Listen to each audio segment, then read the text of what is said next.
We are Brightside Home Theater. Effing Todd. Oh. DJ, you gotta learn to keep your bleeping mouth shut. Seriously, Todd, 24 hours hasn't started yet. Give me a break, will you? Come on. We are Brightside Home Theater.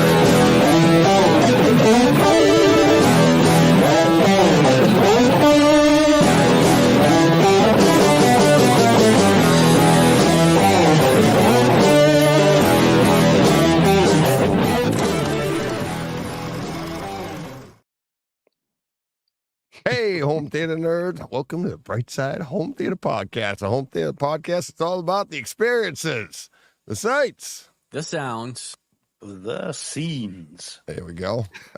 They weren't willing to get up to do that, so that's why I think that's originally why we recorded it. That's very funny. Yeah. Love it. Morning, man. Todd. I'm up. You're up. Let's go.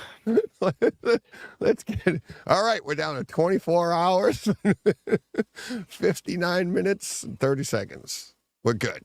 No.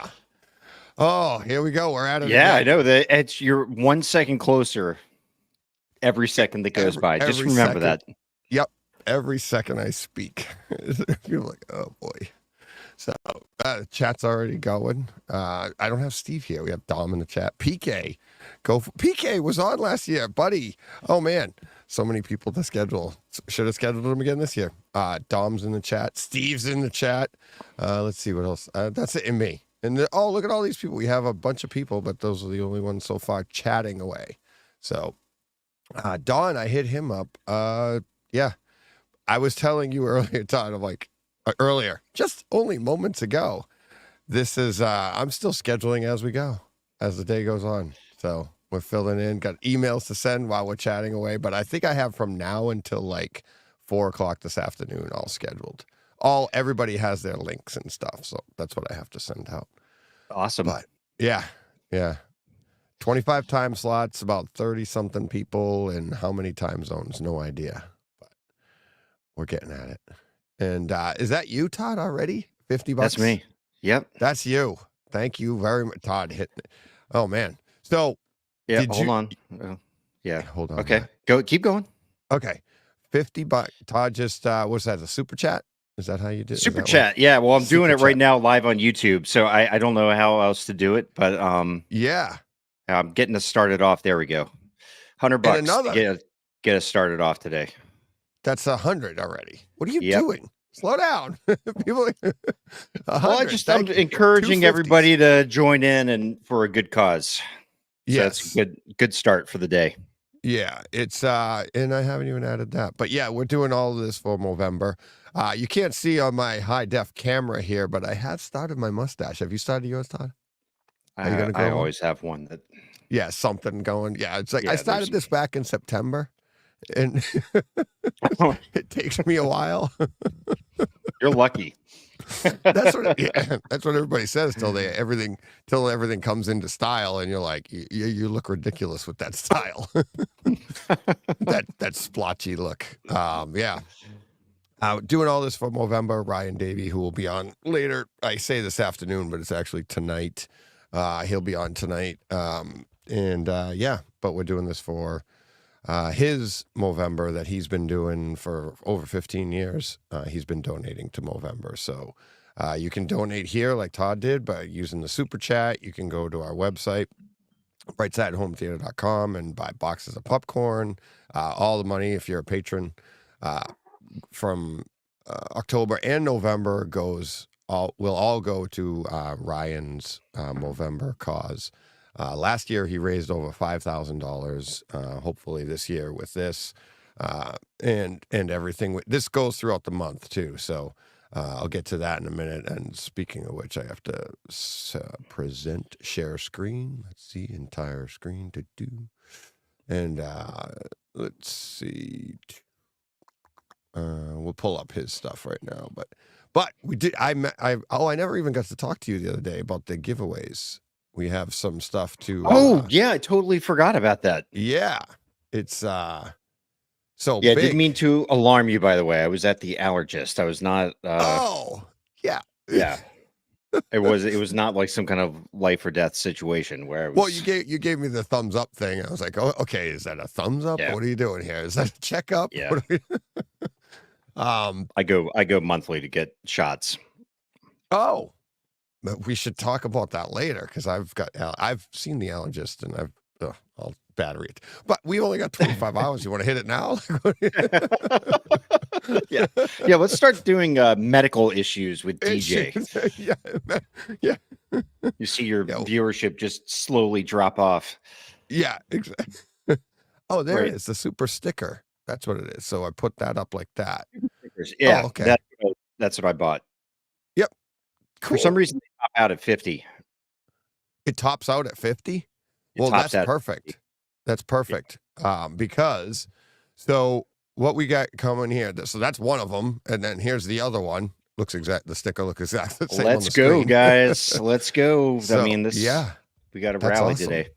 There we go, and we've got Jack. Let's see, awesome. Jack Lee, 449 super sticker. Awesome. Fantastic. Thank you very much. So the $50 one. let's start with that. So Eddie Troches, who was on last year, if you remember, he came on and told us all about Control 4 and was really honest about how as a dealer and installer himself, it's like how everybody thought Control 4 was you can't do this, you can't do that. It's like you have to have somebody do it. And he came on and said, no, there's so much the DIY person can do with this. And it was kind of like the talk of the entire show. For the next couple of months, I was getting questions like, oh, wow. So I thought that was really cool. But this year, I mean, literally after I know I said to you the other night, Todd, it's like the next morning, Sunday morning, we're doing this for Movember. Right away, we knew that's what we wanted to do. And the next day, Eddie hit me up and he's like, I'm going to have some stuff for you next year. So we're going to do some stuff. And this year he is actually giving away the Ava remote. I have 2 of them from him. Yeah. With the brain. Awesome. With the brain. 2 with the brain, which is like the remote itself is like $1,500 MSRP. With the brain, I think it's $1,700 for the whole package. Wow. Awesome. And he will, and here it is. Here, I'll add it to the stage. So he's going to be on in a couple of hours. We'll talk more about it then. That's awesome, Eddie. But we have 2 of these to give away, and what we're going to do for this is anybody that wants in on this, email me on how much you've donated. Okay, first off, you don't have to donate. Just email me and tell me that you want to be in the raffle for this.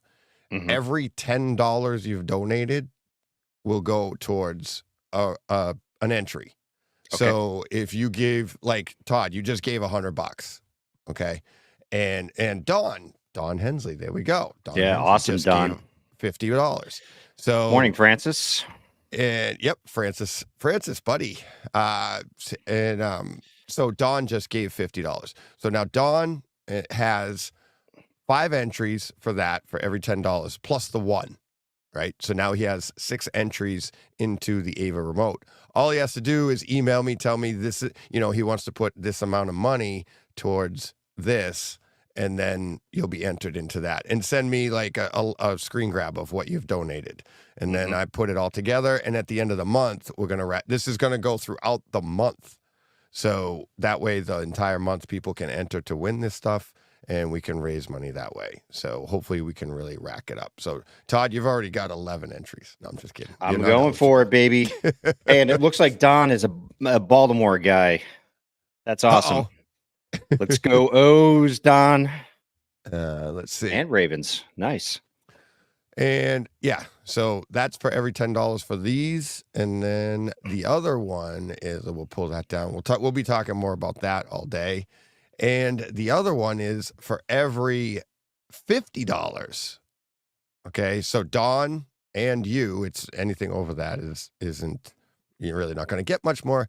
But now, if what he's offering is he will give you a gift card worth 10% off a Kaleidoscape system. Nice. So for every $50 nice. that you don't enter, you just get it. So it's not a win. It's not anything. Anybody that donates $50 or more will get a gift card, like a code, a gift card towards a Kaleidoscape system. So if you buy the Strato V system right now, which is like $5,000, something like that, you'll get $500 towards it. It automatically goes towards it. Okay. And then obviously you're buying it through him. And then if you buy a $10,000, you get $1,000 off. And these are going to be good for a year till the next show. Fantastic. Okay? So if you're thinking about a Kaleidoscape system and you want 10% off, basically it's 10% off because he can't give 10% off. But yes, so you get the gift card towards 10% of the purchase of a Kaleidoscape system. So that's for every $50. Awesome. Or for anybody Awesome. that gives $50. So you're going to return your system, Todd, and then buy another one just for that? Yeah, just for that. Because I know how much you like to save money. Yeah. Yeah, I really maybe I'll just buy a spare one just in case. Well, yeah. Well, that's the other thing. It doesn't have to be a new system. It can be anything from anything from Kaleidoscape, any new pieces or anything like that. So yeah, fantastic. And again, he'll be on later, and we could talk more about that throughout the day. That's great. Wow, that's really generous. Yeah. Yes, it is. And like I said, he was like, I think Monday morning, that's what the information I got from him about some stuff. I didn't know what it was going to be, but he was really excited about it too. So yeah, so that's cool. So we got Ian in the chat from Scotland. Yeah. Morning, cool. Ian. Yeah, awesome. Paul Hurt's in the chat. Hey, Paul. Over there in England. That's cool. Yeah, we're rocking and rolling. So.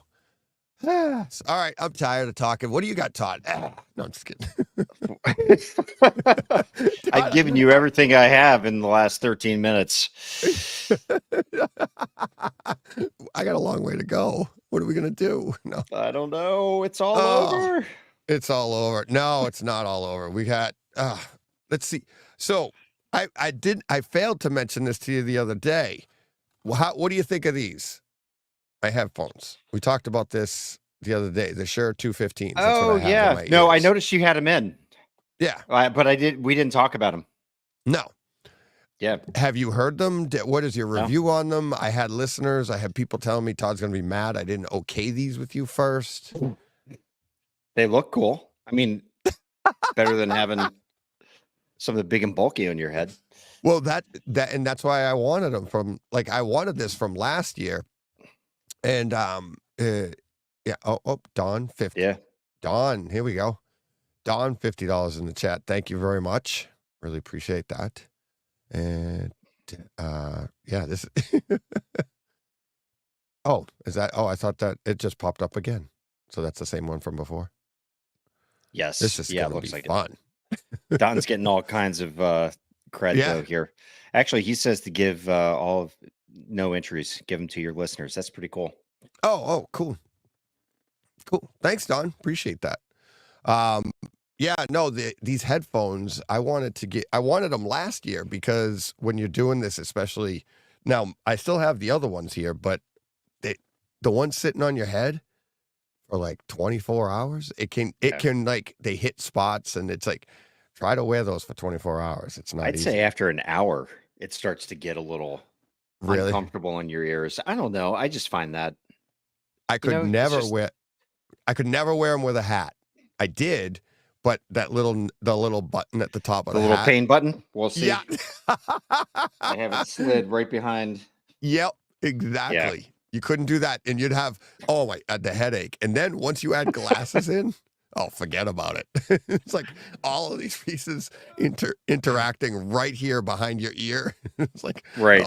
Yeah, forget it. Yeah. You imagine you show up at the doctor, you're like, I've got a pain. It's right in here, not here, but here. And they look, and there's like this giant bruise on your scalp from the. Yeah, exactly. Oh, like, what did you do? With a hat on, don't you? Yeah. It's like tennis elbow. It's like that's podcasting head. You'll be the world's first diagnosis of podcasting head. That's funny. So do you like those? Yeah. Yeah. We'll see how they feel after 25 hours. It looks like an in-ear monitor that a musician would wear. That's exactly what they are. You know. That's Oh, what is they it? are. Yeah, I went to buy them, and I tried buying them online, and I kept forgetting to click and all of that. And then I just went to the local Guitar Center, and the guy behind the counter I'm like, "Do you have the Shure like 215s?" And he's like, "Yeah." And of course, when you go online, you could see, oh, people also purchase this one, and it's like the 315s or whatever, which are another $200, and these are like $100. And so he calls upstairs, well, bring down the 215s, and while they're coming down or whatever, the guy, I go, how much? I go, how are the 315s? He goes, oh, those are really good. I was like, well, yeah, okay. I go, what's the difference? And he's like, well, if you were a drummer or a bassist, you'd get better bass out of them. So he goes, what do you do? I go, podcast. He goes, yeah, you're good. He goes, even like a vocalist, this is all they need. He's like, you don't need the extra bass or anything like that. So yeah, but they are clear. Well, DJ, next time, don't go to the store. Just hit me up, and then we'll chat with the company. I'm sure they probably would have donated them for the cause. True. Yeah, but look, what fun is that? That's fun. You get to talk. You know, you get another friend on board for the trip. I'm sure they would have loved to be a part of it. Well, they are now. I just talked them all up. Like, unless it's the end of the show and I'm like, I'm ready to rip my ears out of my head. Right. I'm like, I hate ears. By the end of this, people are gonna be like, I hate DJ's mouth. Right. What kind of food and drink do you have down there? Now, are you going to go 25 hours without eating again? Probably, yeah. Yeah. Wow. Yeah. I can't wrap my head around that, to be honest. I'm sitting here eating little cashew nuts. It's already 6 o'clock in the morning, and I'm already 6 hungry. o'clock in the morning. And I mean, I don't blame you, Todd. You've got 43 minutes to go. I mean, it's a long stretch. You've only got a little while to go. You've got a little while to go before you can get off the show here. Yes.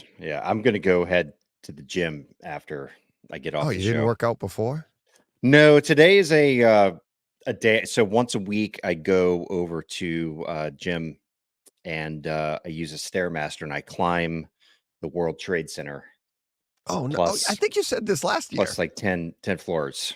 Yeah, no, I just started this. I swear we had this conversation 5 or 6 weeks ago. Yeah, I must have been doing something else last year, but today's a legs day. So I kick it off by going in, and it's basically 2,200 steps. Plus every week I add in another 100, and I forget what I'm up to now. It's like 2,600, and then lift. How long does that take you? It's around, I'm doing about 75 steps a minute. So I think it's around 33 minutes. Oh, that's not bad. Or so. It's just about a Friends episode and a half off HBO Max. I try to put on something that that I can kind of throw into the background. Yeah. And just get to it. Nice. See, it's funny, but you were never an endurance athlete, were you? No, but I like all that stuff. I love all that stuff. Yeah. I'm also working up. If you want to join, DJ, I'm also working up on pull-ups for my 52nd birthday. I'm going to do 520. And so you're doing 10 a minute. 5 a minute. 5 a minute. 5 a minute. 520. Okay. Yeah. So right now I'm just every week I'm adding on 10, so I'm up to like 190 every week I do. So this weekend I think I'm doing 200 tomorrow, and then so by the time we get to next June, I will hit 520. Yeah, we did. I did. Well, I sent you the pictures. I know. Yeah. On my birthday, I did. What did I do? I didn't do that. I didn't do.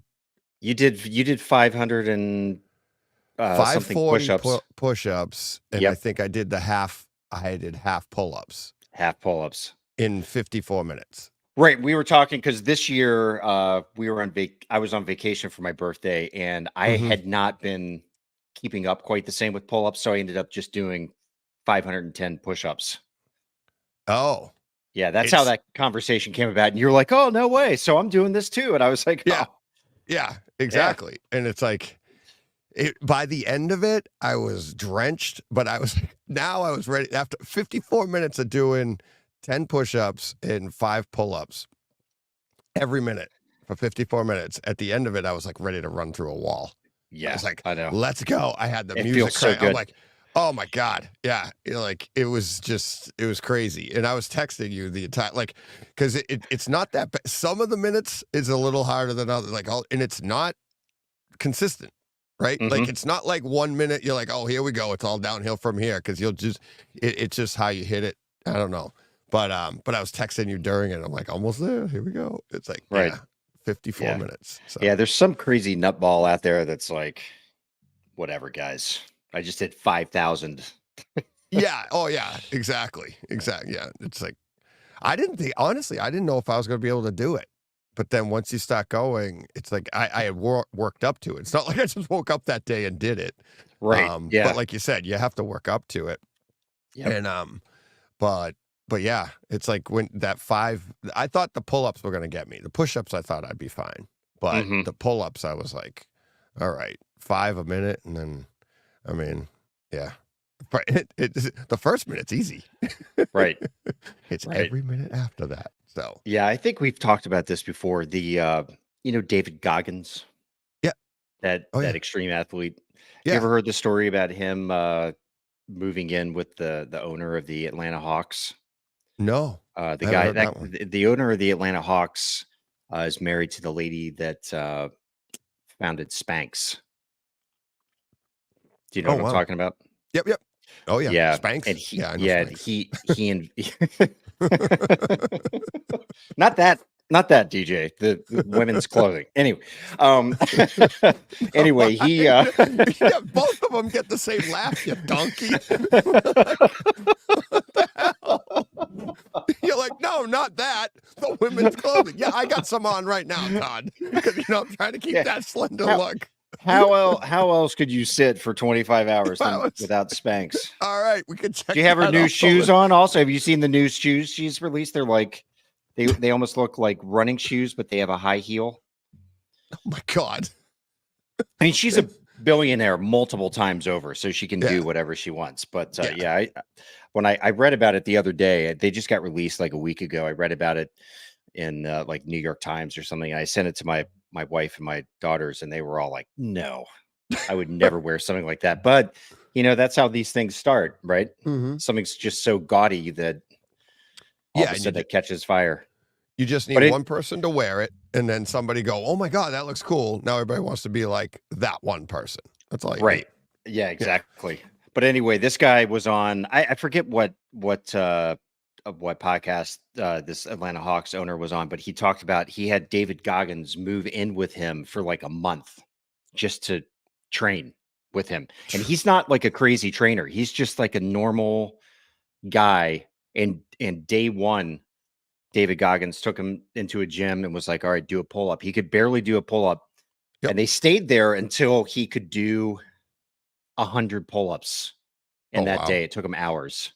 But he has stories about 3 o'clock in the morning, Goggins just whispering in his ear, "Wake up," Oh just dragging jeez. him out of bed. I Yeah. know, jumping Yeah. into lakes in the middle of winter, like doing all kinds of crazy stuff. Sounds like fun, although I'm not sure if I'd want that guy living in my house. No. No. No. Not at all. Doesn't sound like there'd be a lot of sleep or a lot of No. restful sleep, I should Yeah, say. you'd be very sore by the time he left, Yeah. for sure. Well, you'd be exhausted, but then he'd be getting you up again. You'd be like, oh, here we go. Yeah. But pull-ups, it's like, and you know this. It's like I was just telling a friend of mine the other day about doing pull-ups, and it's like it's not about strength. I know people that are really strong backs, all that, and it's like go to do a pull-up, and they're like they can't. Hmm. And it's about form, and that's Hmm. why it's like once you get the form, yes, then strength comes into play especially if you're doing endurance stuff, like if you want to do a bunch of them in a row. But yeah, it's really because I remember when I first did years and years and years ago, I was like, I can't do a pull up, and then once you get it, it's not that bad. It's more about the form, and because it is a full body thing. It's not just like you're not just using one set of you have to use everything in together. So yes. Yeah. I mean, and there's all kinds of great ways you can start. There's bands, there's all kinds of stuff that you can use to start getting your strength under you. But yeah.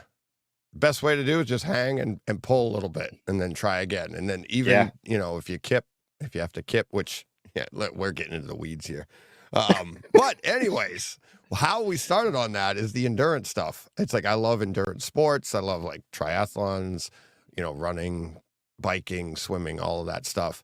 And you typically don't eat a lot when you're in the middle of that. You'll eat enough to sustain, but it doesn't matter. Like for me, it's like Saturdays. I love Saturdays where I just get up, I do stuff, especially around the house. I'd go all day long without eating. Like if I'm working on building something, or like when I built stuff in my backyard, or I built decks or gazebos, or even now building the house, I'll work all day long without eating, just go, go, go. And then that night be like, let's go out. And you'd go, go to my favorite restaurant bar and hang out and just maybe have some drinks, but not eat, go to bed, get up the next morning. Fine. Never even missed it. Never even. That's amazing. You need to get on that. You need to get on that crazy show Alone. Have you ever watched that? No. No, actually, maybe you might not be able to make it more than a day. Whether you'd be like, who can I talk to? It's the one where they put these people, that's like 10 contestants way out in the wilderness, like Vancouver Island or something. Oh, by themselves? By themselves. They pack in cameras that they set up so there's no camera crew with them. And it's basically who can survive the longest. And they're all separate. Nobody knows who else is left. Right. Right. So you're just alone, trying to go as long as you can until somebody shows up and says, "Is that your hint for the rest of this podcast?" It's been a joke. Everybody's like just gonna bail on me. It's like I'm here for 25 hours by myself. So DJ, that's the challenge this year. We got behind the scenes. Nobody's actually coming on. Just go. Talk to you later. Bye. You said no food. How long can you make it? Right? Yeah, exactly. Yeah, no. Yeah, that's a good watch. That's a fun show. Yeah, I don't know. I think I could go pretty long because I work alone now. I'm like by myself. I have a podcast. I listen to podcasts in my ear or music and stuff. But I could probably go a pretty good amount of time by myself. Right about now might be preferred. Not this moment right now. I think the longest somebody has made is like 45 days. But even people who are set, they've got food, they're hunting and getting everything. After like 30 days, they start to just kind of go crazy. Yeah, they just start to kind of lose their will to be there. They kind of forget the reason of, I'm here to win money or whatever. I forget what the prize is exactly. Right. But yeah. Well, we are pack animals at our core, right? And it's like, so we are meant to have others around. I guess you could adopt like a pack of wolves, bring them into your camp. Yeah. Do something weird. I don't know. Yeah, but that's the thing. Like some of these folks, DJ lasted the longest. Oh, he's dead. He got eaten by a pack of wolves because he thought he could adopt them. I mean, some of these folks, they're in these remote areas. I think one year they were in the Patagonias, but it's like night one, and a bear at like 2:00 in the morning is feet away from their little makeshift shelter that they've tried to build, and they're pressing the button to call in the helicopter to come pick them up. They're like, I can't do this. And that's usually the person that you look at and you're like, oh, this guy's money. He's going to make it. Yeah. Right. And night one, you got some crazy animal wandering around nearby and they're like, yep, I'm done. Tapping out. Beep, beep. Come get me. Yeah. Oh, that's awful. It's like, I'm gonna win. I'm out. Yeah. All kinds of cool stuff happen. I mean, like, somebody will fall on their the knife. They're allowed to bring like 10 items from home.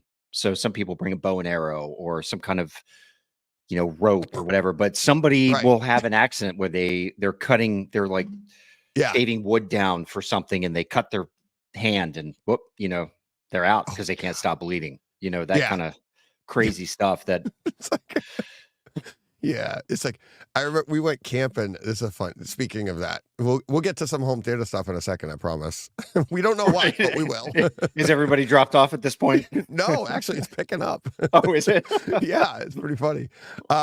It's no. So we went camping. We used to go camping a lot when the kids were younger and stuff. And I think the first time I took my son camping, we went to like probably I think the local Walmart or something. I bought him his first knife, his first Swiss Army knife, Mhm. and he was probably 5 or 6 years old. And our friends like, wow, you're giving a knife to a kid that age? I'm like, yeah. They're like, oh, my kid's not mature enough for that. Well, this is how they get to be mature. They're gonna learn, right? Mhm. So explicit instructions, this is how you open it, this is how you close it, don't put your fingers here, don't do this, don't do that. And it's like, this is how you whittle, always away, not towards you, but all the things that, my father taught me and that I did wrong. And you make those mistakes. Right. The other instruction was, do not open this in the car. Okay. We're driving to the I know camp. exactly where this is going. Yeah. We're driving to the camp to go camping, which is, we're driving like over 6 hours up to Maine because we camp way up in Acadia National Park. And he's in the back seat sitting behind me. And what does he do? Of course, opened his new knife, cuts himself. But now this 5 or 6 year old boy has got a bleeding finger, wants to cry, but knows he's in trouble because he did busted. something wrong. So he doesn't know what to do, and he's just sitting there quietly bleeding from his finger. My wife looks at me and she's like, Joe opened his knife, and we were laughing. And he's just bleeding. He's like,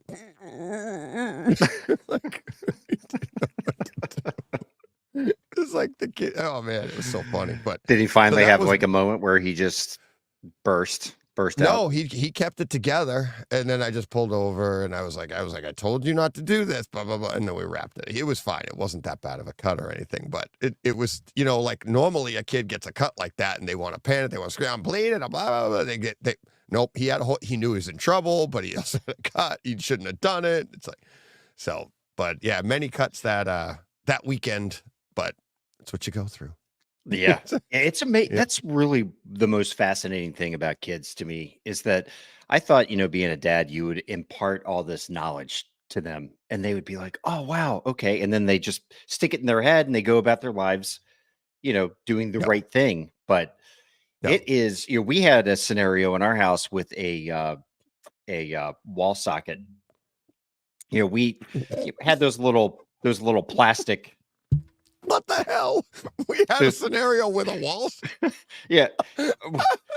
Those little plastic covers that you put into the plugs. Yeah. So we, obviously had those, but they came off after a while because, they're inconvenient, but your kids get to a certain age where you're like, we don't need these anymore. And I think my oldest daughter at the time, Casey, she was, I want to say like 6, maybe, we'd always said, don't stick anything in there.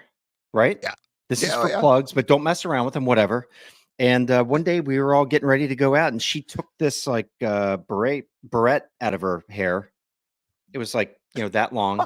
And she jammed it in our kitchen, like, just like you're saying, it was kind of near me enough that I caught it out of the corner of my eye as the flame is like shot out and it literally burned off half of it.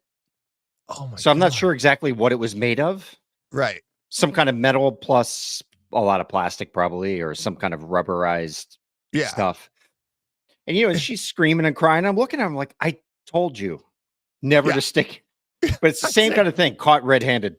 Yeah, literally. It's like both stories. Oh, yeah. Yeah, literally your son, right? Yeah. Yeah, exactly. Caught red-handed. But, I mean, your scenario is the Homer Simpson one. Remember that from The Simpsons? And they're like trying to houseproof for Maggie, and Oh, yeah. everybody's covering the plugs, and he turned it into an Easter like a bunny. And they're like, "Don't do that. She'll stick something in there." And then she'll put her finger in there. And he goes, "Only once." It's like, it's true. It's it's like that's what happens. Like Yeah. you'd think that they would do that. They would listen and do that, but no, it's like it's actually in your case. It's like, why did he say that? Let me test this. I don't Right. really believe this guy. Let me Right. test this. Oh wow, he was right. Right. Yeah. DJ said, "Don't put your TV in a bathtub full of water." Right. Let me go try this out. I Right. don't know. Yeah. So yeah, it's like, yeah, you'd think that's what happens, but that's how they build trust. They're like, oh, Yeah. this guy knows what he's talking about. That's Yep. all right. But yeah, I mean, here's the segue of all segues. That's home theater too. You can watch all the shows, all the podcasts, all the YouTube videos, listen to everybody about what to do for home theater, how to do it, what's the best this, what's the best that. Unless you do it yourself, you're really not going to know. And that's why it's like I say, for anybody getting started, it's like you just got to go. You just got to do it. And it's like you don't know what you don't know. And it's, and I've said it on the show before, and I don't mean to make fun, but it is kind of funny because you'll get there when you get there. But you could be, I've been in home theater for 10 years. Oh, that's cute. Right. And it's Yeah, like, actually, the phrase is, you know what you don't know, you just don't know it. right. Yeah. Wow. But where the internet gets worse, like when I was started out, here comes some old man talk. When I was starting out, there was no internet. It's like you just had to try, and there was nobody telling you it was wrong. There was nobody telling you, how to do it. It was kind of at the time like there was no way to do it. It almost, I started in '88. It almost wasn't home theater. I'm not saying I invented it. The idea was there, but there was no home theater in a box yet. We were literally just like, let's try this. We were taking audio stuff and trying to make it into a theater room, But now you have the internet of people telling you what's right, so you think what you did was wrong, or and people actually telling you something's wrong, and it's best to just play, because that's what this is about, anyways. Yeah. Yeah. I think about this a lot, and I don't know. I don't quite know how to verbalize it. I feel a little bit of distress right now about the state of how home theater has kind of evolved in terms of how it's being covered by media, or I guess you could say the kind of the influencer crowd. Um, Really, what? yeah, I feel like right now everything has gone so extreme to the high end. You know, everybody's got the most amazing home theater tour ever, and check out this amazing piece of equipment. Oh, by the way, that little 3x9 box is $25,000. It's just gotten to the point where it almost feels like it's eclipsed reality for 99.9% of buyers. You And think I feel that way. Yeah, it's I really do. it's And funny because I hear people saying that, and you're not the only one, obviously. But I'm wondering, it's always people like us that have been around a while, and we're getting into that part, and you're seeing it more because this is what we're doing, right? We're looking at that stuff, and I'm wondering if that's truly the case. it And is. we could talk about this throughout the day. It's like, actually, my son-in-law is going to be on, what do we got here? 1:00 this afternoon. He's just starting out, right? So he's 25 years old, and he's starting out. And I'm wondering how much that actually affects people like that. Does he even get that? Does that stuff resonate with him? You know what I mean? Like the Trinovs, the Storms, all the higher end stuff. It's like you see it there, but I don't know if that even would have resonated with me back. Because think about when in the '90s, projectors, that was literally unattainable. You know, Mhm. you're looking at, for anything decent, $100,000, and you'd probably need a Faruja video processor, a line doubler to get some. You're over $100,000 easy, and back then that's equal to like 500 now, right? Just to have something larger than like a 40-inch television, which was crazy money then. Sure. Yeah, and that's not I guess that's not my point. I think my point is that back in the 90s, the media focus of it, and of course there was not an influencer element back in the True. 90s, right? It was straight up print media. Hmm. Um, but the media focus has changed to that $100,000 projector, and I've seen it coming in from the PR side Okay. of, the kinds of communications I used to get from companies, 12 Oh, years ago are very different than what is forced into, the kind of what the media is getting fed on the backside because, obviously everybody out there may or may not know this, but there's a lot of the PR cycle happens with, stories being, proposed to okay. media. Right. That's pretty much how it works. Of course, you can dig up your own stories, and that also happens. You create your own story, but a lot of it is a pitch from, a PR firm or the PR wing of a company. They come out and say, "Hey, we've got these products coming out, or we have this new technology coming out." And then that's how those stories start cascading out there. It just seems to me that it has just the focus has been pushed to the higher end range of everybody's product. That's like the new kind of glitzy thing to get attention for the company Oh, brand and all that kind of stuff. Does that make sense? yeah. No, that's a perspective I hadn't heard before. Yeah, it's just my Yeah. my own feeling. I mean, I know Do you think how quickly, like this, like how quickly has this evolved? Like over the last few years, you think, it's or it's felt like it's been going in that direction for about I would say like 4 or 5 years, but it's really yeah? reaching a crescendo now where So Um, I would love to see somebody out there, and this is not really an area that I have a whole lot of interest in, but I would love to see someone out there doing home theater tours of $1,500 home theater rigs that sound well, that's awesome. us. That's what ours doing. HT guys. We would do, and HT tours. We were doing like people. We were doing home theater tours, and they're still there. If you go to HT guys page, he's doing these little, everyday guy tours, Hmm. right? Yeah. I started doing them on my page, and that's Steve's in there in the chat.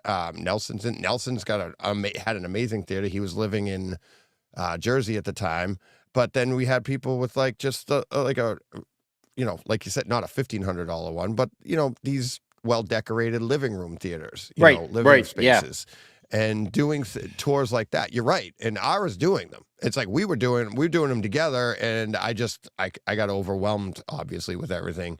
Hmm. I'm gonna get back to it, but he's doing them now, and it's like you Yeah. just hit him up and send him some pictures, and they do a whole thing and talk about it.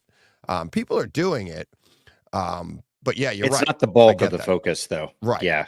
Yeah. Yeah. So anyway, I see a lot more comments from people.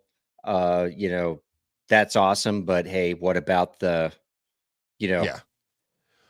Well, that this is going to sound totally disparaging, but what about the normal piece of equipment?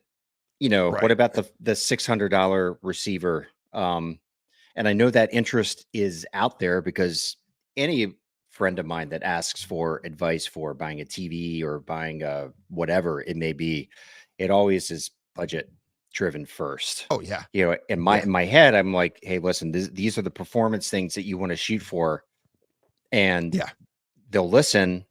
But at the first thing after all of that is, yeah, but well, what can I get for under $1,000, right? Or Right. something along those lines, Yeah. which Yeah. makes really total sense. Yeah. Um, It's but yeah, the machine is not going in that direction to service that crowd necessarily. right. But So the machine also needs, I mean, they have a business to run, right? The machine's trying to run a business. So they're trying to hit where they can keep the business viable. mhm, Us, the consumer, the customer, you have to do what's best for you. And if you have an interest in this, obviously, like when Kaleidoscape came out, back in the early 2000s, it's not like I could afford it. They were way more expensive than they are now. People think they're expensive now. They were actually more money then, and the value of money wasn't as high. You know what I mean? It was different. So, Right. but those things still existed. You have to do what's best for you. And like you said, it's like when you're somebody new, it has nothing to do with the quality of the piece. It's more about what is your budget, what can you afford, and what are you looking to get out of it. And that's like getting back to the, like, you don't know what you don't know. It's like, get the cheapest display, the biggest, like talking about like a TV. What should I get? Oh, you new? Just get the biggest you can afford, the biggest size, and don't worry about the quality because you don't know yet.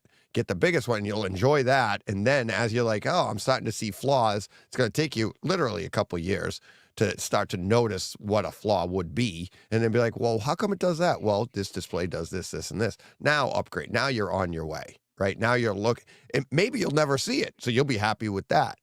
And what I was going to say is, like, people like us, you've got a Storm, I'd love a Storm or a Trinov and stuff. You get to that point, we don't need it, but it really is like a drug, like to hit the next thing.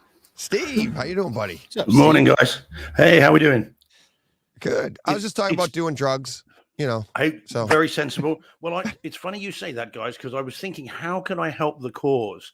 And I thought, well, anyone that gets arrested in the next 25 hours, this side of the pond, preferably. Otherwise, it's quite a long flight. You'll have a long time at the police station. Hit me up.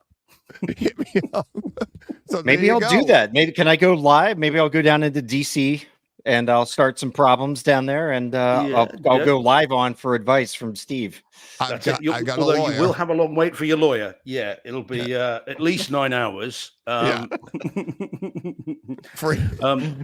Yeah. So I'm happy to help. Free legal assistance with every donation. I think it's all about playing to your skill set, isn't it? Really, right? And that's right. But yeah, look, it's daylight outside. I'm not a vampire. I do exist. It's pitch black here. Hang on a second. Yeah. Oh yeah, is it light there? Yeah, it must be light there now. No. Pitch black here. Yeah, we're still dark. Well, your here. clocks haven't gone. Feels like it's midnight. Back. Yeah, it's 6 o'clock, 6:47 here. So yeah. Oh man, Steve, did you see that? You were there. I know. We started on time. Did you start on time? Was it a few seconds late? I think it was. I think it might have been about a minute and a half, 2 minutes late. So you will stay behind at the end of class. Oh no! I think that went live at. Wait, let's see. I thought we did. It's 6:47 right now, right? And we've been on for 48 minutes. Dom. Well, let's not quibble over a few seconds then. Dom in the chat saying started on time. Well, I see 48:09, and it's 6:48.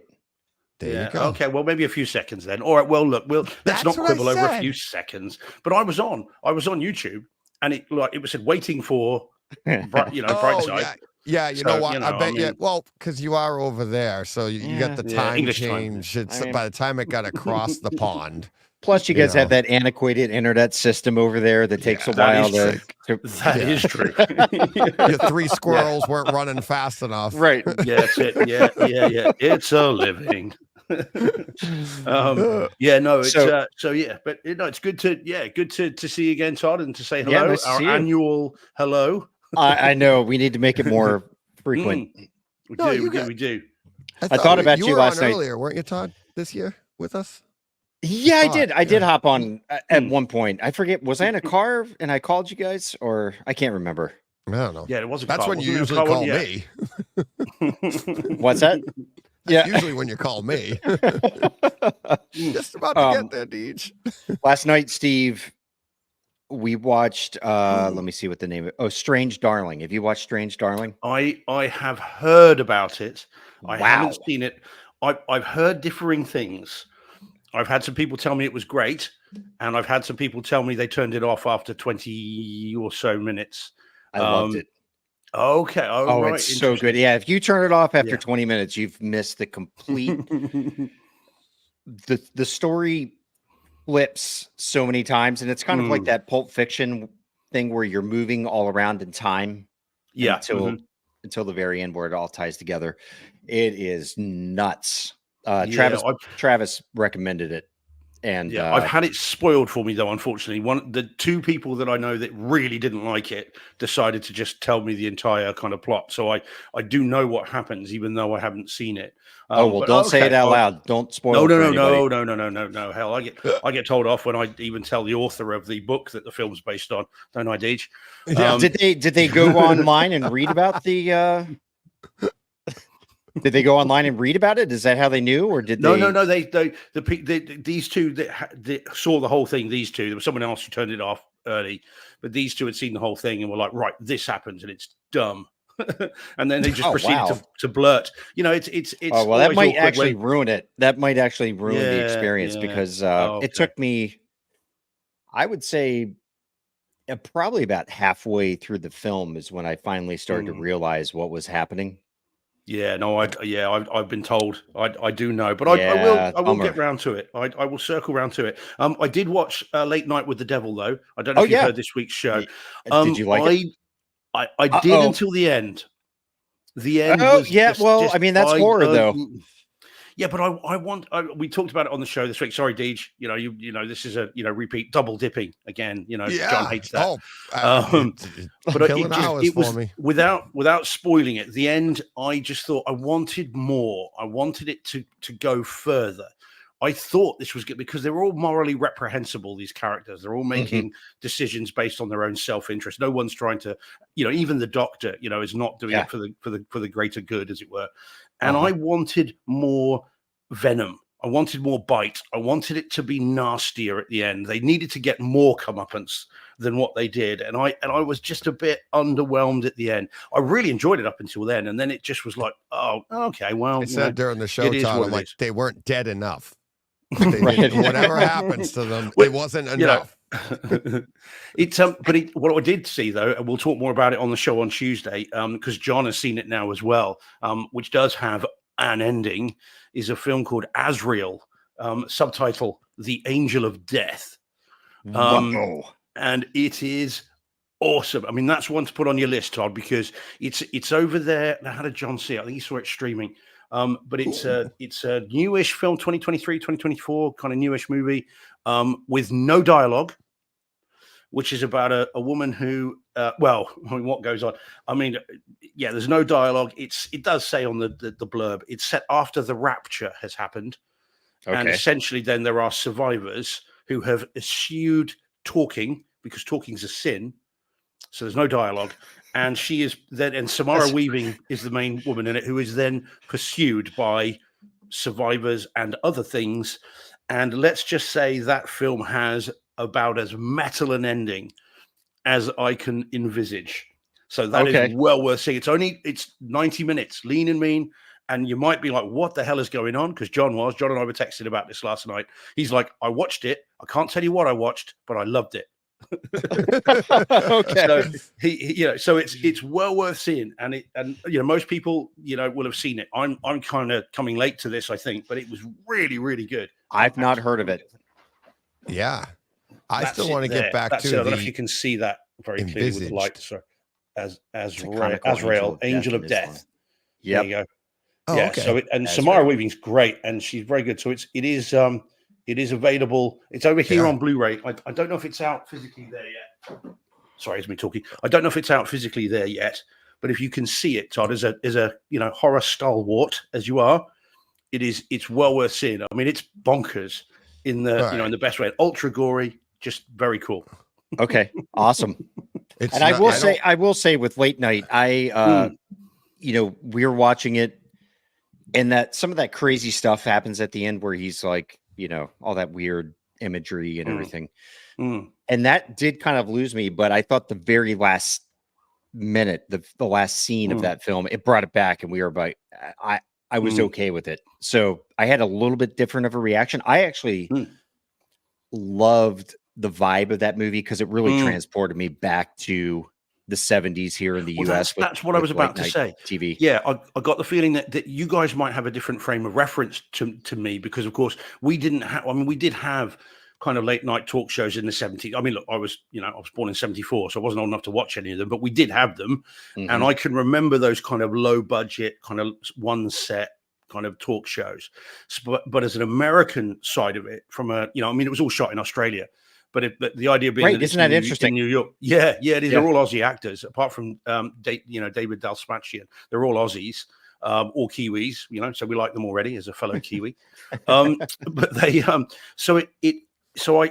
guys have got different cultural references. So you've got different cultural references to me in terms of that thing. So that might have an extra kind of air of reality, sort of verisimilitude. This kind of, well, it's more real for us because we've seen that, I think that totally was a lot of it for me. Watching that just took me back in time.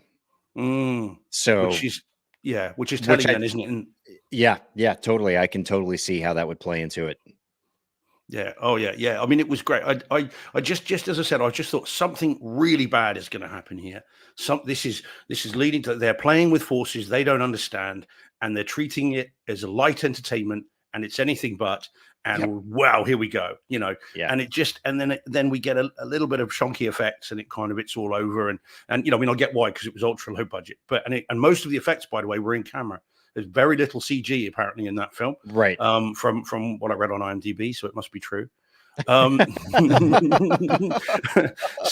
it looked so to me it was really great up until that bit, but I did like the home cinema side of it. We're saying on Tuesday night, the audience behind you, you can hear the kind of the stuff going up in the gallery and the gantries. You can hear all that in the overheads, which is quite good. As I said, I just want to bring in Carl Ellsworth to do a quick rewrite at the end. That's what we want. We need Carl. Just to make it even nastier. Carl be on later. I do find that often horror for me, I'll get to that like 80% mark or 85% mark in the film, and it just falls apart.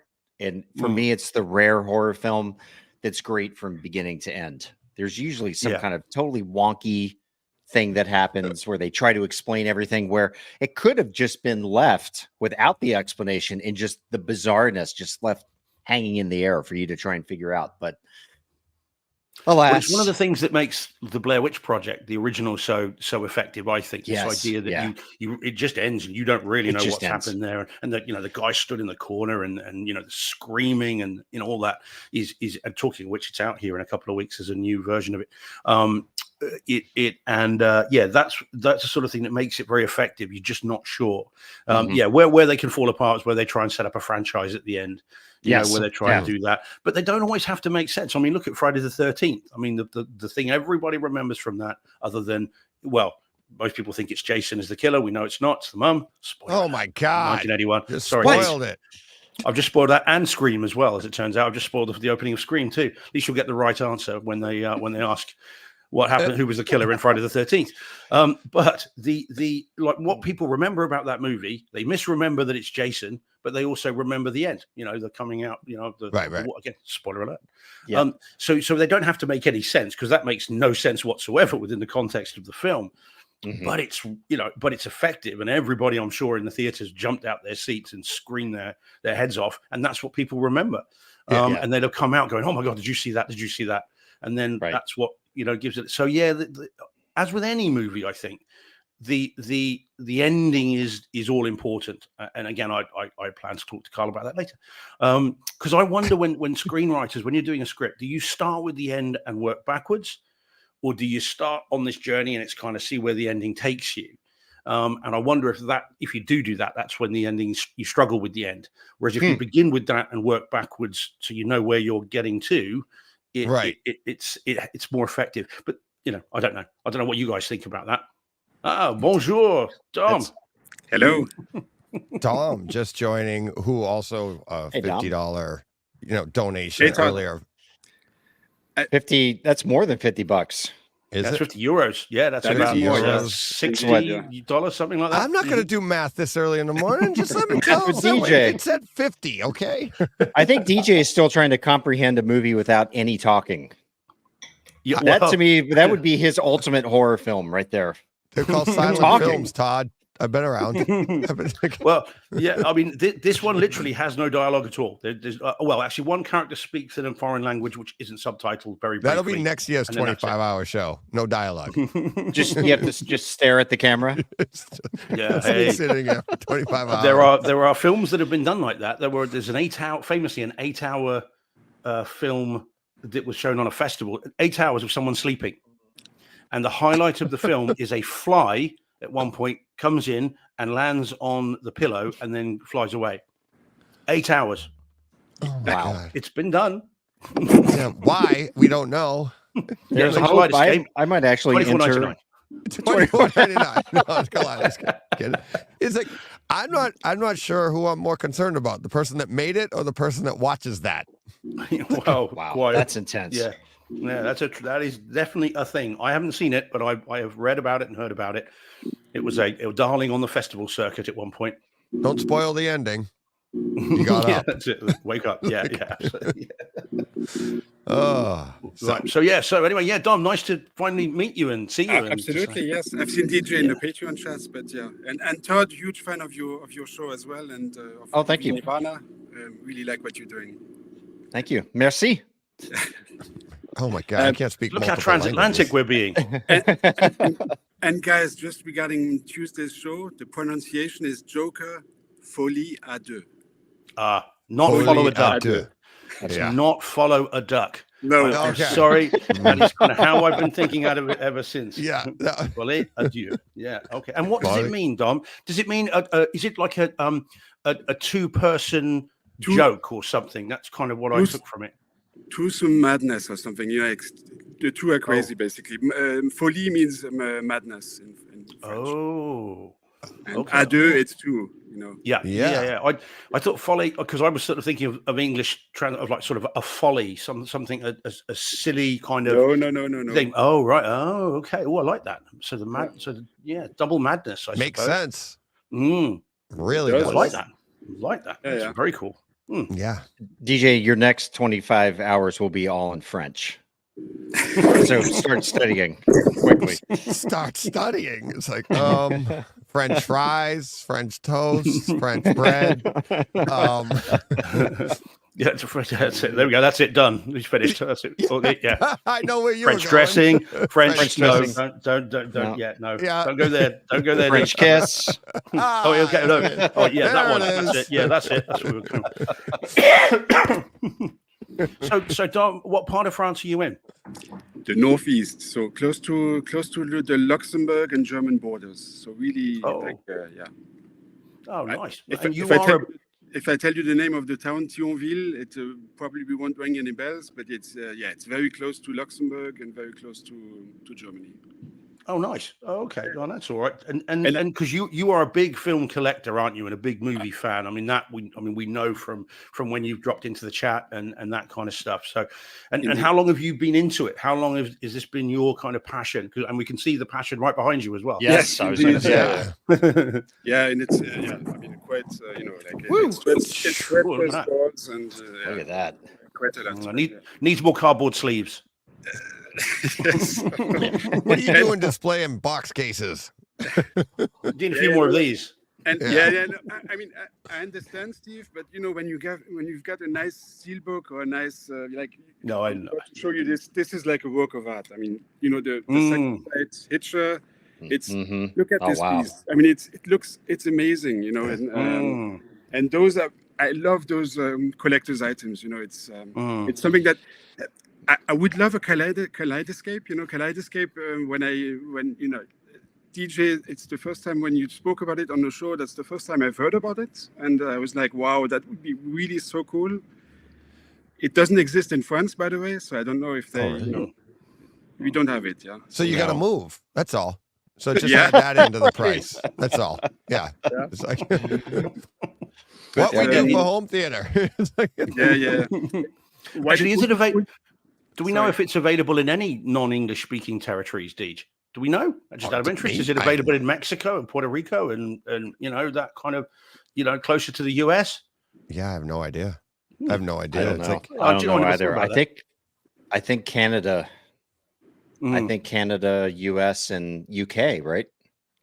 Yeah. Oh, wow. Steve? Yeah. And Is it in the you UK would have now? thought, yeah. It's been here for a while. I mean, it's not got the same presence here as it has in the US. I mean, and I mean, Deej and I have been talking about this for years about kind of because I've been wondering. So if something's out on the Kaleidoscape US store, is it out in the UK? And we don't think it is. And John Thompson's done a little bit of research on it as well, and we're pretty sure they're different. But we're not then sure would a VPN defeat that, and all that. Probably not. No, it won't, because I've tried it. Yeah. I've tried it. You've tried? No, I have. I have. Well, I have a VPN here, and I can. So, like, I can access obviously anything over in England through Kaleidoscape, but then when you go to purchase it, I think this is just a guess, but I think the actual purchase now goes back to my account, and the account will be like, nope, you can't have it. And what I do know, well, what I guess, and Todd, I think you would back me on this. None of this has anything to do with Kaleidoscape. It's all like the licensing through the studios, just like the discs. Like, you get certain discs over there we don't get here, and vice versa. And just because we wrap our heads around, like, well, it's digital, can't I just download? No, that Kaleidoscape went through a lot to even just continue to exist, and with the studios and everything. So that's what makes it so difficult for them. And people have a hard time with that because they think just downloading is easy to do, but legally, it's not. It's through the studio's eyes. Yeah, they are an iron vault when it comes to information. Even they will not even drop a hint to you about like what day a certain film will go live. Right. And usually companies in the backside will tell you, well, yeah, this is what's going to happen. Just don't talk about it. Right. Right. They don't. Kaleidoscape. No. They will give you nothing because exactly the legality of what they went through. They don't mess around. They were with shut that, down so. for all intents and purposes. They were they went the way of the Zapiti, right? And it was like, but then instead of just folding or doing what other companies have done, they didn't fight. They said, what do we got to do to stay in business? And then they worked with the studios, and that's where we are today. So super Don amazing saying, folks there. Yeah. Absolutely. It's Don in the chat saying you need to have a UK credit card and a VPN, So presumably that would work the other way. So if you're over here and you've got a US credit card or a US bank account and a VPN, you might be able to do it. But again, we're not going to want to talk about that because we certainly don't want to upset Kaleidoscape. And it's a lot of work. So let's not do that. Deej will be shut down before 2 o'clock. Well, I won't be shut down. My Kaleidoscape will be, but I'm not on that right now. So. You'll be back to discs by 2:30. So, but but Dom, you were saying like you like to collect stuff, and it is one of the things that with the Kaleidoscape, you're like, I still do collect the steel book stuff every now and then. I bought the Maverick box set that's sitting on a table inside my theater, so there is still that collector part, even with Kaleidoscape. But yeah, that is part of it. You do love collecting, and clearly you do. 1,000%. Yeah. And as with everything, I fell in love with movies when I was 6 years old. My mom took me to see Star Wars: A New Hope. I mean, what we call now A New Hope, which was episode 4 before. But when I saw it, I was like, like everyone, I guess in this room, I was like, wow, this is so cool. and that's when my love of cinema and movies started. And back then in the 80s, it was VHS. So my parents had a VHS player, so I rented plenty of stuff. So was that 77, Dom, that you saw that in the cinemas at? No. It was in 84, so I was 6 years old. But it was, I think Return of the Jedi came out, and they might have, it was in Germany, so they might have run, because I remember seeing A New Hope at the cinema, and then shortly after I saw Empire Strikes Back. And Return of the Jedi, I saw it, I think, a year later. So it might have been, because in Europe, the movies came later than the US. So I was going to say, because you do not look old enough to have been 6 years old. No, 77. I was like, you're a year younger than me? I'm like, what the? I'm moving to France. Yeah. What are you eating? It's the wine and the baguettes, I think. Anti-aging right there. And it's in 97 that I, when I had my first first student job that I had enough money to pay for a Laserdisc player and 5.1 surround system. So that's when I really fell in love with home cinema, as we speak. Yeah, that's really cool. That's awesome. And we're Laserdiscs, because over in the UK now, Paul Hurt is in the chat. Cover your ears, Paul. Cover your ears, Paul. Don't listen to this next bit. So over in the UK, Laserdiscs were always, I mean, they were always niche, always in the US. They were never mainstream. But in the UK, they were ultra niche, to the point where I was massively into home cinema at that time, and I never bought one because I'd never seen them. You couldn't buy them easily. They weren't easily available. Were they more readily available than in France? Were they easier to get hold of there, or were they still ultra niche there? No, they were ultra niche. So I was just about to do the math. So a Laserdisc it cost me 43 euros. So that's like $50. It cost me that's what they were here $50 to buy a Laserdisc. Yeah, and I imported them. I imported them from the US. From a Paris store. So I ordered them in Paris, got them shipped over to the Northeast, because obviously I wasn't going to do the trip. So got a nice, collection of Laserdiscs. And because I don't know if you had this in the UK, but we had like what you call PAL speed up, where you had the sound wasn't. Was pitched a little higher in France. So I never bought French Laserdisc because the music would sound. The PAL and the NTSC systems were different. Yeah, exactly. So I had an NTSC. Yeah, I had a PAL NTSC Laserdisc player, so I could play the American Laserdisc, and those were the only ones who had like the Dolby Digital 5.1. Because in France they had only the Dolby Surround. So I bought a 5.1 system. I was going to take advantage of it. So. Because I went straight from VHS to DVD in the in 1998. So I mean I always say it. DJ's getting fed up with hearing me say it. But so when I was in America in the summer of '98 for that 3 months, and I bought my DVD player from Cambridge Audio, and I threw down my cash for my RoboCop 2 and Scream 2, which were the first DVDs I bought. I went from one straight to another. I skipped. Well, yeah, it is, isn't it? And then I skipped Laserdisc altogether, because I just never really encountered them. If I had, I would have bought them straight away, because anything that was better than VHS, which caused me all kinds of issues. You remember the days of the heads kind of causing the little lines you'd get on the screen, and it used to drive me crazy, to the point where I'd want to take the videotape back and swap it up, take it back and say, well, there's a fault. But that's just the head rollers. There's nothing you could do about it. And you also had those cleaning. Remember the cleaners? And you drop the little drops in the... good. Oh, yeah, the head cleaners. It was so satisfying. You're like, oh, my screen, it's clean again. I do kind of miss those days. No. Oh, man. So simple. No. I miss the days where there was some mystery to things, though. You're talking about A New Hope in the theater back in '84. Yeah. There was so much mystery behind what was coming. What was it going to be like? I mean, these days, everything's spoiled. Absolutely. Even if you go on vacation somewhere, you can experience everything before you even go by just going on the internet and doing a 2-minute Google search. You've experienced your entire vacation. You know what I mean? It's Here comes, this is where I'm going to do the thing I do to Steve all the time behind the scenes. So Todd, you're upset that everything's spoiled for you, but your career has gone into finding out all the information behind the scenes to bring it to the people. And so like everything's spoiled, and then he keeps it, but yet I get these texts all the time. First view ever. Nobody can see this yet. Check this out. Thanks, buddy. There is what might be suggested as a paradox there. True.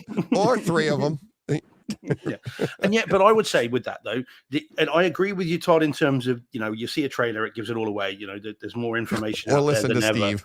Well, or me, yeah. But having said that, this week alone, again, that Azrael that we just showed a few minutes ago, I had never heard of that film. And the only reason I knew to see it is someone on Twitter put up a picture and said, time to watch this.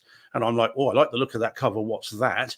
Go online, look at it. The trailer's there. Look at the trailer. Really like that. And I ordered it straight away. A movie I'd have never seen. Late Night with the Devil.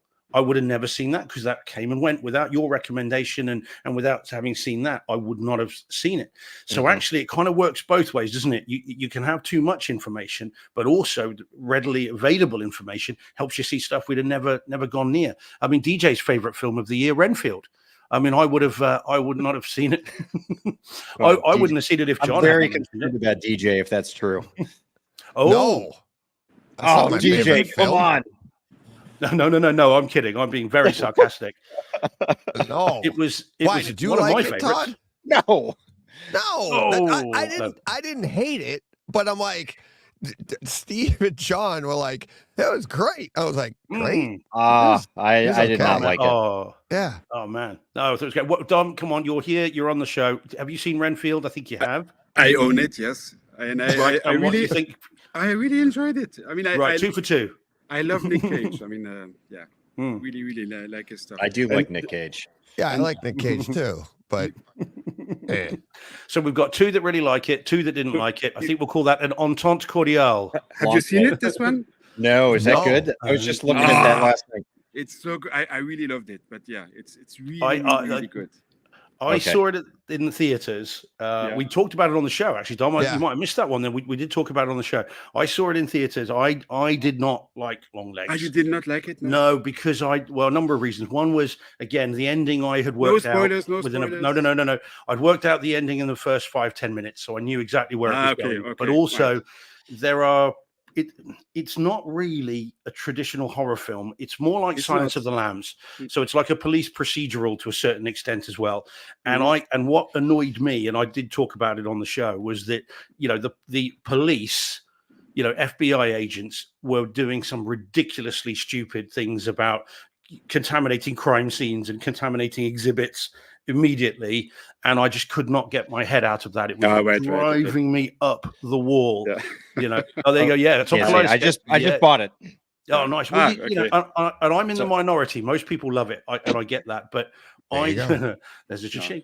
But I just could not, I just could not get my head around them. Oh, look at this exhibit. Let me put my latex gloves on. Brilliant. Now I'm going to start drawing all over it. And that took me out of the film, and I got really irritated by that. And it happened more than once. Spain. You know too much, Steve. That's you know too much. Yes. With the job that I do, exactly I could not suspend disbelief. It just was like, what are you doing? So yeah, I won't see it again. I don't think. But Todd, I think you will get a kick out of it because it is that. Yeah, I haven't bought it. It is out over here in 4K, and I haven't bought it. And if I can go 1 week that it's out without buying it, that probably means I won't. It looks like Azrael's not out on disc here in the US. It's not on Kaleidoscape either. No, but I can buy it and have it delivered by November 13th. 13th. But it's Blu-ray, so that would mean it would be a regional disc, right? Let me see if it's region locked. Let me look. Because it'll say on the back if it is or not. Region B. Yeah, don't do that unless you've got a. Yeah, it's on the back. You've got your little Region B logo there. I'm gonna have to wait. Yeah, it's bound to come out because it's such a crazy film. Have you seen that, Dom?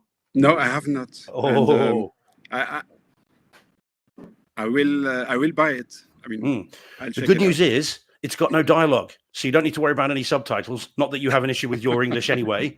But there's no dialogue, so it's all good. Okay. Yeah, but it's well worth seeing. It is crazy. And again, talking about endings, that has the most metal ending of a film I've seen in some time. And so people with center channel issues, great movie. Well, this is what I thought. I was watching it. I thought, well, the center channel has a nice break now. It doesn't have to do anything. It can take the evening off. And the picture and sound, are they good? Yeah. I mean, John and I will talk more detail on Tuesday about it, but yes, they are. They're really good. It's Samara Weaving, so from Ready or Not, and the opening street, and she's great. And in this, because there's no dialogue, the acting is all with the face. That's it. She's really good. But yeah, no, it looks and sounds great. It's ultra gory, ultra violent. It's an hour and a half. It's a chase movie essentially, but a really good one. And I just saw someone on Twitter put a picture up of it and said, I'm going to watch this tonight. And it only came out here last week. And I took one look at that and thought, well, this looks interesting. Watched the trailer. I was like, oh, I'm in. And Well, I'm how did really John glad see I it? saw it. John loved it. Did he? As I said, how did he watch it? Oh, he saw it on streaming. Oh, Yeah, so okay. it's So it's streaming streaming somewhere. over Yeah, here. yeah. I think Shudder have got it. Jordan mentioned something on Twitter about he's seen it on Shudder, so they've got it somewhere there. So John saw it, and as I said, I can't tell you what I've seen, but I know I enjoyed it. Because he couldn't quite get his head. So we ended up having quite a lengthy ecclesiastical discussion last night about it, because it all happens after the rapture has apparently happened, and you've got survivors and post-apocalyptic sort of thing, and this poor woman who was being pursued by survivors and other things. John doesn't like post-apocalyptic stuff. So well, like I said, I don't think he knows what he saw, but he just really enjoyed it. But he had fun doing it. There you go. Oh yeah. I mean, and again, the ending is one of those things that people will talk about. It's just so bonkers in a good way. So yeah, I do recommend it, Dom. And if you see it, then let us know, because I'm really keen to see what you think. I don't know how long does it take to get stuff imported, or if it's not out in France, is it a long wait with Amazon, or if that's who you get it from, or? And usually from the US, I get it from Amazon. It takes a week and a half, and sometimes they usually are late with stuff, and I always like bulk orders, so they would send me stuff like, oh, this is late, I didn't even know, they send it by UPS, I get it in 2 or 3 days, so it's and from the UK it takes a week, 1 week or something. Oh, that's not bad. Well, it's well worth it. Again, we're gonna wax lyrical about it on Tuesday. Okay. The pictures are already up, Deej. And then I think there'll be quite a few people trying to get their hands on it after this, because it is such a crazy film. But worth it. And as I said, Todd, if you can find it, Deej, I think you'd get a kick out of it as well. And I think so if you can see it over there or find it somewhere to see, it is well worth it. It's there we go. That's it. That's the one there. That's the picture I took from my screen. And look, that picture looks crazy, and that's what you're in for. The blood is real. Awesome. It's bananas. But something tells me Dom's about to go take a little trip to the channel and make a purchase today. I don't know, but that's it. Get back home. Yeah. It's that what was the show? With the devil. What was it called? Late Night with the Devil. Late Night. No. What do you mean the devil? The film with the TV in the show. lift. The Netflix show. It started on FX, I think, or something. The guy, he played the devil. Oh my God. It ran for a while. Everybody, we were watching. It's not called the Devil was the M. Night Lucifer. There you go. Lucifer. Okay. That's the show I was talking. Lucifer. I knew the devil's name. Lucifer. There we go. TSG's part. Okay. All these people are yelling at me like DJ's in here goes DJ already. Can't think of an obvious thing. What's the devil's name? It's that. Yeah. Lucifer. There you go. Yeah, that show, Lucifer. It's like Azrael. Remember her on that show? That character? That was like my favorite character. She was awesome. So that's what I'm thinking of for this movie. I'm like, and that's a crazy movie based off of that character. It's like, geez. Oh, it's just because I don't want to explain it too much, because I don't want to spoil it, because it wasn't spoiled for me, and it just other than just see it, because it's so crackers, it is just crazy.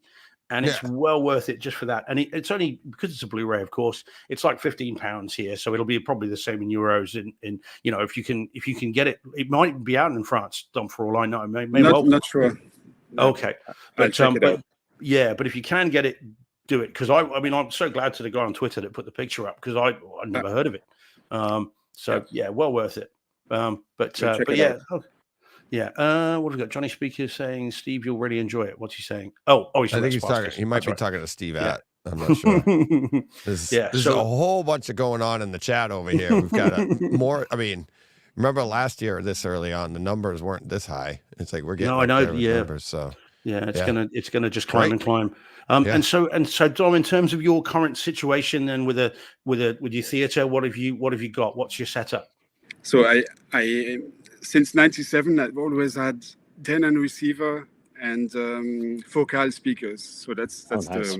That was a winning combo for me for all the years. So I've upgraded the receivers quite a few times, and now the latest one I have is the Denon A100. So the one they did for the 100 years of awesome of Denon, and it's really, this one is like, for me, the ultimate. It really sounds cool.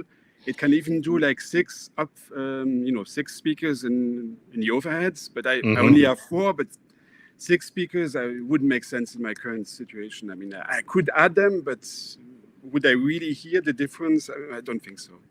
And anyway, most discs have 7.1.4 anyway, so... Yeah, I mean, I think it depends on the size of the room and the layout.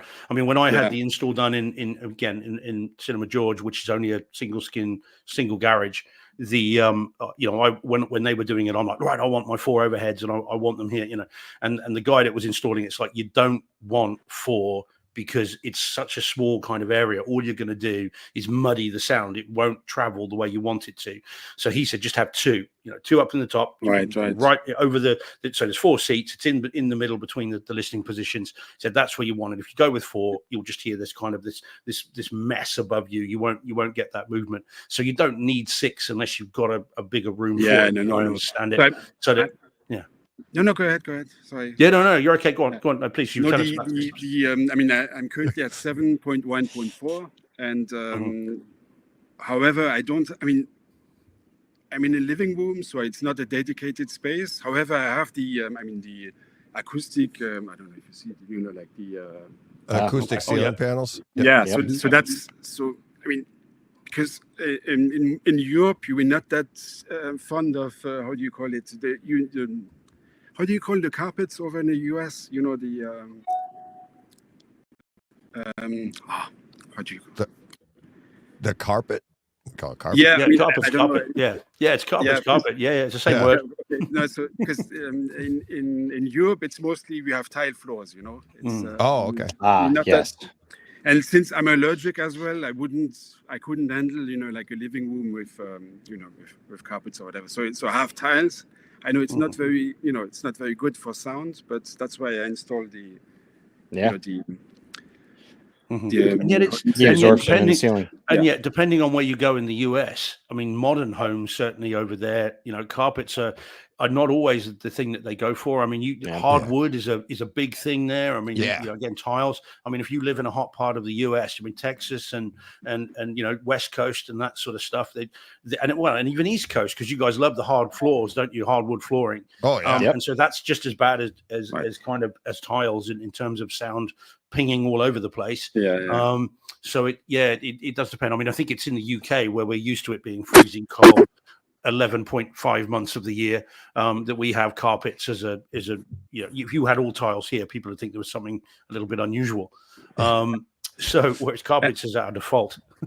And since I don't have the a real dedicated space, I have an OLED 65-inch TV, so it's it looks really great. It's I mean, in Dolby Vision, so whenever I have lots of Dolby Vision discs, so that they look really amazing. However, I know how it looks like to have a projector with a big screen. A friend of mine has it, and whenever we watch a movie there, it's like wow. It's like, I mean, you feel like you're in the theater. I mean, it's definitely its own thing, but yeah, one day maybe when if we move or whatever, potentially. But yeah, right now it doesn't make any sense. So, 65-inch TV it is. Awesome. Nice. I'm sure it's beautiful. Yeah. It looks, I mean, I can't complain, really. It's really great. And the sound is really, I mean, that's the thing I like the most in home theater. I mean, it's the... Yeah, that's the way it always was for me too. And it's funny you say, like, you started with Star Wars.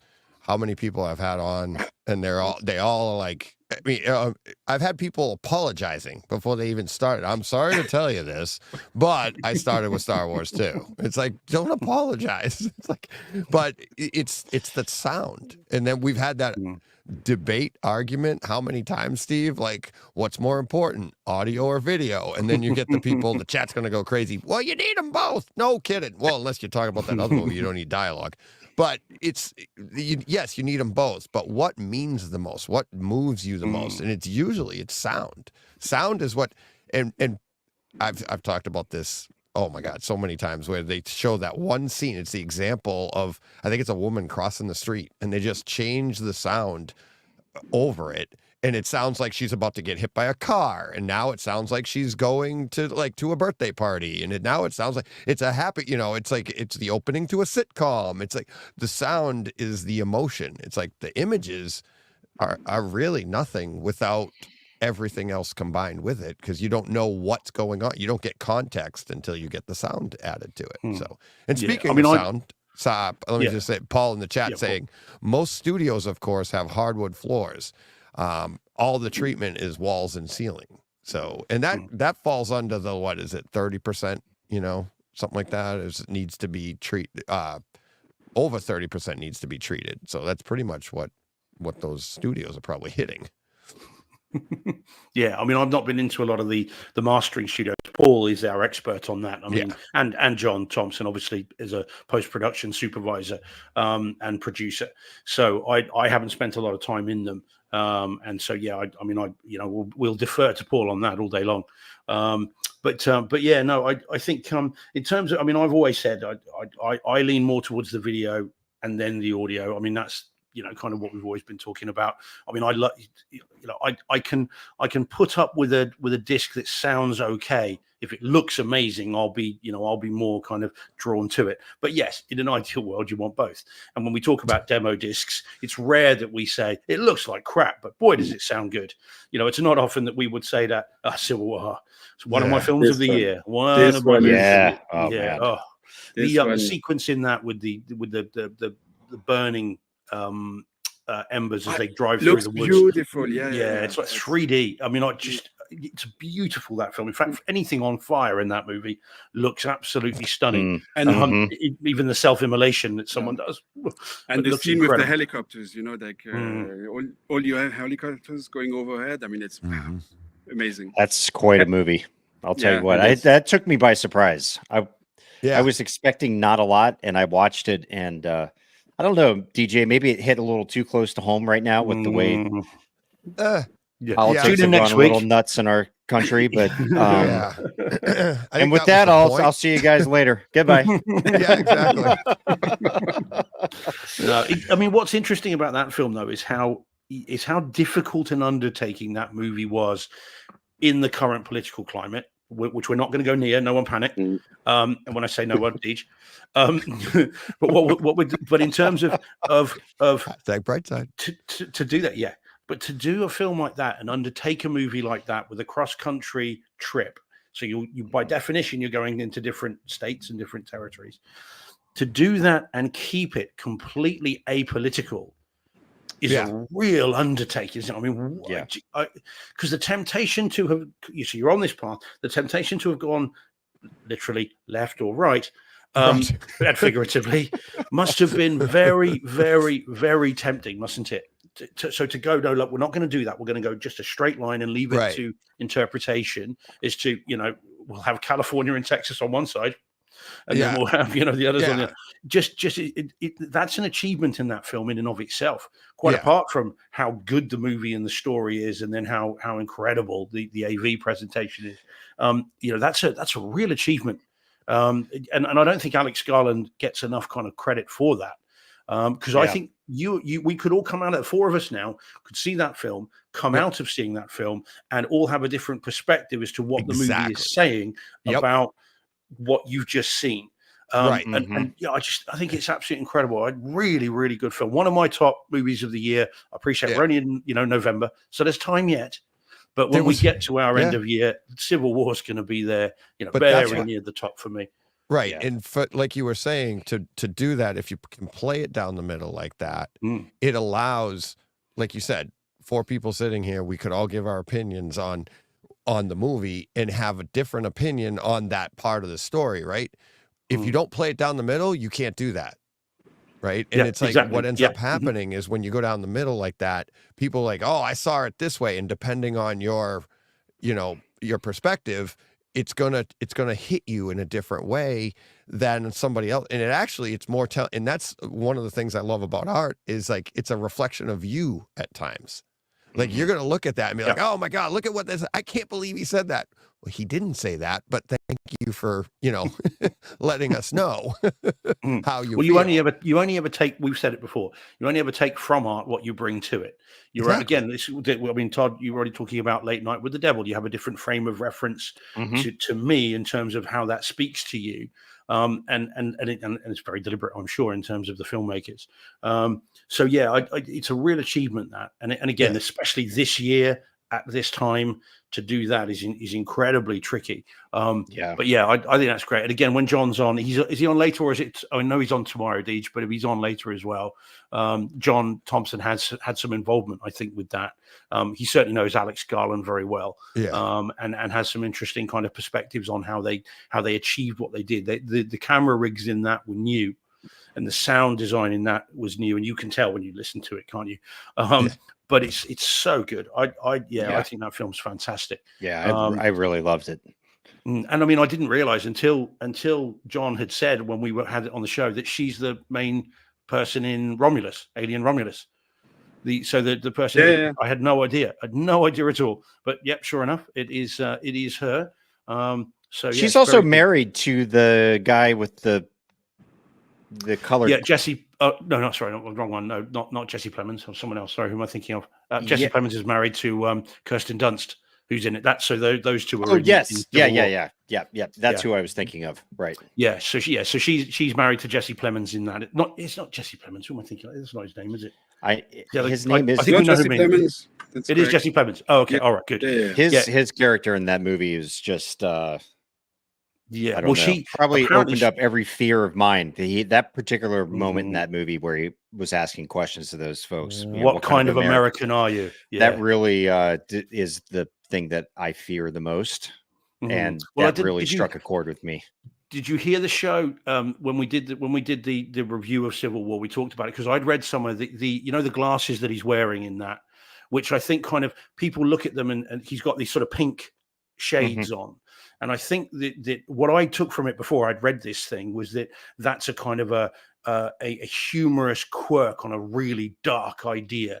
So he's such a horrible psychopath that wearing those, it's almost like a Joker thing. It's kind of I'm gonna paint a smile, but I'm dead serious. And when I first saw it, that's what I thought about those glasses. But it's not.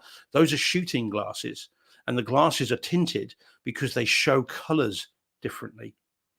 And the idea being that those glasses would show up the color of someone's skin differently. And that's why he's wearing them. Yeah. Wow. I didn't know that. Yeah. No. Wow. Yeah. Me neither. I read that and was like, oh, that's insidious and even more horrible than I thought. Yeah. That's crazy. Yeah. So that's why he's wearing. Yeah. They're shooting glasses. So the colors show differently. So you can discern colors in a different way. So yeah. But yeah, very, very good. And he only got, apparently the actor that was due to do that sequence was let them down at the last minute. And Kirsten Dunst, we talked about I know that. someone who can do it. Yeah.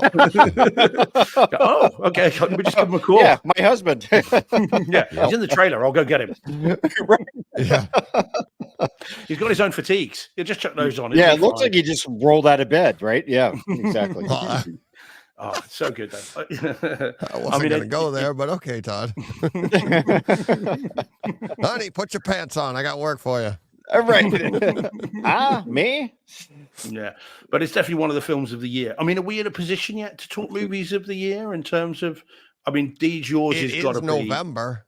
Yeah. What are we thinking in terms of? Is there a top couple that you'd put up there? I mean, Dom, you can go first because I think I know Deej's.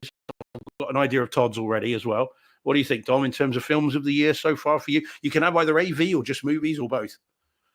Yeah, I don't know. I mean, Civil War is on the top of my list. I mean, that's the one that really, I was like, wow, it's a masterpiece. And video and audio is just like reference quality all around. I mean, I was just, stunned. No. The Bad Boys 4 also video quality audio is also the movie. I mean, I liked it, but I prefer number 2. I mean, that's my favorite Michael Bay.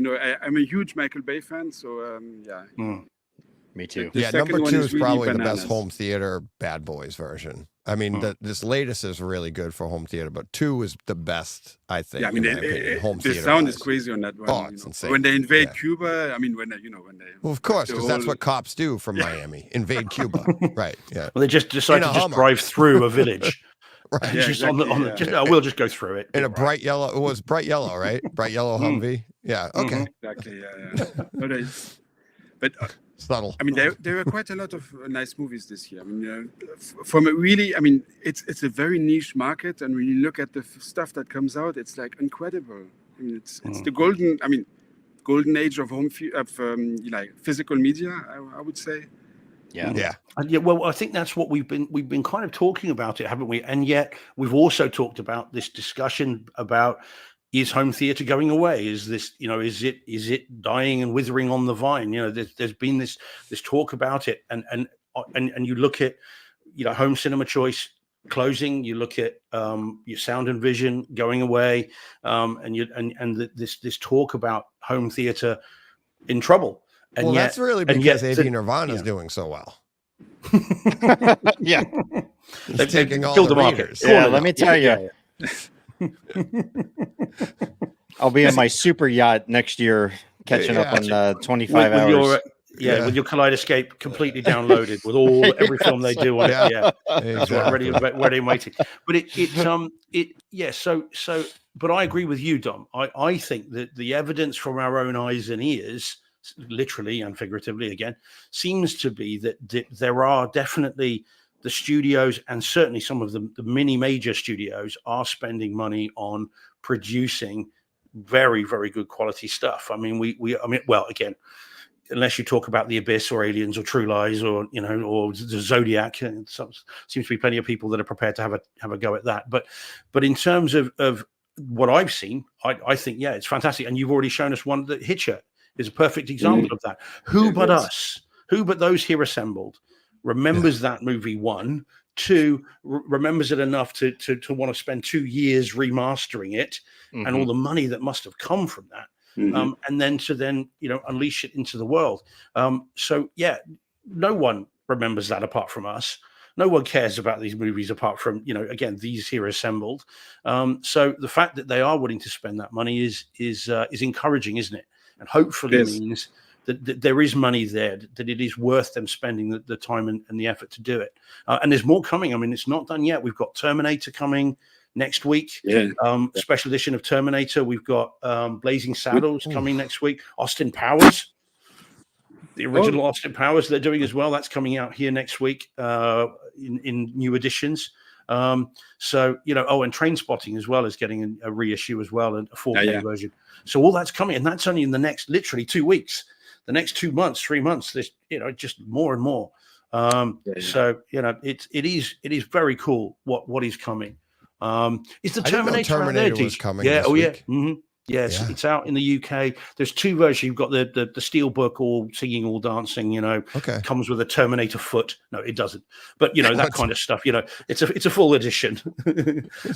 So you've got the Terminator earlobe or something, stuck to the tin. But it's a special edition with all the stuff. Paul Hurt calls it tat. The stuff that actually not Paul Hurt. Sorry, someone on my thing. JJ Huntsecker on Twitter. He's an ex-BBC producer, this guy, and he hates special editions. He says, I want the movie. I don't want all the crap that comes with it because I'll never look at it. So sorry, it's not Paul. Forgive me, Paul. I nearly John Brocked you there. I apologize. So there's one of those coming Monday. That's all the stuff in the box. And then 2 weeks later, you get the standalone version. But it's a new remastered 4K. I think it's Atmos. It's Atmos of the Terminator. Yeah. Wow. So I'm waiting for obviously I don't want the movie as well. I don't need all this. Like I said, I don't need the Terminator earlobe. So I won't be getting that. I'll just wait for the extra couple of weeks and get it from there. Yeah. Thanks, Paul. Paul says that's okay. I wonder how much money it does cost them to do that.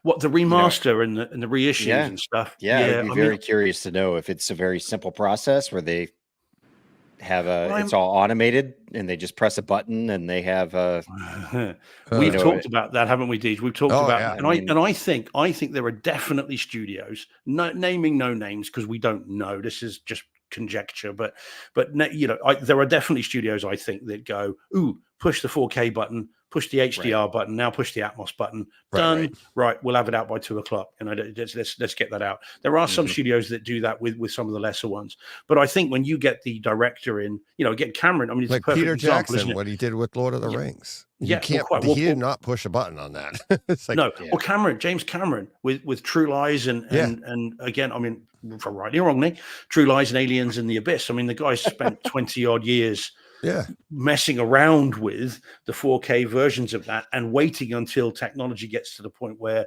he can then AI it as well.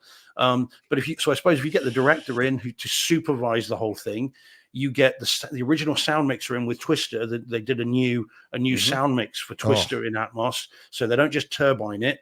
Again, and I don't mean that that's all Turbine did, because I don't think they did, but they don't just take a mix that's an old mix and just upmix it. The Twister one is a fresh remix from the beginning. They did all that new, and so I suppose if you spend that kind of money on it, it's going to cost a lot more. You're going to spend more on it than just pressing a button. But the Hitch is a classic example of that. 2 years they spent on that, on it, frame by frame by frame by frame. The movie's only an hour and a half long. So, but 2 years they spent going through it and then remix it. And we know they took that long because every few months, Second Sight or whoever it was would put up a thing on Twitter saying, this is how it looks. This is what we're doing. This is the frame we're on, and giving you an update. That's really awesome.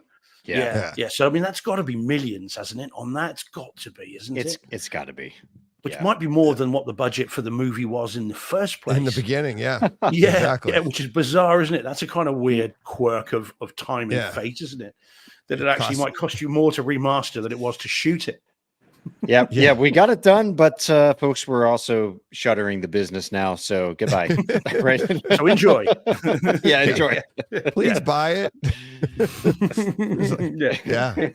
Please buy. Exactly. Please. We've got warehouses full of this stuff. But yeah, so I think we are living, back to your point, Dom. I think we are living in the halcyon days, the golden age of certainly physical media. For all the talk of it going away, I think we are in this golden age at the moment where we're fortunate to get some incredible stuff. Well, the idea completely changes the movies. Like you were saying, sound and vision going away, cinema choice going away. That's more, the print is going away, right? It's like they're all still around digitally. They're all still reported. Sorry, AV Nirvana. They're all still around digitally, but they can bring it. The interest is there. It's like, look at what all of the our community people are just like thirsting for this information. It's like you got some nut job doing a 25-hour home theater show. You've got all of this stuff going. And then people like, I'll be a part of that. Okay. Like, it's not going anywhere. It's just, I think it's just evolving to a point that, at times, guys, like we were saying, like Todd and I were saying earlier, it feels like certain things are shifting in a direction that maybe isn't as productive to the evolution as we'd like to see. But at the same time, I came from a time when it was like home theater didn't exist. So I know what home theater not existing looks like, and this isn't it. Trust me. This is not it. You have so many choices, even entry level point. There's so many choices that you have to go online. And that's where you get, you find out. And sometimes that can be discouraging, and we might actually be doing a disservice to our own, to what we love the most. It's like people online, it's like you want to get into this and you go there and you get online and you're like, oh, what receiver should I get for my, 65-inch television? And the first reply you get, 65, that's a piece of crap. You want to, wait, what? And you're getting bombarded by people that love it so much. They want you to have the best, but it's information overload. You end up, forget it. This is too confusing. I'm out of here. And then they end up which maybe they weren't that passionate to begin with, but you see, like, everybody here listening, watching, whatever, we all know how we started with Star Wars. And it's, and then we all had obstacles to get over, right? Whether it was budget or your room or, significant other telling you, what are you doing? This is stupid. Why do we need this many speakers in the living room? You're convincing people your entire life that this makes sense. Trust me, this makes sense.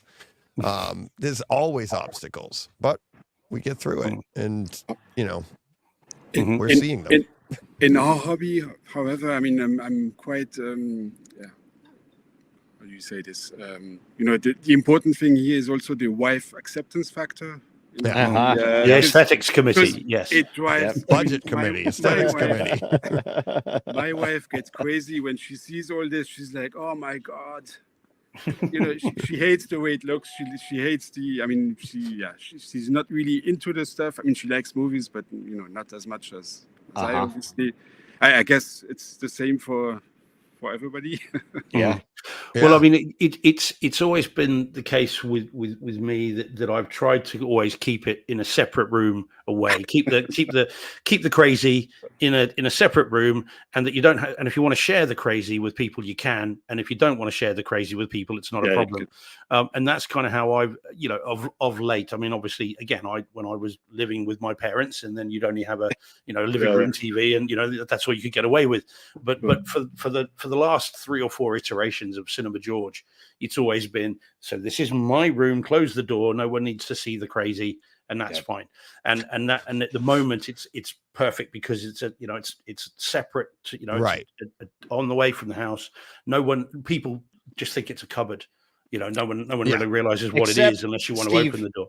How do you explain then that poster that's behind you? You mount that over top of your bed, right? No, well, it's funny you mentioned that, Todd. It's funny you mentioned that. Normally, do you know what? I don't know if I can switch the camera. Yeah. Let me see if I can show you. Just in 2 seconds, see if I can. Bear with me, guys. Right, let me just see if I can. Right, okay. So if I show you that there, so if I switch the camera to that, now you can't quite see, but I'm doing it with my thing. You see with the filing cabinets there, you see that there. Mm-hmm. Just to the right of that is a bit of spare wall, and that's where I hang the poster when I'm not normally doing this. So I don't have it. So I get rid of it that way. So I can come back now. There we go. Right. Am I back? Yep. Good. So off to that side is is where I normally hang it. However, before I did that, and after we'd had this thing. I remember this. I had it stored again. Yeah, I had it stored against the bookcase. Okay, and I just had it there, so it was off camera. This is the normal camera, so it was off camera. Anyway, one day, every day at work, when I'm not in the office, we have a 9 a.m. and a 4 p.m. quick teleconference, just a quick thing with the boss and everybody else. And this one day, the camera I just shared with you was my laptop camera. And I did not have this camera plugged in. I hadn't realized it. I just chucked the laptop on and did it. So on it goes. And sure enough, right there on that bookcase is this poster with my face on it, this giant face. And the boss just goes, "Steve," and I'm like, yeah, what's up? And he goes, "What the bloody hell have you got your picture on a poster in your office for?" And oh my God, honestly, I went red as anything. Everyone there was about 10 of us are all absolutely wetting themselves with laughter. And I'm like, oh my God, I need to get under the desk.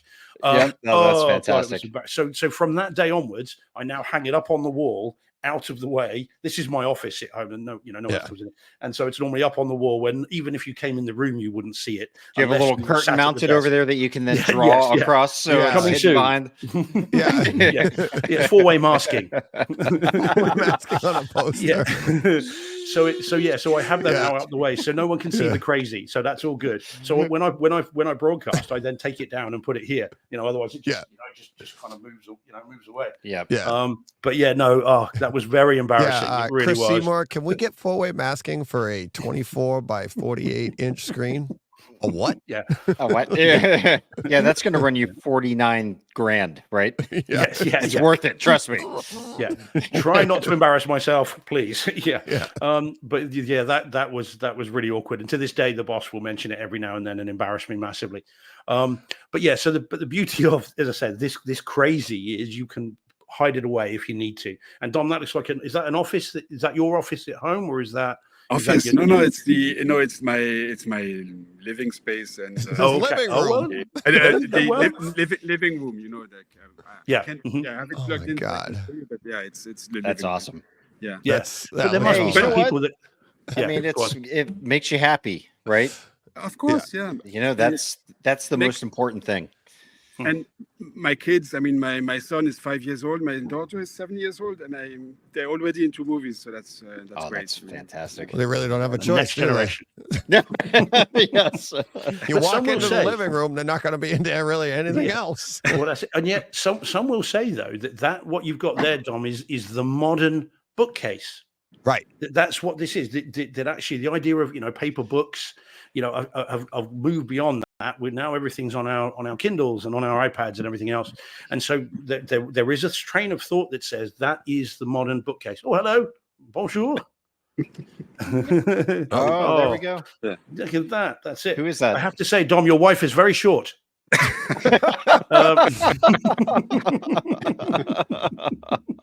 You see the top of her head. I mean, Stop! smaller than Jen, Deej. Shorter than Jen. I know. Don't tell Jen I said that. Don't tell Jen I said that. She's watching, I'm sure. Oh no! Oh, Yeah. but yeah. So I said that's the modern bookcase, and actually shows a breadth of knowledge and understanding and all kinds of it's stuff. very And, cool. Yeah. And what better way? Who needs the complete works of J.R.R. Tolkien on the shelf when you can have Lord of the Rings box set? Exactly. Just as cool. Yeah. I mean, Yeah.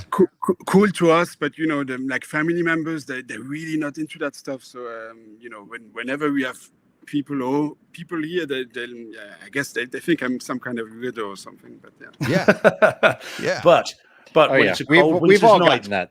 yeah. But when it's a cold winter's night and they want a movie to watch, guess who they're calling? Yes, exactly. Exactly. Yeah. I got Dom on the speed dial. Yep. Yeah, that's Yeah. People must walk into your like living room and like you said, they think they're going like, oh, this guy's weird, but yet they probably just stare at it, right? They're like, they start looking like, what do you? Oh my, they think it's weird, but then at the same time, they can't it's like a train wreck. They can't take their eyes off it. It's 20 plus years of passion, so it's like it's not like I bought this overnight, it's No, yeah. But do we think though that it's generational, so that there is a generation of people who would walk in and stare at that, be instantly transported back to Blockbuster, and just kind of go all misty-eyed. Yeah. Well, I for remember sure. when I could choose that and I could choose this and all that's all yeah. that's gone. There must be a generation of people that do that and can remember it. I'd start getting the sweats and make sure I like try to remember if I rewinded the movie or not. You don't want that $2 charge, Whoops. So, be kind, rewind. Yeah, Yes. I do not miss those days. And Yeah, just before, I mean, in about 3 minutes, I'm going to leave the room. So just just to to tell my appreciation for what you guys are doing. I mean, all three of you. I mean, I listen to your podcasts in my daily commute to work. It's like 2 hours in a car, so I have plenty of time to listen to stuff. So We'll talk longer. We'll talk longer. But anyway, no, what you guys are doing is amazing, and thank you very much. I mean, it's such a niche market, you would, it's I guess it's not easy as well. So thank you very much for what you guys are doing. It's really much appreciated.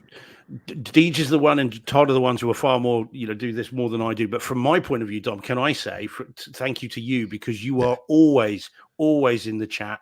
You're there every Tuesday, come rain or shine, and you always help us, because when we forget names and forget movies, you always seem to have the answer on the tip of your tongue.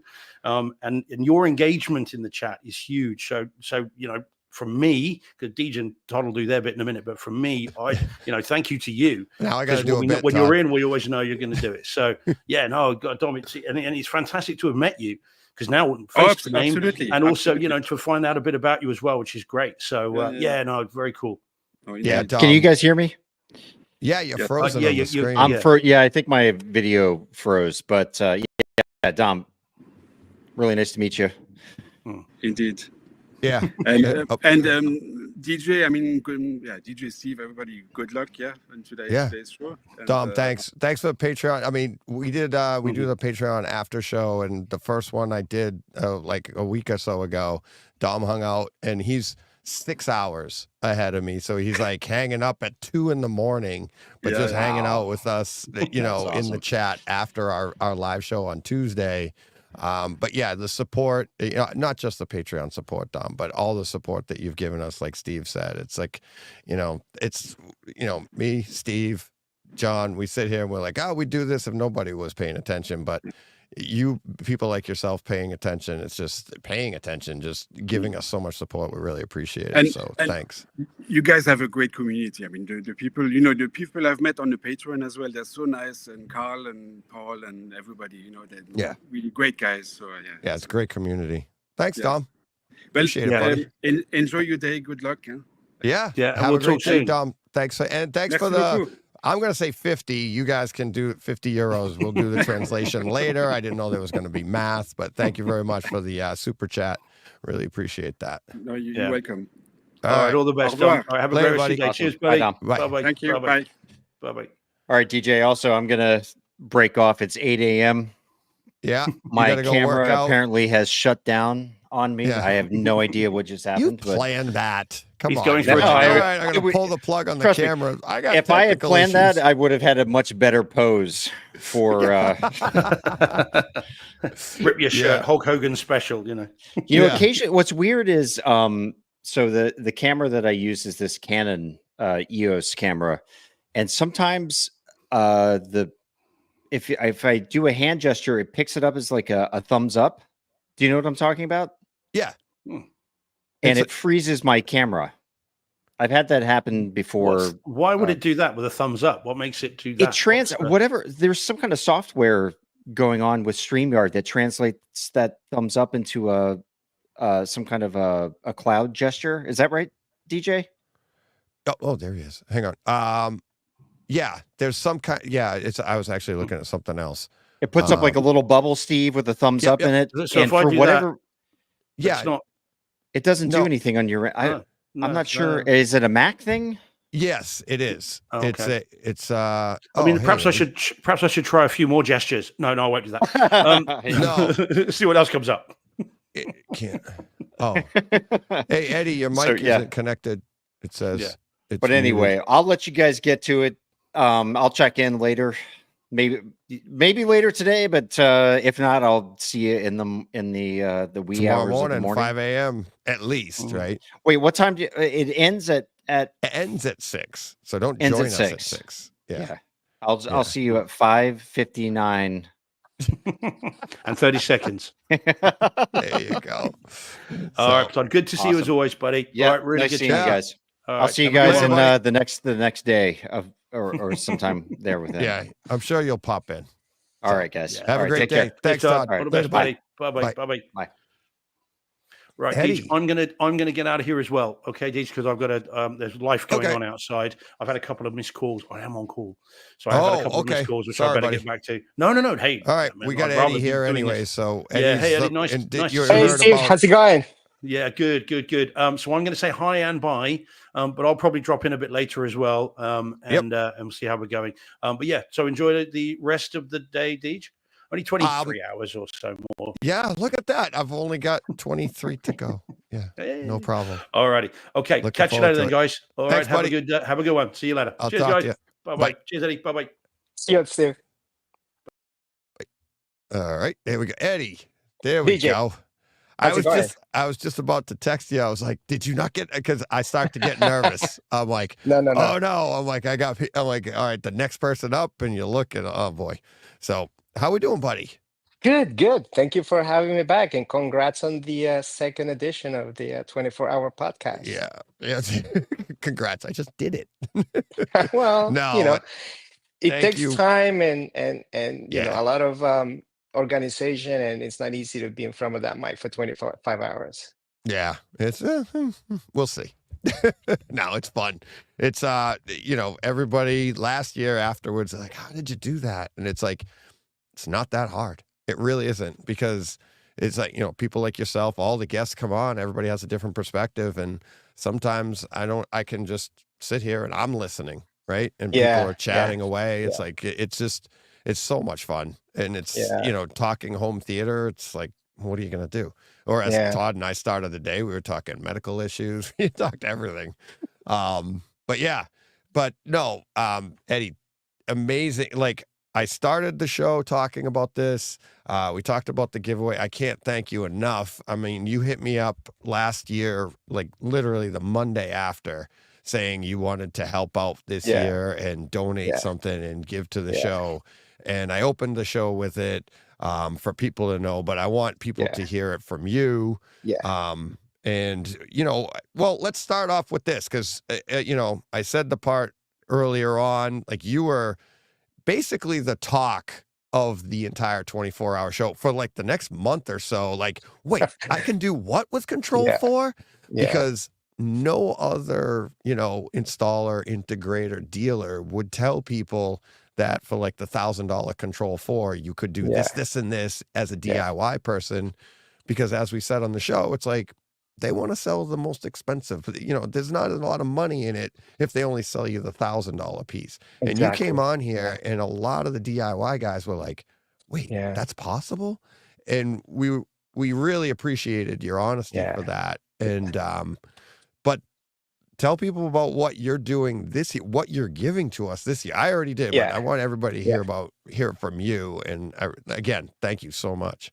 Sure. Okay, so just to touch a little bit on what we talked about last year, and you, after the podcast, you asked me to do the Takeover Tuesdays in January, remember? Mm-hmm.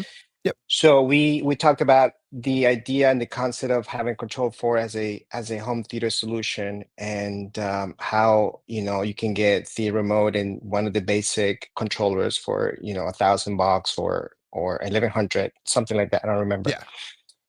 Well, interesting enough, literally like a week later after the show came out, Control 4 announced that they are imposing a subscription fee, mandatory subscription fee to their systems, right? So now every new system has a subscription fee of $250, which is not a lot of money. It is a hard pill to swallow for somebody who just needs it as a one-room solution. You know what I mean? Right. So not a lot of people willing to like spend $250 a year on something just to control the room. But you never know. If you get a system, a startup system like the one we talked about last year, and with the intention of expanding this system throughout your home or through other areas in the house, then that's not longer much of an issue. Like, but if you just need just one room solution, then that's something that some people might not be okay with. And the reason why I bring this up is because we did talk about offering a startup Control 4 system for this year, which we're gonna put on hold just based on the fact that there's that fee involved now mandatory fee. But I do want to say it just in case that the community has some feedback and say, hey, look, it's not so bad, we can do that. I just interested in gathering information of how interested people would be in having a system, even if it's just a one-room system, and you willing to pay a fee. So that way we can just next year we can expand our giveaways for Movember. But just something that I want to bring up, and I'd like to see some. That's interesting. That's it. Yeah, I didn't know that. I didn't know that. I hadn't been paying attention to like the Control 4 and all that, the fees. But that is what you mentioned last year, that's what you were going to give away. And then when you changed it to what we'll get to in a second, I didn't even think twice. I was just like, oh, okay, this is great as well. But that is kind of funny. It's like, here, we're going to give this away, and it's you have to pay a fee. It's like you can't give away the fee too. So it's like that's weird. Yeah, but like it's of course when it's just like everybody's like I always tell potential clients, like, look, you have to see the value in what you're paying for, right? If something has value to this, like $250 a year might have value for some people, it might not have value for some people. So some people would rather say, hey, look, I can buy $100 universal remote control that will do the same thing. Not quite the same thing, but you know what I mean? Like this is always a budget. There's always a maximum amount of money that somebody's willing to spend on a piece of equipment. And there's some alternatives out there for a one-room solution, and we are going to talk about one of them, which is the one we are giving away for Movember. But some people might. I love Control 4. I love those Halo remotes. They're great, and I have the Ava with me, which is the one we're gonna talk about, and I have Control 4, and it's like, all right, would I pay $250 over the Ava remote? My answer is yes, I would, because I like it that much better. But people feel differently, right? It's depending on how people feel about it. All right, so now let's get to our giveaways. So you will talk about the donation part of it, and I will talk about what we're giving away. So we have 2 Ava Cinema remotes that we are giving away, and this is what the Cinema remote looks like. So basically, this is this is a universal remote control. The build quality is excellent. The front is mostly aluminum, and this is a touchscreen. And this down here is a very interesting feature.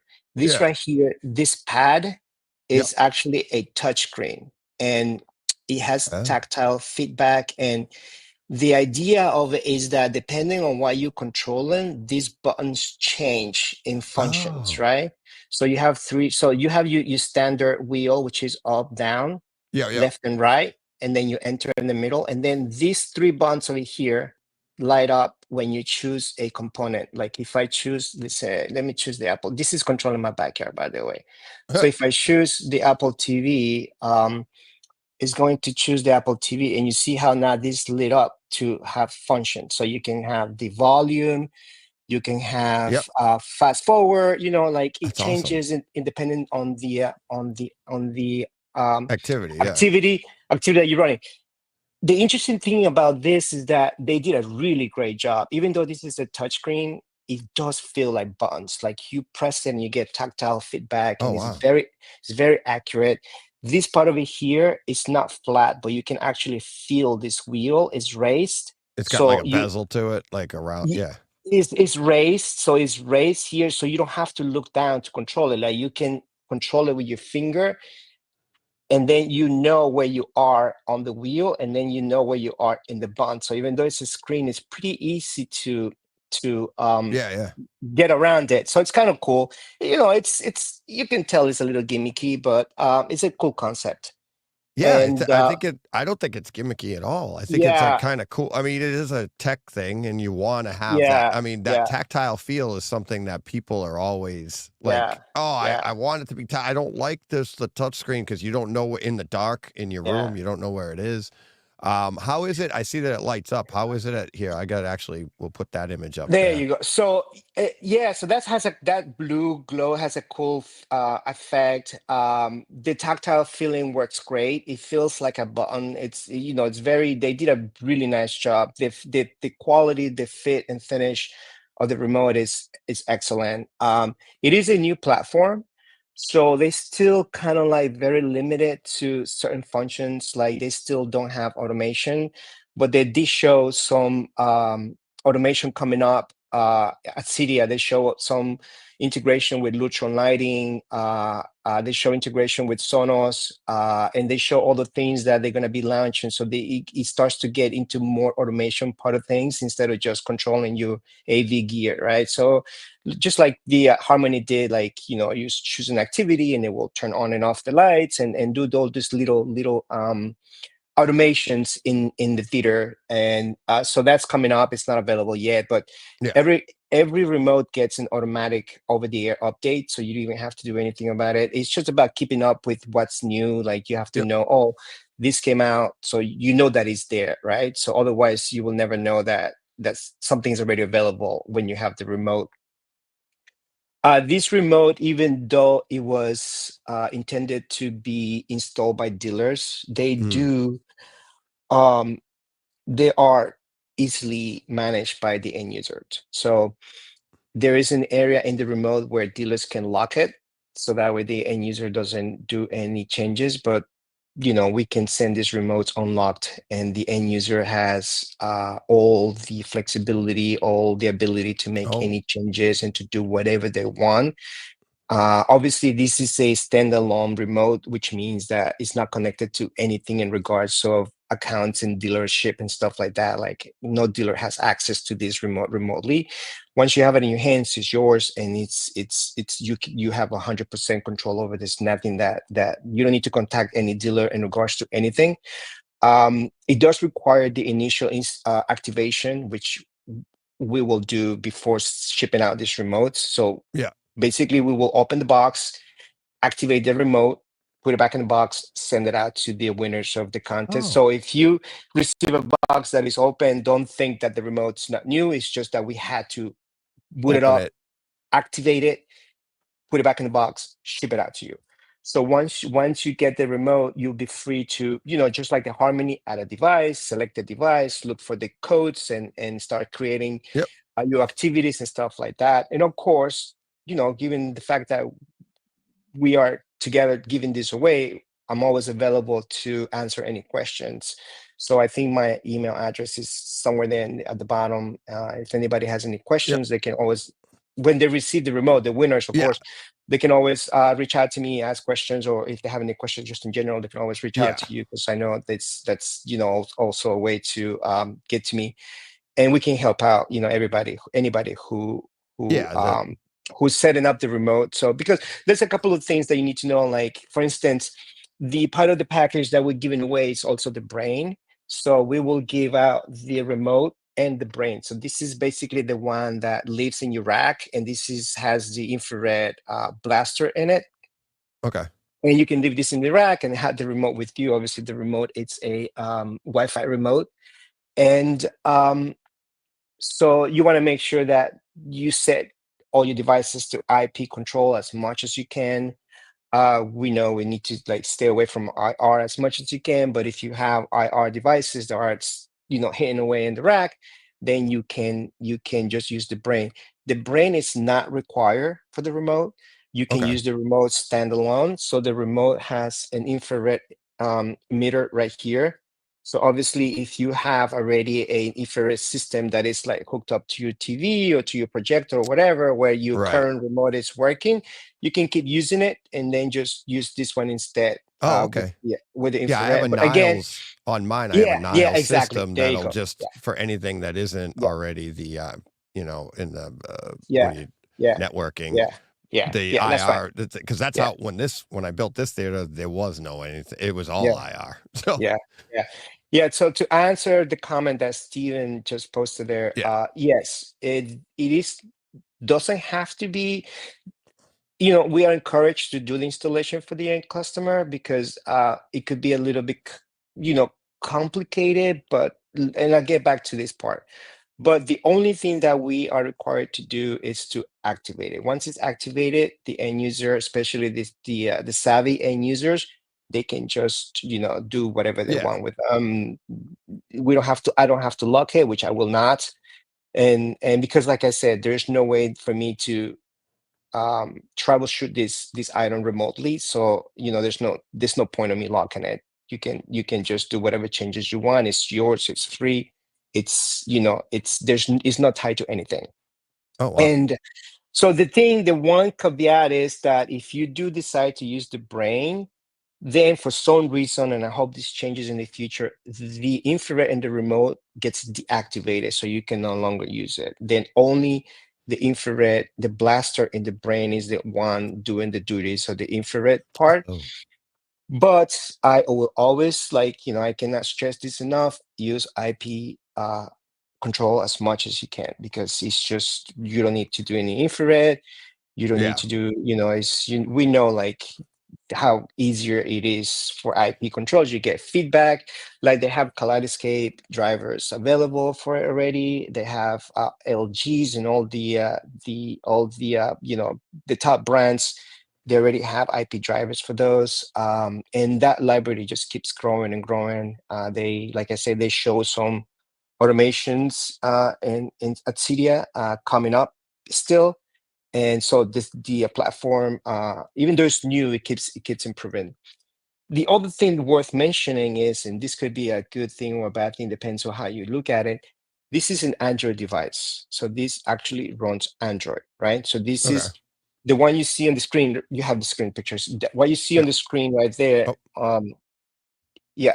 So what you see on the screen right there, that's called the Ava OS. So that's the skin that runs as the remote part of the remote, right? So, but the device itself is a full-fledged unlocked Android device, which means that you can actually run apps in it. As you can see, like that Netflix icon that you see on the screen, that might as well be, you know, the Netflix app. You can put apps, you can put anything in on the screen there, and it will allow you to run those apps without any issue. And one of the things they were showing at Cydia is that you could run the app for your Ring doorbell. So you can answer, you know, the doorbell from your remote control. It has a built-in speaker, has a built-in microphone. And you can do the doorbell. You can run, like right now, it doesn't support Sonos as a native system, but you can run the Sonos app there. So you can just launch the Sonos app and then control your Sonos system in the room that you know, like you would in your cell phone. Yeah. So it has that option, right? That whatever app you want to run that is not necessarily an AV control, it's something else, you can run it, and it will run without an issue. For those who have Josh, I'm not quite sure Josh if you have AI? anybody. Josh AI, it runs Josh AI as a native app. So in the setup, I can choose, and I actually do have it here. I can choose if I want to do that's Josh in my home right there. So it takes over the entire remote. So this remote can be used exclusively as a Josh remote. Wow, that looks it cool. will, it is. Just from my perspective of like, and I'm sure people watching are like Yeah. me, like, what is this thing? Like, but just Yeah. changing that whole screen to Yeah. that image, Yeah. it's like Yeah. that. Just what you're showing right now gives the Yeah. idea that that's like what it's capable of. Just that the entire thing is just it's all digital. Everything is just images. So here I have the option to, like, say for instance, this is a little microphone in the middle, that's Josh. Yeah. And then because the control, so because the control is the remote, I'm sorry, it's controlling, like I said, this is connected to my backyard right now, right? And in my backyard I have a Sonos bar and arc below my TV. With the Josh app, every time I ask him a question, like if I said whatever you want to ask him, you know, turn on the lights, or what's the temperature outside, what's the forecast, it will respond through the Sonos speaker, which is pretty cool. It's pretty cool to have that response. You can have it, you know, respond on the remote itself, but if you have a Sonos system, Josh can give you feedback through the sound system. So if you are in the kitchen and you ask a question to Josh, it will respond through the speakers in the kitchen, or you can have it respond anywhere in the house. So that's kind of cool to have the response coming from the main sound of the house, of the room. So Steve has another question in the chat. It says he asked, does the Brain allow attached IR blasters like a Harmony Hub? That's a very good question, and I was almost forgetting to mention that out. So there are 3 USB-C ports in the hub, and unfortunately, for whatever reason, Ava decided to do USB-C IR extenders. Okay. So, and they sell them themselves, and those can be very expensive. But yes, you can add 3 IR receivers or emitters. This Blasters, would be to each Brain. So you can have, like, for instance, if you have 2 Apple TVs, you don't want to use the blaster because it will send the signal to both of them, right? Right. So in this case, you will connect one of these IR to each Apple TV, so that way the signal does not go to the one that is not intended to. Right. But again, once the Apple TV driver comes out, just use the Apple TV driver, because for those who have Josh AI, you can control the Apple TV through voice also. So you know it just expands the what the remote can do, depending on what system you have. This remote being a Google Android remote also runs a Google Assist. So for those who already have a Google Assist home and they have Google Assist devices, you can control them with this. You just press the just press the microphone button on the side. You can talk to it, turn on the lights, turn off the lights, and it will control all your Google devices with Google Assist without any issues. So what about the idea of like I said, like I have a Nile system that has the repeater, and I can put up to I think it's 6 blasters off it. That's how I'm running my rack right now. Yeah. Could I send like the signal to the Nile system? You know what I mean? Yeah. Jack into the brain and then send with the, directly into the system. So it wouldn't be a blaster on the end. It would be the like the headphone jack or whatever you call it. So you have like a receiver, you have an infrared receiver somewhere right there, right? Where you point your remote, right? So then you will use the Ava without the brain. And then the Ava would be in charge of sending the signal from the remote. So if you have an infrared device, you know what I mean? So you can just point it and use it like a regular infrared device. Yes. Oh, so you could. That's a great idea. Like Steve's question, does the brain allow an attached IR? Your answer is yes, but it's these expensive, pieces. You don't have to. You could go to a Nile system instead of a brain and actually do so the brain is really just the Nile system for all intents and purposes. The brain right? is just a receiver with, it just takes that infrared signal and puts it away that is out of the side of the remote, right? So like my rack is in my basement. So obviously I cannot use any infrareds from my media room. Then I will use the brain to send those infrared signals to whichever component it's in my rack.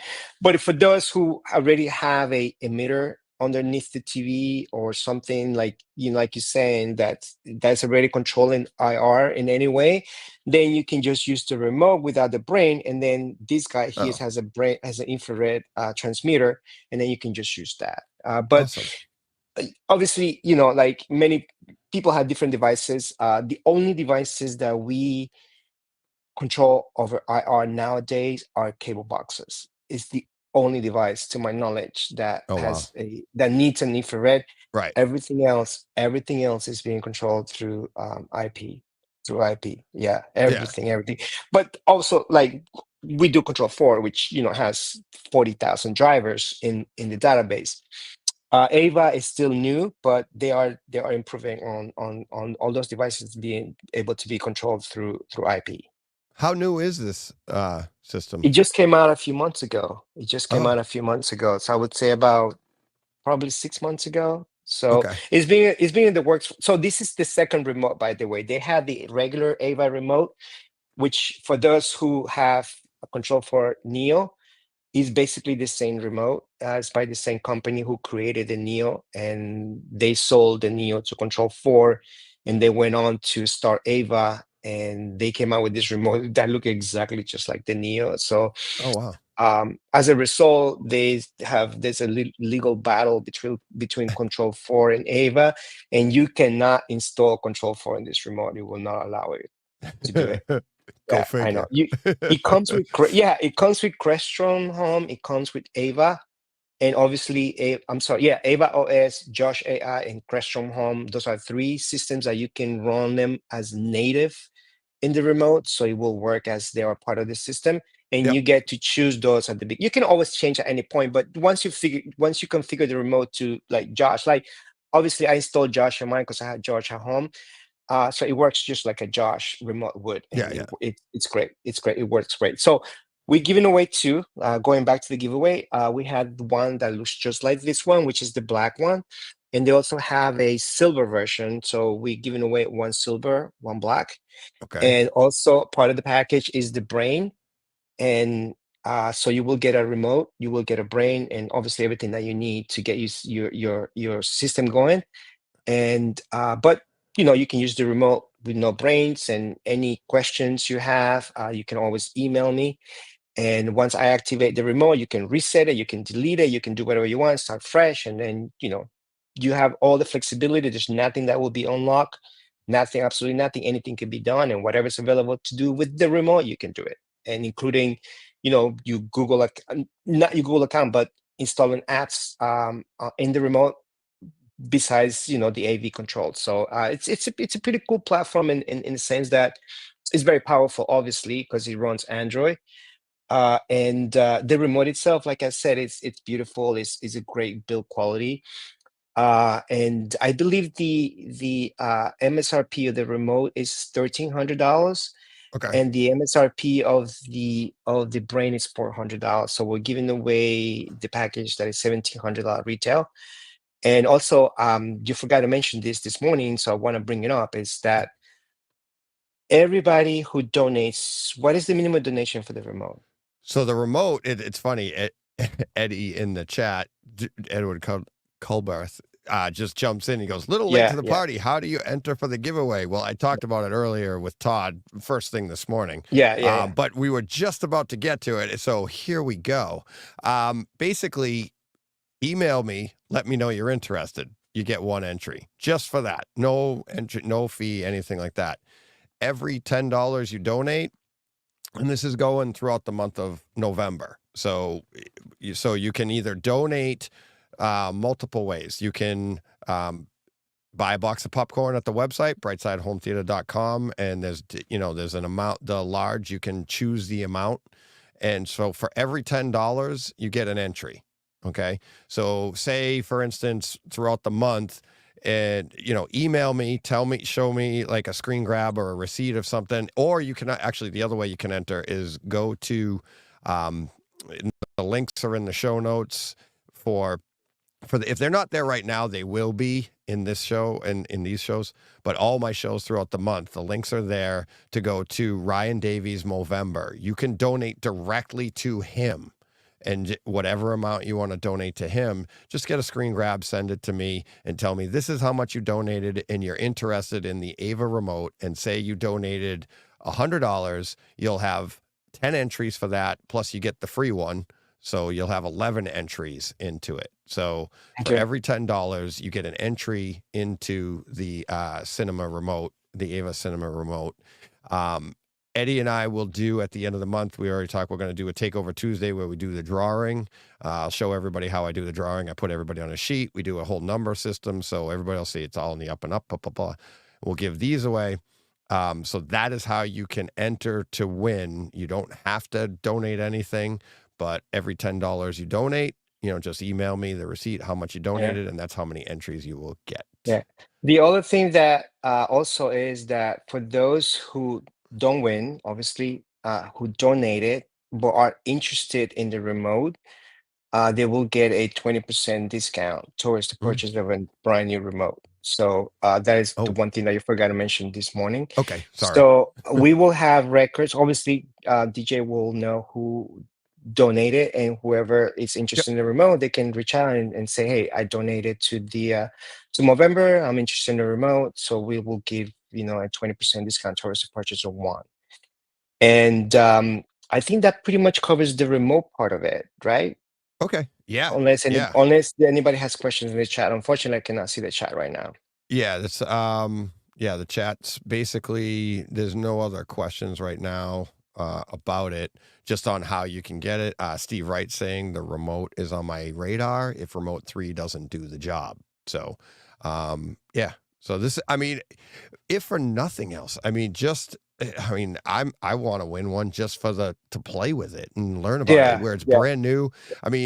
Especially in home theater, we love to be early adopters, but sometimes we can't afford to be, because when things come out, it's hard, it's hard, one, to afford it, and two, how is it working?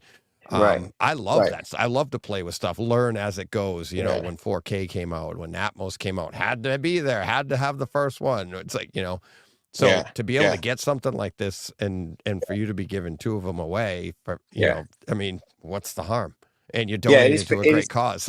Like, what the heck? Well, that's the one thing that people should keep in mind, right? It's not much about the items themselves or the discounts or whatever, but it's about also the donation, right? It's that's what we're trying to do today, to raise this money, and just keep that in mind. And so also one more thing, the other way you can enter. donating right here. We've had people right already on the in the chats, chat. yeah. Todd's donate. Todd's already got $100 entered. No, so $50 super chat, and as Todd figured out this morning, that's as high as you can go. Don Hensley $50, Dom Harper €50, which is even more. I got to do the math on his entries. Jack Lee's at $5 super sticker. So you can donate here, and whatever you donate on YouTube, just screen grab your receipt for that and send it to me, and that's part of your entry, and we'll go from there. So, and again, it's going to go throughout the month. So hopefully we can raise a lot of money using these things. So thank you, Eddie. Appreciate it. Sure. So so let's move back to our next item, which is Let me Kaleidoscape.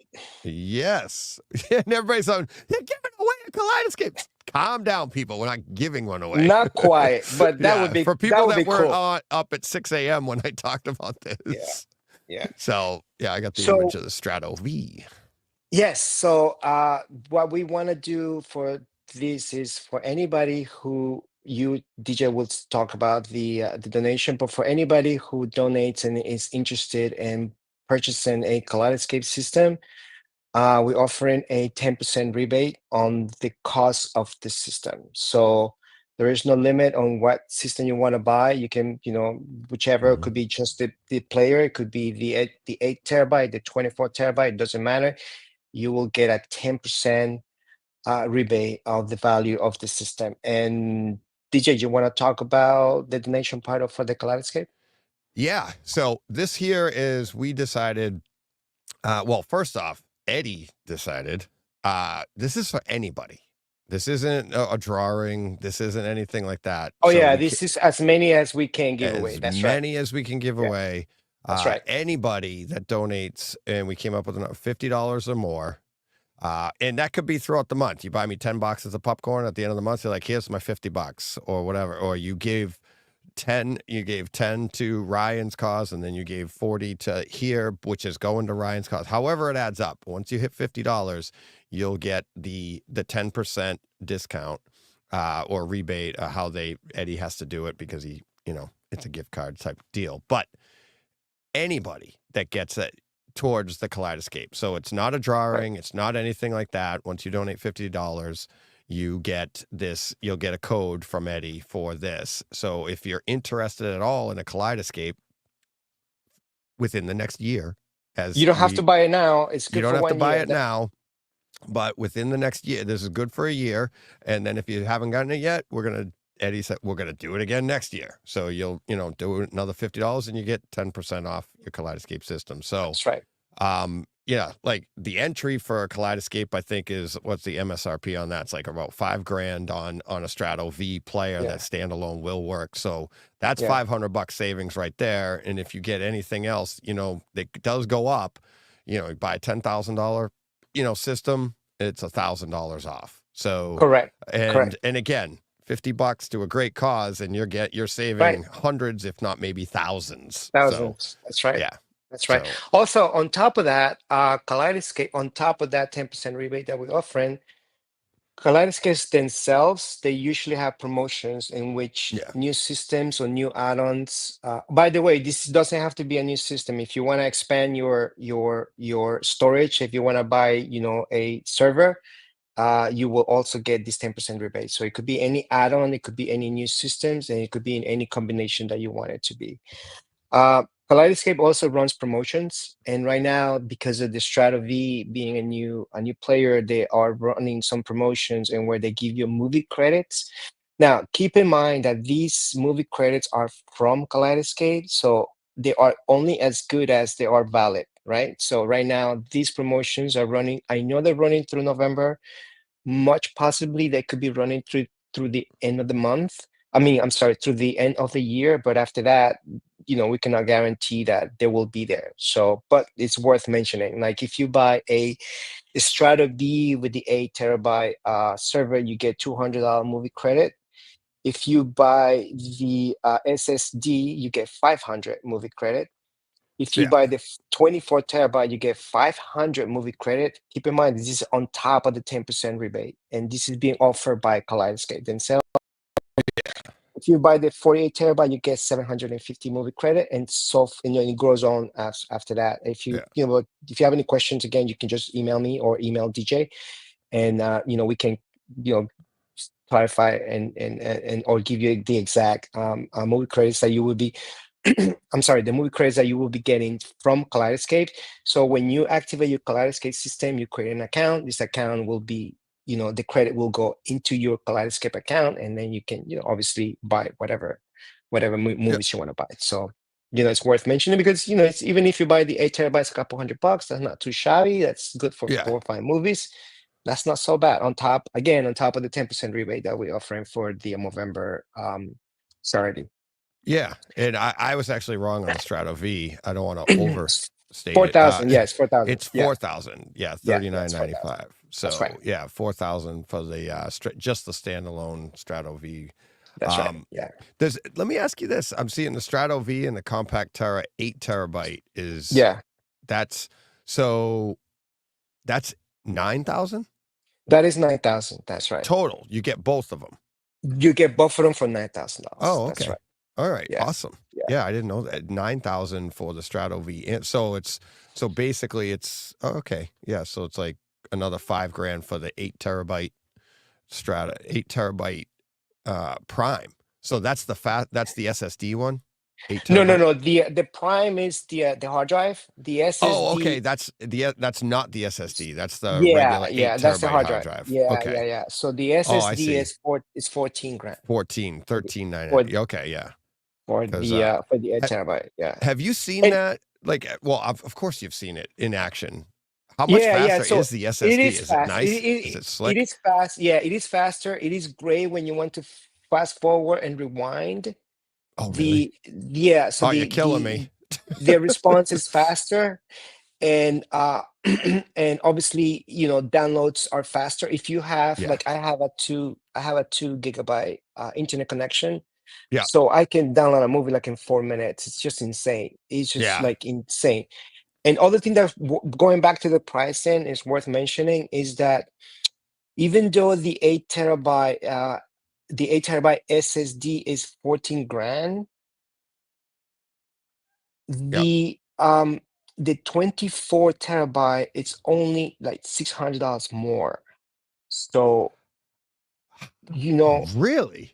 Yeah, I'm looking at it right now. I didn't even. Yeah, look at that. Yeah, you're right. 13,999, and then 14. Yeah, it's literally. But we're talking about more.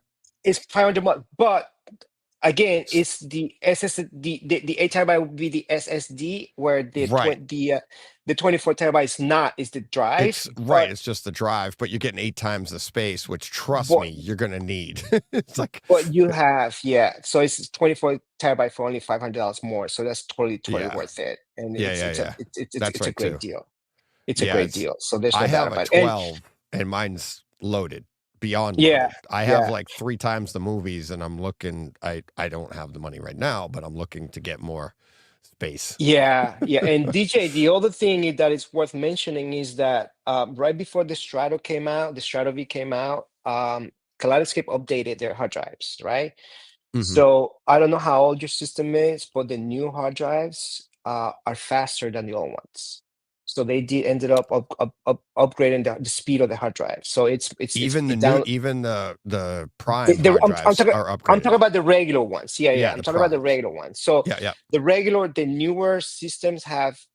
I think they update the capacity from 6 to 8. I don't remember when they announced the updated when they announced the SSDs and also updated regular drives.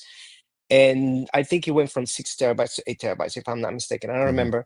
And these drives are faster. I mean, you still have a little bit of lag when you rewind and fast forward, but it's not as much as it was when the Strato C came out, right? Yeah. And and I think that's still this. So the Strato C came out. Obviously, the Strato C is being phased out over the Strato V. So all systems now come with the Strato V. So even if you order a server, you will still you should order the Strato V first of all, because it has Dolby Vision in it. Yeah. I'm sorry, I'm reading the question. Yeah, so here's the question. This is probably a question for Kaleidoscape. This is from Steve Wright. Sorry, buddy. I'm pretty sure the SSD on the V is disabled if you add storage, but it would be nice to use the download cache to speed up downloads. Yeah, it is disabled. Yes, I see what you mean. It is disabled, you're right, because once you have a server, it becomes a player. Right. It becomes a player. Yeah. Yeah, I went over this question because this is one of the things. I have a Strato V sitting still in the box right outside this door that I've had for like a month, and I haven't had a chance to set it up, connect it because it's one of those things that once you get into the, like, I want to set it up and I want to do it right. So I have a Lumagen, so I have to update that to be able to get the Dolby Vision, because the Lumagen will pull the Dolby Vision out of it, right? So I want to do that. I want to be able to access the Strato V. And I actually, when I was at CEDIA, I met with probably Andre's their head engineer. I met with him, but then he pulled over a couple other engineers. We talked for like 20 minutes about so many different things. They were great. They were like, it was just so much. It was like, talk about like a geek fest. We were just like, well, what about this? And what about this? And they're so passionate about it, like us. And they're like, what about this idea? And we actually I talked about it on the show after CEDIA. I never hooked up with Andre again. I still could, but we had this idea of doing something. We're going to test this idea on just the titles and how we can order the titles on your tile page, right? So like, right. And even they were like, yeah, we want to do that. And it's like, they knew you could do it, but they wanted to find a way to make it easier just from talking to me. And they're like, that's a great idea. So let's do that. But yes, I talked to them about the Strato V. So my idea was, I have Dolby Vision up in my living room on my OLED, and I was going to take the Strato V, put it in the living room, and now it's a standalone player in my living room, connected to my account, not attached to this system, to my theater system, right? And they were like, that's a good idea. And what I want to do is be able to take it out. And when I go and visit somebody, I could say, take it with me. We connect it to that system. If I do a visit somebody's home theater, and we could play with it that way. Great. You can do that. That was my idea. And then I hear all the stuff about Dolby Vision and that my Lumagen can do it. And they're like, connect it to your theater because it's going to pull out so much more for you, this and that.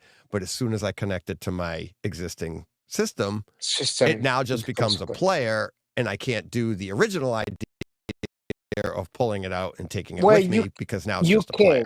Yes, you can. You can. I could? Well, you will have to set it up as a second home. Right.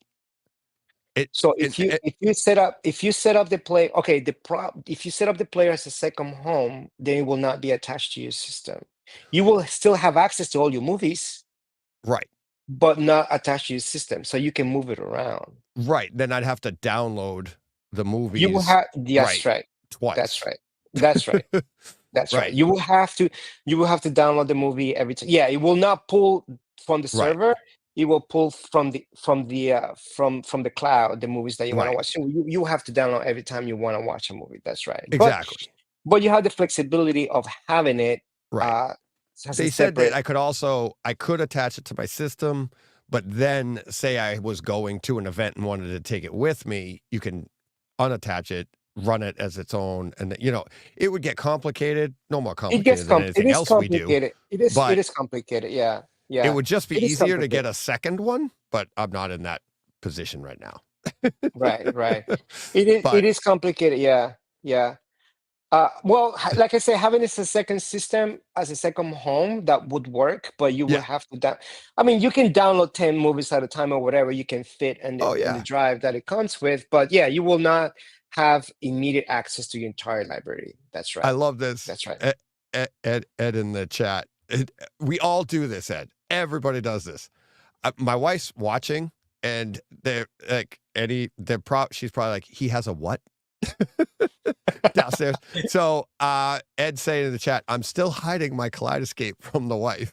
My Anthem input name remains unnamed. I think she believes it's part of Plex or something else. If she knew the price, it wouldn't be good. So I'm sorry I outed you, Ed, if you're watching right now. Not anymore. There's no point anymore. It's out. Yeah, exactly. But I do that. I've been doing that for over 30 years, right? Be like, you get a new receiver, and she's like, she probably wouldn't notice, right? And then if she did, it'd be like, how long you had that? And it could have been there a week. And you're like, oh my God, had that a while. Forever, since I was a teenager. Boxes are like going up into the attic, like, hide this. It's like now, and back then it was easy, way back in the day, because you had to go to the store and do it. Now Amazon shows up, and you're like, I got to get home before she does. There's a giant box in the driveway. I'm screwed. Oh my God. No, but they're doing a great job with these players because obviously, the SSD, it's smaller in size. I don't know if you remember the big servers back in the day. They were like these big, like 3-4 EU servers that used to have like $40,000. And but those systems are great, and they just keep improving. Yep. I don't know if they will ever do a 2.1 HDMI 2.1, but I don't know if it matters. It's just such a great system. Does it matter? Yeah. It's like maybe if we get there, it might. I'm not sure. It's like, because that's more for gaming, isn't it? Like the 120 and it just allows you to do 8K. And the fact that Kaleidoscape is a system that doesn't stream, but you download, it's a good candidate for it, right? Because you're not bandwidth dependent. Yeah. But that's going to be a great way to sell hard drives, right, Eddie? Oh, like, absolutely. You go to 8K now. It's like, I need more hard drive space. Yeah. But I don't know. I don't know if that's ever happening. I don't see that taking off anytime soon. Well, that's a great way to put it. I don't see it taking off either, because you literally can't perceive it. You can't see it. No, you can't see it. That's not fair, to be accurate. Okay, so at anything under about 70-inch display, you can't perceive HD from 4K. 1080 under 70 inches, your eyes can't perceive the difference in the pixel size. If it is a 4K, only if it is a 1080 display. But if it's like 4K display being upscale, it's some look. That would be the HDR. Do you remember back in the day when 4K came out, and it was like everybody was like, "Oh, 4K is the greatest thing because it's 4 times the resolution," and then they were like, the few who were like, "Okay, I would rather have a great 1080p than a bad 4K," right? Yeah. And I think it's true. If you see a 1080p image in a 4K TV, that is a great 1080p image. It's hard to tell. It's not a 4K. It just looks amazing. Right. The pixel size doesn't matter as much as the contrast as much, and that's the HDR, right? Yeah, the 4K has HDR attached to it in most cases. Okay. Right. It's the HDR that makes the difference, and that's your contrast ratio. So if you have and that's why the plasmas look so good. They had such great contrast. Yeah, it was the blacks. At the black level, right? And that's your contrast ratio. If you don't go deep enough, it doesn't matter how bright you get. It's just your contrast ratio is going to be off. Right. If you looked at, so say you brought up a white screen at 70 inches, and if you could get your nose up to the screen and look at those pixels, you're going to see on a 1080 screen, you'll see those pixels. When you go to 4K, you're barely going to be able to see, because now you're going to take each one of those pixels and have it. It turns it into 4 pixels. Right. You can't see the difference. You got to get your nose in there to even at we call it SD, but at HD now, you're going to see a pixel there. But now that little tiny pixel, which is the size of the end of a pencil, is going to turn into 4 of them. You can't discern that if you step back. No, you can't. You won't be able to see it. No. If you get up to anything over that, like say you're up at 100 inches, now you're going to be able to see those 4K pixels with your nose up to the screen, right? Right. Take those little pixels, take one of those, and have that. that's 8K. Correct. You've got to get over 200 inches to be able to see a pixel at 8K. Yeah. That's right. We don't have 200-inch screens. Yeah. There's really no need for it. No, there isn't. And this is where I think the only place you really need 8K, it's not in our displays, it's in our cameras and how they're shooting it, because that's going to make these digital movies future-proof, right? So now you can go up to a bigger screen, or you can upgrade it in the future to the newer technology. That's why your phone will take a 15 megapixels picture, because you're only looking at it on your phone and you don't really care, but you have the capability to blow that up into a poster size or something. Correct. That's because if you don't have the pixels, when you go to blow it up, it's going to be all blocky. The other thing that also matters in this situation in terms of video is viewing distance, right? So even if it is a 4K and if it's 200 inches, if you're sitting out at a 45-degree angle, you still won't be able to see the pixels, because it's about how far away you are from that screen. And probably by the time those pixels become visible and annoying, it would be to a point where you are way too close to that screen to even be able to enjoy a movie. But for the home experience, 4K is just not. I actually, I would rather see, I would rather see 12-bit. Like I would rather see the jump to 12-bit, because the jump from 8-bit to 10-bit was just amazing. It's just to see those gradients, just like so smooth with no lines in them, and it's just like magical, right? Remember Superbit on the DVD? And that was 480. You're looking at 480, and we upped the bit rate there on a disc at 480, and you're like, it did make a difference to dorks like us. We'd be like, oh, look at, we'd have people over, and they'd be like, I don't know what you're talking about. Oh, look at this, it's gorgeous. And you're like, okay. But we did notice that. So imagine on our screens now, you're right, going to 12-bit, that's where I think the biggest improvement is going to be. Maybe could they improve on HDR, like add like Super HDR or HDR Plus? They love using the Plus. You can. I'm assuming that as the bit count goes up, so is HDR levels will go up as well, right? So you have more bits, more data and you can create even smoother, better colors. And to me, that's I would rather have a 12-bit image than an 8K image anytime. And it's just because even the 10-bit alone, it's just, you still see in some places, if there's too much compression, you will still see some gradients that don't look right, but it's far in between. But a movie that it's being like transferred to the highest quality of what 10-bit can offer, it looks just amazing, and it just looks three-dimensional, especially if you have an OLED TV or a very nice projector with nice black levels and calibrated. It just looks amazing. Oh yeah, Mike. Here we go. We got Danny Speakers, Dan Carpenter joining in the chat. We also have a question or statement from Van Gool in the chat saying, so a V would hold 5 8K movies or 10 4K movies. So yes, I do believe it does hold the 10 4K movies, but I don't think they even remember have any 8Ks that 8K is 4 times the size of 4K, right? So that would be probably couple movies tops. So the EV is already a rental player, right? So it's mostly for rentals. That's probably the main market. So you will be able to download that rental movie and and watch it, and then move on to the next movie when the other one comes out. So but it will be. And the other thing is that even over the air 4K is just terrible. It's just terrible, and some of it's not even 4K, some of it's just 1440p. And I would rather see that improve over any jump to 8K, right? Just get that over the air. I want to watch, right? I want to watch either a program or a sporting event in 4K that looks like a 4K. Like, I don't know if you guys have ever seen a Apple TV Friday nights. They look unbelievable. How come Apple can do it, nobody else can? I just don't get it. It looks amazing. It's just like, but like Apple has resources nobody else has, right?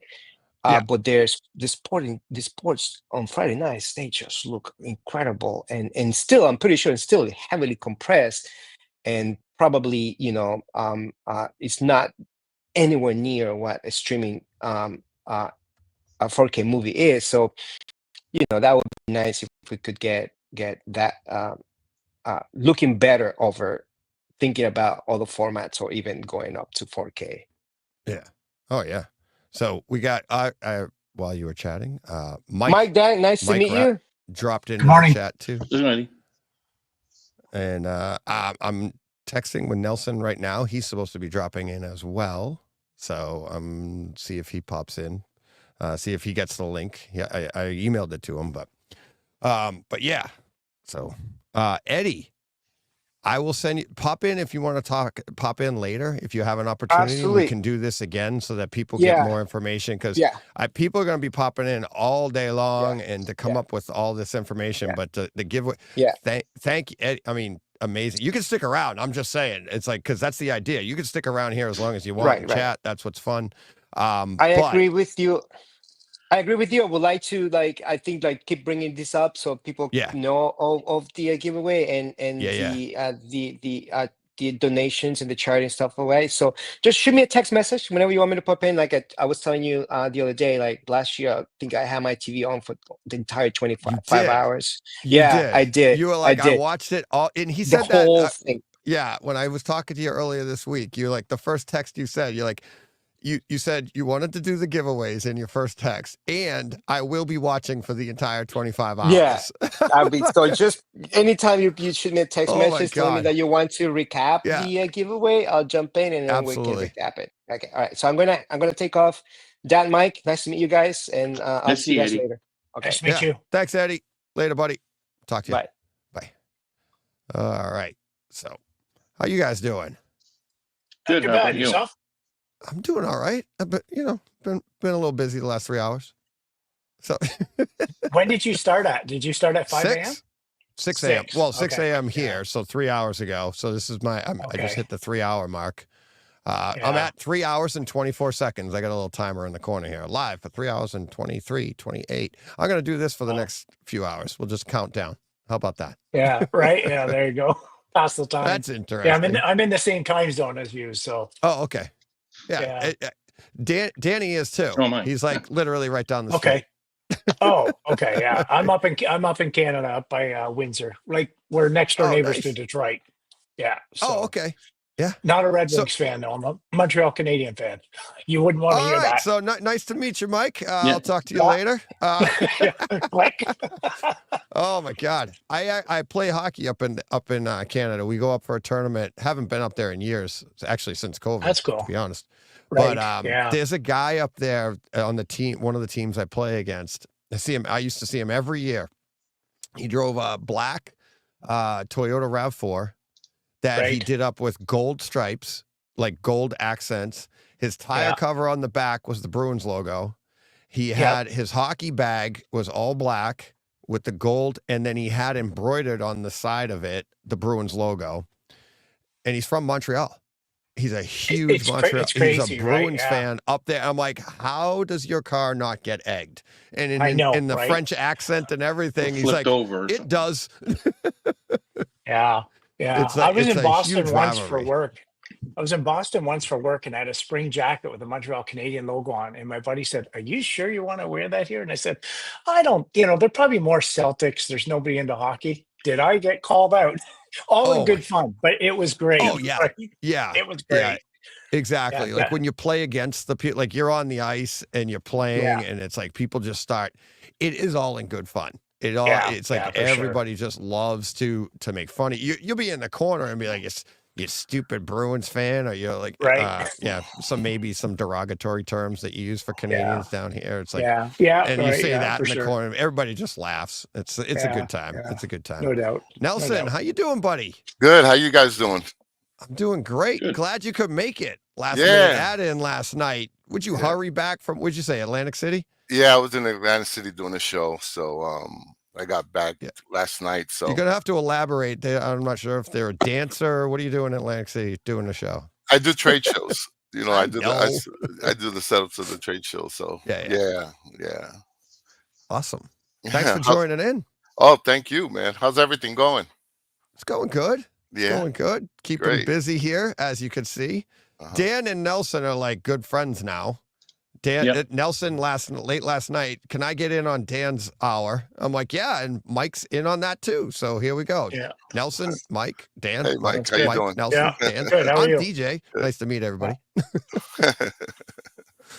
All right. What do we want to talk about, boys? Home theater? Kaleidoscape? Yeah, Kaleidoscape. So I only got interested in it because of you, right? And I waited and waited, and then they dropped the Straddle V. So that's my starting point. So I got one. That's what I did the same thing. Because I didn't have one before, and I was big, I had the Panasonic 820. I was huge into that, but I kept hearing you talk about it, and I never felt like you pushed it. Yeah. But I was Paul Hertz had to join a support group because of it, but okay. So I got one I got it without even seeing it. Like just ordered, way you go, pick it up, and and then I instantly got into that. I didn't think it was gonna. You know how they have the digital program? Yeah. Oh. So bought a player for that. So I'm 180 movies in now, right? I got most of them. I got great offers on though. Like some of them were only $4.95 or something. Yeah, right. Some might be a little bit more. And then I learned a little bit to play the waiting game on releases because sometimes if you do catch them on sale. I wasn't going to buy the new Joker movie until I heard you talk about it the other day. And maybe I will, because you're the first guy I heard that said it worked. It's okay. So, it worked. It really did. Even, I mean, I don't want to say any more than that. No spoilers or anything like that, but it did. It really worked for me. Really enjoyed it. And the home theater experience is really good with it too, which we talked about. But and even though I don't have I don't have storage, right? So you can do about 10 4K movies and sometimes a couple of Blu-rays I find, depending on how big they are. Right. But I don't find it that bad. I'd love to see my whole library, but if I got my iPad, I can see my whole library. I know what I own, everything like that, right? But I can offload so quick. Like we're upstairs, I'm offloading something and downloading. We're ready to go when I walk down the stairs because I get fast internet, right? But I love it. No regrets. Probably, I think it's the most exciting piece I've added in years. It really is. I just love it. Yeah, that's the fun part about it is that when you finally. First off, it's like for anybody that's like all the negative people or like anything you're going to say about it, it's like, yes, it's a difficult piece to buy. It's expensive. It's all of this. But once you can wrap your head around it and you actually save up and you get one, it's like, you're not going to regret it. I've yet to see, actually, I did hear what, maybe Nelson, you told me about one. I can't remember who told me. I have heard one story of somebody that didn't enjoy it and they returned it. In all the years I've been talking about, I've never heard that. And then somebody said, no, I know one person. It's that piece that, and I've said this millions of times, not millions, many times on my show. It is the most rock solid piece of hardware I have ever owned anywhere in any part of like hardware of technology in that, like, I mean, the more expensive, the more complicated you get. Like you get up into Trinov and Storm, you need to have somebody to help you with this and install it and all of that. I mean, we'll mess with it. Nelson's awesome at it. He gets into the nitty gritty on everything. But this thing, once you put it up, nothing has gone wrong with it. Knock on wood. But nothing. I mean, I've had mine for almost 3 years and it's like, it is rock solid. And Dan, you have one now. We've battled over Plex versus Kaleidoscape. Buddy, talk to me. Which I still have Plex. I still use my Plex, but I know. Yeah, I mean. But do you see what well, you experienced it here at my house, and you've seen you saw Nelson's too. Yeah. But how smooth it compared to Plex? Oh yeah, I mean it's so much faster and reliable. I don't, lots of times I'll put on Plex to watch, like The Office or something like that. And, I get a pop-up, update now. There's none of that with the Kaleidoscape. It just works. It really does. It's great. That should go on like the box when you buy one. Kaleidoscape, it just works. Yeah. It just works. It's that simple. It really does. And when I added it, it just, it just made me myself feel like, all right, I have a home theater now. I mean, even though I have a big projection screen, stereo, surround sound, all that, just adding that last piece though is like, okay, I've now arrived at real home cinema. Yeah, it doesn't. You don't need one to have a home cinema, that's but why I said that's how you don't need it. But I get exactly what you're saying because it's something that we've looked up to for so long, and then and that's what I thought was interesting when I heard about the Strato V, and it's like I'm lucky enough that I got like Todd was saying earlier, we get this information before people, and you get that you can't tell anybody about this. And when I got I was so excited. I couldn't even I get the information from Josh over at Kaleidoscape, right? And I was so excited about it. I texted him and I'm like, this is amazing. I'm like, how much is this? I didn't even know the cost. He goes, I'm like, how much is this thing going to be? And he goes, it wasn't in the package. I was like, oops, sorry. I was so excited about it because I saw how simple it was and it's like what it was doing is a standalone. It's doing all this. And then I saw the price. I was like, oh my God. I'm like, and my first question was, are you guys going to be able to do this? Because my thing all along where people were talking about the pricing and everything was it's a way, I mean, one, everything they have to go through behind the scenes with licensing and their servers and all that. That's where the cost comes from. If people think they're getting rich off of this thing, they're not. But I always thought that the cost was a way to keep, like if they brought this out at a under $1,000 price tag, everybody would have one and their servers would crash, right? Well, even at this price point at $4,000 for the entry level, which it's one piece, you have everything. Like Nelson, did you grab one of these yet, or are you still running your S? No, I actually took the plunge in after Dan came over with his Strato V. I did some comparisons between the S and the V. Yeah. And oh my God. Yeah, and it's basically picture wise and sound wise, it's basically the same thing, It's the same. Running wise, the way it runs a little better with the SSD in it. But I was able to sell. That's a good thing about Kaleidoscape also is that it has a 5-year warranty, right? When you purchase it, if you sell it to someone within that warranty period, they get the warranty as well.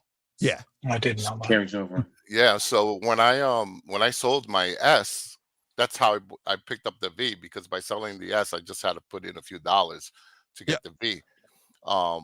And the differences with the Dolby Vision for projectors, not a big deal. But it can look better depending on the disc. If it's a fell disc, if it's a fell disc, then you get the better color over the mel. But it's so close, like, because they were doing it so well, Lumagen, already with the tone mapping. Right.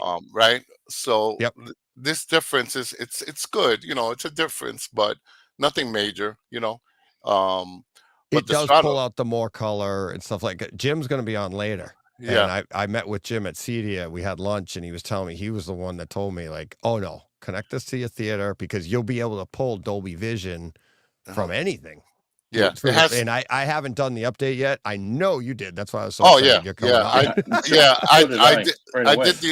the update on the Lumagen immediately, and actually they just released one yesterday again. They just released another update. Oh, geez. Yeah, so that's constantly, and that's a wonderful thing about Lumagen is that they're constantly updating it, so you can get, so it's like you always have like a new product, which is awesome, Yeah, and that's really a good thing with Lumagen.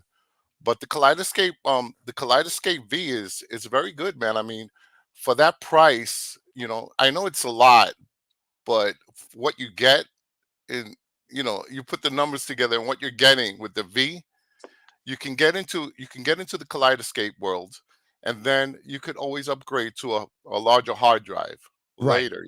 If you want to do like I just saw you with the SSD, the black one, and it's a little quicker with that.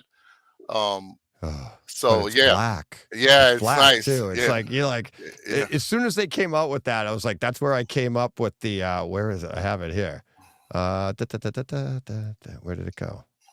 It's funny because DJ says it's black, Yeah. but in all of our theaters, the ones that I know of, we don't even see it because it's in another room. It's in a rack, yeah. It's downstairs, you know. Yeah. But I Yeah, but want still. it. I want it. That's Damn what it. happens, man. Yeah, Like, I wanted I it was like- black too. Yeah, it's like I want it, and nobody else will see it except for me. But Yeah. I want it in black. And then everybody I've said that to is like, you paint for a living. Just paint the silver one black. Yeah. No, that doesn't count. Doesn't count. Right. No, I got to earn it. I got to get it right. EP RFA in the chat asking, I have a Sony 6000 projector that doesn't have Dolby Vision. Should I still download the Dolby Vision versions for some benefit? If you actually can't download them if your system doesn't have Dolby Vision. So your system will know if you're capable of downloading it or not. Where Nelson and I and Dan, where we have projectors, but we have a Lumagen in line, so that's the first piece in the line for all intents and purposes. Our system is capable of Dolby Vision because the Lumagen will pull out the Dolby Vision, translate that, and then send that to our projector so that our projectors can now handle Dolby Vision, that's fairly new. I can't wait. I don't know the timeline on that, but it's like in the last few months, right, guys? Yeah, that was just before CDA. They released that. Yeah, so remember that it's not the projector doing the Dolby Vision. Right. It's the brain of the Lumagen allowing the Dolby Vision to come through. In any projector, anything that ever does Dolby Vision, it's the brain.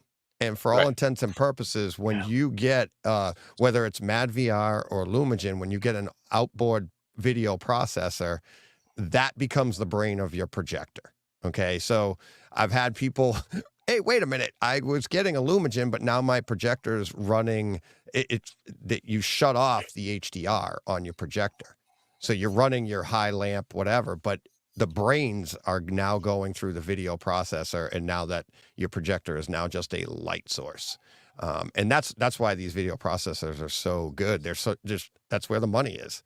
You're paying for that computing power to do the job. And both Nelson and Dan have JVCs that have great tone mapping, but it doesn't compare to an outboard video processor. Yeah, I don't even have tone mapping on mine. Oh, yours doesn't? I thought yours did. No, mine's older. It doesn't. Oh yeah, it's Nelson's have one, that. isn't it? No, it's Nelson's cousins. Oh, that's right. Yep, Nelson's cousin. Wow, you're deep. You're heading over there for Thanksgiving too, Dan? Yeah. Well, I mean, if I look at my rack, I'm like, okay, I got an amp. I got an amp from Nelson. I got my projector from Nelson. I got my rack from Nelson. I have my 4-way masking screen from Nelson. I mean, I don't know. Mike, what what are you running for a display? I'm a Sony OLED 77-inch 80K.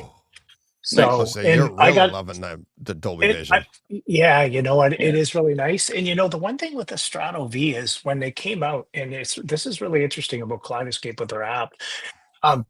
Eventually, when I first got it, there were some titles, and I'll give you one for example, Gravity, that you couldn't get. They could only give you an SD because they were having trouble converting the file. And I've been trying to chase the Diamond Lux version since John got a copy of it. Remember, he imported that. Yeah. He talked about that one show. I've ordered several, and they keep coming, and it's like not the one, right? It's even though it advertised as one, right? So I think earlier this week, Kaleidoscape, maybe even last week, they put up a section of saying, here's all the things that will now work on your Strato V. It's all the upgrades. Anyways, I think it was earlier this week, Gravity dropped. And I'd already had the disc, right? So I picked it up for like $4. Now I have it with Atmos, right? Which is just one title that I've always kind of wanted to add because I've heard people talk a lot about it. So but that's interesting. I heard of that. I hadn't experienced it because I didn't connect my V. But if you had the standalone V, I had one issue with that. You couldn't download a movie because I have Gravity in not 4K, but I have it in HD, right, with Atmos on my Kaleidoscape, basically the Diamond Lux version on Kaleidoscape. But you couldn't with the V. You couldn't download that version. Couldn't get that. You couldn't get that. But it would come up with a warning before you downloaded, telling you, "Listen, we can only give you that." So they were transparent about it. But in their the chat form they have, there was a lot of talk about it, and they've been publishing. I think it was Josh who was going on there. One of the guys from Kaleidoscape was saying, here's all the titles that have been updated as of the end of September, end of October. But now they actually have a section when you go on the app on your phone that says updates for Straddle V, which is really, really cool. Oh yeah, it's it's updated, like I want to say like almost daily. It's like it's actually part of the homepage, and it's like Dolby Vision, new to Dolby Vision. And it's like I could show on the screen here. It's like this is So exactly, you look and it's like right here, this one here. It's like you scroll on that. That's everything that's just come new to Dolby Vision, and and that's what I love about it. The app is so up to date. Like you feel like, I know it's not a huge company, but you feel like you're dealing with Apple, right? It's on that level, right? Like with updates and everything like that. Yeah. Yeah. There you go. It just works. It just works. It just works. The slogan. It's like I've spent more money sitting in traffic because I'll be listening to one of my I'll be listening to AV Rant or HT Guys, and they'll talk about something, and I'm like, oh, I haven't heard of that movie in a while. And I'll be sitting in traffic and go, oh yeah, there it is. I'll buy it. Or what's really nice for me now is like, oh, I really want that movie. Oh crap, I already own it.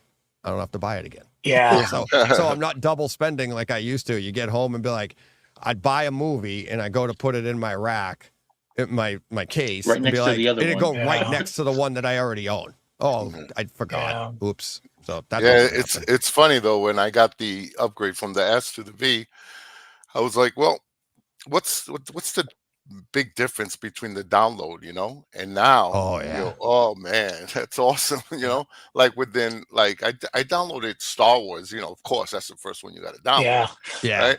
And it took like 7-8 minutes. I was like, whoa. What do you have for speed down there, Nelson? I got a gig. You got a gig. So I have a gig here. I know to get the full advantage, you need like 2.5 to get full advantage download speed. Yeah. But the Strato V only has a 1 gig Ethernet port, so. Oh, really? It doesn't matter. And if that's Dan's expertise. There we go. Yeah. So I corrected someone else who would who was doing like a review of it, and I put in there, I believe this only has a 1 gig Ethernet connection, and he's like, oh, you're right, sorry about that, and like had a little disclaimer there, is it? Yeah, that's funny. Let's see. I don't know. Let's see. EP's asking in the chat. He says, so I have a Mad VR also. So should I try the Dolby Vision? Sure. Yeah, I would guess. I'm not as familiar with Mad VR, so I don't know if they can pull it and translate it. I'm sure they are. I mean, these two companies are going neck and neck on every feature. So I'm not sure if they have it or not. So, but I would assume so. So yes, I would definitely try that. And I'm sure there's going to be settings on your Mad VR, which your installer or whoever would be able to do that. Because even on the Lumagen, you have to have it. You have to have the settings to be able to pull that and get everything right. So, let's see. Oh, Jack in the chat. I wanted to say that Jack Lee in the chat. Hey, Deej. I've been popping in and out since you started. It's 11:40 here in Australia. I'll see ya in the morning when my kids wake me up. Have a great show. So it's 11:40 p.m. there, and that's what's so cool. It's like to be able to do this for you're doing 25 hours and you're hitting like literally people all over the world, and people. He's going to bed right now, and he's like, I just got up. Right. So yeah, thanks, Jack. Appreciate that. He's probably asleep by now because that came in a few minutes ago. But I really want to. I got to get this out there. This is hysterical because you get this. Bye. You guys are just sellouts for Kaleidoscape. And I'm like, no, there was no plan here whatsoever. Just like all these people come like, I love my Kaleidoscape. And like Mike's like, I just got one. This is what I want to talk about, DJ. This is what I want to talk about because what's the most common thing you'll hear from people in a chat or something online about, oh, you're just bragging. There's no bragging here because if you're not here, Mike, you tell somebody about it. They go, what? What is that? Why? Yeah, right. And then you tell them the price and they go, you're stupid. Right. doing? Yeah. It's like, you did what? They think it's crazy to buy it. Why do you want to own a disc? You can just watch it on Apple. You know, why are you doing that? And now you're telling them, I bought this whole system that will replace this disc, and it does this, and it does that. And look at the picture quality. And they go, no, you're an idiot. Yeah. Yeah. And that same guy buys $200 a week worth of Starbucks. Right. And I'm like, or he'll go out and get into his Porsche. Exactly. Yeah. Right. Yeah. It's whatever your passion is. Right. Yeah, exactly. Or stamp collecting. You know, we could do that too. Exactly. You know, I could talk stamp collecting for hours. So. Yeah. It's funny. Not good, but I could do it. I had my cousin yesterday asked me, hey, you know, I'm thinking of either a Kaleidoscape or the new Evolution. Which one should I get? Oh God. Yeah. Right. And I it's said, Kaleidoscape. I said, well, if it was me and I was starting all over again, because remember when we went through the whole Zapiti thing, right? And I still have my Zapiti. I still have my Zapiti in the system, and it's working fine. But if I had to do it again, now remember, my Zapiti was purchased just like you did, where it's like, okay, I can't afford the Kaleidoscape right now. What's the alternative, right? What can I get that'll give me that experience? And that's when I went with the Zapiti. So I told him, listen, met Dan. Yeah. And I told him, look, man, just do it. Get the Kaleidoscape, even if it's just a V for now. Right. That'll get you started. That'll give you a terabyte. The download speeds are quick enough where you don't have to really worry about getting a movie quickly, because he's like, well, then I'm gonna have to replace everything. I'm like, no, you don't. You don't have to replace everything. All you have to do is get that V, get you started, see how you like it, see how you experience it. And I guarantee you, you're gonna end up buying it and then buying a hard drive later for it, you know, and be perfectly happy with it.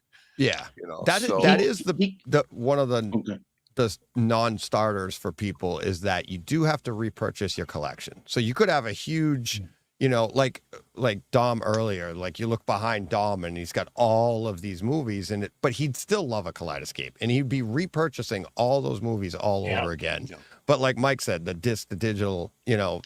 Yeah, $4.92 for a lot of movies. I mean, it's a great offer. You never had that. And when I did mine, and I did the video for mine when I bought it like 3 years ago, it's like, and Nelson, you know this, how many times have we repurchased our collections? I started at VHS, went to Laserdisc, DVD, went to Blu-ray, and then I also, and then now we're into 4K, and I had to repurchase all these movies over and over and over again. And here with Kaleidoscape, I'm not guaranteeing it. I can't guarantee it. We never know what's going to happen next, but you're at least a little bit more future-proof, because if you bought it in HD and they come out with a 4K version, you do have to repurchase it, but it's going to be at a lower price. Do I want to upgrade? Like they're saying Terminator is coming out in a week or so. I already own it on Kaleidoscape. I'm sure when it comes out, they'll be like, do you want to upgrade to the 4K for, you know, $5 or $9, whatever it is? You're not fully repurchasing it. But it wasn't an issue for me. I mean, Laserdisc was more expensive than my Kaleidoscape system. Yeah, and now all the other studios are joining in too at that lower price range. I think like MGM initially started with the higher price range for the digital conversion. I think the only one now that's holding out, Disney. Correct me if I'm wrong, it's Disney right now. Disney, yeah. Yep. Which is, I learned that the hard way because I started watching, believe it or not, I've never watched any Marvel movies. About 2 or 3 weeks ago. And you're a Canadians fan. Wow. And a Canadians fan, right? Yeah. Why do you even listen to my show? The only ones I ever saw was the only ones I ever saw was the stuff of Tobey Maguire. But my son's huge into Marvel. Yeah. And when some of those newer Spider-Mans are coming out, I said, "Oh, I want to go see that." And he goes, "Dad, you can't. There's backstories. You need to see all this stuff." So, and I was going to do it on Disney Plus, and then I thought, when I got the Kaleidoscape, I thought, okay, why? I might as well see it the way it's meant to be seen, right? Put it on there. Yeah. So we're at. When am I starting? I think I'm at Avengers Endgame tonight. So we're trying to do a couple each weekend. So yeah, it's kind of nice to say, hey, I'm seeing it. Even my son said, I'd love to be able to say I'm watching it for the first time again. Right? Yeah. So it's kind of cool. Yeah. But yeah. Yeah. It's Yeah, getting into the MCU right now, if you've never seen it, that's daunting. But it is really you something. still can do it. You can pop in and out, watch different. You won't get some of the nuance. I wouldn't truly say what your son is saying is 100% correct, because you can. They're all standalone movies. That's the way they were meant. But if you do know the backstory and stuff, you'll get a lot more nuances and stuff. Yeah, and you get more attached too, because you know. Well, when I tried it originally on Disney Plus, you know, they have that, like, I never knew that that's a thing. You wait to the end, there's a little scene at the end. But on Disney, it would pop up in a small little spot on the TV, and then it would just drop away, right? And I wouldn't be able to see it, so you couldn't watch it. It's like, but then Disney did fix that feature, so now you can see it. You wait till the end and stuff like that, right? But yeah, that was kind of interesting. But you know what? I just figured I might as well start watching something good, because there's a lot of crap movies out there, right? Like that I just and I'd rather watch something old than watch something new that's terrible, right? So, and that's the other thing with our systems and stuff. The stuff that you watch old, you're probably going to be watching it the best you've ever seen it. The best, and a lot of times, like we say on the show all the time, like this is the best anybody's ever seen it. Yeah, and I know because even the theaters weren't that good back then. Yeah, and I know Steve had some concerns on the show about like, because he's in the UK, right? What the movies are, and there is slight differences, like, because I've talked to some guys in chat, like there's some movies like I think you might be able to have No Country for Old Men. I can't get that; it's not available in Canada. Or Civil War is another one that's not available, but every now and then they'll pop up, and then they are there. So it must just be a license agreement between companies. But trust me, I have an endless supply. There's nothing I'm worried about. There's so many available, right? Oh yeah, there's a so ton. much available, so much available. It's like, Nelson, did you get a hard drive, or are you still just running what the V has? No, I'm running what the V has for now. I'm planning to get one hopefully by the end of this year, but I'm okay with that because all my movies are there. You know, if you go to the movie store section of it, you get the same, you know, the same images you would on your Straddle. Like you get the whole library, and the things move around, and the posters move around, and all that.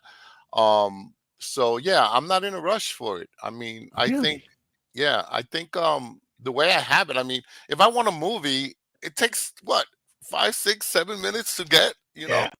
Right. You know, so it's no big deal. I mean, I will get one eventually, but I think I want to go for something like the 24 regular one, because that's almost the same price as if you go for the SSD, the smaller version of it, it's almost the same price as the regular hard drive that's 24.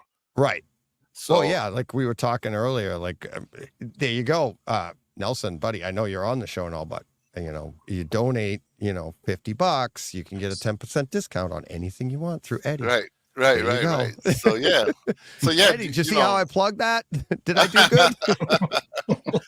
good? So no rush on the hard drive. There's one thing I did notice, and I told Dan about it when I got it. I noticed that the resolution of the posters were a little less. Yes, I've heard that on the V, and I was like, wait a minute, and I thought I was seeing things. You know, I'm like, right, like, wait a minute, was it a little sharper now on the S? And and I got in contact with Kaleidoscape, and they actually told me that they get up converted from 1080p now, the posters, but when you buy the hard drive, it goes back to the regular resolution. Oh, so they must be saving bandwidth. That way you can you know what I mean? When it turns into a player. So, okay, that's exactly what they're doing then. Yeah. That has to be it. It's like they're saving bandwidth so that you can download movies. So you can get 10 movies on there. But once it becomes a player, it looks just like any other Kaleidoscape. Okay. But that's visually, you know, I was like, wait, it's just not looking as crisp. Those posters are not looking as sharp. But it was like they're 1080, you know, they're converted, and it's 1080p, I think he told me, and then it's up converted to 4K. As soon as you plug in your hard drive, it'll be the correct resolution, and it'll look just as good. And it's funny that Nelson brings that up, because when I first got mine, you know, seeing the being able to see, well, Mike brought it up too, being able to see all your movies or whatever. I'm like, and this really kind of stinks. And then, you know, it was like 2 weeks later or whatever, they updated where now you can see all your movies, and like Nelson, I'm just gonna wait to get the hard drive, because I mean I got 10 movies on there right now. Like you said, you just offload a couple. Yeah. And you keep your it doesn't take any permanent time that you want for demo material. Right. That is one of the things I talked to with the engineers about, is like, can you do, because there was some talk that you couldn't do scripts on the V when it's standalone, but you can. But it's harder because you have to make sure all the movies are there. So say you had like these 4 movies, like I know Nelson and I have exchanged scripts, but you got to just make sure those movies are there if you're going to run that script, and that's it. So yeah, you can do it, and you keep your, your Star Wars and your top 5 or 6 movies, and then a little space for downloading back and forth. Yeah. Another thing that changed, DJ, was you could edit the posters. Remember, like you used to ask me, how did you get those covers up there? And I was able to edit all of them and put the 4K UHD cover instead of the one that they give you. And you could do it you could do the high res. That's gone on the V, and I'm not sure if you get it back once you get the hard drive. I would bet you do. I would bet you do too. I would bet everything you're in your account, it would go right back. Yeah, because I think once you plug in the hard drive, you get full featured again. You get you get right back to. You get the whole kit and caboodle, as you say. I was wondering if in a year's time, maybe depending on how I imagine the sales for the V are strong. I was wondering if in a year's time they may have like a lower price hard drive. Like if they'll, you know what I mean? Because they're starting to, like, if they get a little more saturation in the market. I'm just looking at how Mad VR came out with that cheaper. Everybody seems like they're getting a more affordable version, right? Right. That you can drop into your system. Maybe it might be wishful thinking, but for now, I'm good to hold out, and we'll see what happens. Yeah, DJ, they also reduced the price on just the player too. So it's $4,000 for the V, but if you get the player, the regular player, without the hard drive, it's $3,000. Yeah. So but you need the hard drive with it. Right. So you need a hard drive with that. But I wouldn't necessarily say that Kaleidoscape will lower the price. I think what usually happens, they'll come out with Strato V2 or something, and then you'll be. That's what I was thinking. The way it usually goes is people with the Strato V will be selling those on eBay at a lower price, and then you'll be upgrading, and that's pretty much how a lot of people get into Kaleidoscape to begin with. They'll get an older version, which are all like how Nelson did it. He sold his Strato S to upgrade, so somebody got in on the ecosystem through Nelson for a cheaper price, and then you work back from there. So that's what Johnny Speakers did the same thing. He bought a whole set, someone's old setup there with 6 terabyte and a Strato S, I think it was, or either S or C. Or a Strato C if it's a Strato C and a 6 terabyte hard drive.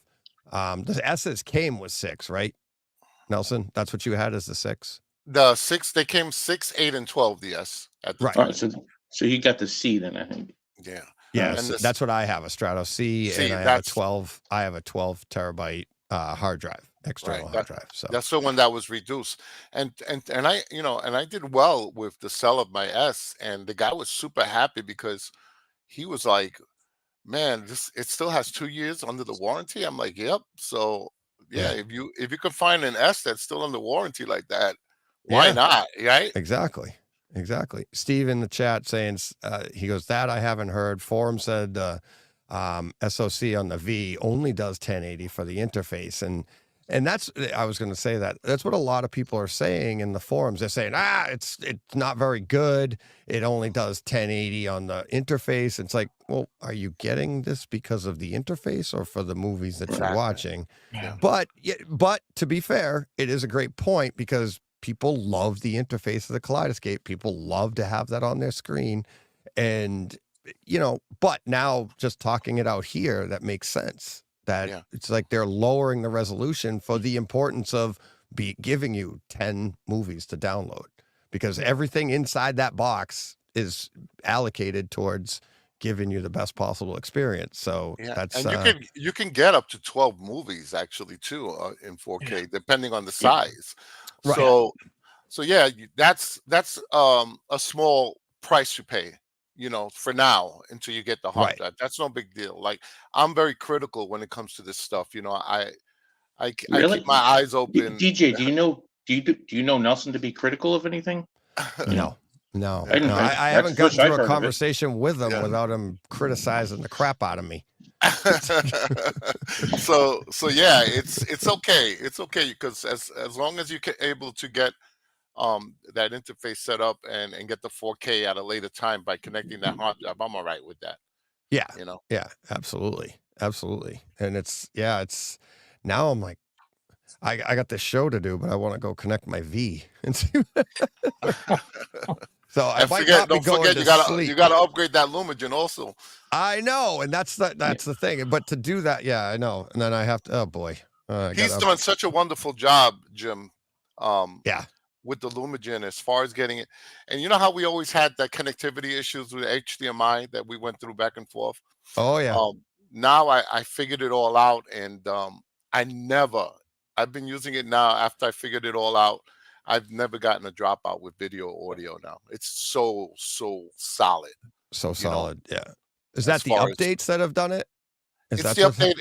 It's the update and understanding your connections, your cables, where to put them in.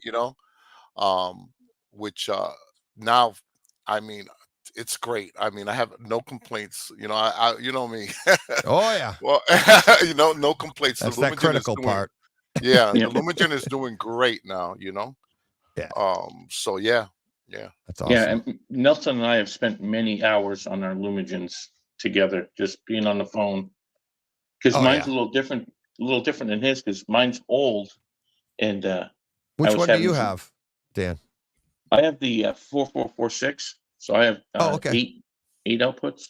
Excuse me, 8 inputs, 4 outputs. Nice.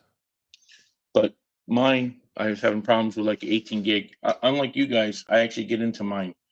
I've had the whole entire thing apart, replaced the fan, did some soldering, all kinds of stuff on it, replaced some of the inputs and outputs.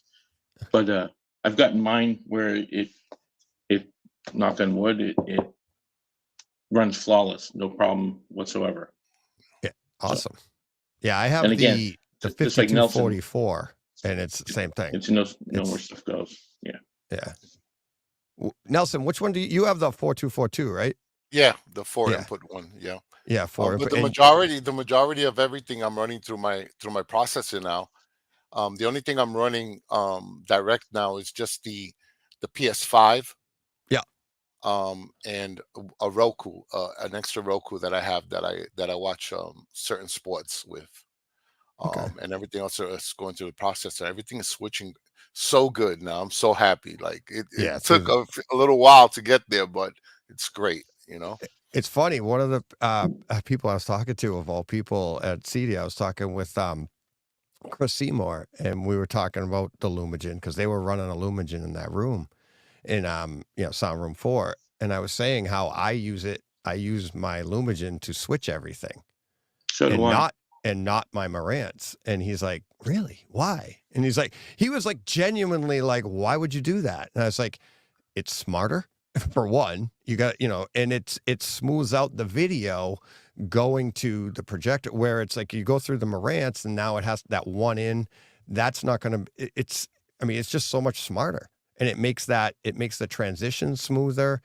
When you jump from like Apple TV to your Kaleidoscape, or to your, in my case, the PS5, when we had it, or even going back to the Panasonic, anything like that, it's like, it just makes the entire transition so much smoother and faster too. It's like you don't have that as much of a lag time going between, or when you push play on a movie, it reduces that lag time. Whereas if you're going through your receiver or a pre-pro, that's going to do the switching, and then all the video processor on the other side is going to do is take whatever is given to it from the pre-pro or receiver, So there's a lot more lag time there, and it smoothed out the entire experience in the room doing it that way. Let's see what else we got. Mike. So Mike's sitting there going, okay, I don't have a video processor. I just have an awesome display. Yeah. I have an awesome display. I do have a good display. I do. Yeah. You know what? I really love the Sony OLED. Like to me, it's really, it's really, really good. Right. So, but I was looking at the Mad VR when I saw Todd had posted it right on his site, and I started looking at it. I thought those specs are actually pretty cool. Right. Finding a dealer in Canada, not so easy. Right. Not so easy. Yeah. So probably one in Michigan for sure, but probably not one in Canada. That so far I've emailed them to ask. So I'm just waiting for them to update me. Yeah. Even when I found Kaleidoscape, this is an interesting story. When I found Kaleidoscape, when I first tried to research it here, it kept coming up in Kitchener, Waterloo, Ontario. I don't know if you know the backstory of Waterloo, Ontario, but BlackBerry Research and Motion, that's where their engineering department was for BlackBerry, like globally, was in Waterloo. So Kaleidoscape has a huge building in Waterloo with the logo on there. That's they have a whole engineering group that works out there because the university there's it's like a hotbed. Elon Musk went to that university for engineering, for good or for worse, but it's a prestigious engineering school. They have a lot of engineers, so all these BlackBerry and a lot of the tech engineers work up in that area. It's kind of it's like a little mini Silicon Valley, Silicon Valley, if you will. So when I had actually called there, I left a message saying, yeah, I'm interested in your system. Where can I find a dealer? Right. And then they actually called me. Somebody actually called me from, I believe it was from the Denver area, and said, hey, we're going to let you know of who you can go to get it. He said, the only thing that exists in Kitchener, it's just an engineering group for Kaleidoscape that they keep up there, that they work on things, obviously updates, maybe the movies. I don't know exactly what they do, but it's a pretty big building. So kind of an interesting fact. So yeah, that's it's I like that. The getting to like the video processor, even on like on an OLED, it's when I first got I was talking to Todd way back when I first got my Lumagen, and it was like, well, do you really need it for a typical display? And it was pretty much thought of as no back then. And then it wasn't until Todd, I think it was last year, it might have been 2 years ago. No, it must have been last year, because Mad VR came out last year, pretty much, it hit the ground running with Maverick and their variable aspect ratio switching. And he was the one, he found out, like, went to a bunch of different booths talking about where a video processor would be an advantage even in a typical display, like an OLED, because of like what I was saying, even the switching, or what I found that it does for our projectors is that it doesn't just take 4K and make it look good. It basically levels the playing field on everything, all your content. So when you watch something on Apple TV, it's up converting everything as best as it can. It's like literally the smartest brain that you're going to buy for video processing, whether it's the Mad VR or the Lumagen or whatever. But it's going to smooth that out and make, and that's where it actually shines, right, guys? Like when you're like 4K, it looks great. 4K HDR looks great. And in our case with a projector, you really need it, right? For us to be able to take advantage of the HDR with our projectors, we need this kind of power. But where it really shines for other people is that you connect this to your OLED, Mike, and it's like, you're like, what the heck? I didn't know the news could look this good. Well, it's probably like having it calibrated, right? Yeah, it's like having it calibrated every time. Every piece of content is getting, up converted and made to look the best it possibly can. And that's where, and I think that's what Todd found out. And it's a great marketing piece to be able to sell them to people with displays, but it actually is true. It's like, because it is taking every piece and up converting it. But Johnny Speaker's in the chat with a super chat, $5 super chat. Nice hearing from you fellas. Just wanted to mention how much I enjoyed hanging out with Dan at M-Wave. So you guys met up out there. Yeah, that was a great time. We're going to meet up at Exponent too. I'm going to get my ticket for Exponent. Actually, I just texted him last night to see if we're doing one day or multi-day. So Yeah. Oh, cool. Cool. I'll be heading out there.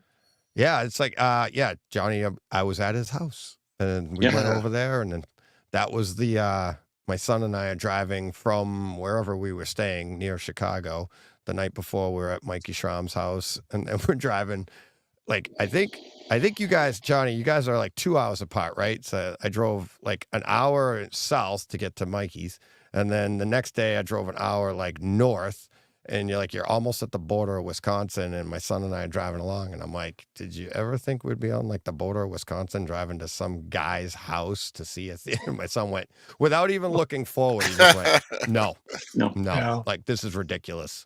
I mean, they're great guys, but when you put it into that context, like, never met them before. This is like an online stalking thing. Driving to your house. Yeah.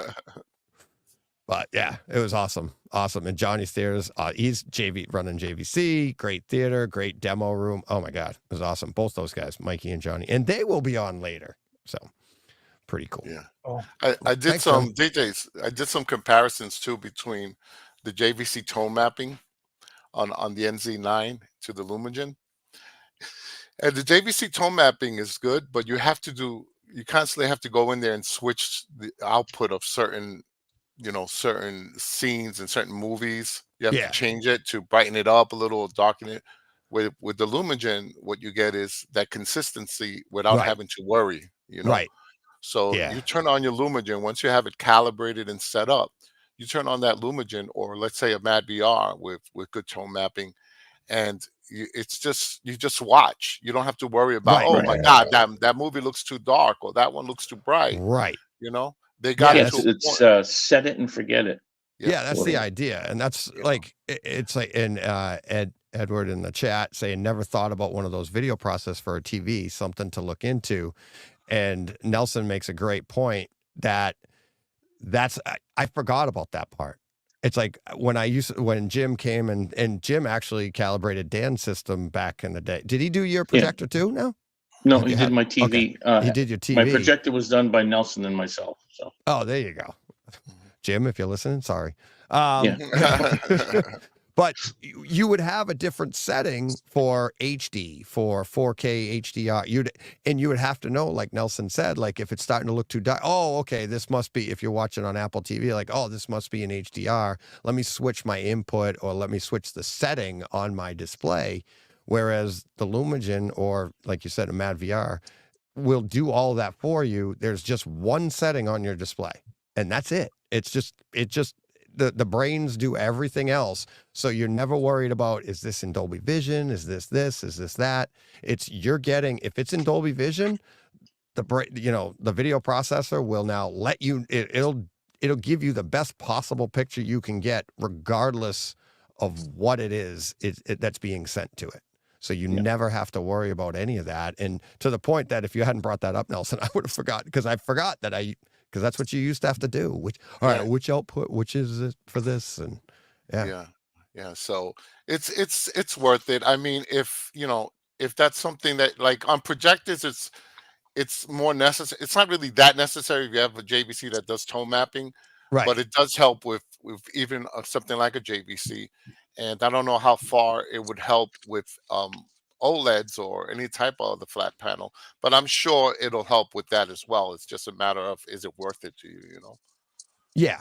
Well, I think picture-wise, where it would help with an OLED is where, when you go from streaming to 4K, you'll see, I don't want to see, it doesn't up-convert streaming to make it look as good as 4K HDR, but it does up-convert it and help it get a little bit closer, if you will. Because if the information isn't there, no amount of video processing is going to be able to compensate for that, right?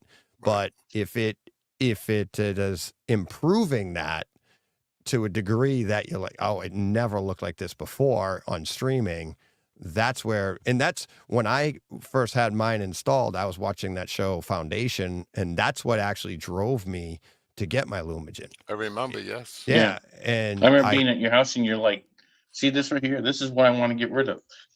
Yeah. And it was me the banding there. The banding, or it just literally wasn't there. There's that scene in an episode of season 1 of Foundation that, I mean, everybody that's been listening to my show a lot, for a long time knows I can get emotional. Literally got emotional in my theater. It's like, because Jim puts on a bunch of 4K discs, and I'm like, oh yeah, and it looked fantastic. But what Illumigen can, it's only going to upconvert really, really good to really, really, really good. So it's not that big of a difference with 4K HDR. Even on a projector, it's like, okay, after a while, you start to notice your brights are brighter, your darks are darker. It amazingly actually makes it seem like your contrast ratio got bigger, but it really didn't. All it's doing is taking advantage of it in 4K HDR. Now, go to streaming. That's a mess.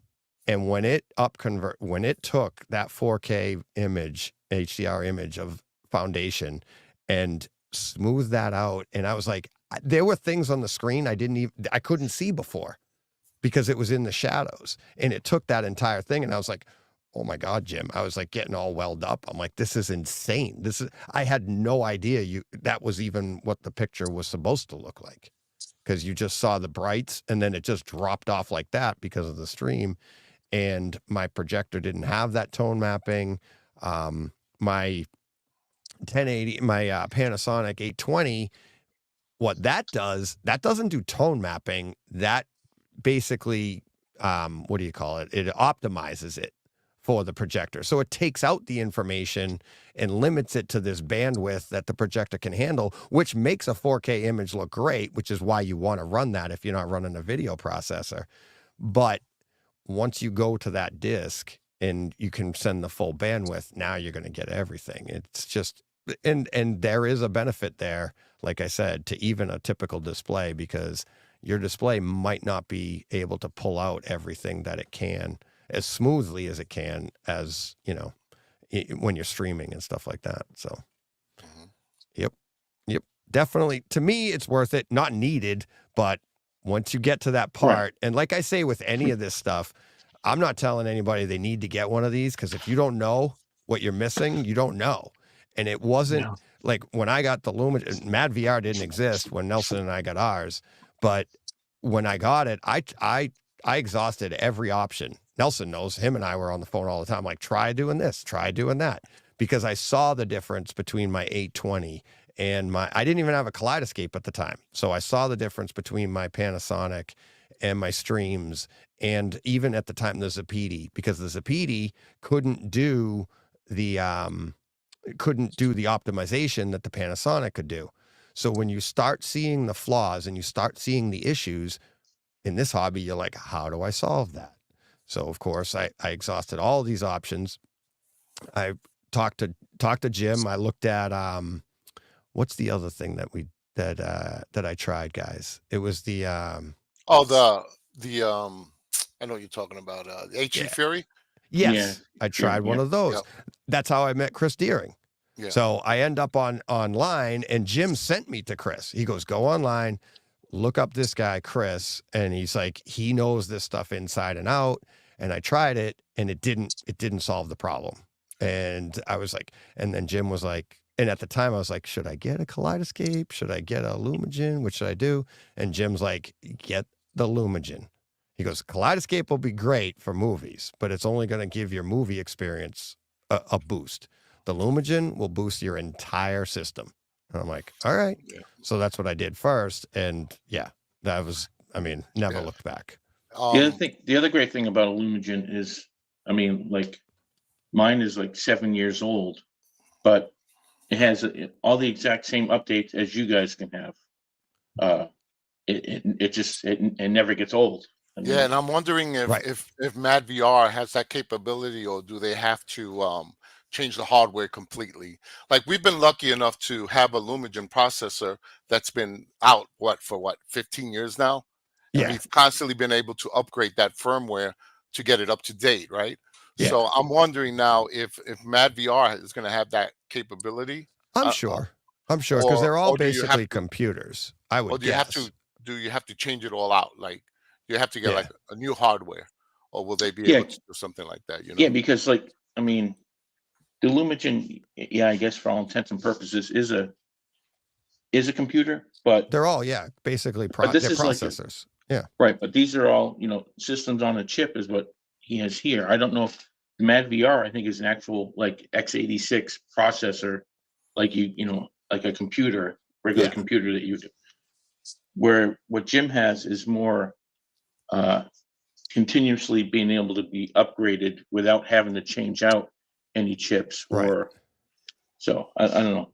Myself, they do have the new one coming. Lumagen has a new one coming at the next year, which it's just upping the processing power and stuff. So I'll be interested.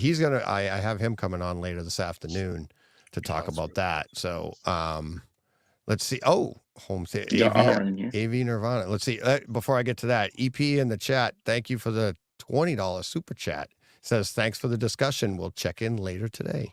Thanks, buddy. Thanks for the super chat. Appreciate it. And AV Nirvana chiming in here. Home Theater and AV Forum says, Mad VR has already run into a situation where the tech eclipsed the hardware.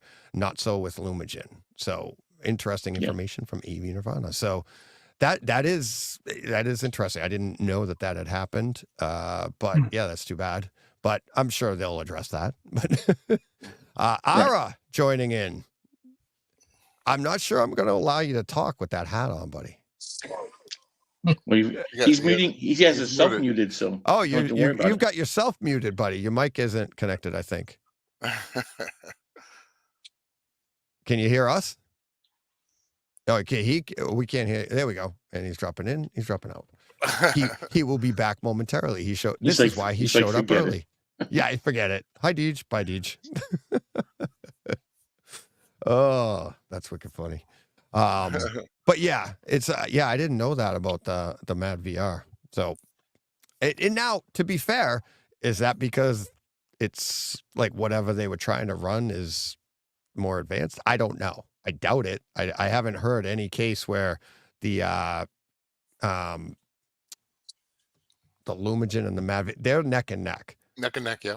Yeah, not one of them does anything more than the other one. They might have different features, but one will come out with it than the other one does, and vice versa. Yeah, he just added. He also added for the Stewart screen for the what do you call it? The auto masking. The auto masking for the Stewart screen. He just added that as well. So, one other thing about the Lumagen that I like is that here we are. We all know his name's Jim.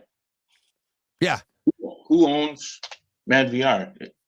I have no clue. But I mean, when I send an email to Lumagen, he responds. Jim responds. Oh yeah. Oh yeah. Yeah, he's been that way for years. He's in the forums. He answers the questions in the forums, the AVS forum. There's a whole thread. You can go in there and you'll see him. But yeah, it's one of the things I've liked about him and the product is it's one of those, it comes from a passion. He's not doing this to make a ton of money. He's doing it because this is exactly what he loves to do. And he's trying to duplicate exactly what the director intended. That was what the idea of his video processors would do. And so much so, and I said this on the show back when Mad VR came out, I was like, I loved it. I'm like, great, Mad VR is here. They're going to push the envelope. And it's like, for years and years, people, Lumagen customers were like, oh, how do I deal with this, variable aspect ratio? I want this, I want that, I want the switching, and he would say, no. He goes, he didn't like it, right? And he's like, that's not what the director intended. If he wants variable aspect, that's what he wants. He doesn't want you to change it. So he didn't do it because that's how he felt about it, right? Well, he was the only game in town, so you couldn't argue with him. You wanted a video processor, that's what you were going to get. Mad VR shows up and they're like, we'll give you everything you want. We'll mess with the directors. It's your product. You do it. Good for them. They did it. A month later, Jim's like, all right, here you go. Boom. And that's what competition does. The customer wins. Yeah. Mad VR shows up and made Jim push the envelope. He had to do it. Just like he did when Ferrugia was out, right? Yeah. Right. When Ferrugia was out, Jim was like, wait, I want to make something that's less money and gives you great performance. And that's why he came up with the Lumagen product, Exactly. Because Ferrugia was super expensive. Really expensive. The other thing I like about Jim is every time I've seen him in an interview or whatever, he's just a regular guy. He He's just got his Lumigen shirt on, and just loves to talk. Loves to talk tech. He's not there smart. He's not there to impress anybody. He just, to me, he's just a regular guy. Like, you don't want to buy my product? Okay, don't buy my product. Yeah, exactly. Exactly. It's like, and that goes to the other part of the discussion you hear on the forums.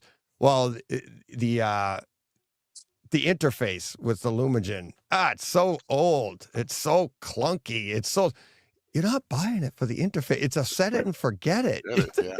Yeah. It's like, it doesn't have to be like super sexy and slick. Like, oh my God, look what you can do. It's like, if you're doing all that with your video processor, you're not watching movies. I got a quick question for Mike. Now that you have the Kaleidoscape, do you still have disc? Do you still purchase video disc? I do not. I stopped as soon as I got this. I decided everything's going that realm. When I decided, like, I purchased like the Skywalker set, the 9, right? So I got that on everything, right? Since VHS, I've got so many. But yeah, no, I won't go disc anymore, just because the other upside I found is the sound.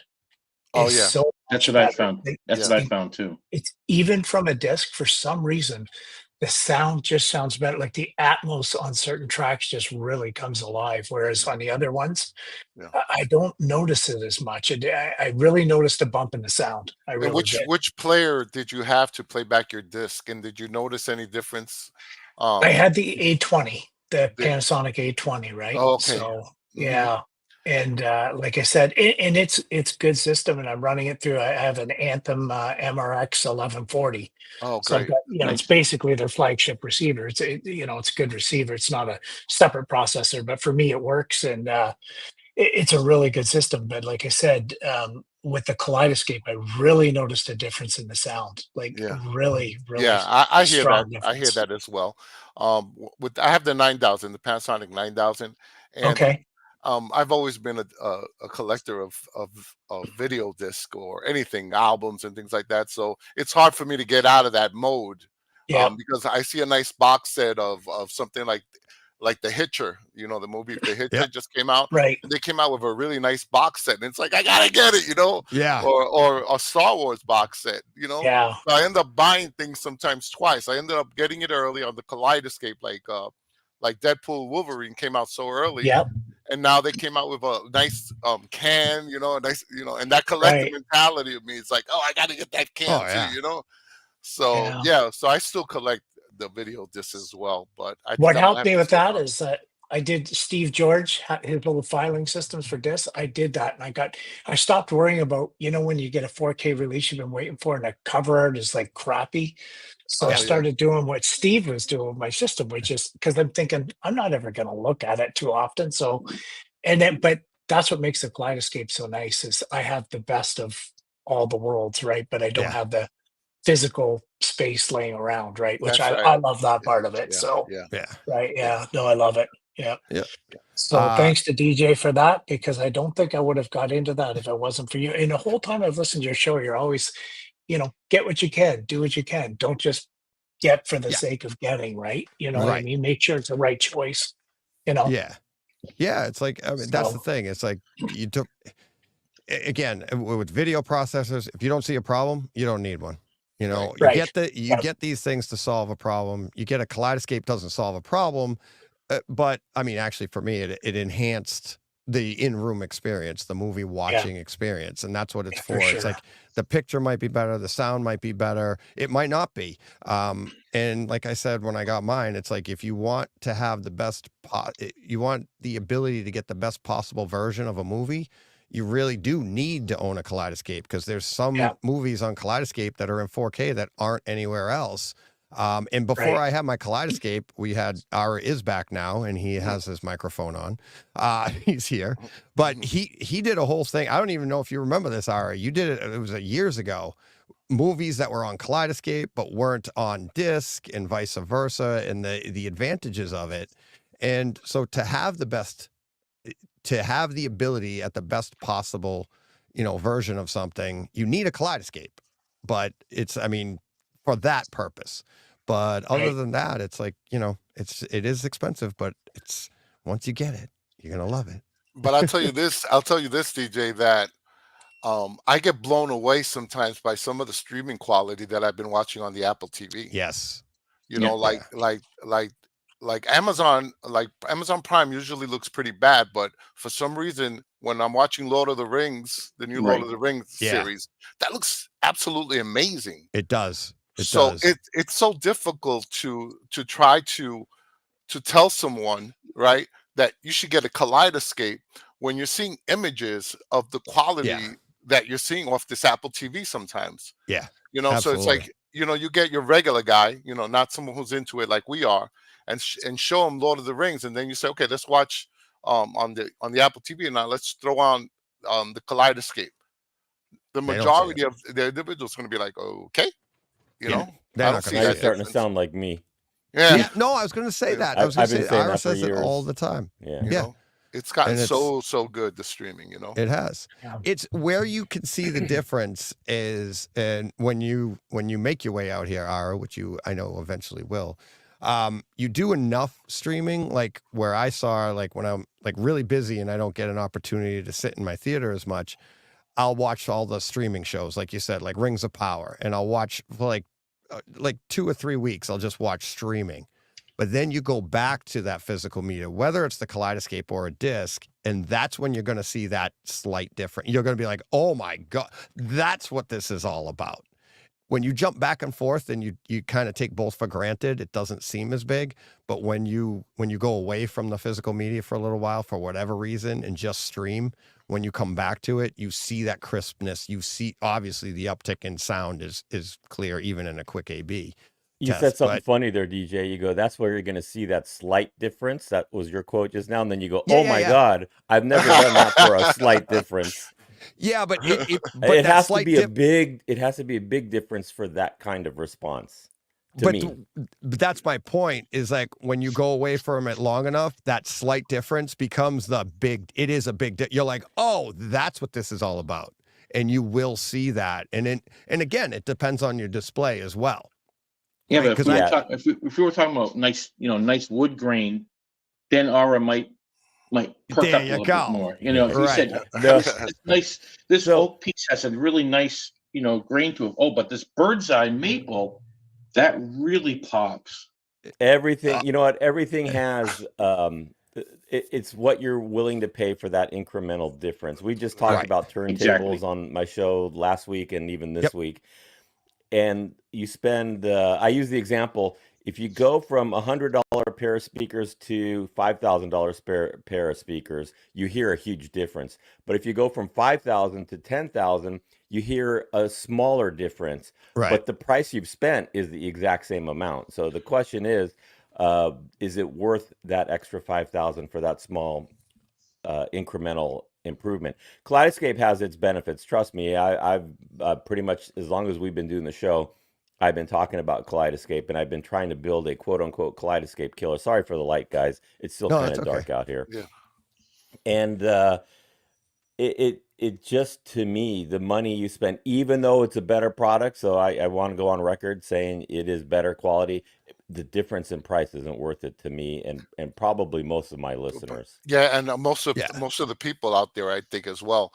But you just mentioned in one of your podcasts about a turntable that's like a ridiculous amount of money. It's like, right? But people are willing to pay that. Well, it's art. At that point, it's art. You know, right. And I've said you're building a room to showcase that turntable. Right. You could probably buy a turntable for a third of the cost that sounds pretty darn close, but you're not going to build a room to showcase it. But literally, some of these things need to be in a museum. Yeah. That's right. But the other thing is, when you get to that point, right? So like if you're new to something, you're not going to be able to tell the difference. You're not going to get that nuance, right? That slight increase. But so to some people, that 1% upgrade they don't even see it. Never mind, is it worth it? But then to somebody that's been around and can appreciate that, it's a huge upgrade because you've been around so long, you've been watching something for so long, or been invested into this hobby for so long that you're dying for an upgrade. You're looking for, where is that improvement? And then when you get that 1% improvement, you're like, oh my God, it seems even bigger. And that's why people like us sound ridiculous. You're like, I can't even see a difference in that, but I can. And to me, it feels like a 50% upgrade. And most people wouldn't even understand it.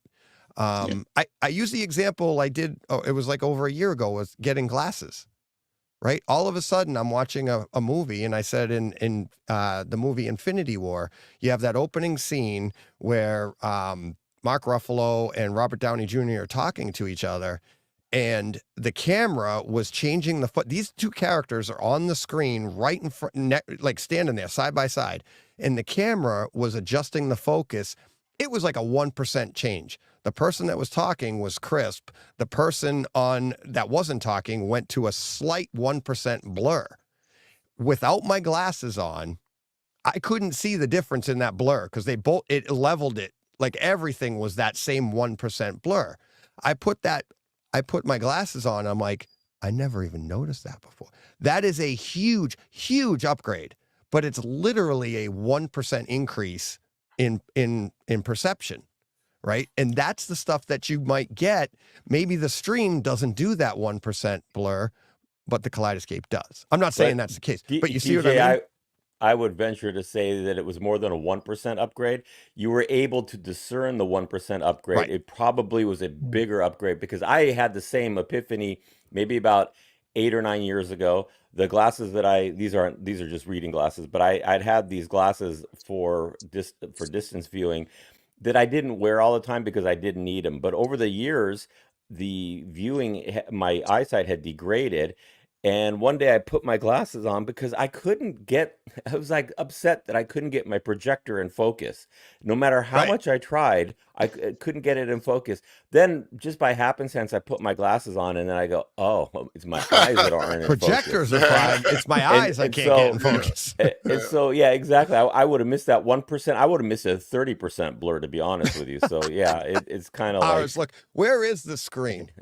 I mean, even if I take them off, I could still see it's just blurry. Yeah. Stevie Wonder's calibrating his projector. I got to drop off. I got to run up to New Hampshire. So. All righty. Thanks, Dan. Yeah, thanks I'm going to head out as well. I'm going to head out as well, but it was nice meeting all you guys. And DJ, I'll be peeking in and listening all weekend. All right. Yeah, exactly. Okay. All weekend. All weekend. Thanks, guys. Appreciate all right. it. Really good appreciate it. Thank you very much. Okay, guys. Thank you. Later. Bye. Bye, Dan. Bye. All right. Yeah, no, that's why I said it's like that blur was like indiscernible without my glasses on. I don't know if it's a 1%, 2%. It's minor. It's minor. But to be able to see that now, even somebody that hasn't seen the movie as many times isn't paying attention to that. Yeah. Even with that vision, they're not going to see that difference either. Right. And it's entire, like, you got to take everything together, and that's what makes us crazy. Right. You ever wonder what the director thinks? He goes, I'm going to do this. Yeah. And probably 99% of the audience is not even going to appreciate it. But that 1%, that DJ out in New England, he's going to love this once he gets his glasses on. Yeah, well, I came across that DJ with the Joker. And thankfully now I have a 16:9 screen because the change of aspect ratios, right? Yeah, the new Joker movie? Yeah, the new Joker movie, yeah. And the change of aspect ratios throughout the film, but he did it in a way where it wasn't distracting. Right. And it fit well with the movie, and it was good. I enjoyed it. I mean, it wasn't, it was more of a musical than anything, but they worked that into the movie. Yeah, that was part of the story. Yeah. So if you have a 240 screen right now for that particular movie, you're kind of missing out on the director's intention of watching that film the way it should be. Right. And like you said, it was a minor change. It's like, I think Travis in the chat said that went from like a 2.0 to a 1.9 or something. Like, it was like the aspect ratio change wasn't as big as like when you went from like a 1.85 to a 2.35. Yeah, it was like Maverick does. Yeah, it was 3 aspect ratio change. I think it was 1.33 as well. Oh, okay. Yeah. They did. Well, they did that one little, which isn't bad. I didn't even count that because that was, I felt like they were trying to have you watch like old timey TV there. and that they brought that in. But yeah, it is. I love how they did that, and they used that aspect ratio change as part of the movie to tell the story. Right. And you're right. It's like if you don't notice it, I wonder how many people didn't even get that part of the movie because they didn't know the aspect. Because if you don't understand that part, you might think this entire movie, like, this doesn't make sense. Yeah. But that aspect ratio change actually tells you what you're seeing on the screen. Yeah, which is really interesting. So I'm wondering maybe the movie would be better for a lot of people if they understood that part. Who knows? Right. I mean, it was good. I mean, his performance is always better. You think it was digital, like his size, because he's so skinny, right? Oh my God, that one shoulder blade, his left shoulder blade on this. Oh my God. I wonder if that was digitally done or if he really lost the weight for that, because that guy's amazing, right? I was thinking the same thing. Yeah. You haven't seen that yet, have you, Howard? No, I haven't. No. I don't watch any superhero movies. This isn't a superhero movie, though. That's the thing. It's did you see the first Joker movie with Joaquin Phoenix? No. Well, I know it's not a superhero, or I should have said comic book. Right. Because Joker is comic book, right? I mean, we're talking Batman. But it's not really that either. This is more of a lot of people saw it like when the first one came out, a lot of people after seeing it, it's like, it's not a comic book movie. Oh, okay. It's basically like his origin story. Well, that was what the issue was for comic book fans, is because Joker doesn't have an origin story. So the fact that they tried to make one scared us. And then when you see it, it's like they did a good job with it. And this movie here is more of it's more of a drama about a disturbed person. They just happened. If they didn't call it Joker, I think a lot more people like yourself would have enjoyed it. They would have been like, just as well, yeah. Yeah, I think Joker might have hurt it a little bit. For like you said, it's like, I don't do comic book movies. This isn't a comic book movie by any stretch. Neither of them. Right. Like the show on HBO Max now, The Penguin. I mean, that's such a good show. Yeah. Right.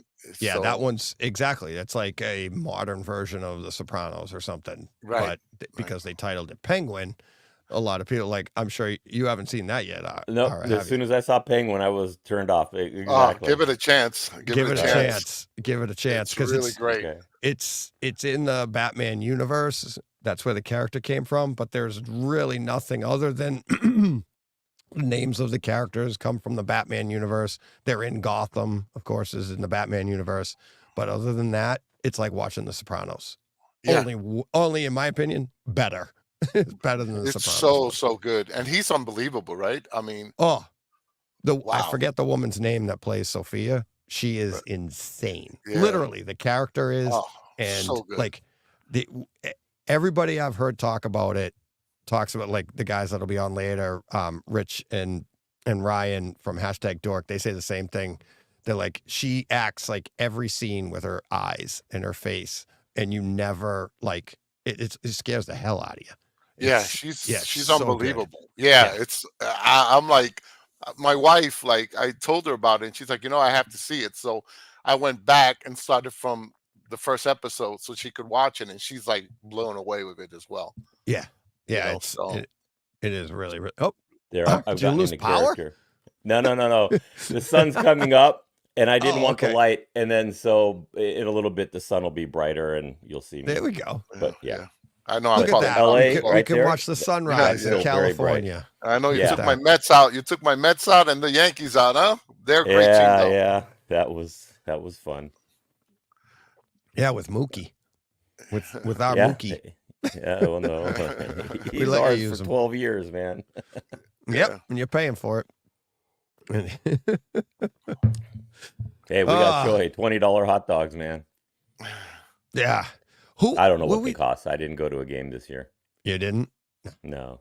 I was so busy. I just never got around to it. Because where I live, I'm about an hour away from Dodger Stadium. I'm about 20 minutes away from Angel Stadium, but I'm not an Angels fan. Well, definitely not this year. Yeah, well, I grew up in the Valley, so it was all Dodgers. There's not. I moved to Orange County, and that's why. And now my kids have been brainwashed into being Dodger fans. There you go. All right, did you hear? You didn't hear earlier with Todd, did you? No, I just we were got talking. on. Todd and I were talking about state of home theater, how it seems to be going, a little bit more towards the high end. That's the way the stories are going, and just basically like he's a little disappointed and a little discouraged that maybe this could be discouraging for people just coming in new into the hobby. And he said somebody needs to do, like, instead of doing all these expensive high-end multi-million-dollar theaters, do features on the everyday. And I was like, oh my God, that's what we do. And I'm still doing it. So yeah, when you say things are going high end, what do you mean? I mean, I've been doing the show for almost 20 years. You have all the segments. And by the way, what we call home theater is just a TV with sound and speakers. I mean, not like what a lot of people call home theater. Right. Yep, exactly. And that's, I mean, you and I, before we even met, that's what we were both saying. And I think that's how we ended up to where we are today together you're doing the show now until I can get back to helping out more.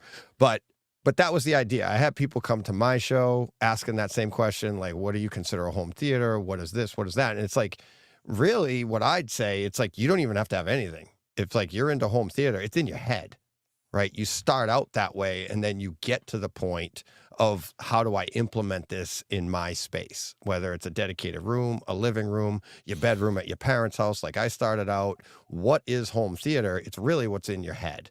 And how can I get that out of my head and into my room? And what Todd's experiencing is coming from AV Nirvana and getting like you said, like the PR firms are coming at it. Like they just want to push like the bigger stuff. Right. And they're trying because they have to they're running a business here and they have to sell that stuff. How do you sell to the lower? Like, what are you doing? But it's like, I get that. And the manufacturers have that covered in regular electronics. For instance, televisions, when you and I were a kid, a lot of our listeners probably would remember that, but my children and their friends don't, was a 4x3 box with a speaker that was about maybe 4 inches, and it was all mono. To me, in the late 80s, when they went to stereo, that was a huge improvement. I remember watching TV, and the only thing that actually sounded like stereo were the opening credits when they would have music and something. All of a sudden, you got this very wide sound, and then as soon as it went to dialogue, it went right back. And of course, there was no sound effects on a lot of those shows. Then they started adding 5.1, and you still had the 4x3 box, but you would have a processor, which was basically just a receiver with some extra speakers. And to me, that was home theater. And then when we went to widescreen, it became home theater. Dedicated theaters, and that's how I change it, is like a dedicated theater, meaning the only thing you do in there is watch a theater. That's been around pretty much all along. I mean, it just was for the rich, where they actually had projectors. Screening rooms, they called them. And they had film, exactly. Yeah.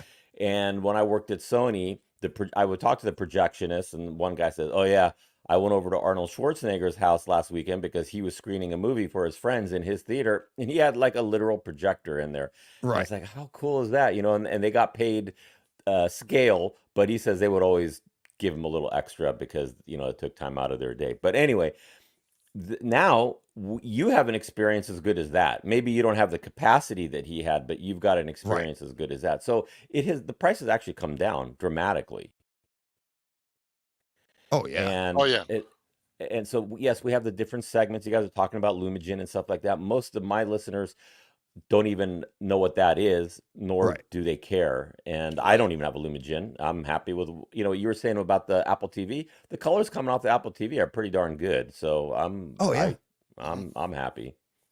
Yeah, no, and that's like I said, if you don't see a problem, you don't need it, right? And it's like, why would you if for somebody like yourself? Actually, I think you would see the difference because you've been around long enough. But if for most people, I do. It's just I don't care. I don't care about getting it. Where I care is in sound more. I care more about audio quality than I do the picture. The picture has to be good. Don't get me wrong. I don't want bad picture, but I would rather have better sound and that that visceral feeling when when a door closes, you hear a thump, that kind of thing. Yeah, right. Yeah. Oh yeah. And that, I mean, that's important. And it's funny because I go back and forth. I've gone back and forth over the years of which is not more important. Like I'll always gravitate towards sound, right? Yeah. That to me is like what drives the experience in the room.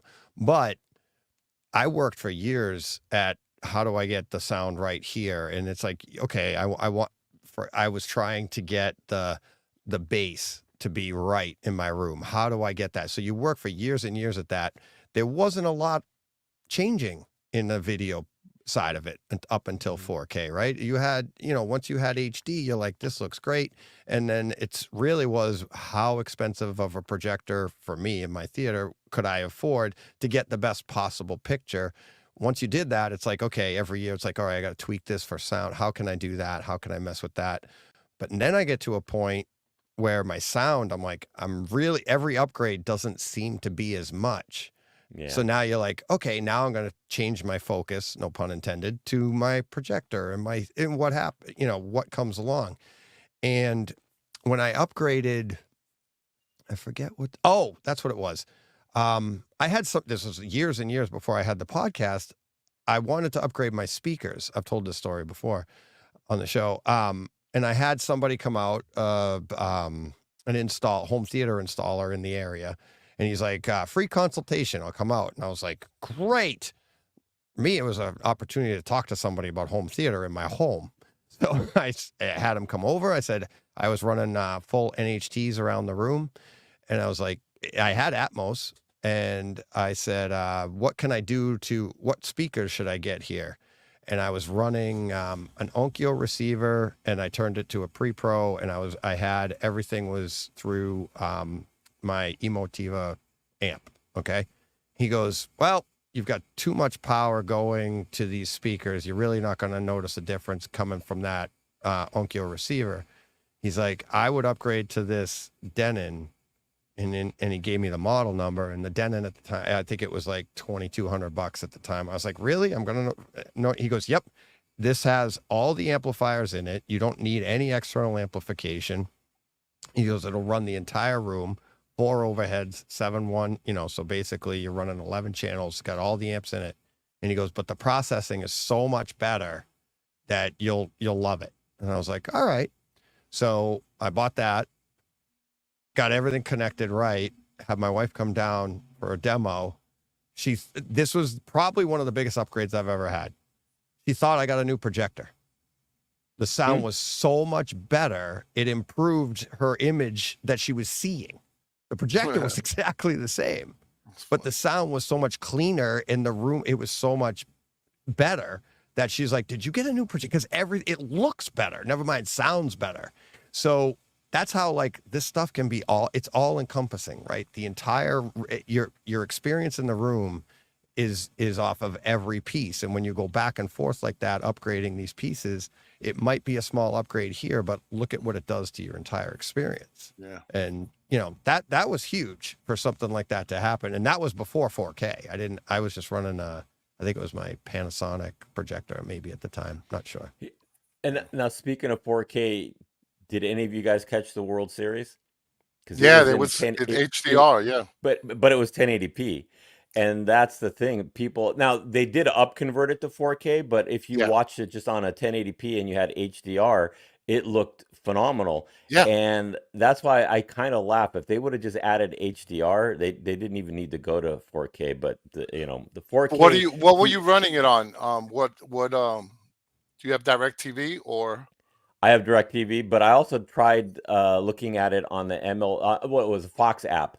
And the DirecTV looked pretty good in the 4K channel. So it came in here in New York. It came in HDR. It was on the HDR channel, the DirecTV HDR channel.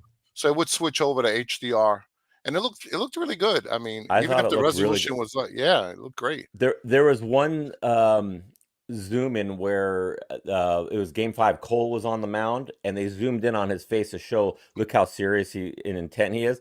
All I could see was, my God, you could see the pores in his skin. That was just it was amazing. And I always say this on the show. I think back to when I was a kid and my dad was trying to watch football.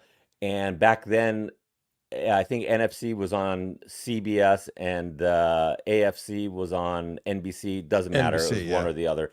But we got one channel and the other one we didn't get very well. And he would sit there. You know how your tuner had that little knob that you could... to tune it. Yeah, every single game, every time he changed the other thing, he'd have to go up there and tweak it for channel 4 in Los Angeles, channel 4. And then when he go to channel 2, he'd have to tweak it back the other direction. And we could never get a good channel. The one channel that came in great didn't have football. And, did you have an antenna on the roof? Oh yeah, and he would go up there, and actually, I was old enough. I'd go on the roof. It was a one-story house, and the roof wasn't that steep.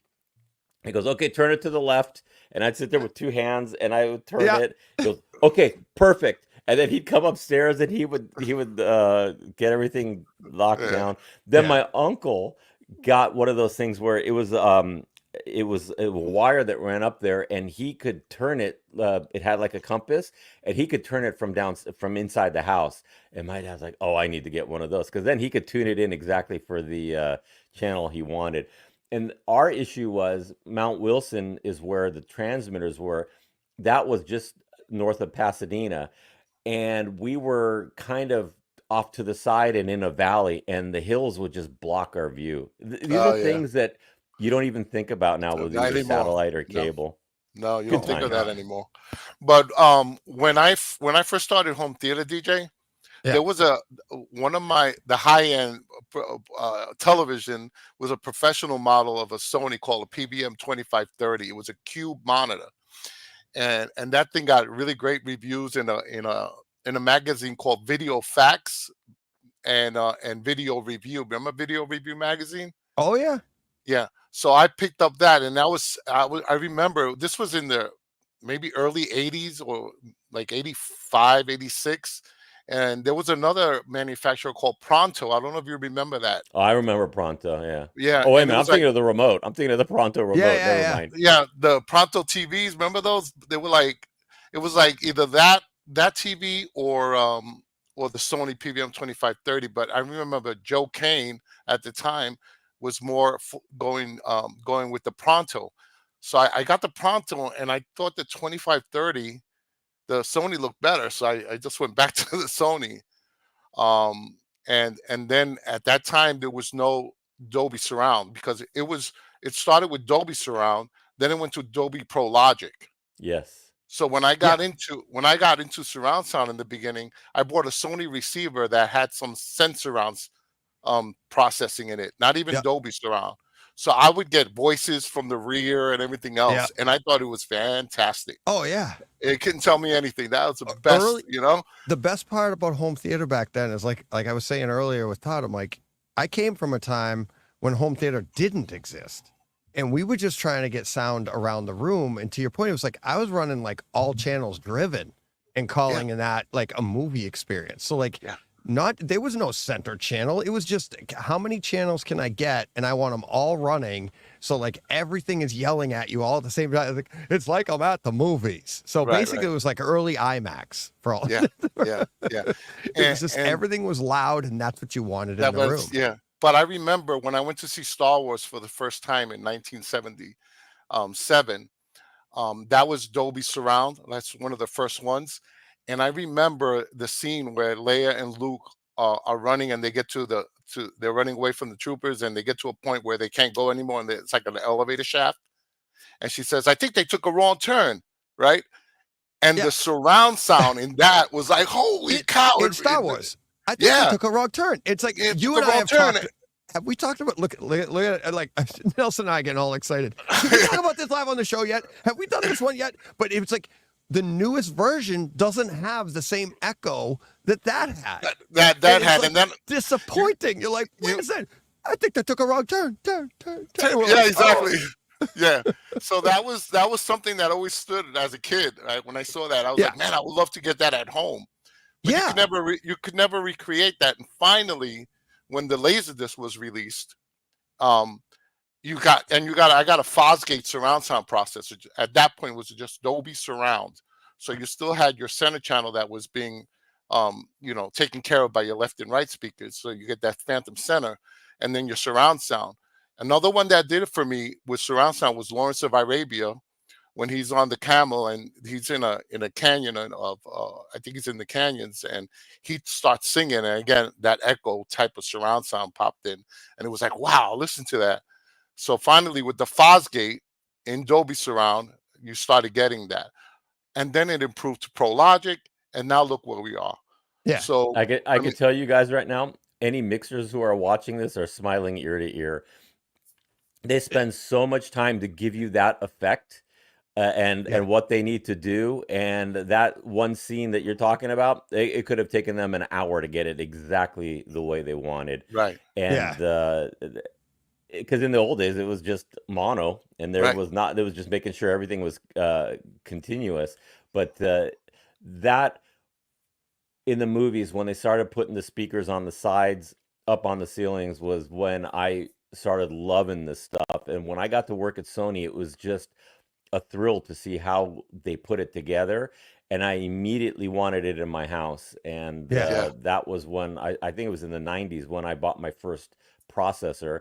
And I say this, to me, the thing that did it for me was I was watching the X-Files, and it was a very dark scene, and something was going on. It was very quiet, and I heard a dog barking that came out of my surrounds. And I looked at my wife. I go, "That's why we have it." She goes, "So we can hear a dog bark?" she didn't even care. That's right. X-Files was one of the first shows, if not the first show, to be broadcast in Dolby Surround. Yeah. It was like, and it said it at the being broadcast. Yeah, it said Dolby Surround. Yeah. And that it's for people like us that already had it, that were already into it. You're like, yeah, we could take advantage of it, but for everybody else, they were like, "What's that?" So it's also an ad to get people to get into what we were already into. And Dolby was making I don't know how much it was per chip, because it was a Pro Logic chip that the receiver company would buy and put inside their receiver, because I could tell you we had to reverse engineer that, because we did it for the movie theaters. One of the products I worked on was the digital cinema processor 1000. So we had to reverse engineer it. And there was no way. We looked at all kinds of things. We did all kinds of testing. We finally came up with something that we thought worked really well. But if you're a receiver company, you just buy the chip, you plug it in, and then you could put their logo on your receiver. It's like, let me actually do the other introduction for anybody watching that's new to this. Ara actually has an Oscar. I love saying that on my show. Not me. No. Our group does. You do. Yes, you do. We've been over this a million times. I worked at the group that got the Oscar. I never got to hold it, touch it, or anything. It went right to the studio. That's okay. But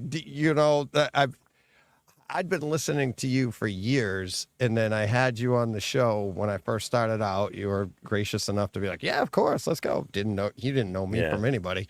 And we started, I'm like, "How did you get into home theater?" And I'm sitting there and I'm like, he goes, "Oh, well, I worked at Sony. We did this and we developed this piece that blah, blah, blah." And that, that we won, they won an Academy Award for this. I was like, "Wait, what?" I had never heard that thing over my shoulder right there. I'm more proud of that because that's a patent that I got at Sony. I have like 4 or 5 of those that I got at Sony. That's awesome. And I was more proud of that than the Oscar, because that was my work. So but we know Oscar. We don't know your patents. Yeah. Sorry, buddy. No problem. But you say, like, I was part of the team. It's like, and like my son said after hearing you on the show, he's like, "Yeah, like if you're on a team that wins the Stanley Cup, you're part of the team. Or you're on the team that won the World Series, you're part of the team. You won a World Series, right? Fine. You're wearing the hat because your team won the World Series. You won an Oscar. Get the damn hat, buddy. Get on board." Yeah. It was a very exciting time. I've worked at a bunch of different companies and different industries. That was I did a show when I went on my vacation. I kind of explained things. It was such a crazy time, and how the people who worked in Hollywood have no concept of how things get done in the engineering world. It was just, we spent nights up at the studio because they said it's got to be done by the premiere. Okay, well, that's not how engineering works, but we'll give it a shot. Somehow we managed to pull it off, man. That's good. So, a question for you, DJ, real quick. Okay. When did you first see HD, and what was your response to it? Because I remember I went to the Madison Square Garden to watch a Knicks game, and they were one of the first companies to start broadcasting in HD, but they were doing it inside the garden. It wasn't out, So the first time I saw just 1080 or 720, whatever they were running at the time, and I saw that on a Sony, I think it was a plasma that they had. Yep. I was like absolutely blown away with that image. Yeah. Compared to what I was watching 480. Right? Yeah, exactly. But I didn't get that same feeling with 4K. When I went to 4K. No, you can't. You can't. It's not the same. It's a smaller jump actually going from 1080 to 4K than it was to go from 480. 480 was like the best you could possibly get if you got it. Like if you were watching television, like we were saying before, like and it was interlaced. It wasn't even like 280. Yeah. If you got progressive scan, like you got your DVDs that were progressive scan, that was a big improvement. It's just like, but going from 480 to 1080, it's 3 times. It's literally 3 times? It's more than 2 times the improvement. But it was such a huge jump that people think like 1080 to 4K. All they did to make the number seem 4 times larger is they changed which side they're counting the pixels on. Would he go up the side or go across the screen, right? So, what for me, the first time I saw it was at a Tweeter, which was a company around here that sold home theater gear, stereo gear, stuff like that. I drive all over the state for work, and I happened to hear that the Tweeter up like an hour and a half away had a display set up in HD, and it was a plasma. The plasma display itself was $70,000. Yeah, it was very expensive. Then you had to buy the $5,000 external box, the processor that went to the side of it, and that was HD. So they had some content there, and you went in and like you were blown away. You were absolutely. I'm like, it's like, how do I get $5,000 for the? I can't afford the box. Never mind the $70,000 display. Yeah. But it was huge. And we'd been reading about it for years in the 90s, talking about the development of it and what it's going to mean, what it's going to do. And then when you finally see it, there was just, you're right, there's never been an improvement. I don't know if you'll ever get it because we're past the point of perception now, in my opinion, but it was huge. Yeah. For me, I was in Japan. Japan had a HD system before the United States did. Yeah. It was analog though. And I was in a hotel in Japan, and there was I go, this is an interesting looking TV. It looked really good. Then when I came back, we were at a trade show at the, I think it might've been NAB. No, I don't think it was, I don't know, whatever it was. But we shared our product was so small. We shared a booth with the Sony video guys, and they were demoing HD, and I went over and talked to them, and I was blown away by it. And that's when I saw it. But that was in the 90s. I didn't see it in the wild until the 2000s. And like you were saying, DJ, where can I get the money? I wanted it so bad. Even before we started our podcast, I got my very first set. It was a Samsung DLP TV, 50 inches, which I thought was huge at the time. Oh yeah. And it cost me $3,000 delivered.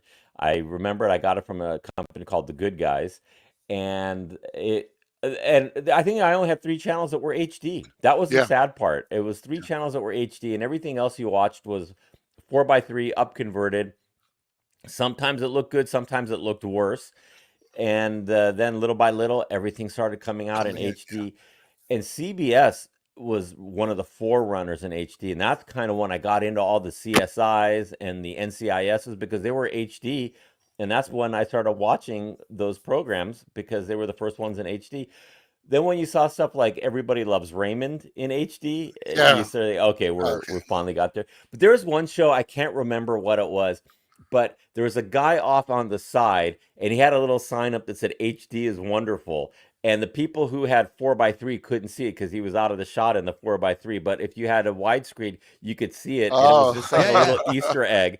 I can't remember the name of the show, but I just remember it was. I think Braden and I did a news story on it. Yeah, I bought the RCA DirecTV box because it was the only way of really getting it, because I don't think cable was doing HD at that point. So I got that satellite system, and it had 3 channels, one of them being HD Net. I don't know if you guys remember. Oh, I remember HD Net. Yeah, and that channel looked amazing compared, and I think it was only HD Net, ESPN, and one more channel. I think HBO. Those were the only 3 channels doing HD at the time through that satellite system. And then cable started doing it, so then it became a little more popular. And and then I got an antenna because a lot of the networks were broadcasting in HD, and the cable companies didn't have the ability. Or I had DirecTV, and do you remember they sold you a card you could plug in that was a tuner, so you could use your regular over-the-air channels. And I couldn't see LA very well where I live, but I aimed it down towards San Diego. So I was watching channel CBS from San Diego, NBC, and all these things from San Diego because I was able to pick it up in HD. And there was a period of time where they were broadcasting both, and then they switched over to broadcasting on their VHF channels, and then I couldn't see it anymore. So I cannot see anything over the air anymore because VHF doesn't go as far as UHF. Yeah, and I think that way, when we were watching things that way with the antenna, I think the quality of the image was best because it was no compression. Whatever you got, it was really good. Yeah. So we've come a long way with 4K. I could tell you that. That was the but that was the original, to me, was the original like A/B testing. It was who could give me the best possible quality. Like, was it cable? Was it satellite? Was it over the air? And then all of a sudden streaming started to come along, and you could watch football games on Amazon. And it's like I remember, it was 10, 12 years ago, people were like, I got to go on it. You had to have the right Fire Stick or some download for your Apple TV or whatever it was. But people like us were like, how do I get this in my theater or through my system or whatever we had at the time? And it's like looking at the different qualities, picture quality, sound quality. And I would switch from dish television to cable because I knew one had more HD channels, or one actually, and then once you got to equal HD channels, which one actually gave you the best quality? And if dish was the leader, most, satellite usually had a better bandwidth than cable television did. So you'd go there. But then when streaming came along, it was like, okay, that had even a better bandwidth than satellite. But then also once they went to the over the air actually had some of the best because it was like full bandwidth or something, but you had to be able to grab until they started doing their sub channels. Because you would get like channel 4.1, which was the HD, then 4.1, 2, 3, 4, 5. They basically tried to create their own cable system in one channel, and then they would compress it. Now, what would happen is at night they would compress the sub channels more than the main channel to give you higher quality. But they would do these games with the quality to adjust. That's why even like DirecTV, when they had Sunday Ticket, the other channels, they would have to compress to make room for all the football games look like crap. Because if you were trying to watch something on, say, Lifetime or something like that during football, it looked terrible because they were using all the bandwidth for the Sunday Ticket channels. Yeah. Edward has something in the chat that I was going to bring up, but we read about this in the 90s before HD came out. And he's saying, Cablevision used to have a box that would allow you to choose in-game feeds at Madison Square Garden. And that was one of the things that I read about and never saw it come to fruition, but apparently they did do it down with MSG, that they were saying that because of the way that things were going to be, the bandwidth and how they were going to utilize it, you'd be able to watch a football game and choose the view that you want to see. there were all of these different options that they were going to have available to them just because of the way the technology worked. And we didn't see it. I never saw that come to fruition. But what I did see is like you said, it's like now they take that bandwidth and they can divide it out for different purposes other than that. But it's the technology that, I mean, that's it's like we've been trying to do all this stuff for so many years and A-Bing everything. And what's the next greatest thing? Where we are today, do you guys feel like it's stagnant at all? Like we haven't, like where are the upgrades now? Yeah, well, in terms of picture quality, it probably is. The next thing I think is if you have a window and you're looking out the window, that's what your TV will look like, where they can give you the full color full color, yeah, a clean window, the full color representation that the human eye can see. When they can get you that, and then yes, I think that's the goal. But beyond that, it's about the technology.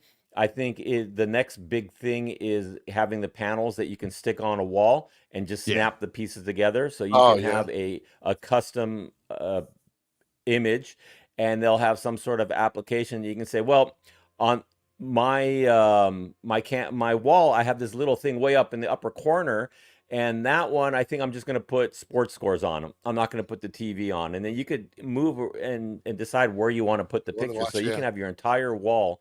Maybe there I'll put pictures. I'll rotate pictures of the family. Well, you know, that's where I think we're going to go with a lot of this stuff. Yeah. Yeah. Now, I don't think 8K is going to go. I mean, at this point, I mean, 4K, it's like, it's really like almost an overkill, but 8K, come on, you know, it's like, when are they going to stop? But I guess they got to sell products. So they got to keep adding those numbers, you know? Yeah.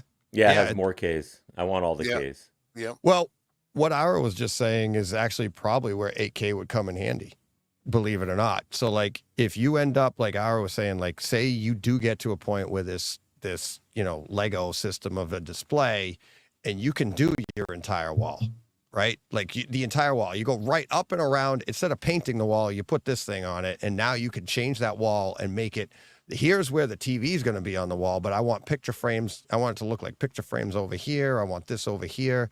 And you can manipulate it however you want. You're going to need 8K because as you're blowing things up and shrinking them down, you're going to need that ability to make it look lifelike and real.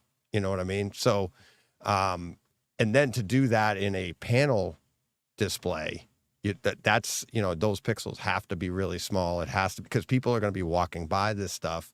I'm like verbalizing my imagination right now, and people are probably going, what the hell are you talking about?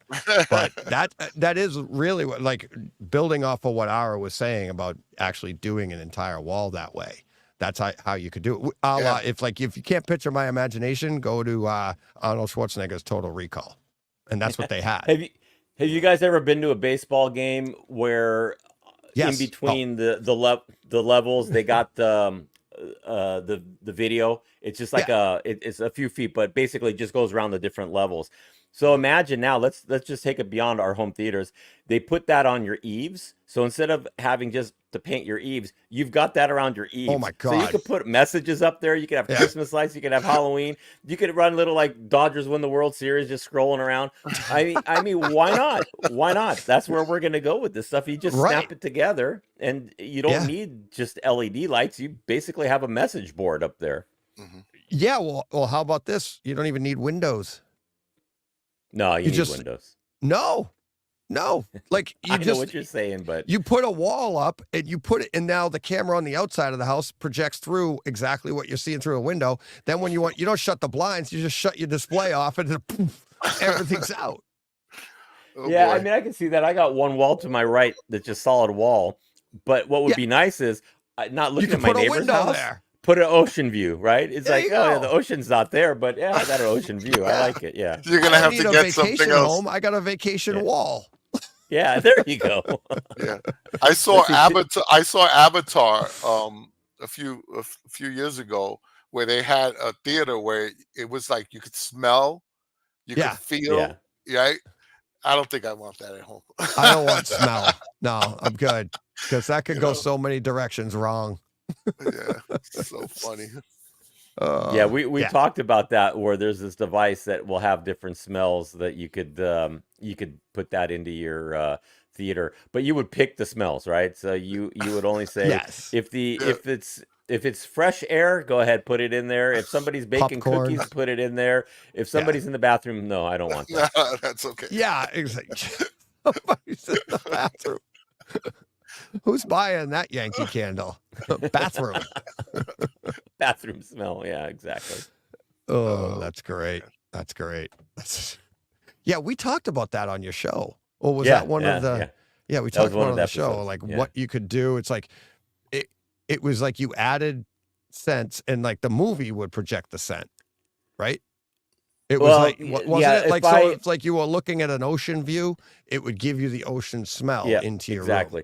And from what I understood, it was AI, so that it would see what was on the screen, and if it knew what it was, it would decide that oh, that looks like an ocean view, and I have ocean in my catalog, I can project that into the room. Or if it's like I said, an outdoors, I have fresh air, I could do that. So it would use AI. The problem is we're at AI where it might look at something and say, oh, that looks like a sewer, so I'm gonna project sewer smell into the room. Yeah, I could do without that. Yeah, Carl just dropped in. This is Carl guys. Ellsworth. Hi, Carl. Hi, Carl. Hi, everybody.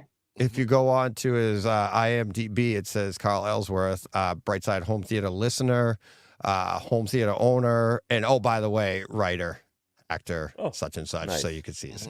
And Carl, we talked about it on the show, but do you get notifications for this? But Unhinged being #1 on Netflix, did you get that notification, or did you actually hear about it from Steve?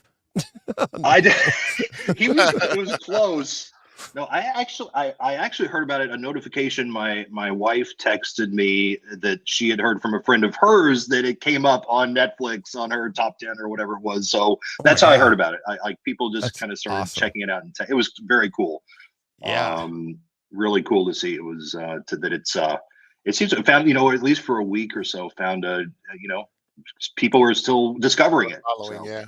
Yeah, it's awesome. Yeah, so if anybody hasn't seen Unhinged yet, it's from 2020? Is that right? 2020, yeah. It I joke with people that it's become like a Jeopardy question, meaning what movie reopened theaters during the pandemic. It was at least that, but and also it had for the best windshield wiper sound, right, DJ? Yes, in Dolby Atmos. Oh my God, it's Yeah, after watching that film, I said to my wife, never blow the horn at anyone. Never. Yes. No, it's the movie, I think, is saving lives. It I really is. think It so. is saving I'm lives. like, I never blow my horn anymore. I'm like, after watching that, That's right. You just never know. Is that an East Coast thing, blowing the horn? Because out here, it's honking. It only happens when you're trying to avoid an accident. Like, hey, you're about to run into me, not because I'm pissed off at you. Yeah, I don't know. Like, that's in a New great York, point. In New York, it's like, they just blow just whatever, Yeah. In fact, if somebody stopped at a red light and the light turns green, it's like you tap it as gently as possible, just like, hey, move. Yeah. It's not like I'm trying to be a jerk, but like I know, but like I noticed in New York, if the light turns green like that, the horns are already going because it has to be a courtesy tap. Yeah, well, that's what it would be called. About to get hit. I've tried also. My horn. I drive a Ford Expedition, and I can't do a courtesy tap. I know. I run into the same thing. I think it's because the airbag is in there. So you need, I don't know for sure, but I have run into that, and it's like, okay, if I go a little bit more, it's going to sound like I'm mad. All right, whatever. Right. He'll eventually turn left. Yeah, they need a take back horn. Like, no, I mean, it doesn't take. Yeah, because you feel bad. You're like, oh, that's not how I feel, really. I didn't mean it. But no, yeah, Carl, I had one of my best friends. She's watching Unhinged. She's like a half hour into it. She's like, what the hell? What is in this guy's brain? That's really fun to see reactions on social media where it's just, what WTF am I watching? What is this? Yeah. Oh yeah. Yeah. Russell Crowe really sold it, man. He was a madman. Yeah, it was yeah, it's unbelievable. I never really, it became I was saying I never really wrote it with thinking that character would be the main character, so to speak. It's like, but when Russell Crowe was signed on, it became more of his movie. I always thought it would be kind of like more of her thing, but anyway, it's I couldn't be happier that it was a much kind of, as I'm trying to figure out the next thing, and the movie business is kind of a mess right now. The whole it's like, so it was very cool to see. So that it's on there. Yeah. Yeah. But no, nobody tells the writer anything. It's like, that it's on or anything. So yeah, I had to find out through where is friends. Steve anyway? Where is he? He just texted me. He's actually in a police station. And he's like, I can't jump on. He just texted me. Let me see. Let me look it up. It's like, let's see. Where did he go? There he is. He's like, hey, Deej, I'm currently stuck at a police station, so I won't be able to jump on and chat with Carl. Sorry, hopefully on a client's behalf and not his own. Yeah. Oh, yeah. It's always a client's behalf. Well, he could be out there and getting a little rowdy. Maybe he got pulled up in something. Yeah, well, that's he's on call this whole weekend. So when you get on call, you're like, when you get the call, you're like, uh-oh, in that business. Can you guys hear me? Yeah. Yes. Okay, just making sure. I'm in a hotel. I was going to say I'm the Bright Side Home Theater, guy on the street today, on the road. Nice. Checking it. So I'm on hotel Wi-Fi, and I'll tell you all about it. I'm really excited. I was excited to tell you guys where I am and what I'm doing, but we can. Well, you can't say that, and then we're all waiting. Well, let's get back to Nelson. What kind of shoes are you wearing in your home theater? Yeah, Carl, don't drop that. So what are you doing? I'm checking out. I am checking out. So I got my hat last night. It's called The Last Picture House. I'm in Davenport, Iowa, here on the Mississippi River, and tonight I'm going to see like a sneak preview of the new Hugh Grant movie Heretic. Oh. And have you seen the preview for it? He plays this weird guy where these two young missionary girls knock on his door, and he invites them in, and it looks like things go south from there. And so it's written by the guys who did A Quiet Place, Beck and Woods, Scott Beck and Brian Woods, and I'm obviously fans of theirs. I've never met them, but I've been also following this side story of theirs where they are from Davenport, where I am, and they opened up their own movie theater. It's like this independent boutique theater here in Davenport, and I saw this. It's like they have two houses, two theaters. It's like 150 seat and a 50 seat, and then they have a rooftop screening here with a bar and hangout area. Oh wow!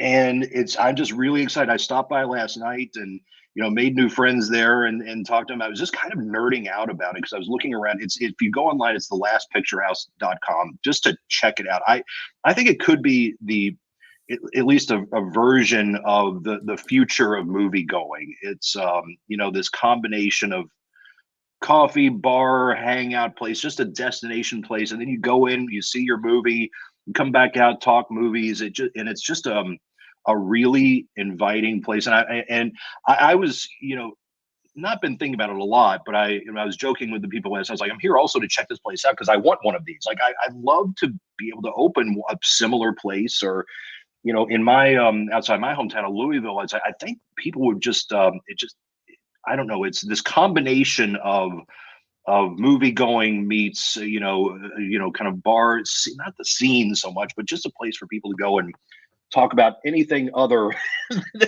than movies. Just so it's really cool. Yeah, it sounds. I'm looking at it right now. I'm trying to pull it up so I could put it on the screen. Yeah. Yeah. That you'll get. They have great. Yeah, Last Picture House. The Last Picture House, now playing Wild Robot, but yeah, they have Heretic early access Q&A with. So they're doing a screening of it. They're here in town, and I reached out to them just blindly on X, and they were so kind to get back to me, and Like, yeah, because I said, you're only a 6-hour drive. By gosh, I'm going to go get in my car. And I bought a ticket the other day on your website. It's like, okay, this kind of the stars aligned. I've been looking forward to this movie forever. It's my kind of thing. It's Hugh Grant, it looks like chewing the scenery and of this, and he's just great and playing the bad guy. Looks like so kind of I'm excited on all fronts and just really to check out the concept. I think there's something to these. I think these guys are potentially innovating the scene up there. Yeah, there should be some pictures up there. The lounge, the rooftop. Yeah. Let's see. Yeah, the lounge. Here we go. So they're independently So that's where owned? they own it. They're co-owners. I was actually that's where I was last night. I rolled in around 9:30 at night. I sat at the end of that bar there, and that's a pretty fair. I mean, it was Beautiful. obviously dark, but so you walk in kind of behind that wall, behind the sofa there, and in the theaters you walk kind of straight ahead. And I didn't poke my head in last night on purpose, but these are supposedly state of the art. The bartenders, they would tell me, yeah, it's full on Atmos. It's unbelievable. And so yeah, and so of course the stairs up to the rooftop that I didn't have a chance to. But I think this is the future, or at least a part of the future of movie going. I agree with you. I think that is the future. I've been saying that for a while. The megaplexes, I think, are just gonna go away. And this type of experience will get people out.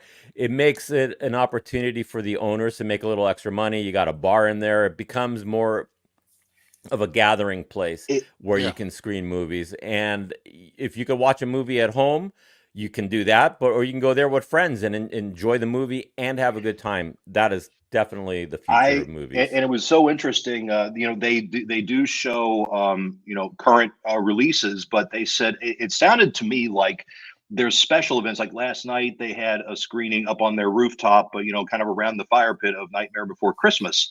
It's sold out, and so it's like these there things. It is too. And it's that is, look at that from a drone or something, that view, and that looks awesome. It's cool. It's like a drive-in, but new style. Yeah, very true. Yeah, you drive in, walk up the stairs, and you're at the drive-in.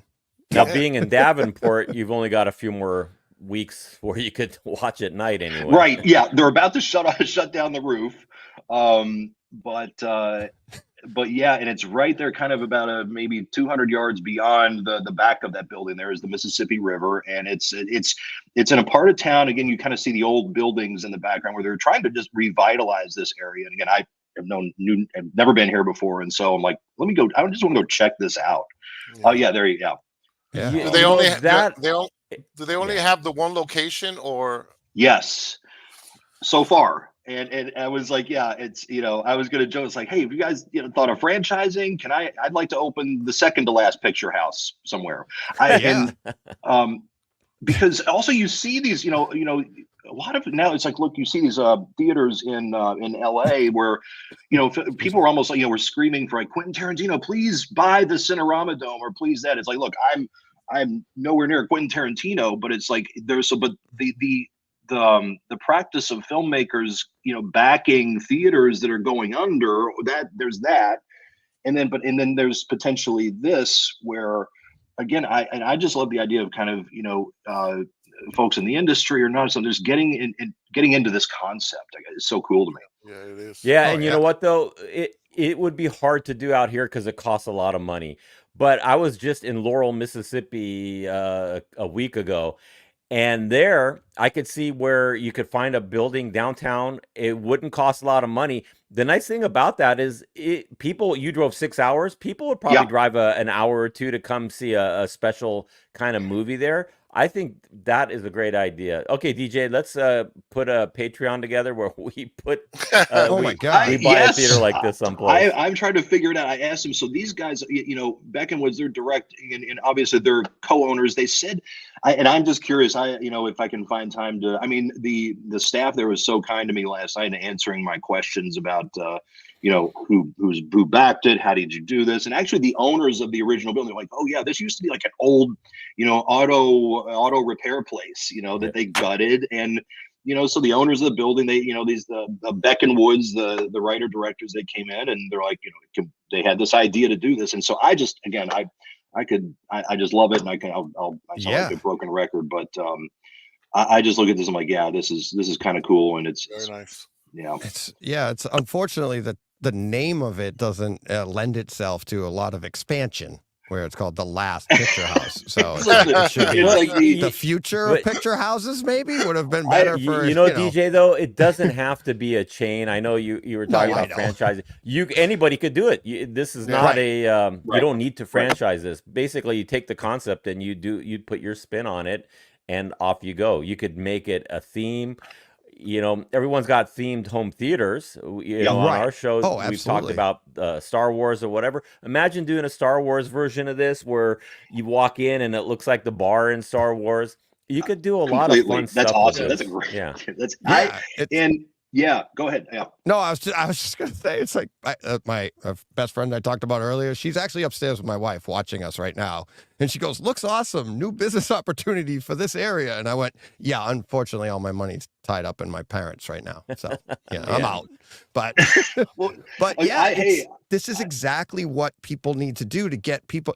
This is going to attract people that aren't home theater fans, right? It's a new experience. It's different. It's something like that, but they're catering, like you said, to us with the immersion and all the tech that we want.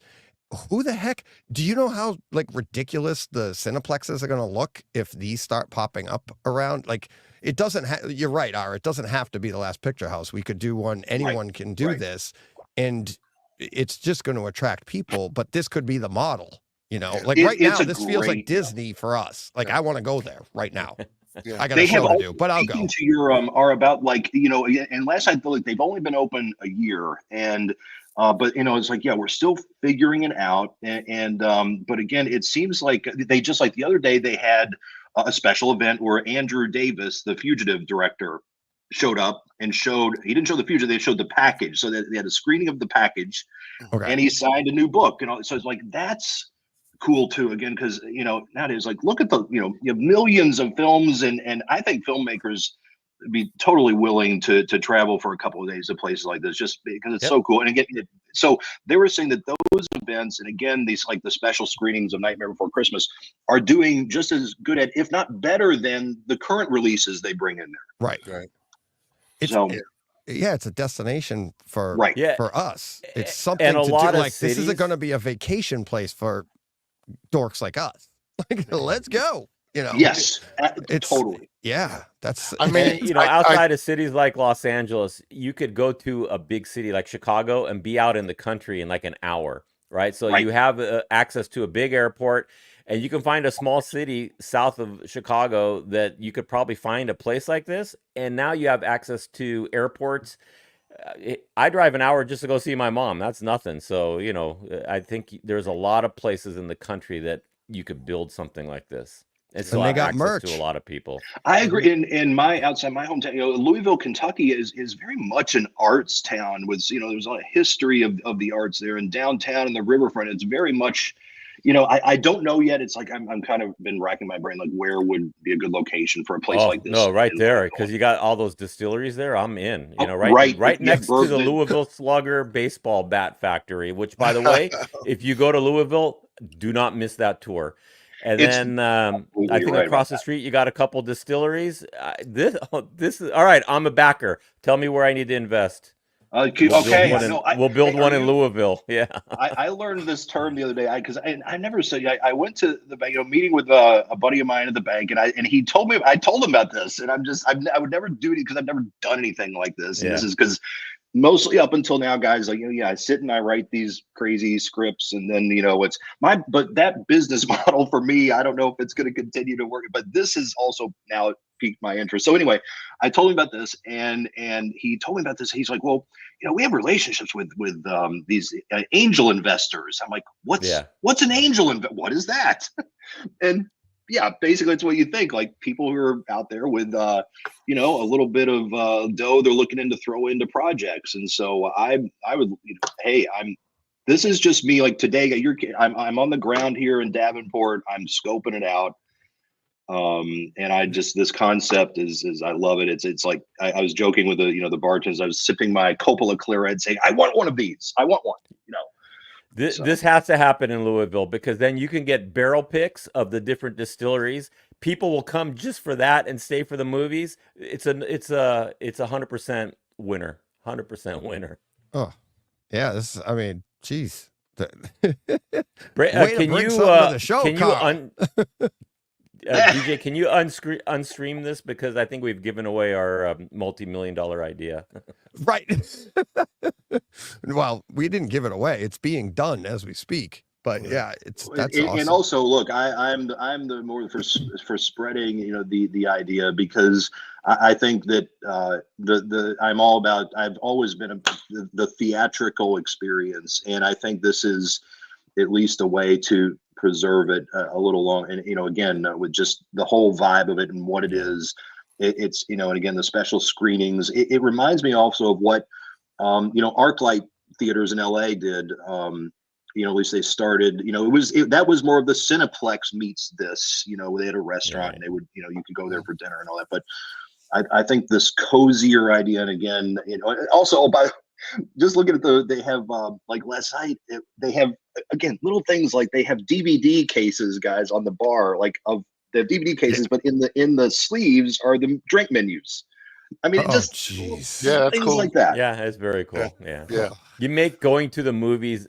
Think about it like in the 40s. Going to a movie was an event.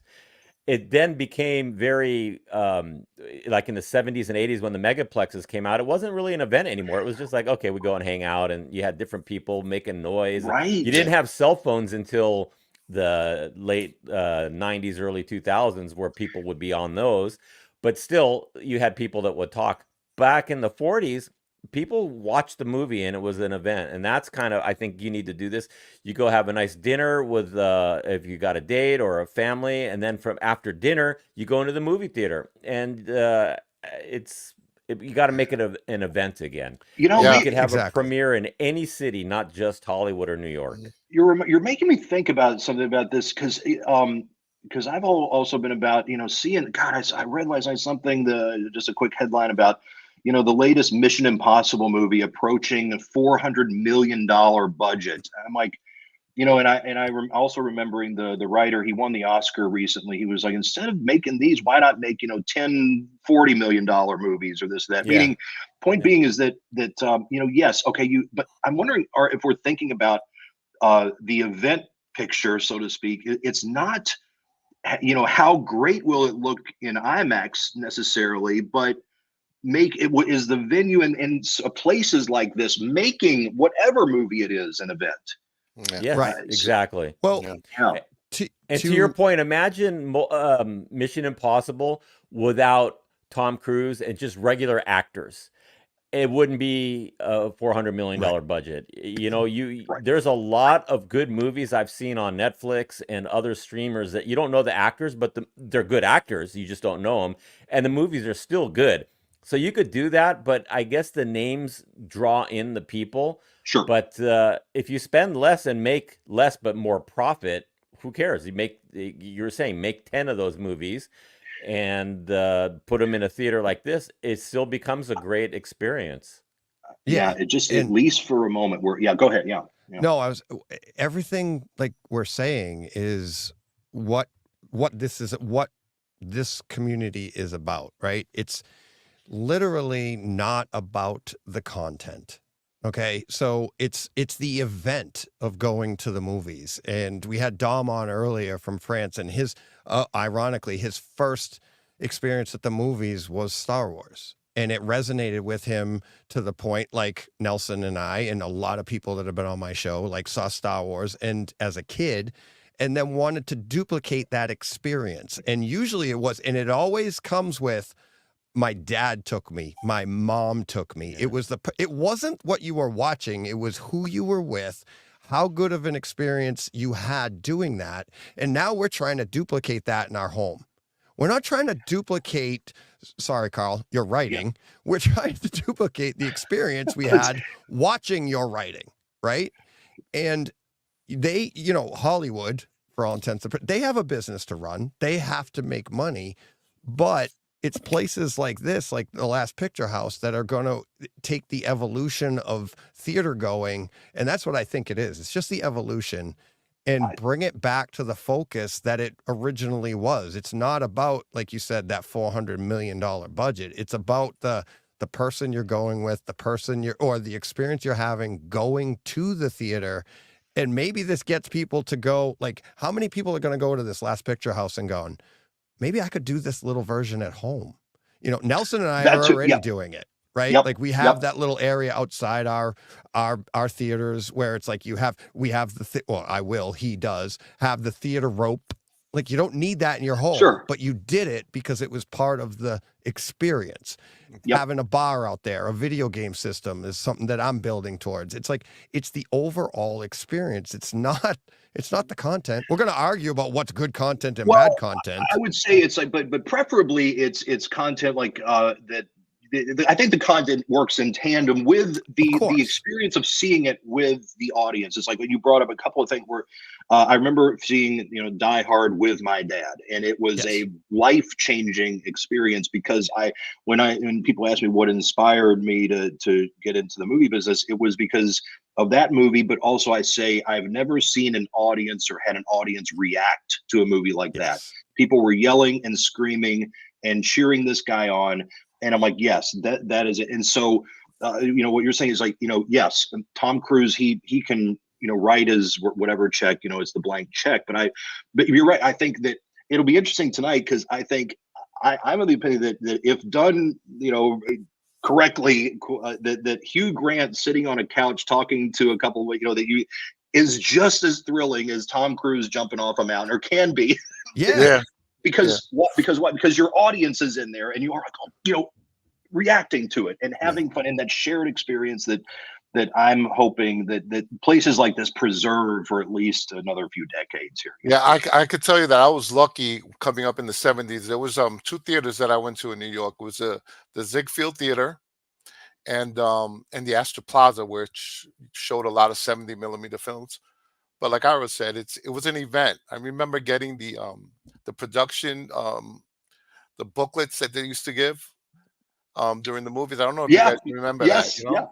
Like and then Quintino tried to do it when he did Hateful Eight, and he started filming again on 70 millimeter.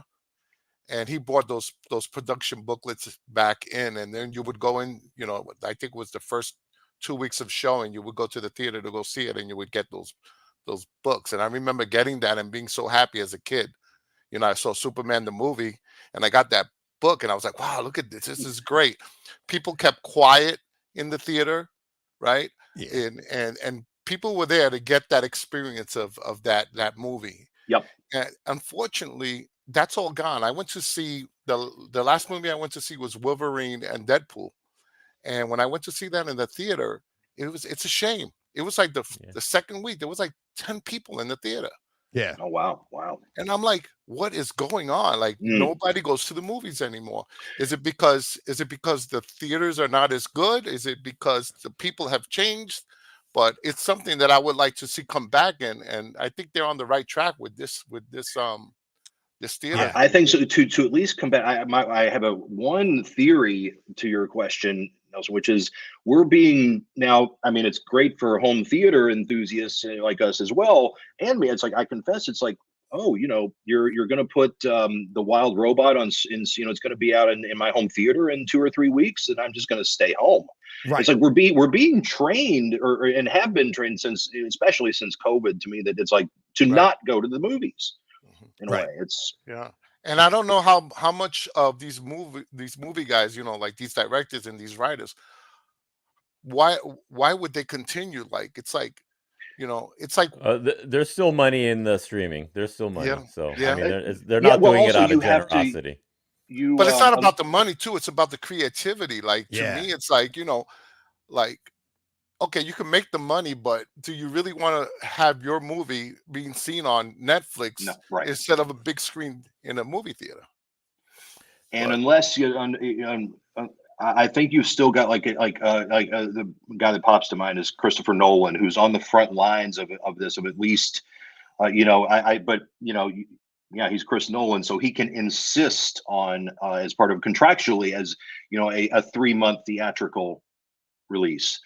Where the studios will have to say, okay, but unless you're that, you're right. It's like it seems to that filmmakers now it's almost like also I've had this happen where executives who are everybody's so afraid, it's so risk averse to begin with. And then you have this thing called like what constitutes a theatrical movie versus a streaming movie. Case in point, it's like I don't know if you guys have seen the trailer for this upcoming Clint Eastwood movie, Juror Number 2. It's could be Clint Eastwood's final movie as a director, and the trailer is and the concept is fantastic. The pitch is basically a juror suddenly realizes that the case they're trying, the murder case they're trying, that he's responsible for the murder. It's such a great little pot boiler concept. Yeah, and I just read that they're only like releasing it, in 50 theaters or something, and then it's going to be on like what movies like this we used to again go out and we were used to having them at least be around a few weeks in the theaters. Yeah. And it's a slow burn drama. Unfortunately, it's like so yes, the times have obviously changed, but yeah, I don't know if it's for the better. My last point, then I got to go make pancakes. The quality. What the heck is that a euphemism? I hear no. I got to some pancakes. DJ, I got up and got on. I got to go eat breakfast. I know. I'm just kidding. It just sounds funny. You're like, I gotta go make pancakes. Yeah. Here's my take on it. The difference between what you can see on TV, quote unquote TV, whether it be streaming over the networks or whatever, and what's in the theaters, the quality has dramatically, the difference has gotten very small. So there's a lot of good TV shows that would have been considered good movies back in the day. When you watch a 10-episode Reacher or something like that, that would have been a movie, and they would have condensed that book, one of the books, down to a 2-hour movie, and you would have said, well, the book was better. Now they can give you 10 episodes and give you a long movie if you want to watch them back to back. Just think of it like a long movie. So the difference in quality has gotten so small that a lot of people don't feel I need to go to the movie theater to get entertained. It is, I can be just as entertained at home with my food that I make and popcorn and whatnot. So it comes down to a quality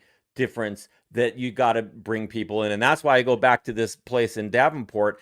Even if the movie's, like you said, Nightmare Before Christmas is an old movie, but it's the experience. And that's really what it boils down to. There is such good quality content you can get everywhere. And the difference in the quality is, you know what? If I wait 3 weeks, I'll be able to watch that in my house. So Hollywood has to shift to more of a streaming thing. It's the theater owners that I think have the big issue. Yeah. How do we get butts into the seat? Because I could go watch there. In fact, there's like shows that I haven't even watched. Like, let's say Sopranos. You mentioned that earlier. I've never seen Sopranos. If I want to, I can go back and watch all those episodes for the next few weeks and get my entertainment that way. Yeah, we have these massive buildup of libraries now where it's almost like it doesn't matter. Like it might as well come out now, so you can go back and. But again, yes, I completely agree. Which is I think. This idea, and it's so cool to see this tonight too, and get the vibe, and hopefully get a chance to talk to these guys about their thoughts on this. Like what you're saying, where like when I think of, even when I'm kind of on the fence about, and again, I'm obviously clearly a movie fanatic, so it's like all about the theater going experience. But if I'm on the fence, it's like I don't want to. There are many reasons why I do not want to go to the multiplex. For a multitude of reasons. And that's what it's like. So I think even like a place like this, look, like I believe it was even for an event, it was I paid like $25 for the ticket. I think you have to, it's there's a sweet spot for the premium. I think there's a premium experience, but also like you're saying, it has to be, you got to think about it, like, no, I want to go and hang out and invite our friends. The destination, the movie is almost all but secondary to that. The interaction and stuff like that. But DJ, that's your next Takeover Tuesday. Oh yeah. After Carl sees the movie, he can have him on and you can talk about I was thinking about like coming back tonight and I was just gonna say, I'm like, what am I waiting until Tuesday for? I'm on until okay. tomorrow All right, fine. morning. Then I'll have Carl on my show. Carl, I'll send you the links and just whenever you want to come back after, and if you can grab Hugh, that'd be great too. If he's there, anybody you want to bring on the show. Yeah, right. But all right, guys. I don't think he's going to be, but also Art. So it's like, man, I think the next place should serve. They serve like chicken wings, nachos, like again, simple foods. And I think Ara's pancakes should be on the menu too. There you go. Absolutely. Just FYI, I put a little bit of bourbon in my pancakes. So. Yeah, I was just all right, guys. The menu a second DJ, ago. I'll check in on you later on. I got you fresh because we're just a few hours in, but I'll be checking on you later, guys. It was nice talking with you all. Same here. We'll see y'all. All right, thanks, Ara. Talk to you, buddy. Bye. Later. Yeah, there we go. Yeah, Carl. I was thinking the exact same thing. You're going there tonight. I'm like, I'll just send you the links or whatever. I'll email you all like the links for the next show and I'll be, at 2 a.m. I'll stagger back to the hotel room. DJ, this is great. Oh my God, we get great experience. Carl Darkside. You're right, Dark Carl. We'll start to find out what's in that brain and I was going to make that joke, like we were talking about, like writers, artists, like yourself, like you got these ideas in your head, you got to get them out. If you don't, you become unhinged. So I've been working on that all morning. This is truer than you know, DJ. Yes. I know. Trust me. Ask the Mrs. Yep, exactly. It's like it's in here and it never. But that's the hard part. And actually, it's a nice segue into my question.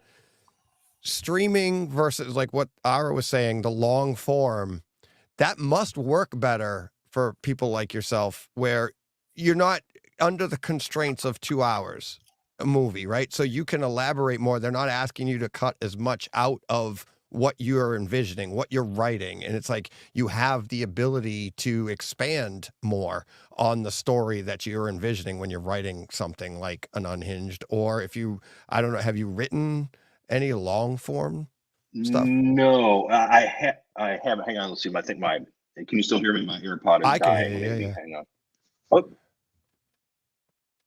Oh, now we lost him. Yeah, he took it out of his. Yeah, there we go. We got you. Yeah, we got you.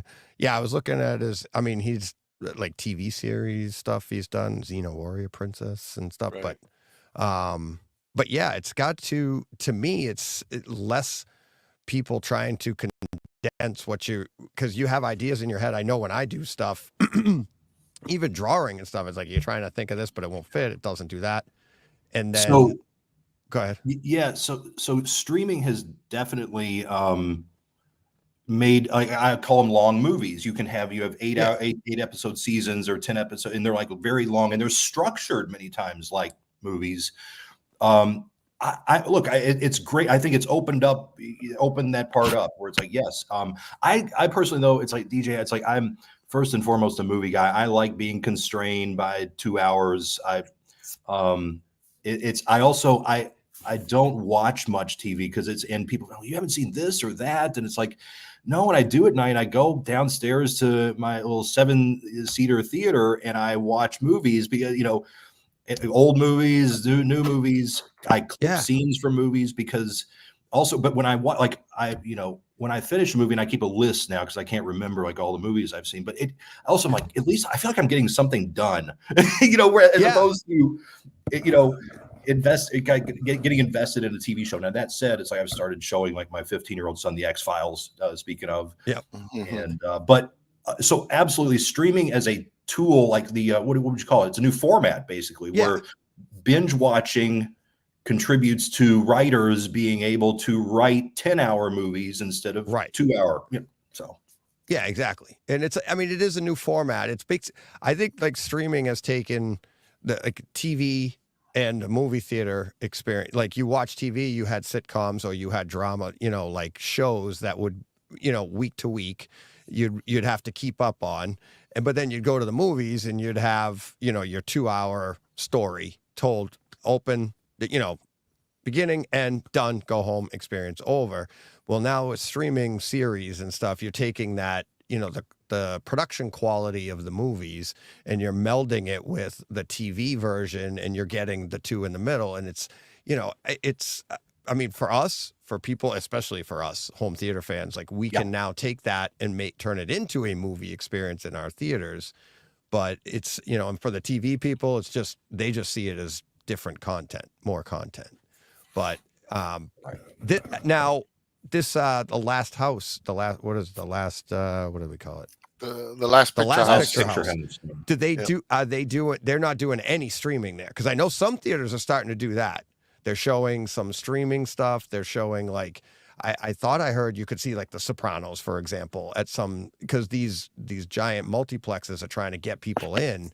But I got to imagine the Last Picture House is like you. It's like, no, we're just showing movies. And another question: do you think they're using? I'll ask them. Yeah.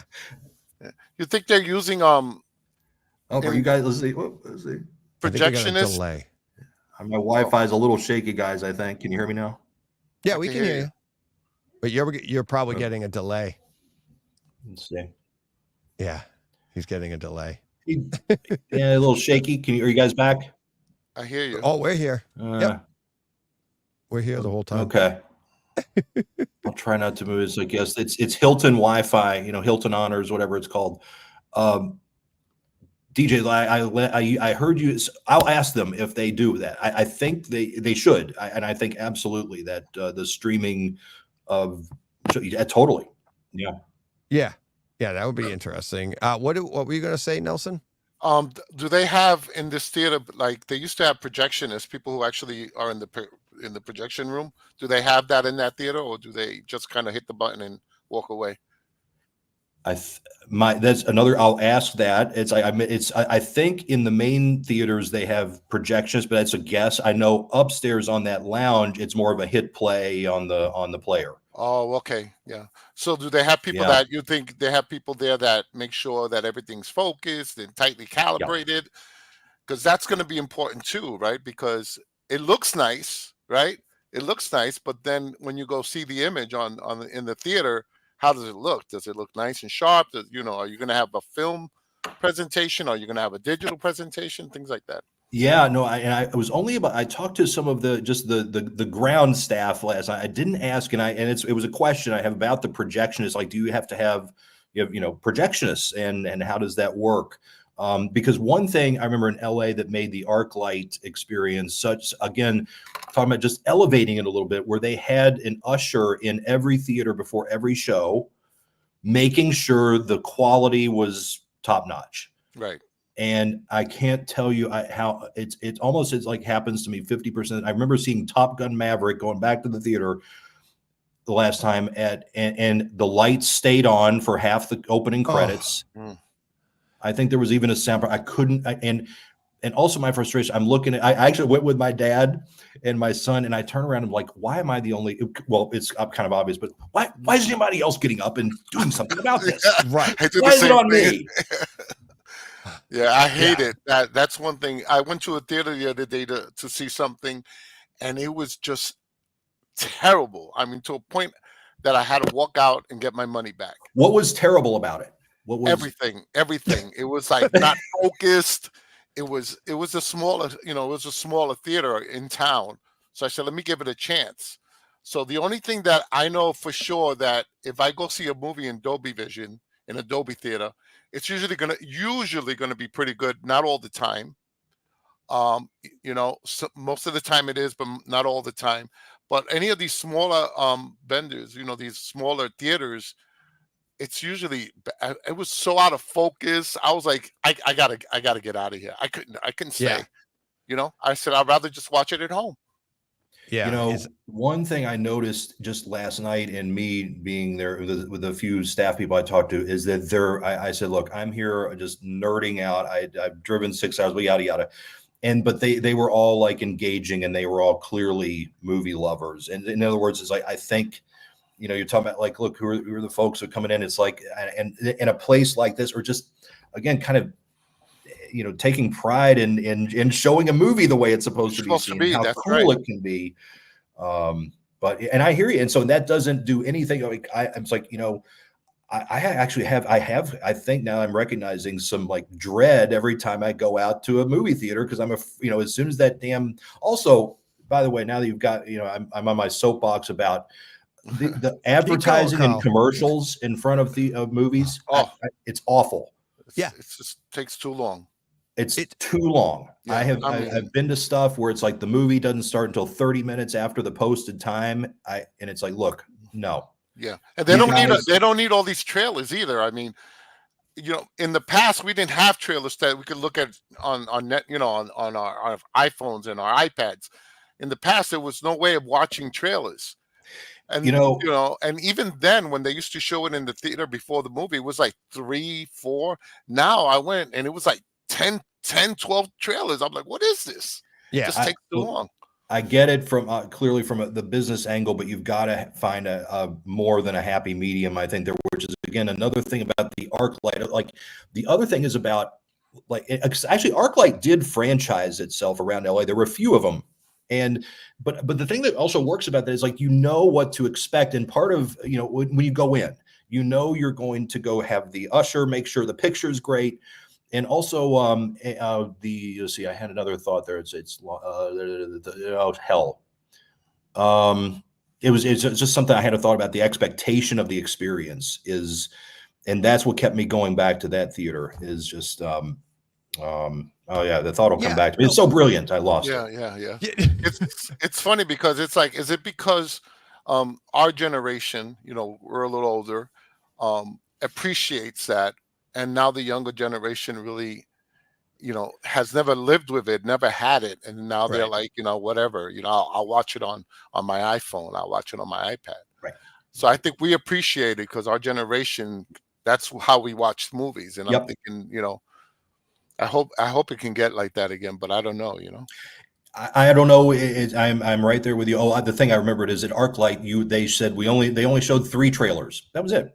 Yeah. So they had a system in place, but to your point, it's like, so yeah, I'm I was kind of again figuring out why, because again, I'm on the ride. It's something I've never done. It's just like driving 6 hours to go check out a little boutique movie theater. But it's like, no, I'm figuring out like, no, I'm kind of on a mission now of trying to again preserve this experience and make it fun again, and we're at least where people think. DJ, I think you were saying this is where I want to go. No, let's go here tonight. Yeah. Let's go hang out at this place. No one's going to go to the Cineplex to hang out in the lobby and have it. I mean, now my local Cinemark, they've added a bar in there, but it's not, it's just tacked onto the, it's an add-on to try and get you to be like, it's got a bar. But it's like, I just thought of I had another point to make too, but I just thought of this. It's like when we were kids, you ask somebody to go to the movies, whether it's a girlfriend, a friend, whatever. You want to go to the movies tonight? Yeah. What's playing? I don't know. Let's go. Who says that now? Right? Like, do you want to watch a movie? Or do you want to go to the movies? It's always about, and to your point, Carl, of being like afraid of the experience. I'm not going. It's, oh my God. And that, and coupled with the trailers, like we're talking about, and how it's so long. And this is why I think, and I've said this on the show, it's like, in marketing, there's a huge thing. Like if you're trying to sell something, you never want to have like the negative in there, and nothing negative, because you don't want to lower somebody's their mood or anything. You want everything's coming to the positive. You want to make it look good. You want to be bright, shiny, whatever. The movie experience right now is actually tainting your view of the actual content, because by the time the movie starts, you're pissed. The movie has to build you back up. And if it doesn't, you say that movie stunk. Yeah. When maybe if you came in just even, not even like blown away by the experience of walking in the door, never mind they raised it. It's like there's the opening act, for all intents and purposes, of going to the movies is horrible. It's horrible. It's like, that's a great way. That's very well put. It is by and large, it's terrible. Horrible, yeah. Yeah. And it's like, imagine being a comedian and your opening act's supposed to warm everybody up or whatever. And it's like the guy goes out and goes, hi. Well, now you're screwed. Like it's not good. And and I think it's going to help the content as well. If you're like, hey, I went to the movies and I went to, Last Picture House, and you're like, what'd you see? forget. But Go, it was awesome. But Go, the place. Yeah, exactly. It was awesome. Oh yeah, it was a great movie, but the experience was so much better. And now you're like, maybe it wasn't great, but the experience was, and you're talking up both, and people are going to go there. Oh, that one wasn't playing, but I got to see this there. Mm-hmm. And that's what, you got to get back to that. We forget we even had that in the first place. Yeah. And get back to, I think, Nelson, you were saying the 30s and 40s of, again, I love looking at old photos. I'm constantly blown away by looking at crowds of people massing outside single screen. Oh, that was wonderful. Yeah. Back then you had to wait online to get your ticket. It was amazing. Right. I was like, really, gosh, the movies were, yes, for all sorts of reasons, like for, number one, we didn't have, again, these darn things, but again, I think we might be, onto something in terms of the cyclical, getting back to those, even the single screen place, we'll see, but I'm just excited to check this out tonight. Now, DJ, I'll circle back to you. It's like, yeah, definitely. It's, that'll be fun later. It's like, if you can talk, but because of technology, I mean, we're so top notch of it now. Yeah. So why is it that we can't get people into the theaters anymore? Oh, okay. Right. Lagging. Oh, he's lagging again. Yeah. That's all right. Damn it, Hilton. Right. Damn it, Hilton. Lagging again. What are you, a gold member, silver member? I'm working. I don't know. Maybe I'm working toward it. It's like I've got 98% to go until silver. So I don't know. I was joking. Oh God. God, that's funny. You started on. Yeah. No, but little places like you said, the last picture house has 150 and then a 50 seat screen, 150 seat screen. Yeah, and then 150 is what my understanding. 150 and then a smaller 50 seater. Right, and that idea could actually enhance the experience because it's like it's a limited amount of screenings and you've got to get there. And it's the idea. It's like you have a better opportunity of selling out and creating that. You want that line out the door, right? And be like, okay, get there early, do this, or if you're buying online. But you've got to create that. That unique experience. And also, when you're talking like, at those later shows, who's to say? It's like an ArcLight it was the first time, this is, 15 years ago, where they introduced the 21 and over screenings. Oh. It's like just to add further insurance that your experience is going to be better. Right. Not a little kid running around with light. You're going to maybe have some schnocker 21-year-olds there, but it's still, you get the idea. It's like to just, Yeah. So I think there are ways, I'm convinced, but clearly, and it'd be cool to also to get the home theater community, the filmmaker community, everyone to be, I think, behind this concept. I even thought it's like if even the major chains would explore something like this, like a boutique kind of thing to invest in. So like you're saying, DJ, I'm just exploding with ideas, but not for movies, like for how to see movies. So, just to see them, exactly. It's like, it's awesome. And like, well, here's a great comment from Paul. He's like, hard agree, DJ. Like he agrees with like that, you come in on a low but the experience can be great. And he's like, still looking for a good cinema in London. And then he says, that isn't 25 pounds a seat. That's another thing. Yep. But it's inherently going to be more expensive to go to something like this. It has to be, because you've got to guarantee to Paul that it's that he knows what he's gonna get, that it's going to be the premium experience, that it's like you the value. We've got to figure out. Right. I think this place, Last Picture House, and again, they're making adjustments as I understand it, but it's like to make it to get as big a value as you can out of that 25 bucks. But it's like, so yes, I agree. It's like, gosh, that would be tough, but in just the day and times we're in, but right. You're going to have limited seating. So you have to, there's going to be, supply and demand there. You've got to compensate for that, for this type of thing. Real estate isn't cheap. It's like, there's a lot of things that go into this, So you get what you pay for. It's the difference between like just your normal cut steak and filet mignon. You're going, oh yeah, if you could, you're going to charge, you have to charge more. It's just, you have to. And I think most people are willing to pay that if the experience and it's going to be there. I mean, if you go, let's say I go to this new, the Last Picture House, and I go see a movie there, right? And I'm paying $25 for a seat. But you know what? If the experience when I go in there is great, then guess what? I'm going to pay that $25 again to see a movie. You can't wait. The cost isn't the issue. It's like how soon can I get back? Right? Yeah. Granted, yeah, and it's like, look, yeah, it's $25. It's pushing it absolutely, but but I remember it's like I think yes, the built-in guarantee, if you can to your audience, like yes, you're going there with this. I want to go there. I want to be able to hang out with people who aren't going to be who likely aren't going to be yapping and on their phones during the movie, who aren't, and to see 3 trailers, no frickin' commercials, even between the trailers and 30 minutes before. No, the movie's going to start. You're going to see 6 minutes of trailers, and then your movie's going to start at the time we told you it was, and it's going to look and sound phenomenal. Yeah. Right. Yeah. So I think with that, you get closer to your $25 value. Absolutely. Yeah. Well, and I mean, to pull it into a movie we all love, Pulp Fiction. It's like, what was it? That's a $10 shake. Was it $10? Is that what Travolta was saying? Like Uma Thurman had the.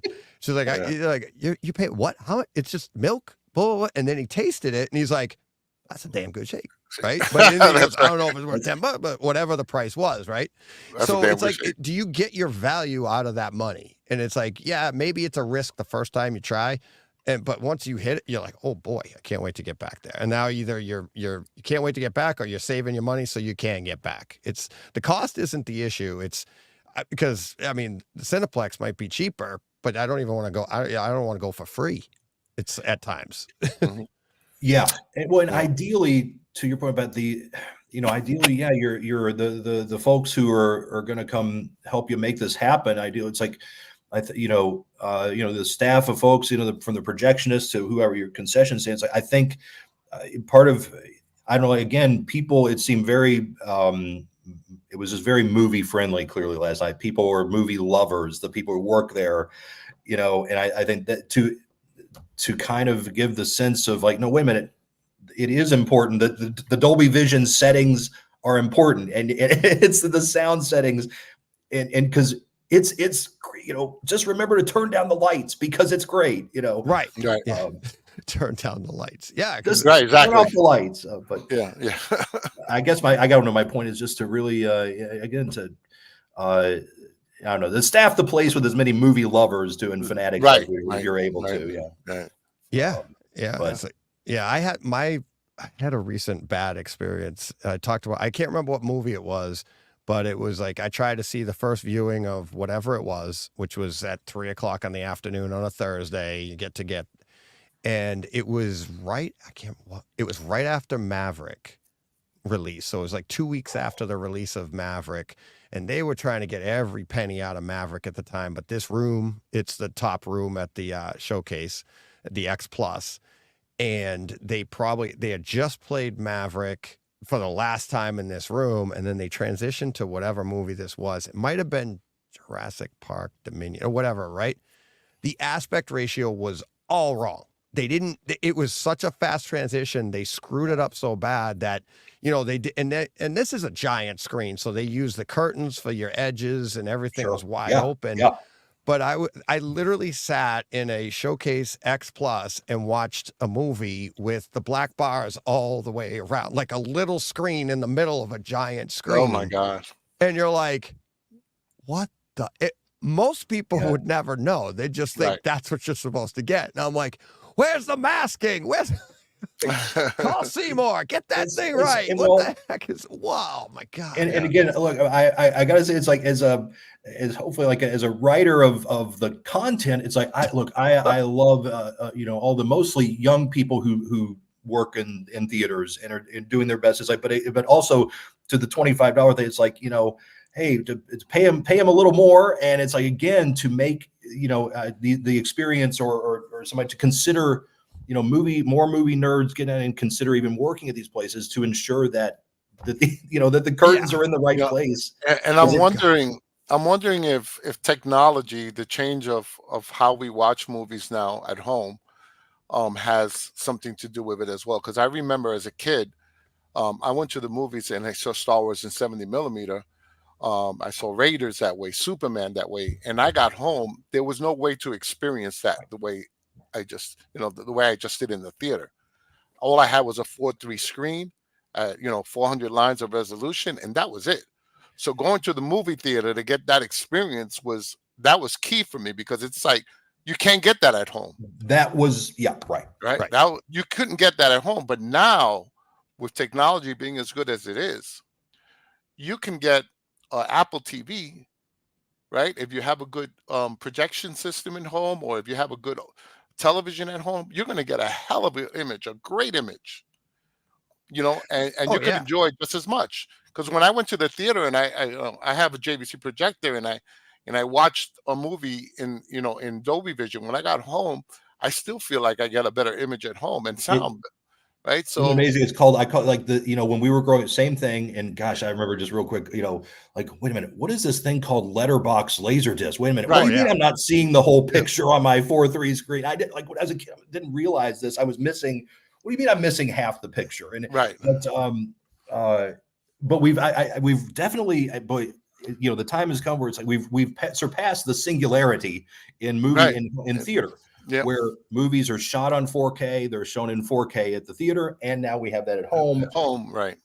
Yeah. It's our home theater experience is so much better. I mean, to a degree. I don't think our home theater experience is better because the technology has gotten better. I think that the theaters aren't taking advantage of what they have, of the technologies in the right way, and the seats. Exactly. And the number of seats they have. The seats, and that affects your audio, right? Like, so you're not going to get as that's what makes the audio experience for us so much better, is that because it is that intimate environment and everything. Like when the sound designer executed all this, is what they envisioned us hearing.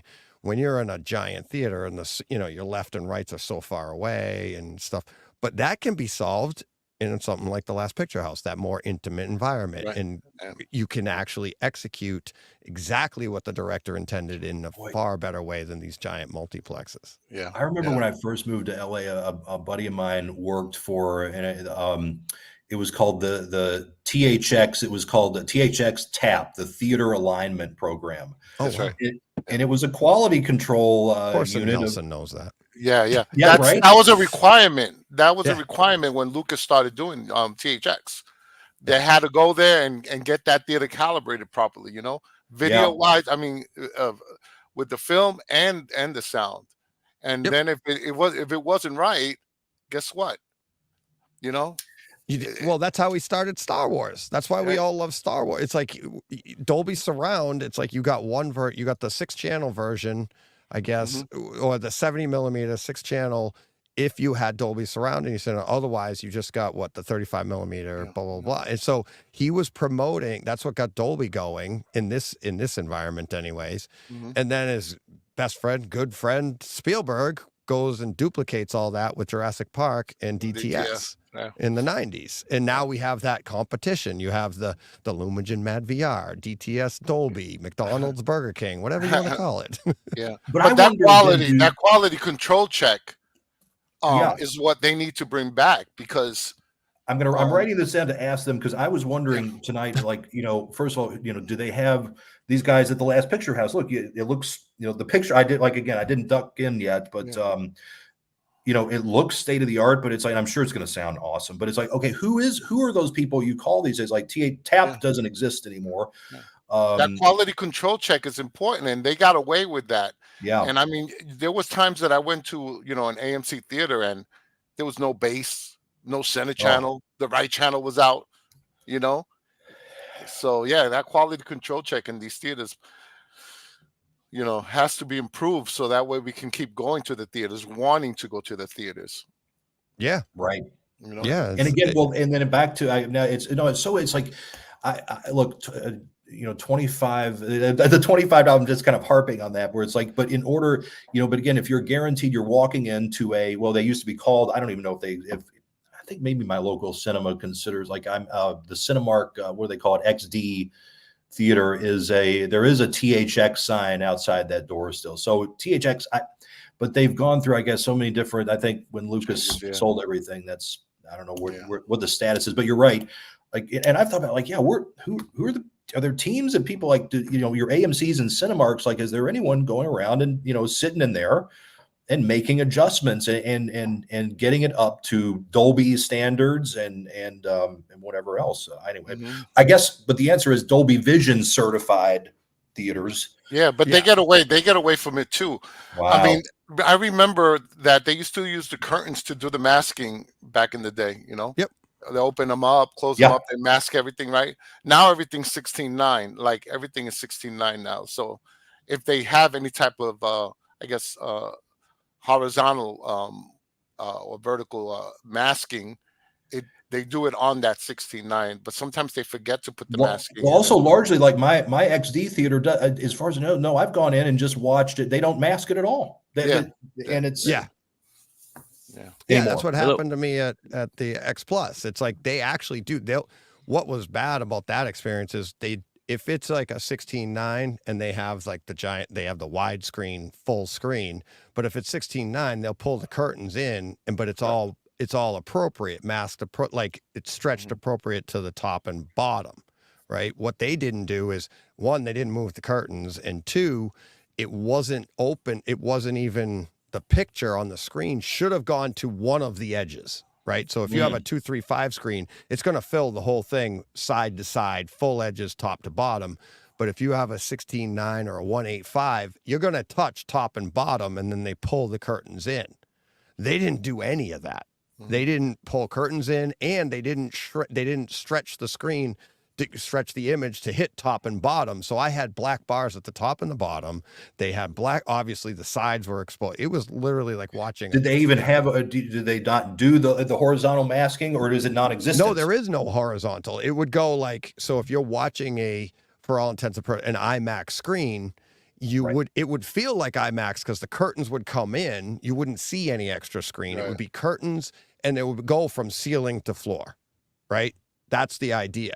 When they go to cinema, like 235 Cinescope, the curtains would open up. Obviously, it doesn't get any taller, but you go ceiling to floor and all the way to the side, right? That's how they do it. In this particular viewing, they didn't do anything. Curtains stay where they were, and the screen went right in the middle. It went in the middle. It was just awful.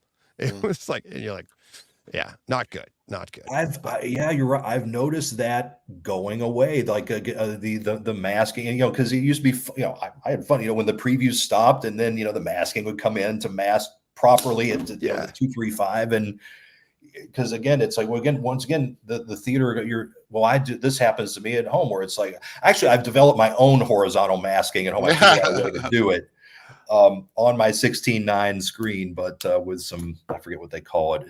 It's a roll of stuff that I've actually put Velcro on it. But I love doing it. It's like, I nerd out and I do that, then mask my movies to now 235 after I figured it out it's like $24.99 on Amazon, this wrap, this velvet wrap that I don't take the peeling off. So anyway, bottom line is I wasn't going to spend the dough on a masking system.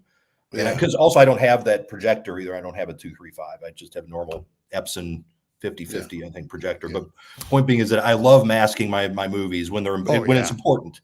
Yes, I went as far as DJ knows that when the Top Gun Maverick came out, I had bought a 240 screen. So I wasn't taking advantage of the IMAX scenes in Top Gun Maverick. So I went as far as getting a 16:9 drop down screen. So when I watch Maverick now, just for Maverick, because the masking system is so expensive. So this is another way of doing it, and not really hitting the wallet a lot. Because you could just buy any type of 16:9 drop down if you have a wide screen.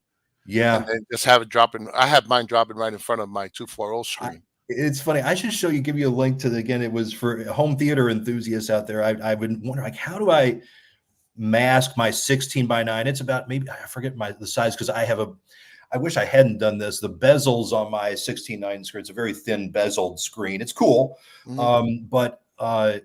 But again, it doesn't provide that extra inch or two of nice black velvet masking. But then I was like, how do I mask? Because it was like, it masked my movies to 2.3.5, and again, it's like there's a word for it. I can't think of it. But anyway, I found it. It's like a roll. So I finally figured out how to do it. I have 2 rolls that I roll up, and I put go buy some strips of Velcro. I put them on the side of my screen.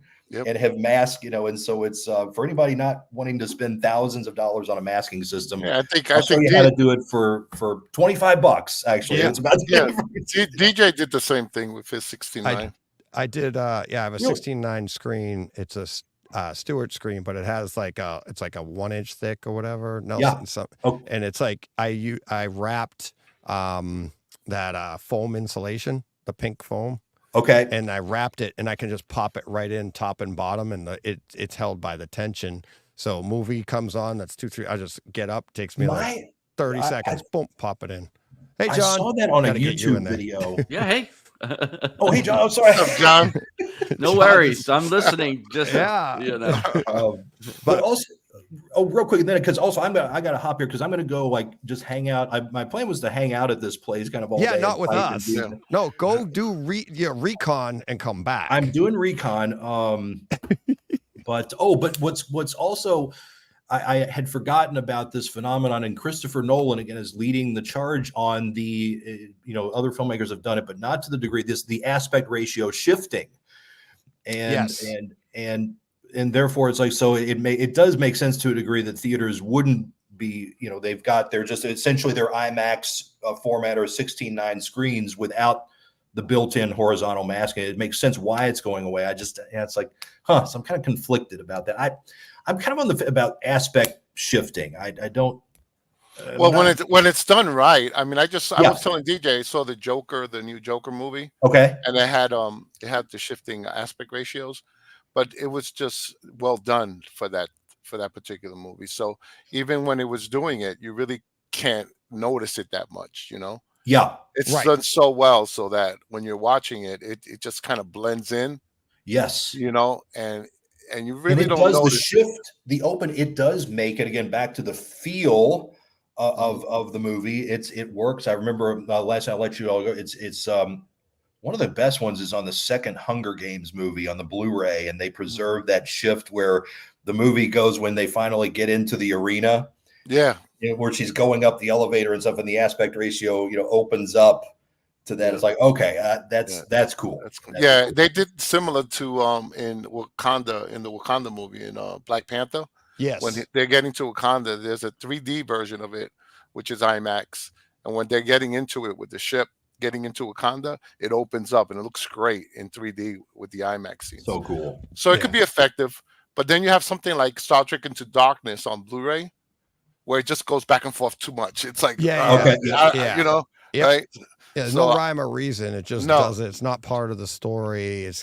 Even I liked it in Maverick, but I felt like it was more gimmicky about like, we can do this and we're going to show you this scene this way, but it didn't expand the story really. Right. It's like, so I think it was effective in the flight scenes, when they're, but but you don't need it. You don't need it because I've watched that whole movie masked. I actually will mask it out with the Lumagen and watch it in the 2.3.5 the entire, and it's still a great movie. Still enjoy absolutely. it. Sure. But you're right; those close-up shots on like them inside the cockpit, and it's a full screen. It is. It does enhance it, but it's not. It doesn't change the movie. The movie's still good. Yeah. All right, Carl. I just emailed you all the links. I got everything. Perfect. It was weird typing to you as I'm talking to you. I'm like, thank you for everything. No, very cool. So I'm gonna they're doing a couple of showings of this tonight. Like I'm on Central Time right now, and so they're showing it at I think it's 6:00 is the screening. They're doing a Q&A afterwards, and then I was gonna I've jotted down some questions, and hopefully I can in my schmoozing and stuff afterwards. So our on the scene reporter, add that to your IMDb. Yeah. On location, we have Carl Ellsworth. Yeah, coming to you. It's like, yeah, I should like, dude, I'm here at the like, there you go. Like, yeah, that'll be oh cool. my God, that'd be hysterical. Hey, we're live. I'll be here till 6 o'clock tomorrow morning, 5 o'clock your time. Holy moly! But yeah, good luck, everybody. I'm on the case. All right, thanks, buddy. Thanks, Carl. y'all. Talk to you soon. Later. Bye. All right, DJ, I'm gonna head out too, man. Oh, okay. Yeah, John, nice timing, buddy. Hey, I'll hold it up. I keep thinking, like, I want to say for people listening to the audio only, I'm like, there is no audio only. Come on in. I'm getting, I got DoorDashed here. Oh. There you go. Larissa, you could come in too. She's hiding behind a door. Jen and our friend Larissa. Hi. I can't. Yeah. I can't hear you guys. These don't let the sound through. They're whispering because they don't want. Yeah, thank you. I got donuts. These are my old man donuts and donut holes. Do I what? I can't. Do I want some? No, I don't want something to pee in. That's why John's here. Bye. I'll see you guys later. Love you. Bye. He's wearing some Depends. Yeah, exactly. It is that time. I've been on actually now, 6 hours and 12 minutes, and I got 2 donuts, a box of donut holes. Yeah, they were. It's so funny. So funny. Yeah. That's wicked. All right, guys. Time for lunch. Hey, take care. Take care, John. Take care. I'm DJ. going to eat too. Later, Nelson. Yeah. All right, take care. Talk to you. You got it. Bye. Bye. Morning, John. Morning. So, buddy. Yeah. Now that things have calmed down a little bit, it's just me and you. You can have some alone time. Yeah. I mean, it's been so long. I know. No, but seriously. Cue the music. Yeah. Let me shut the lights. Let me dim the lights. Oh, not that music? That wasn't the music I was thinking of, but we're sitting here, we see the live viewers. I'm getting DoorDash donuts. We got Carl Ellsworth on, all the listeners participating, people giving us giveaways, 2 donkeys sitting at some amusement park going, want to start a podcast? Yeah. Is this what we envisioned? I don't think so. No, I don't think so either. Oh my God. It's crazy. Yeah, let's take a minute here. Yeah, we've got, and I didn't even get to hit, Dom had, I was going to put that on the screen too. Carl, huge fan of Unhinged. I'll pull it up there right now. Sorry, Dom. Oh, yeah. A little late, but. A little late. He will be back. I'll try to, you know what? I'll leave it there. Yeah. Not up there. Yeah. But Dom, who was on earlier, huge fan of Unhinged, Red Eye, The Last House on the Left, and Doug Disturbia. So Disturbia was really good. I liked them all. Yeah. Shema, what's that? I said I liked all of those. Yeah. Yeah, I'll leave that up there. Maybe I'll remember. But the people donating in the chat, yeah. All, Todd leading the way with $100, 2 $50 super stickers. Jack Lee, $5 super sticker. Don Hensley hit us with $50. Wow. Dom hit us 50 euros. So I haven't done the math. That's even more than that 60, to us. So yeah, is 60, it 62? So yeah, you were like in Italy, yeah. so you know the math. Johnny Speakers with $5, EP with EP RFA with $20. So thank you guys very much. Really appreciate it. That's all going to Ryan Davies' Movember cause. Yeah, which what Ryan will be on later today. We'll talk more about that. So, but yeah, I mean, you and I starting out, and yeah, with remember that here we are. The first show where we tried to talk comics and home theater in the same show and put ourselves to sleep. Yeah. It's like, yeah, I don't know what we were thinking. We didn't know what we didn't know at the right time. Or and quite what we wanted to be, right? That's and then we finally did put out a show, and Joe, my son's like, I felt like I listened to like 4 shows at the same time. Yeah, it's like, we're doing a show about comics and home theater and football and like everything we like. We're just gonna wrap it all up into a podcast. Yeah, exactly. It did not go well. But I think we found our groove. I think we've this is pretty cool. Everything that's gone on.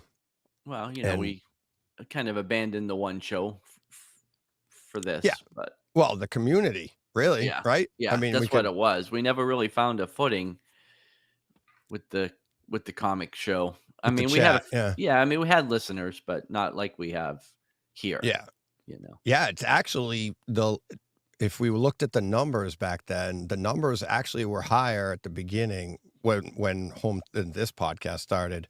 The numbers were higher at chat, but the engagement was huge. This is before you came over, and you're like, why aren't we getting this engagement? Yeah, and I don't know, what they're both niche things, right? And I don't know Yeah. which one is more than the other, but there's a million comic podcasts out there, and not to say that there aren't a bunch of home theater podcasts too, but I think the way you went about what you wanted this to be, it wasn't like it was another podcast where you were talking about reviewing all the equipment or doing, I mean, you made it about the experiences, right? The sights, the sounds.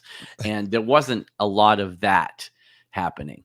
Where again, there's a million podcasts with two guys talking about what comics came out this week and what they read and what movie came out last month that we just watched, So I think this was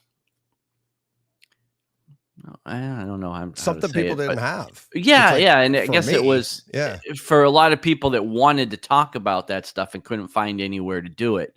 That's where the engagement numbers, I think, were higher, because again, you can, I mean, if you want to talk comics and you're lucky enough to have a local shop near you, you can go in there and you can talk to people about comics. But where do you necessarily go? Like, you don't hang outside the movie theater and talk to people about the movie. You know what I'm saying? Like, hey, there's do not, you have a home theater? Yeah, because there's not that store anymore where you could go in like a Suncoast Video or something like that, where you go into Best Buy and if you go into Best Buy and hang around there in your trench coat waiting for somebody to come in and look at movies so you can talk to them, you look a little creepy. You know what I'm saying? Yeah.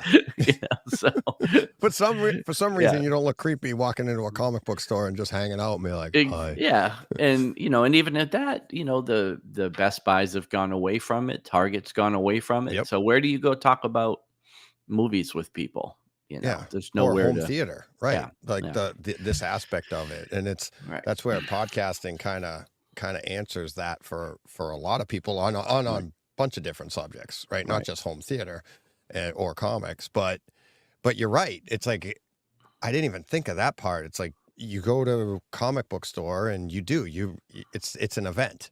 So what we were talking about earlier with Carl, like going to the movies is an event, right?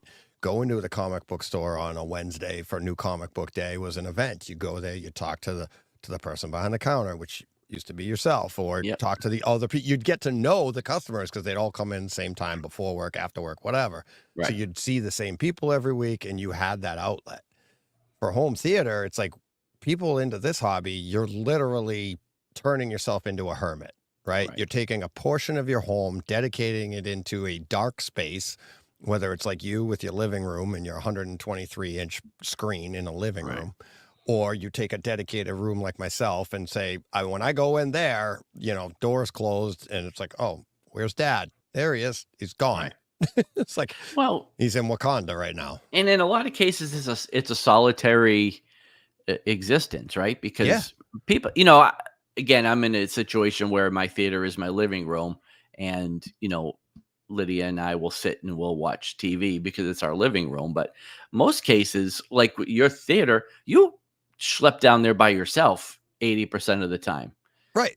Like, Jen's not in there watching movies necessarily with you all day and this or that. And most people that have these theaters, will end up spending most of their time in there by themselves, because the other people in their house aren't as invested in. Like, again, if it wasn't because it was my living room, Lydia has no interest at all in a 123-inch screen or what Dolby Atmos is, or whether it's up mixed into Neural X or, couldn't care less. She's happy with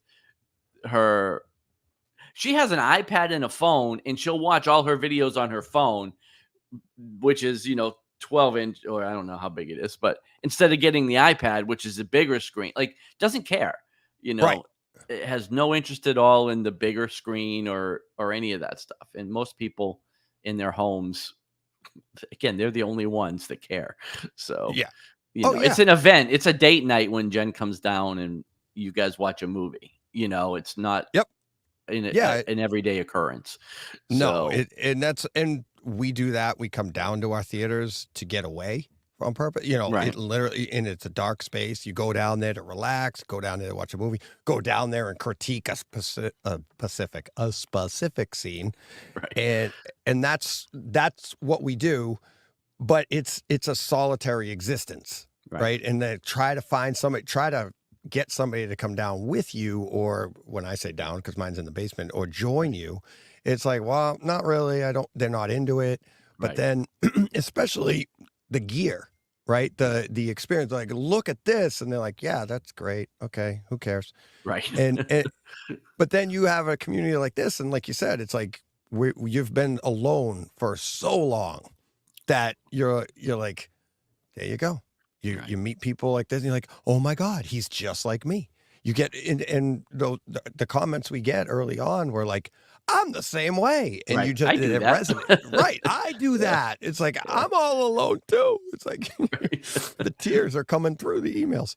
But yeah, that's what made this. And it's, again, we're sitting here looking at the chat right now and all the conversations going on, looking at the numbers. It's like, we're getting live numbers that we were, remember with chat, it took us months to approach this on just on audio only. And you're like, oh my God. It's like, it was insane, or is insane to think of where we are now. It's so much fun. So much fun.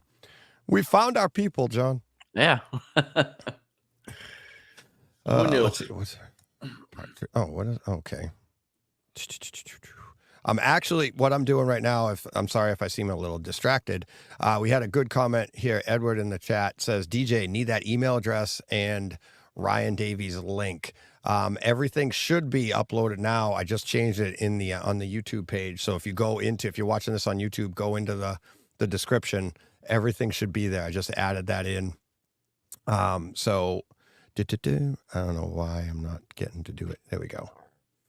And I'm just trying to add it to the next two shows as well. So everything should be there in the chat. All the links to the Dork Podcast, the links to how to donate.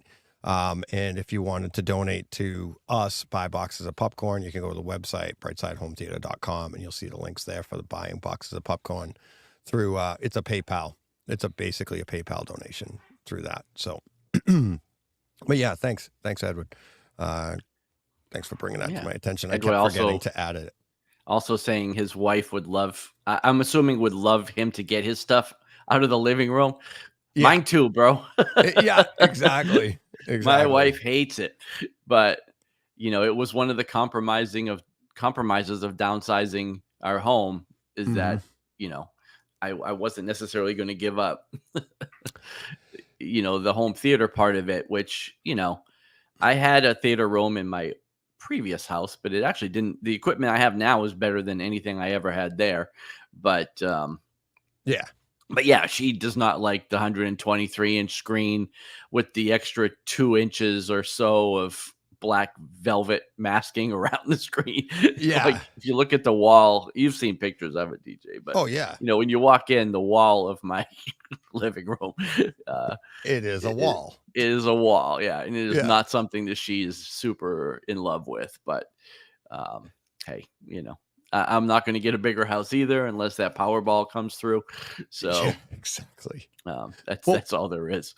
What's funny though is that actually helps play, and this from experience, Edward. It's going to help having that in your living room, having that there, and your wife has to look at it every day and have to deal with that. And when the day comes when you have an idea like John did on where can I move this, and John looked into, he was going to move it to his garage, and he looked into it, and the budget to do that kept growing and growing and growing. And here's the best part. Lydia didn't stop you. You did. I stopped myself. Yeah. Right. Because the addition. Fine. There's no price that they will pay. There's nothing they won't pay to get this out of their living room. So when that time comes, they'll be like, oh, you're going to turn this back into my living room? Thank you. Yeah. The addition to add on to the house was like 80 grand. And that was like just for the structure. I was like, I can't justify that. Exactly. You couldn't justify it, but she was like, I got this around here somewhere. I'll find it for you. Hey, Nick. Hello. What's up, DJ? Buddy? How you doing, John? Good. How are you? Excellent. Good.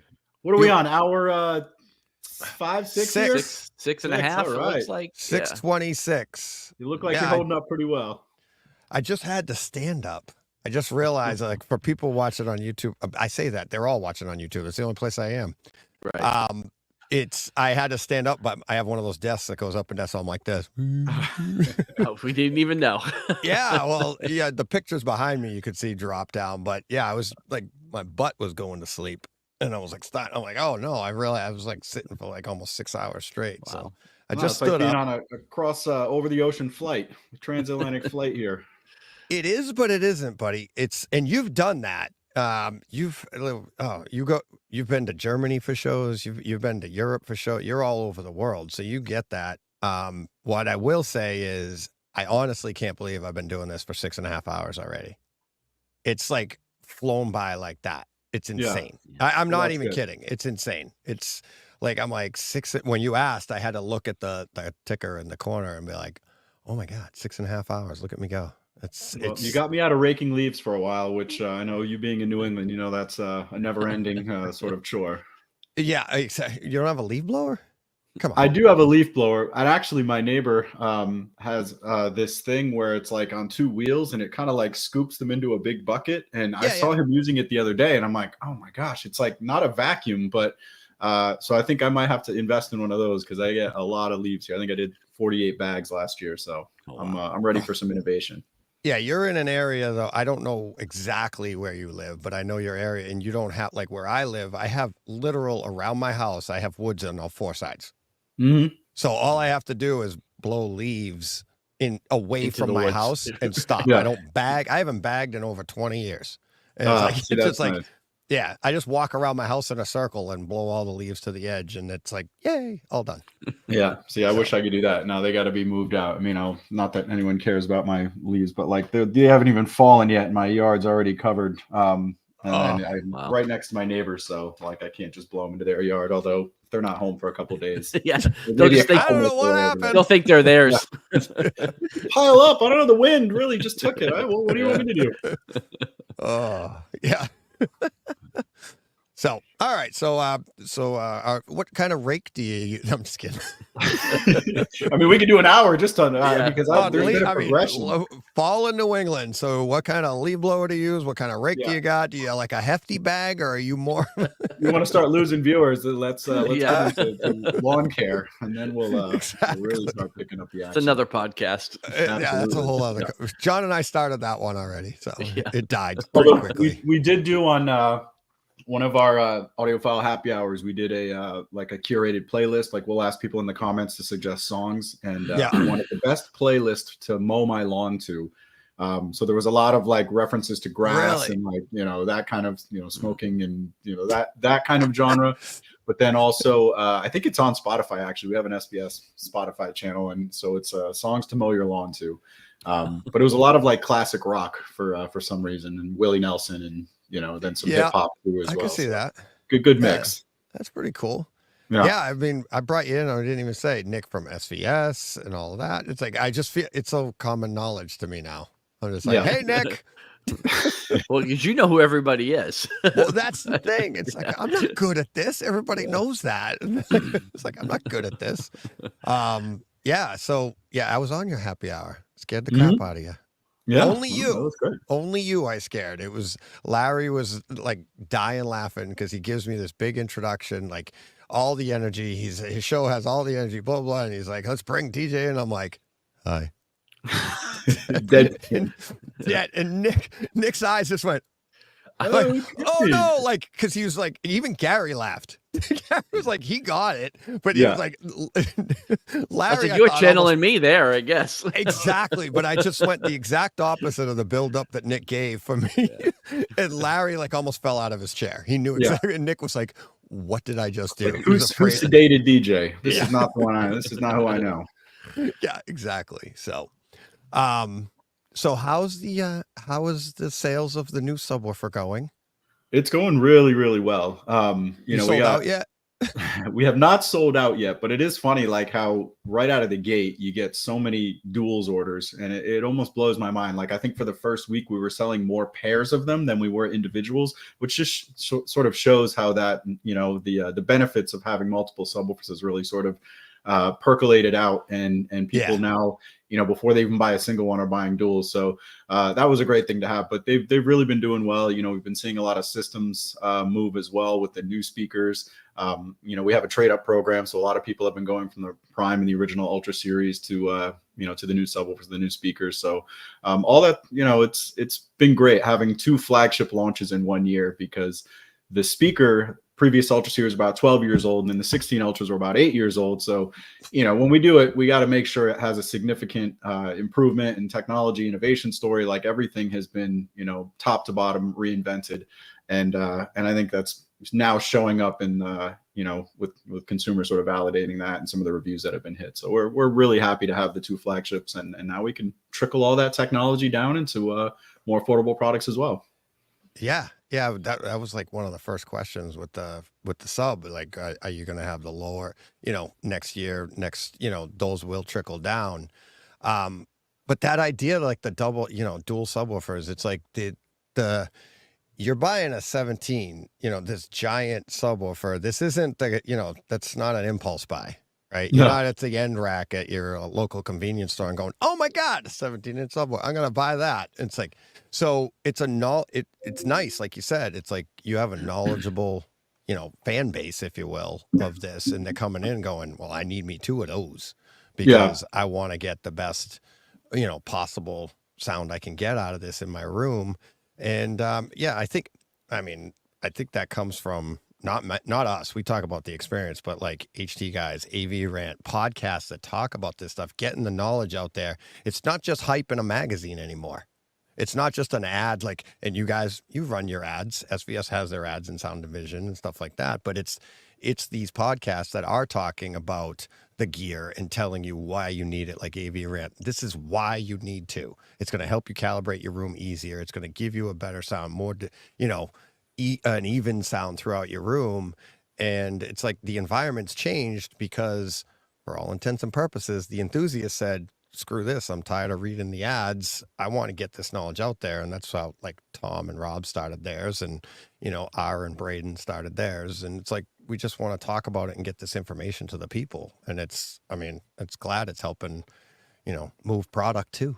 Yeah. And I think it's a part of the hobby. I know you guys are so keyed into sort of the passion and the experience and the fun of it, which, I think on one side is underrepresented in a lot of ways. But I think there's been strides now through the YouTube community and through the podcast community to make the hobby part, the sort of, technical aspects of wanting to upgrade your system, wanting to get the best system, best performance possible, but not necessarily just from spending money, but from like tweaking settings. And they've made that part of it. I don't know if I go so far as cool, but like for a while, I think audiophile culture and, having that desire and having that hobby was sort of, like you were looked at as sort of a loner. You're sitting alone in the sweet spot, and you're there tweaking your settings, and everyone else is sort of like looking at you in disdain because it's your solo hobby. And I think now there's been more community built around that aspect of like, what, it's okay to be a little nerdy and want to make little tweaks and investments that don't necessarily give you that sort of like, oh, keeping up with the Joneses, I got the best preamp, the best front end ever, but like I've learned and acquired this knowledge that has allowed me to improve my system exponentially. And I think that's important in our hobby to have what you're doing, especially because, people feed off the content. That's what really creates the aspiration to want to get a product like an SDS. But then once you get it, wanting to kind of make tweaks and have that knowledge be shared with other people and be passionate about it. And, I think we try to do some of that with like some of our live events and sort of just, hype that part of it, because I think for a while, it was very judgmental, with some of the way the forum culture was, and, keyboard heroes, judging you for what you have or don't have. And now I feel like the knowledge is viewed as sort of a sign of respect, and sharing that knowledge can really be a positive for the industry. Yeah, absolutely. And it's the enthusiast, the idea of doing this, and like I can't even believe you used the word hobby, Nick, because I got reprimanded on your show for using that. You didn't like to call it a hobby. But it is. It's like the passion for it is there for people like us that, like you said, you want to tweak. There's only so much you can do. I don't want to say you get bored with the content itself, but like I said, like I started this because I would go to the back of Home Theater Magazine or Sound and Vision and read the review of what the picture quality was like, what the sound quality was like on a laser disc or DVD back in the day. And still to this day, I still look it up. But that you want to see how your system matches up. So you want to hear about that. But then once you're in there, you're like, okay, I heard about this setting. What can this do? What can that do? And like how much of that went into like, even like the subs, like you could do everything. You can do that. Have you gotten any feedback on that? Have you even rolled it out yet? I don't even know if you've rolled that part out yet. So there's going to be 3 extra bands of parametric EQ that will be available on the next app update, which I think is either next week or the week after. And that's, we already have 3 parametric EQs within the Bluetooth app that we have. And then the auto EQ room correction will be available in December. And again, that it speaks to exactly what we're talking about. It's an easy way to really optimize your system, and it's done with a couple near field, measurements, just using your phone's mic or an external mic, and then a couple from your seating area, much like you would run room calibration from an AV receiver, but it just gets that low frequency dialed into like a molecular level in your room. And I think, something like that for people who, have just always relied on Odyssey or whatever to do all the work for them, it brings that extra level of sort of confidence that it's sounding its best. And I think people appreciate that, because you can go down a rabbit hole with Dirac and some of these other services. And to your credit, if you want to learn about it and you want to get it that precise, like I have no problem with that, but some people just want that sort of easier solution. And that was a big part of upgrading the, user aspect of the subwoofers. Obviously they can play lower, they can play louder, you got to win that tractor pull. But having a user experience that really gets you, pristine in-room response without the boominess, without sort of the nulls and peaks. That's, again, as part of the education and people just learning more about, audio and how sound interacts with the room. I feel like there's been great leaps and bounds over the past couple of years. A lot of it started with COVID, where people just have this education. And so now it's almost like a necessity to have something like this with a premium subwoofer. Yeah. And it's the getting to like Dirac or Odyssey EQ and stuff like that. It's going to be compared, right? People are going to get it and be like, oh, this isn't as good as that. But to your point, it may be just as good. I don't know, but you're going to get that comparison all over the internet. And but for people coming in that are new, this, like you said, it's an easy solution that maybe will get you to do the comparison. Like, oh, let me try and do this. So it's another step in, in maybe somebody's evolution in home theater of like, oh, I didn't even know that this was possible. Or John, like when you run an Odyssey EQ, make sure you download the settings. That's a big step, right? Yeah. Yeah. And you can always make adjustments after the fact too. So if you don't like the way that the audio EQ do it, you can go back into the app and tweak things to your liking. And that's another part of it. Like, not everyone has the same listening preferences. Some people might want to run it a little hot. Some people might want to dial down a bit, depending on the content. And that's why the presets are helpful too, because you can save multiple sets of settings to kind of have those different experiences. Yeah, like Thor Love and Thunder, not so good, but maybe you boost it a little, have a preset. Not Thor Love and Thunder, I'm sorry, Thor Ragnarok.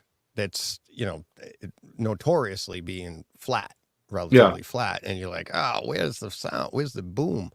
But if you can boost that a little bit, have a preset for that, that's huge. And have it to be that simple too, because that's a lot of our stuff right now. It's not as simple to do. And I'm sure there's people right now swearing at me going, no, it's wicked simple. I already did it. Well, and we didn't want you to have to buy anything, so you can just use your smartphone. Obviously, you'll get probably better, more accurate measurements if you use a high-end mic. But again, we don't want you to have to go and do that. So it's an option if you want to, but you don't have to necessarily go that extra mile. Yeah, that's awesome. Ike in the chat saying, Ike, up, DJ, Nick, and John. So yeah, I saw Ike in Dallas, I think a couple weeks ago. He came to one of our events. Always, really? Chicago, yeah, no, he travels well. He goes to a lot of these events, and always a pleasure seing Ike. Yeah, I think we got to I set him up ran with some into him at elevation. Cedia. Saw him there. Mhm. Did I see him? I think I saw him at M-Wave too. But he's gonna be popping by here later Nice. tonight. Yeah, he'll be on. And let's see. Oh, Edward has a question. Is there a trade up for my PC Ultra Wow. 2531 PC Plus? You are I'm an vintage OG. SVS. That is vintage SVS. Well, I can't say yes or no. I would say reach out to our support team. We do have a trade up program. If you have the original packaging, which I'd be very impressed if you do, that makes it a lot easier. So I would just say drop our customer service line. We try to take care of everybody, and we'll be able to find some way to help you out there. But that is OG right there. That predates my time with SVS. Does SVS have a museum section that you could store these in? We do. We have like our vintage room, which is the retired models. So I should do that as a backdrop one in a video one of these days from Youngstown once I get out. Yeah, once I get over there. That'd be funny. Yeah. So I got a question. We got family movie night tonight, and I mean, I got an 8-year-old, and we finally got to the point where he can watch PG-13 movies, and so there's a bunch out there that I think are sort of classic. Like we've been toying with Pirates of the Caribbean. I think the one of the Ghostbusters, the newer one that came out, not the ice one recently. And then there's a few others. So I just wanted you to riff on what might be perfect for an 8-year-old who's all into the Marvel universe and action movies and, something to that effect and really give the subs a workout too. Oh my God. The subs would be, and that's not PG-13 though. I was going to say Sonic. Oh, Sonic. Yeah. We've seen That's Sonic insane. actually. That was phenomenal. Yeah. No, there were some great, when, I forget his name, but the other Sonic character was like caught in the lightning bolt. Like that was a crazy part, right? Yeah, that one there, I was like, for PG-13, there's such a blend of, I'm trying to, because you're thinking kids, but I'm like, I mean, Blue Beetle was one that he picked out. I've never seen that one. I've seen most of the Marvel. I don't know if you've caught that one. I think it's a few years old. I liked Blue Beetle. Was it good? Was that? Yeah, I enjoyed it. Yeah, I thought it was really good. All right, movie-wise, home theater-wise, I thought it was really good. Yeah, I thought the picture quality on that was really good because of the colors is very comic. It looks like a comic book for sure. Yes. All right. Yeah. So very vibrant colors, lots, a lot going on the screen that's going to really show off your HDR. The audio in it, I don't remember anything. It doesn't jump at me like Sonic did, but it definitely had I thought it was a really good home theater experience. But the story, I didn't like it as much as I didn't dislike it, but I was just like, oh, okay, it was a good story. But as far as like something for the family to sit down and watch, it's a fantastic family movie. Okay. Absolutely. You really want to I mean, this is not the best movie I've ever seen, but no. But I mean, it was fun. It was fun. The story is all about family. It's a great family movie. Oh, okay. Yeah. I can't imagine any movie that he's really about is going to be, the best one I've ever seen. But Right, we did right. watch the new Twisters together, which, I thought for height effects, like Dolby Atmos demo, that was among the best and most impactful I've ever heard. Like his knuckles were white, grabbing the side of the couch. Yeah. Like just because of like when the guys are like driving through the storm and it just like you hear like all the effects coming all from around.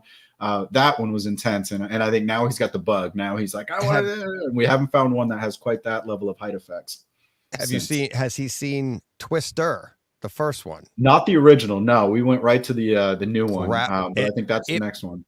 Grab Twister in 4K with the new release, 4K Dolby Atmos, where they completely redid the audio Atmos. It's not just an up mix or something. That makes Twisters, and we talked about it on the show. Twisters sounds flat compared to the Twister. Yeah, it is that good. Twister, the original movie, the 4K, the Atmos version, and the 4K is phenomenal. I talked about that as well. Watching the original Blu-ray of Twister, it's like the scenes when they're driving in the car or in the truck and they're heading to a storm.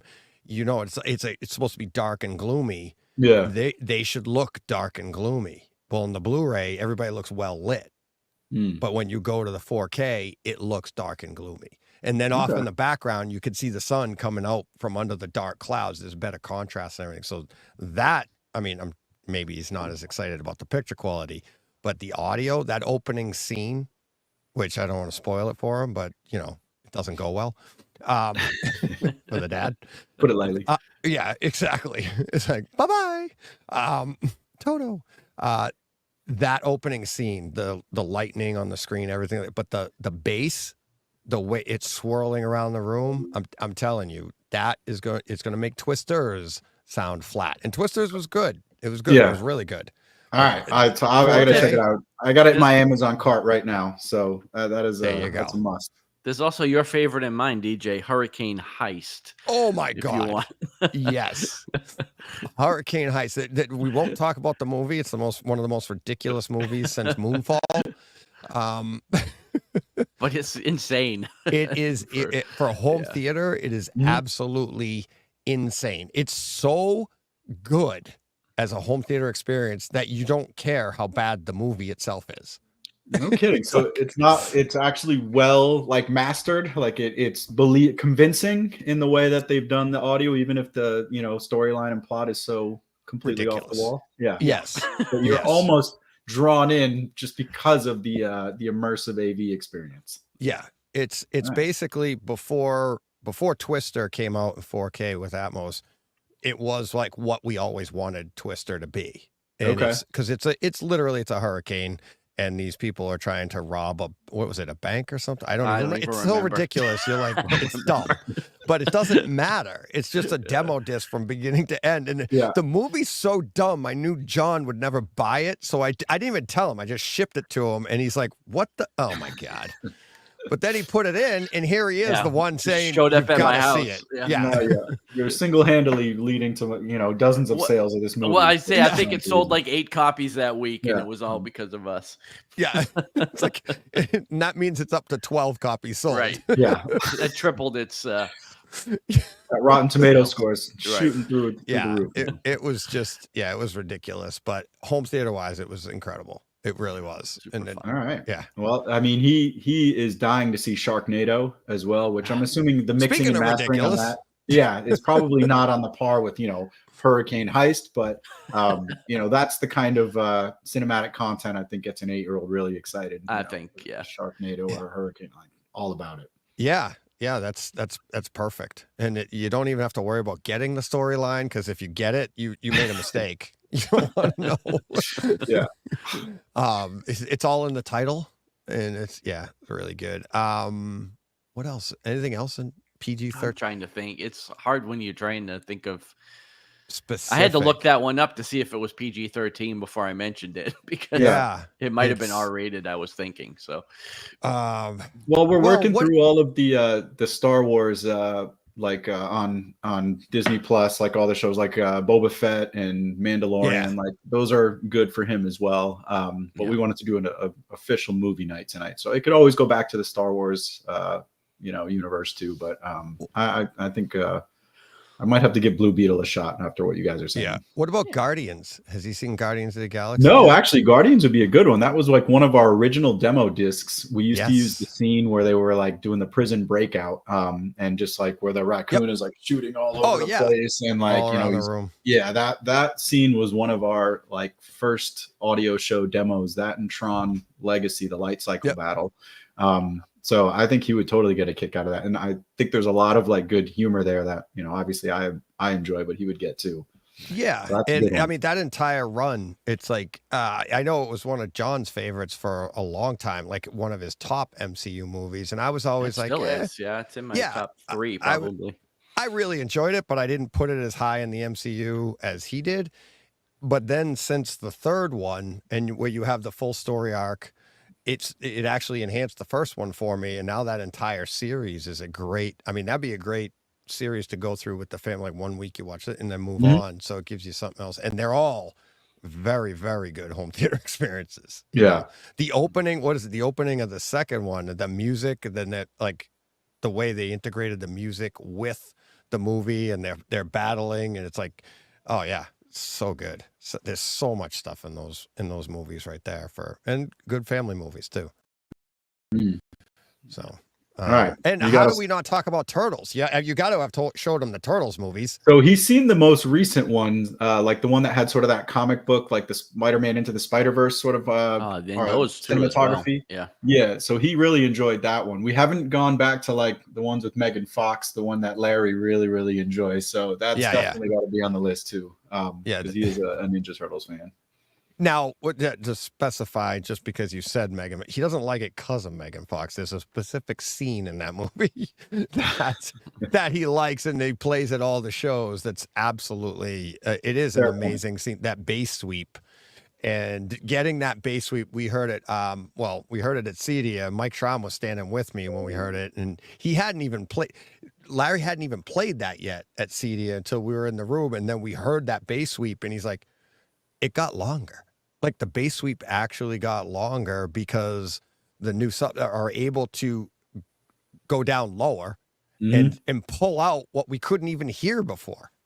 Yeah. Which was really amazing.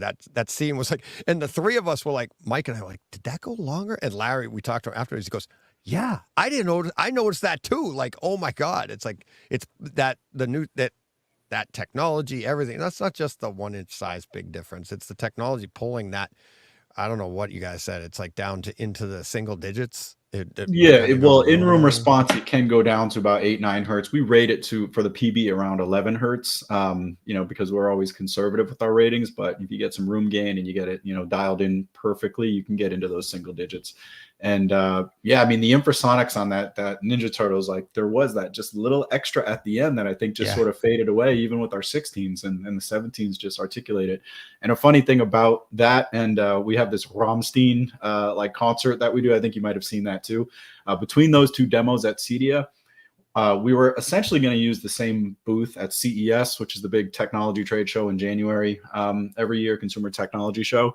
But we've had to rethink our booth design because it rattled the ceiling so much that they were like, there's structural issues, but also it was creating like just these artifacts. So like we've had to reinforce our booth design because of what these subwoofers are doing, in the space that we have them in that demo cabin. So it was a learning experience to, you can't rely on sort of, I don't even know what it was. It was like sort of like sheet rod scaffolding almost. And it was just like, so we've got reinforced booth for CES. So hopefully it'll be a little bit more, tight, the sound, and not shaking the entire lighting fixture and ceiling as much. Look at what like home theater is doing. We're getting into building codes and stuff. I have Ben Goff on, and he designs home theaters over in Europe and multi-million-dollar theaters. And he's actually on the show. He was saying how he's researching infrasonics and to like the science behind it. And where he got most of his research was from the wind turbines, because they have to know what the infrasonics of a wind turbine create to the neighborhoods around them, because you can't hear this, but it could knock a building down. It's like, wow. And he's like, when you're running these infrasonic subs, or like with your subs getting down into those frequencies, it's affecting the literal, room, the actual structure. And what he was saying is, he goes, the subs he's running in this demo room, if they dialed it in right, they could actually crush the foundation. Like ruin, like, so can you imagine a day in the future, Nick, where like you're going to put out a new sub and be like, this meets all existing building codes. You will, it's like the infrastructure, you will not crumble your house if you use these settings, and everybody in home theater is going to be like, oh yeah, watch me hold my beer. Hold my beer. Like, I'm putting it on ludicrous mode. I'll show you. Like, oh no, I just dropped my house on myself because I was watching Lucy. I don't want to get those lawsuits, or you crack my foundation, my insurance is coming after you. It's like, right, we warned you. We try. Exactly. You've got to have a warning on your new subwoofers because you might crack something, and it's gonna happen. Yeah. Nope, it's like, I'm never going on DJ's show again. Well, it is. I mean, your subs so good, you're gonna get sued. Yeah. So so many people are like gluttons though when it comes to low frequencies. It's like we've had to talk so many people out of, I want 4 of the PB17s for my like 10 by 12 room. And you're like, dude, you're going to have so much wasted headroom. Like there's just no room, but it's like, no, I need the ultimate. I want to stack 2 in the front and 2 in the back. And you're like, again, like that's always been an issue with our customer support team, because, we're constantly, you want to walk the line between like giving people the ultimate experience, but also not feeling like you're upselling to the point where like you're just not receiving any benefits anymore. And people, I think, have given us, our team a lot of credit because they've talked them out of a more expensive purchase because, again, it just doesn't make sense for their space or the other ancillary equipment they have. And, I think that's part of why, we've earned a pretty good reputation as far as the support side goes, is because, we're very straightforward when it comes to that, and not always just trying to get that, biggest package set up into your space, regardless of if you think it's what's best for you. But it is like, it's something about low frequencies and, that whole bass head culture. And I think a lot of it, comes from the car audio place. Like, I don't know how many people started in cars and graduate to home theater. That's sort of the cliche, but I think it's a real thing. Yeah, it's still going on today. It's like a car goes by, the windows are up, but your windows are vibrating. Everybody at the intersection's going, "What the hell?" And I'm like, "Hey, future home theater fan, right there." Yeah, it's like because you get to a point where in the car where there's only so much more you can do. You can't add any more amperage. Your trunk is full. You've got all of this stuff, and then you realize you're like in the worst environment possible for listening to good music. It's like, maybe you got to squeeze a couple of kids in there at some point too, and then then you got their gear that you got to schlep around. So the stroller, like, there's just no room for those dual 12s in the trunk anymore. Yeah, your bazooka tube is taking up space on where your stroller should be. Like, that's right. Well, something that's went wrong. Right, that's John? all right. I mean, oh yeah. Yeah, and then you graduate, and it's like, now I don't even care. It's like I get my, in my car, I'm just like, yeah, oh, it came with a subwoofer. That's cute. That's nice. Yeah. It's not the same. But and it doesn't even sound the same once you get into home theater. You realize, oh, this is what it was supposed. This is what bass is supposed to sound like. This is what everything's supposed to sound like. It's not supposed to be like vibrating everything in the room. It's just supposed to be boom, over, done. So, yeah. Well, we got a couple events coming up. Can you mind if I throw some teasers out? Absolutely. Do I mind? All right. Well, anyone in the DC area, Capital Audio Fest is coming up this coming weekend, and I have to, I guess, apologize to your audience. It's one of the first shows where we're not bringing a full home theater. We're going to have 2 2-channel systems. This is very much a stereo, like hi-fi show. So we'll be there with the new speakers and the new subwoofers running 2-channel. Capital Audio Fest. It's just outside of DC in Maryland. So we'll be there this weekend representing. It's a great show. I encourage anyone who's into hi-fi music to get down there. And then November 14th, we'll be at Audio Advice in Charlotte doing one of our Sonic Thrills event. We're, again, doing a bunch of demo systems, giving away some free gear. They'll have some refreshments and free event. A lot of fun just to kind of hang out with the Audio Advice team. So that'll be Charlotte, November 14th. We've got information on our site and stuff. So we're still working out in the world, getting the hobby, pushing it, having fun, moving the new products around, and just trying to get people excited. That's always been a big part of what SBS is trying to do is stay out and connect with our community directly. Well, it's funny you say that, getting people started, getting stuff going. That's what SVS has always been good at, very good at. It's like, going back to the OG, SVS started out bringing us subwoofers, bringing this ability to have a subwoofer to us, because before it was like Velodyne, or they were so expensive. They were so ridiculous. And then here comes along this small company, like, we can do this, and it's going to be just as good, and this and that. And it's like bringing you the quality, which is what you guys have always tried to do, is bring, out your quality. It like surpasses the price point, right? It's like you're going to have to pay 3 times as much to get something close to this. And this is what we're trying to do. And that, why I say it's timely is like Greg, who's my son-in-law there, Greg, the awesome ninja, you see him in the chat. Hey, how you doing? He's joining us. He's 25 years old. He's starting in the same way I did. Just, he has no idea, but he's having a ball doing it. He asked me a ton of questions, and most of the time I'm like, just figure it out. Try this. Maybe like try. I don't want him to hurt himself, but at the same time, it's like the journey is Don't want to crack your foundation or anything. No, if you heard, yeah, exactly. If you heard Todd earlier, his daughter stuck her bobby pin or whatever into an outlet when they were little. So that was, don't do. Holy Greg, you haven't smokes. done that, right? Not yet. Not yet. You haven't electrocuted yourself. Oh, I've definitely electrocuted myself, but not not that way. But do you have any SVS stuff? You have a ultra. Oh, you have the Danny Speakers gave you a couple of the elevation speakers, right? Yes, exactly. And you have those at the back of your room. So yeah, those are fantastic. Yeah, pretty cool. So, yep.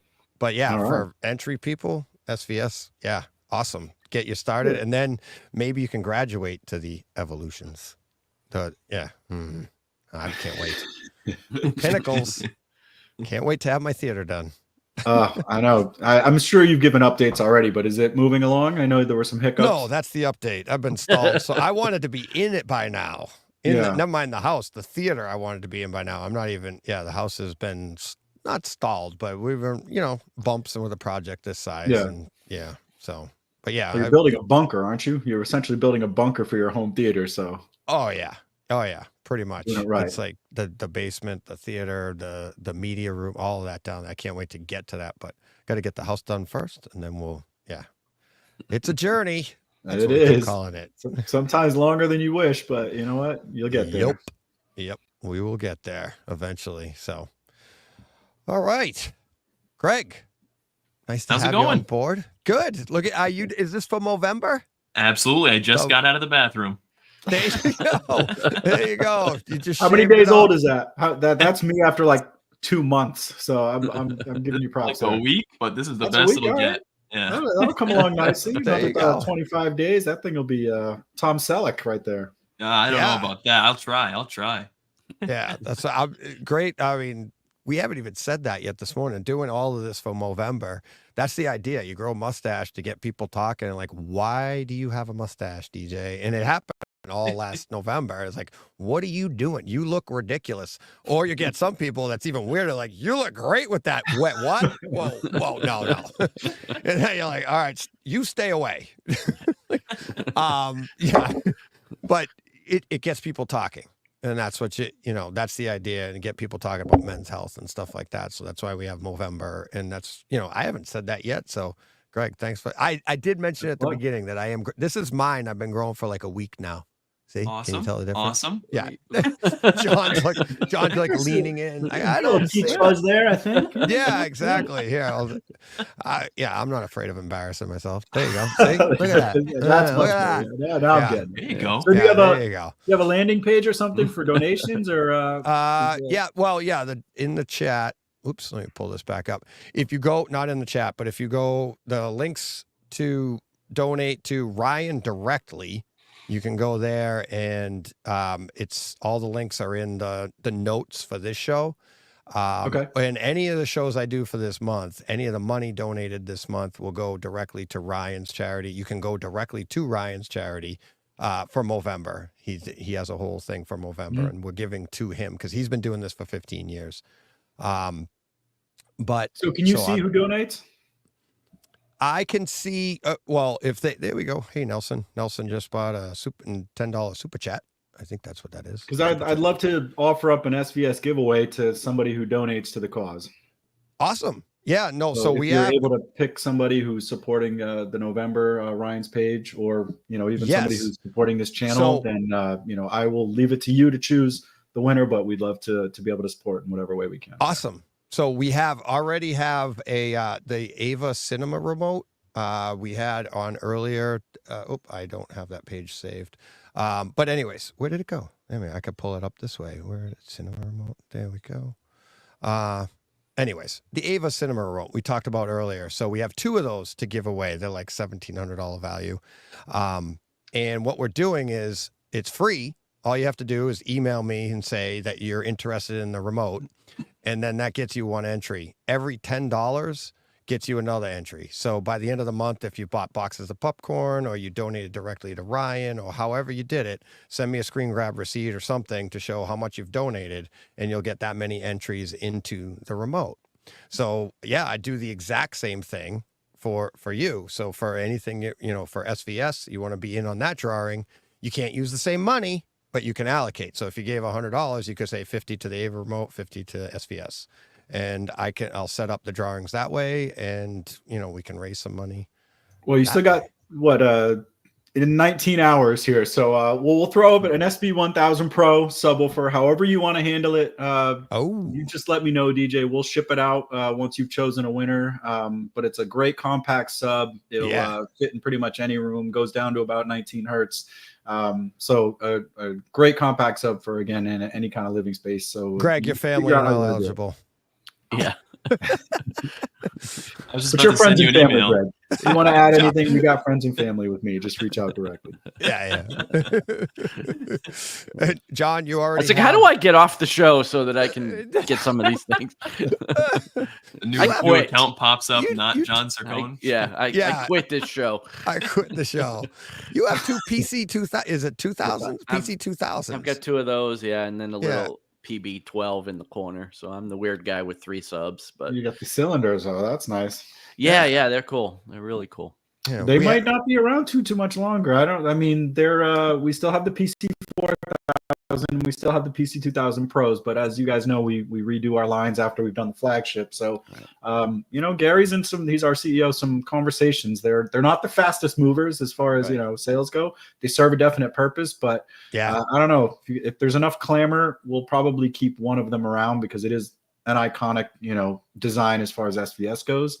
But is again one of those sort of divisive ones that you either love them, they're perfect, or it's like I would never put that in my room. So it was an aesthetic choice originally because they're in my living room. I would go with a front firing sub if I had to go again, just because I've had some issues with some rattle throughout my house. It took us a while to get them to sit still. Yeah, they used to bounce. They used to move. Like when I was watching a movie, they would just start walk dancing around the living room. Yeah, just because they were just on flat wood floors, and now they're on mats. Yeah, I had to do a few things. But Greg, talk about internet stuff. Tell them about the piece of information you got about a down firing into a carpet. I think you read on the internet. Oh yeah, I don't know. I was watching crazy videos trying to figure out what subs I wanted for my living room, and they said something about like down firing is best for concrete, whereas like a front facing one is better for carpet or something. It was some kind of crazy material differentiation. I don't remember exactly what it was again, but it made a difference where and you had called me and like, what do they say? I'm like, oh, the sound waves are the carpet isn't going to hurt the sound waves of a down firing subwoofer. It's like carpet's like what, an inch, even if it's like an inch thick, really plush, sound waves like 50 feet long. What did that carpet do to it? Nothing. Nothing. It still got through to whatever's under the carpet. So and that's the fun part. Or the hard part for people like Greg that are new. They don't know that that's bad information. They just think, okay, now they just, all right, don't do that. It makes sense, right? Because you think sound going down into a carpet's going to dampen the sound. Yeah, muffle it or whatever. Yeah. And it makes sense, but it's wrong. Plus with like the dislike button being removed on YouTube and all that, it's harder to find like reliable information. The guy will have like 1 million subscribers and then say stuff and it still might not be correct. So Right. Yeah, and that's what makes it hard. So always come here for the correct information. That's right. Yeah. Can't go wrong with Brightside, no doubt. No. Yeah, exactly. Can't go wrong. We'll just say, I don't know. That's my go-to. Don't know. Well, that's not wrong. It's not wrong. Exactly. And that's why I'm never wrong. Oh, God. No, that's awesome. So what'd you say? The SB 1000? SB 1000 Pro, yeah. SB 1000 Pro. So we will add that do you want that to be just for today, or can I run that for the month? Yeah, you can run it for the month, however you want to do it, DJ. I leave it in your capable hands. I just wanted to, benefit whatever causes you want to support as much as possible. Awesome. Thank you very much. Thank you. That's great. We'll run that all month, and then we'll get that, hopefully get a lot of money raised. And again, that's, one entry is, just let me know you want to be in on that. And then every $10 after that gets you another entry. but now you have to distinguish. Do you want the SB1000? Do you want eligible for the Ava remote? There you go. So moving on up, making some money for Movember. Sounds good. John's like, why can't DJ talk like this all the time? I know. Tries to make money for everybody else. What am I going to do with it? Yeah. Probably spend it at SSVF. Yeah. Got to pay for those new speakers somehow. All right. Can you stick around, Nick? Yeah, I got a few more minutes. All right. Can I just go put on my promotional hat here again? We do have we've started our early Black Friday sale. Woo! Yeah, there you go. We've ever done. Yep, we've never had this many current products. Usually, I'll be honest, since it's just us here, no one else is listening. Like in the past, what we've done for Black Friday is like take some of our discontinued products, like our 2000 series, and then sell those at like a really, really aggressive price. This year, we're actually doing A stock. A lot of our Prime series is on sale for the lowest prices they've ever been. Prime Elevation, Prime Pinnacles, as well as some of our most popular subwoofers like the 3000 Micro, the 2000 Pro series as well. So it's the widest selection we've ever done for pre-Black Friday, and we're doing some promo codes for if you go dual with subs or if you build a system and get 5 or more products. So a couple different ways to save, and we've got a loyalty program now as well where you can get pretty good, points. We call them sound points towards future purchases as well. So we're just trying to bring a lot of value to people. And, we launched it earlier in the week, and it's, been doing really well. And we just want to kind of pass it along and let people know it's the best time ever to get your system ready for all those holiday movies. Hallmark to Violent Night, whatever it is you're into, it's Die Hard, good time to be get it setting up. That's all right. All those holiday movies. Yeah. I hope there's some new ones this year. I loved Violent Night. I thought that was just such a hilarious, slapstick violent movie. And I hope there's more coming like that because again, it's just such a nice antithesis to all the Hallmark stuff that my wife loves to watch. And it's a guilty pleasure for me too. I'm not gonna lie. Like I key in, and it's almost like unintentional comedy, like how cheesy they are. Like they're very watchable, and it's like so predictable. But like I don't know, something about it just gets you in that holiday mood. And it is a really good home theater experience too. It's like the Hallmark movies or no. Violent Night. He's trying to move on from that as quickly as possible. I'm going back to Violent Night. What are you talking about? The bass in that, like the first year it was out on Kaleidoscape, we got the 4K Atmos. I think it has since come out on disc since then. Yeah, and it is really, really good. But Hallmark, that's not really you're not gonna tickle your subs at all. Nope. No. Maybe like the horse-drawn carriage path. You get a little clock, clock, clock. That's where you can really bring that home theater to life. Outside of that, it's just a lot of sappy music and slow dialogue and emotion. Which who has time for that? Not me. No, not in this room. Correct.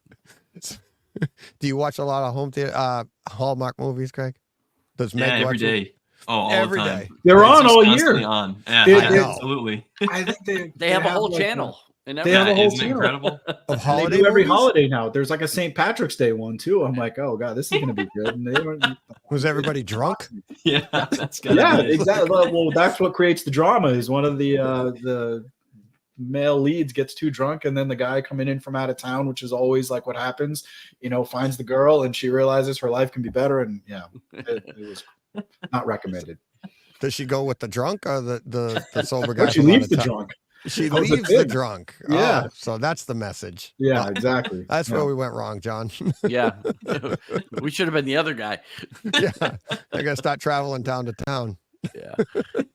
They just all blend together. That's the funny part about all these. Like every single one could be the same movie, and it's just like slightly different, backdrop. Like whether it's in the Northeast or in the Midwest or whatever, but it's like the same storyline every time.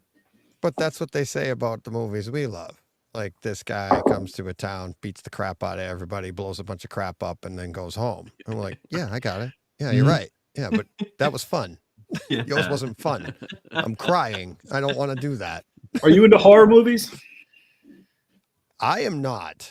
I like horror movies. Steve Like- George in the chat is a horror movie aficionado. Yeah.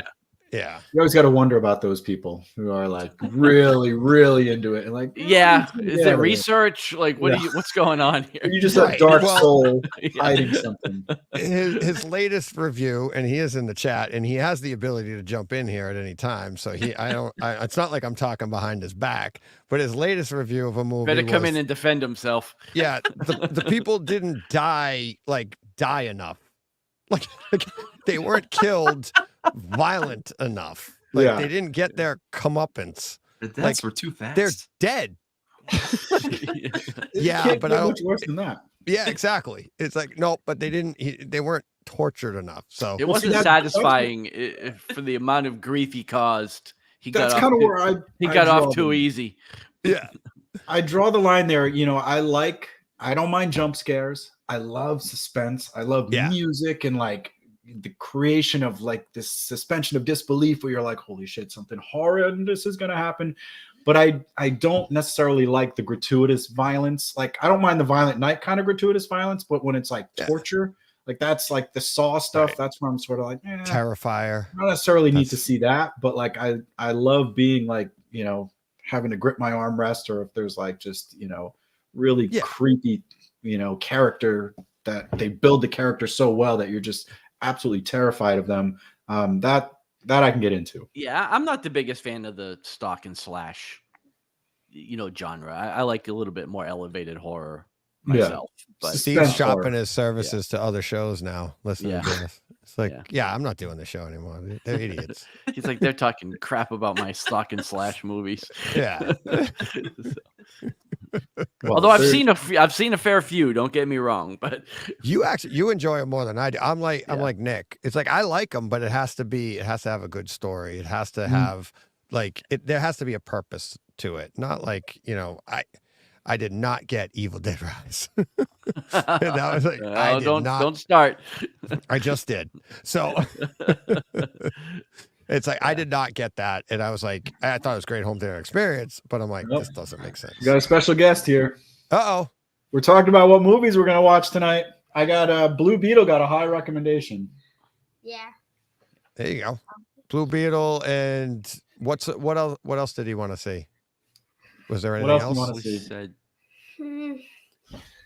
Kind of want to see, our backup movie if Blue Beetle is too inappropriate is Jumanji. Jumanji. Jumanji. Oh, well, and then the original X-Men we were going through as well. There he is. Got to come in. You look like you're in the Saw basement there now. You mentioned Candyman. It's like Candyman. just cleaned you say up. my name several times and Beetlejuice. Yeah. We're talking kids movies right now, Steve. So go easy on PG-13s. PG-13. Oh, hey. I'd like to think I can amend it if I need to. Yeah, there you go. That's our lawyer right there. Oh yeah, indeed. Lego movie's good too. If you haven't seen that. Oh, what was that? Yeah, that one's fun. I think we watched that on repeat during COVID multiple times. Oh yeah. Which one was that? One, all of them.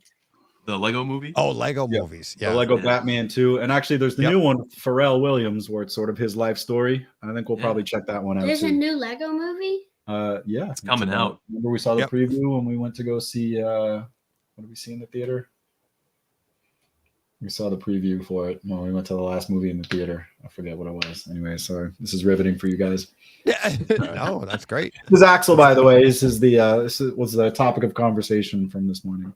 We've had Edwards mentioned Black Adam a couple times in the chat, so I would reiterate that as well. It's a great theater experience. Yes, and that's got The Rock in it, right? It's got The Rock. Absolutely. We're huge into WWE. We're a big wrestling fan. Let's Black go. Adam is a good choice. Black Adam and the new Transformers 1 too. That's what we saw. That's where we saw the preview for the new Lego. Oh, okay. That one there is. I haven't seen it yet myself, but Shane was saying I saw his review on it about the Atmos on that. It's supposed to be insane. Yeah, it's really good. Yeah. So I'm looking forward to that. I actually was going to watch it. We were in the middle of horror movies for Halloween because of Steve. I'm blaming him. Yeah. So I didn't. I don't mind accepting the blame for that. Yeah, I know you don't mind. But I was actually going to watch that one, but I was like, I got to watch a horror movie. Is Transformers 1 available, is it? On Kaleidoscape it is, yeah. I don't think it's not out disc-wise yet, but I could have seen that. What have you seen lately, Greg? We watched Wild Robot, which was fantastic. Yeah, we watched. I went with my friends to see Wild Robot. How was the sound? Was it a good sound? Yeah. Yeah. Yeah. There you go. That was great. Did you watch that at home? Yeah. Greg? Oh no, I went to the theater. Yeah, you ventured out. Look at you. Oh, we love it. We go pretty often. Because it's in the strip mall there. So you hit Longhorn, and depending on how many espresso martinis Meg had, then we'll go see a movie. Hey, at least there's somebody else on here talking crap about Meg for once. Not just me. She's not coming after you, Steve. For her shift, so I can. I'm safe. I'm safe for now. She's asleep right now? Yes. Yeah. Okay, you're good. Tons of fun. We love the movie theaters. And I was listening earlier, you were saying people don't just like hang out there anymore, but like that place is always mobbed with kids.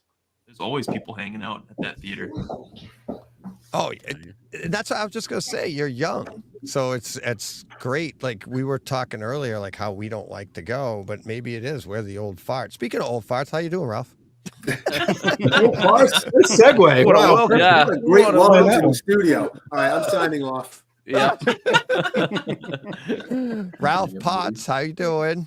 I'm good, man. You know, just kind of getting over COVID, so I'm better. I'm better. You're better. Yeah, we talked the other day. You feeling better? Yeah, I'm feeling better. Thanks. That's good. That's good good. to see you guys. Yeah, nice to see you. Thanks nice for joining. nice to meet you as well, Ralph. To say hi. Yeah. Hey, how you doing? Yeah. Hey, buddy. Well, Ralph, I'm not leaving because you just got here, but I have an event we have to get to. DJ, thanks so much for having me on. Anything we can do, obviously, SVS is here to support the channel in any way we can. So thanks. Appreciate you guys doing this marathon and supporting Good to see you, Nick. And, great to see you, Ralph. Hope the home theater is coming along nicely still. I know you got some subs in there, so I do appreciate everything you're doing, DJ, and don't be a stranger. We'll have you on the happy hour soon. Oh, don't worry about that. I don't want to scare you again. Thanks, right, buddy. Thanks for the you. SB 1000. Thank you very much. My pleasure. Talk to you next. See you guys. Cheers, man. Bye. Bye. Now I can swear. Great. Yeah, okay, so they might still be watching there, Steve. So. Okay. Yeah, okay, no problem. Exactly. That's great. I heard as soon as I heard mention of horror films, I thought, right, I'm getting on. I was watching on the phone. I'm like, right, I'm not having this. Yeah. I've never run up the stairs quite so quickly and went into the office. I was like, plug, quick, get in. Yeah, you got to get in there. Yeah. How you feeling, Deej? How you doing? What are we on now? Great. I'm doing great. 7 hours. About 7.5 hours or so. Almost 7.5. It doesn't feel. I had to stand up about almost 2 hours I saw ago. you stood up. Yeah. Mm-hmm. Yeah, I stood up. How were the donuts? Donuts are good. I had like 2 of them. Because it's like, I like they're sitting right. They're in my chair actually, and it's like you want to sit on them. No. I don't know. Hey, got to keep me awake. That might be fun, actually. Yeah. Well, yeah. John and I are both like. I think I haven't done that yet. Are they bear claws? It'll be like, yeah. The Krellers? only problem with that, guys. All right, the midday. The only problem with that is all right, afterwards, someone says, "How Ralph's were the like, donuts?" I'm not feeling so good now. Gotta go. No, definitely not. And someone will ask you how the donuts are, and you'll say they taste like crap. Yeah. But anyway. Oh man. Oh, sorry. Dad jokes. Okay. Greg's like, I married into this family. What am I, nuts? Yep. That's my favorite. Oh my god. But yeah, so Ralph, you've been reviewing some very cool stuff of late. I've been eagerly reading your Twitter reviews. You reviewed Signs, didn't you, in Sixth Sense recently? Is that right? And how did you find those? From what I remember from the reviews, it looked like they were great. Are they that good? Because we have to wait until December to get them here. Well, I wouldn't say that the quality of the video is like revelatory. It's not like mind blowing, completely head and shoulders above the 1080p renderings, but they are definitely improvements. I would say that the improvement for Signs is just slightly a tick better than the improvement for The Sixth Sense. But both definitely benefit. I think that the real benefits aren't so much in the resolution, but I think it's the application of high dynamic range. I think that's really what brings out more depth in the image. There's a little bit more punch to the blacks. Shadows are, have a little bit more dynamism. So it kind of brings the image up a notch. But I would say you're definitely going to see an improvement. Just don't expect a night and day improvement. Yeah, no, that's okay. I mean, bearing in mind those movies, they're built around shadows, aren't they? I mean, perhaps Sixth Sense more than Signs, but Signs has got some darker stuff as well. I can't wait. I really like that film. It's been years since I've seen it. I've got them on Blu-ray, but I've been waiting for the 4K ones. So you're in for a treat. Yeah, I'm looking forward to that. That's going to be great. Yeah, nice. And someone mentioned Evil Dead Rise. So should we? No, let's not go there. Speaking of bathroom breaks, gotta go. Yeah. Hey, now's the time if you got to go because you got. I was thinking I don't really have to, but I feel like I should. I'm like, you won't take it personally. You can try. Yeah, exactly. We got a full room here. It's like, and I mean, I'm still here. I'm represented by the family, so I mean, it might be actually a good time. Or is that why you're not stood up? You're not in some sort of urinal or somewhere, are you? Is that why you stood up? What you need to do is just install one underneath the desk. Well, that's what they asked when they dropped the donuts. You want a bucket to pee in? I'm like, in the new house, just put a drain on the floor in the recording booth. Yeah. Trough. What's this in front of the prime seating position in the theater? Pitch the floor into the drain. Yeah. Is it a spittoon? No, it's not. No, it's not. It's a platoon. It's a platoon. Yeah, platoon. Yeah. God. Yeah. So if you got to go, you got to go. Yeah. You need to do it. We can keep going. Yeah. No, fair play. So, Greg, you've been on the show, haven't you? This is not your first time on the show. It's my second rodeo. Okay. Only the second time? I think so. I thought you were no, you were three, on for three. You went on your own. You were on for Die Hard last year. We did. Yes. You were in on that too. So there you go. Oh, unless we count the drop-ins from the traveling when I've said something I shouldn't have said. Very true. You've dialed in to Greg thoroughly the embarrass Ninja. me. Yeah. That was fun. Yes, and the grave that was dug the week after with the improvised headstone was interesting as well. Yeah, we won't revisit that. No, neither will I. Hopefully, not for a while, not for a few years anyway. Exactly. No one's getting any younger, but. Yeah. So okay, well, fair play. And John, we're going to save Asriel till Tuesday night, then, John. We're going to save it for then. Yeah, I think so. Yeah, we were talking about it with Todd earlier, okay. and I sort of was saying to him, it was great, and can't wait to see it. Is that one you've seen, Ralph? Have you heard of that? Asriel? I have not. I mean, because you've got more eclectic tastes, I think, from your reviews anyway. I get the impression you've got more of an eclectic taste than perhaps we have. But it's a kind of horror film. Kind of post-apocalyptic, very strange movie, but with no dialogue. Yeah, but a very, very enjoyable, crazy movie with an ending that I'm not going to spoil, but as I said, is just awesome. So, is this something that's on streaming or what? It's not. We've got it over here in the UK. That's it there. So in the UK, we've got it on Blu-ray disc. And I don't. Todd was looking earlier. I don't think it's out physically it's over for there. Rent. Yeah, it's just rental. Oh, okay. Yeah. So you can rent it. Prime. There we go. But it is crazy, and it's got a decent kind of audio and video mix, and it's a film that the ending you'll be talking about for days. And as I said earlier, and I hope you didn't mind me saying, John, I did say earlier your text message last night about I don't know what I watched, but I know I enjoyed it. I did. I liked it. I just couldn't really tell you what it was all about. But.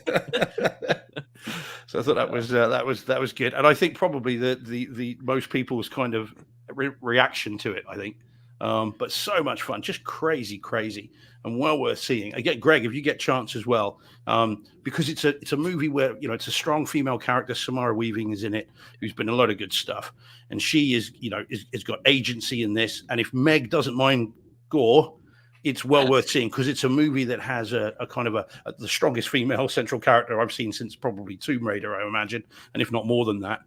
G.I. Jane? Oh yes, no, she dispatches people, and things, but not as much PVC as Underworld though. Sorry, Deej. So perhaps one for you to skip, maybe. Yeah. Come on. Yeah. Do a little reading on the Rapture before you watch it. Yes. Yeah. Make sure you know what you're getting into. Some ecclesiastical research is not a bad idea. I did some reading after watching it, and it put a few things into context for me. Oh, so. Yeah. I mean, that's the assumption anyway. I mean, it makes sense though, and I'm going with it. So. But if you get a chance, Ralph, to see it, I'd be curious to see what you think of it. I mean, you don't review streams though? Presumably, it's only physical and Kaleidoscape you review. I'll do. I don't do Kaleidoscape, but I just physical. Okay. But I do occasionally. I will do a digital review or a review of a digital stream. Because there are cases where the studios may want to send out, links or access to digital, streams first before, physical, or some cases all they send out is that. So in those cases, I'll do it. But it's not that often. It's not that often. I'm fortunate that I'm still in a position where I'm able to get physical product from studios like Disney and Sony that have kind of cut back on the amount of review product that they send out, and Sony's got just this huge catalog. So they've been very good about supporting that catalog by releasing those titles, a lot of those titles on 4K. So I've been fortunate to have access to those. But this Asriel sounds interesting, so I'll look into it. Yeah, if you get a chance. I mean, it's 90 minutes. It's not like one of these 3-hour epics where you've got to take the day off work to watch. It's one of these things that you can kind of just fit in on an evening and give it a go. But I do recommend it, as crazy as it is, and I'm just so excited about it because I just bumped into it by accident on Twitter earlier in the week, and I ordered it from Amazon. It came the next day, and then exposed myself to it, not in that way, and it was very family show. Yeah, yeah. Literally a family show. I can't now. Thanks to you, I can't get that image out of my head. I'm just picturing you standing in front of the DVD, exposing yourself. Like, it was a Blu-ray. If I'm going to expose myself to anything, it's not a DVD. Right. Yeah. And says the man who's how many times or how many hours have you spent watching Underworld of late, Deej? Shut up. Shut up. At least 12. Yeah. Oh, yeah. But yeah, at least. In terms of that, Ralph, I was curious about that. When they do send out these review discs to you, do you get to keep them? Do you have to return them? I mean, obviously, if it's don't tell, tales out of school. If you can't say then don't say. But is that something that they expect back, or do you get to keep them? You keep them. Okay, so which is pretty cool. Yeah, I've been doing it for a long time. Yeah. So you end up amassing this. So I have amassed this huge collection. I probably have close to 3,000 discs, physical discs, in my collection. So I've been paring it back and just getting rid of titles. Sometimes you get a title and you watch it and you like it and you think you might watch it again, so you hang on to it. Excuse me. Yeah. And then 10 years goes by and you haven't watched it. So it's not always things you would buy for yourself, right? It just because you got a review copy doesn't mean it's your taste in movies specifically. So yeah, I mean, in the early days, John, when Blu-ray was first, so now the format war, HD, DVD, and Blu-ray format war is over, and the studios are now right behind it, and they want to push the format. I mean, they were just sending everything, right? Every single release. There was sometimes it was just you would just be underwater, and I just couldn't cover everything. But that was a long time ago, and in more recent years, things have kind of been scaled back. So it's not that often that I get titles that that I'm not interested in. It does happen because there are still some studios that have me on what's called an auto mailer. So the title gets released, they automatically just send it to me. I don't have to request it. But there's a lot of studios that it's just handled by request. So they send out an email blast to all of us, to their press people, and you then respond and reply and say, yeah, I would like to cover that. Please send, and then they'll send it, and then I'll cover it. So I'm not really getting too many titles nowadays that I probably wouldn't be interested in, but they do come from time to time, and for sure, sometimes you get these movies, and you look at it and like, yeah, this is not something I would ever want to watch again. It's horrible. Sometimes you throw caution to the wind. You get there's a press release that comes out on a movie that you kind of say, I kind of wanted to see that. Then you get it and you watch it and you're like, not good. Right. So, not good. So, yeah. But yeah. So I don't know. I got off track. I don't remember what the original question was, but yes, we can keep them. Well, I think you were talking about paring back because you had so many. That's right. Yeah, that's right. And what do you do though? Sorry, Ralph. I'm just curious. So is it hard then if you do get, say, three releases through the mail and you get them, and two of them are movies you've been dying to see, and one of them is a movie that you'd never normally watch? Is it because your reviews are very detailed, and you go into them with a fine tooth comb, and obviously you and I don't really use combs, but you know what I mean. And it's just nice to have someone who's follically challenged like me. It's so rare. Hey, it's all good. Yeah. Hey, man, life's easier. I agree. But when you so is it hard to get the enthusiasm up to go into such a deep dive review on a movie that you either really don't like or have got no interest in, or is it something that you can, because you've been doing it for so long, you can just kind of switch into that mode and do it without a problem? Well, I can. If it's a movie I'm not interested in, or a movie that I don't care for, or I'm not crazy about, I have no problem writing about it. I have no problem being able to say, yeah, this is, so here's a synopsis, this movie's about this and that. And then going into the my take portion of the review, where I can then detail the things that I liked and didn't like, and my reasons for feeling the way that I did and why I rated a movie in any particular way. So I don't really have any problem doing that, regardless of how I feel about the movie. I think if it's a movie I'm more enthusiastic about, then I could probably wax poetic a little bit more. Whereas if it's a crappy movie, you might not quite go into so much. So, but I think, to be fair, excuse me, I think to be fair, everyone's opinions on movies, it's subjective. So, I mean, I might not like a movie, but you might like it. So it would be unfair for me to not offer at least some type of proper description and my opinion of the movie, because there may be those out there who saw the same movie and liked it, and they're trying to find out or try to understand why I didn't like it. So to answer your question, it's something that I can do. I've been doing it a long time, as you said, and that helps. So that's not really a problem for me. I don't find it where I'm just kind of sitting there saying, like, I don't know what to say. It's not right. Yeah.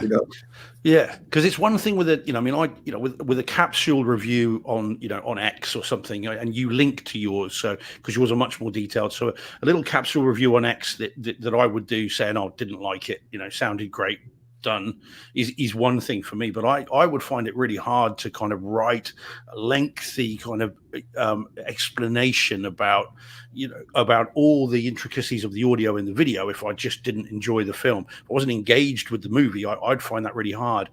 So this is why I come on here and just shout about it. It's much easier. Yeah. And then Deej says you're wrong, and then John says you're both right, and it's all good. Yeah, exactly. I can separate the two, though. Yeah. I can do that. I mean, if I'm watching a movie that is like, but it looks and sounds great, I don't have any problem being able to articulate that, because I can kind of separate those two things. Because I can watch a movie that isn't so great, but as a movie. But if it's got a good audio video presentation or good audio, poor video, whatever it might be, that's something that I wouldn't have any problem being able to discuss, because I know you do too, but I can always appreciate a well-crafted sound mix, or a really, really good video presentation. So I don't have any problem being able to discuss those aspects of it, because there's been plenty of crappy movies that have great audio video. Yeah, we did the emergency one on Morpheus, remember? Oh, I remember. He's like, I love that so much. And I saw Ralph's review. I'm like, we got to do a show. Like the next day or that day, I was like, let's go. And I'm like, there's going to be a movie in there. And Ralph's like, hello? What are you talking? Are we talking about the same movie? Like, really? Exactly. I was so excited about it.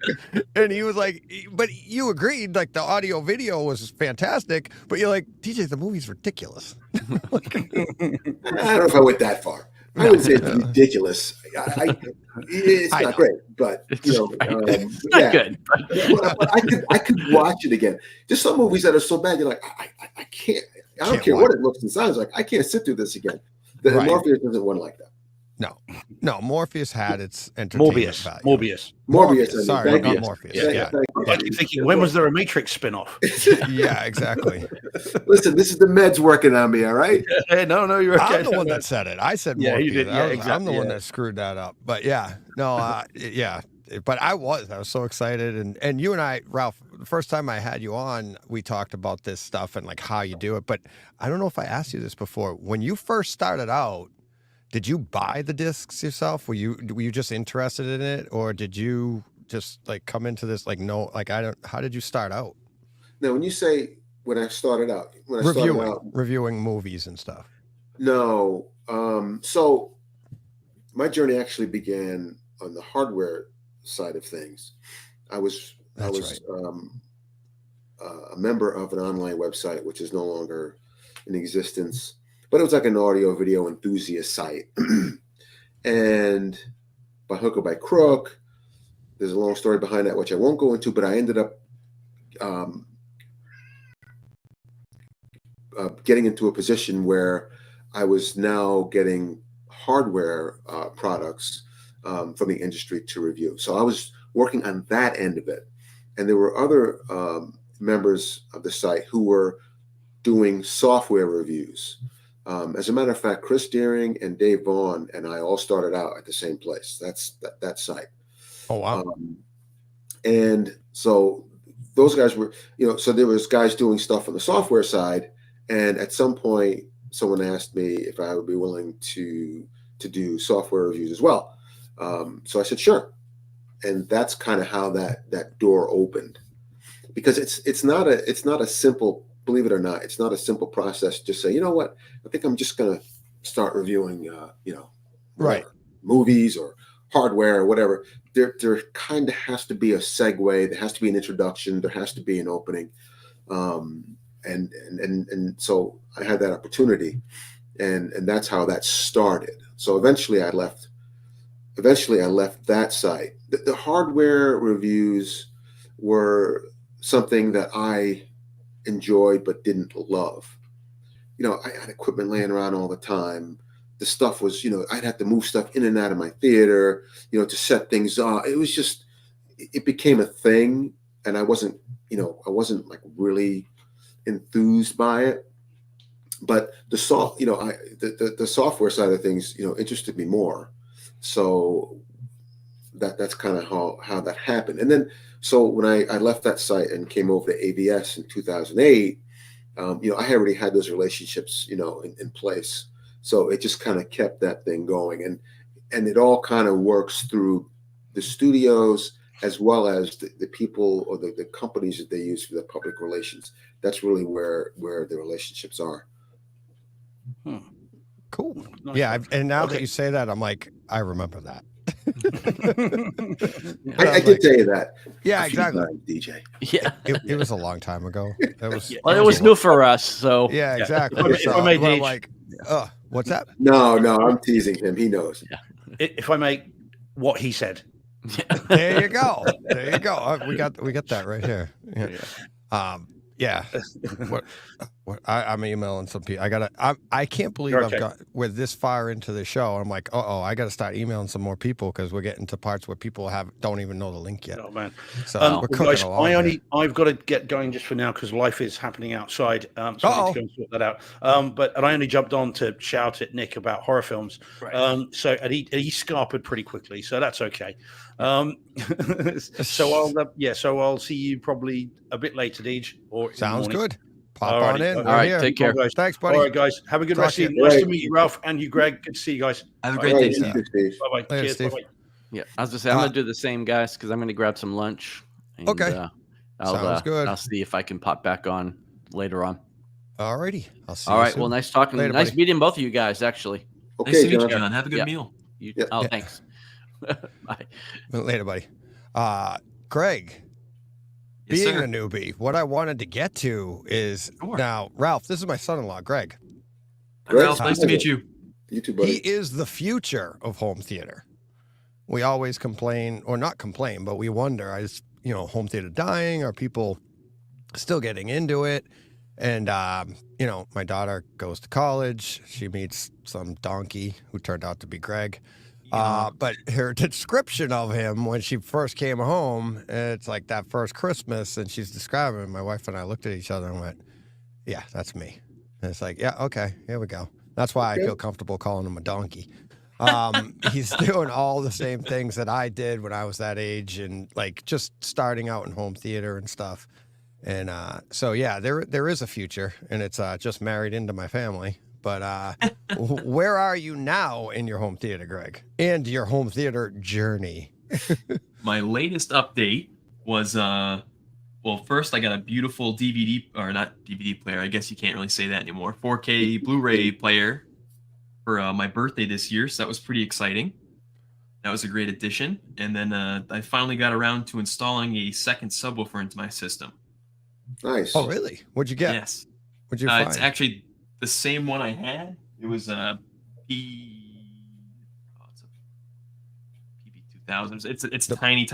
It's not an actual what's the brand? Definitive Technology, I think it is. Okay. Yep. So my parents had them laying around. They had one for each room, and then they were like, "We're gonna throw this stuff out. Is anything useful?" And I was like, "Everything is useful." Yep.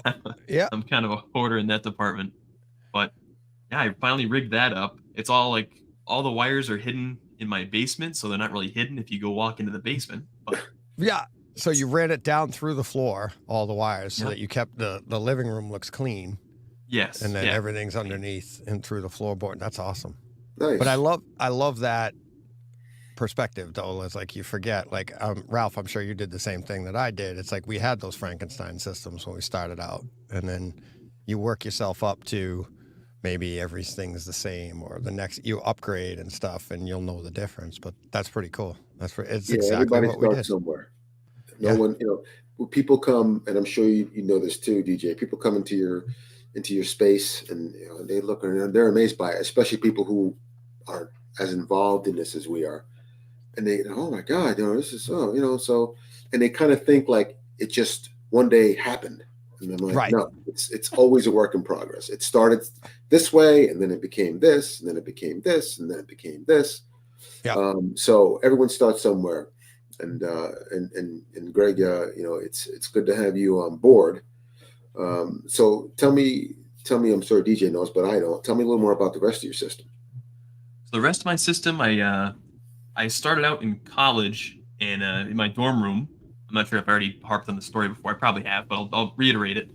In my dorm room, I didn't really have a place to put a TV, and even if you did, it would be smaller than my computer monitor is now. So I actually came up with an idea of mounting a projector onto like a bookshelf, and the bookshelf was like one little, it's probably 2 square feet up and around. Mm-hmm. And then I mounted speakers inside the bookshelf. So I had a left and a right channel, and then a subwoofer at the base of it. And then the projector was mounted on top, and then I had like a bed sheet tucked into the wardrobe corners as like my projector screen. So in college, that was like my little dorm room. We'd play video games on it. We'd have friends come over and watch movies together. So It was wicked fun. Yeah, that's cool. I bet everyone appreciated it too. Yeah, it was really fun to bring everybody together. Like, oh, we'll go to Greg's room and watch it. We'll go do this, you know?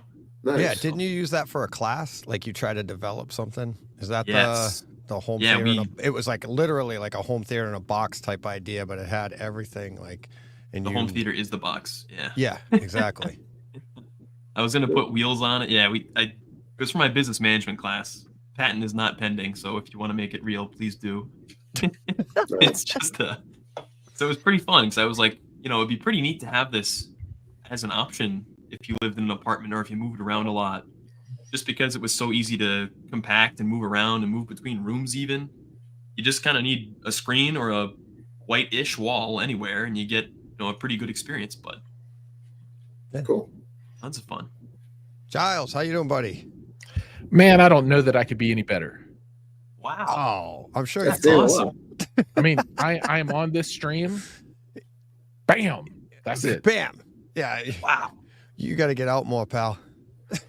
Man, that's what everybody says. Why do you stay home so much? Yeah, exactly. No, glad to be here, man. How are you? I'm doing all right. Doing awesome. All right. Plugging along. That's super cool.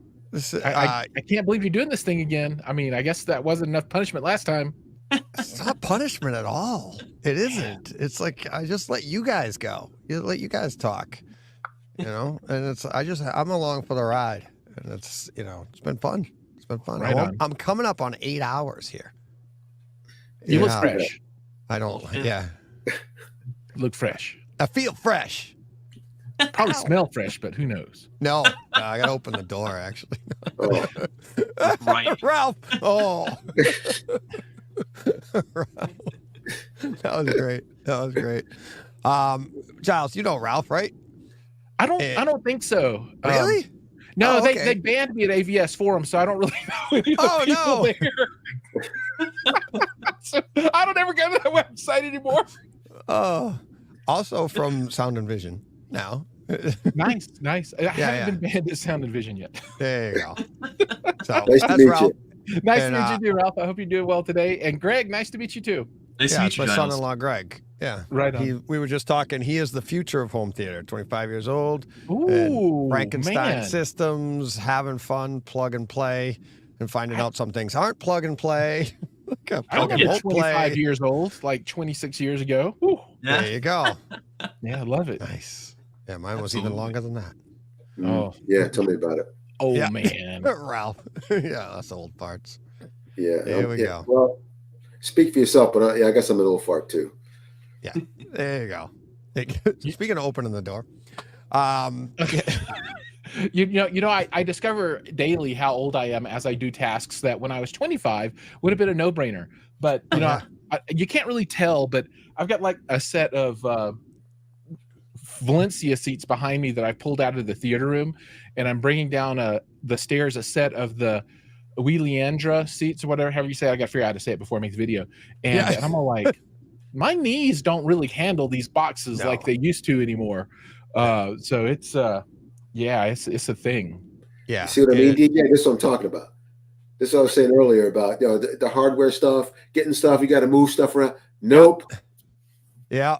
I'm with you, Ralph, to a certain extent, man. It's not like it used to. And I love subwoofers, but man, when they're all like, yeah, you want to test this one? I'm like, how much does it weigh? And they're like 450 pounds. And I'm like,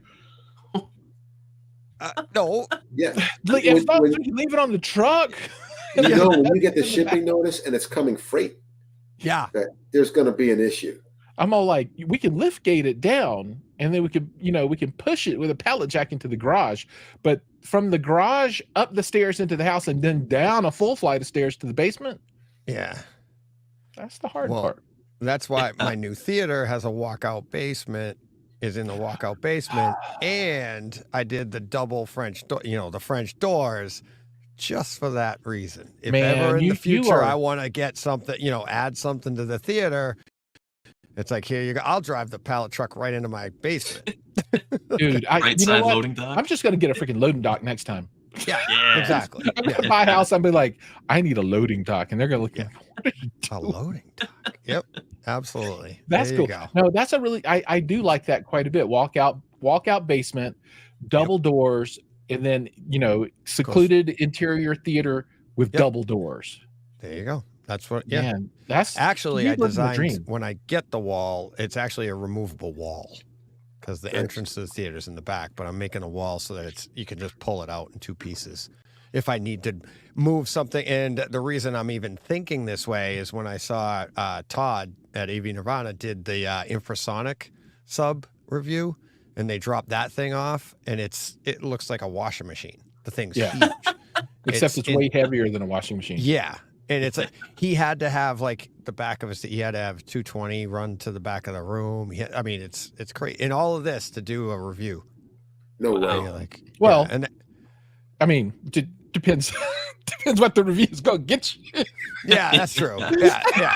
But it's a lot of trouble. It's not enough. It's a lot of trouble. Not enough. It's a lot of trouble. Yeah. It's like, gotta get rid of it. Oh, man. But yeah, he did enjoy it. I don't know if he still has. He'll be on again later. I'll ask him if he even still has it. I forget. That was a while ago. It sat in his yard or in his house for a while just to get the area ready to do it. So like Ralph said, it's like, that's a tough way to make a living with all that gear coming and going. And it's like, how you guys do that? I got news. FedEx and UPS and the mail, they show up. Packages are this big. Yeah. For me to review. This big. Yeah. Reviewing movies, way to go. Easy to go. But I remember amplifiers back then. That was a big thing, because and I did my share of subwoofers, never any furniture or anything like that. But I remember amplifiers were like a thing because when they were coming, I mean, I did a Sherborne amp, which I bought and still have. Because it just sounds so good. But that Sherborne amp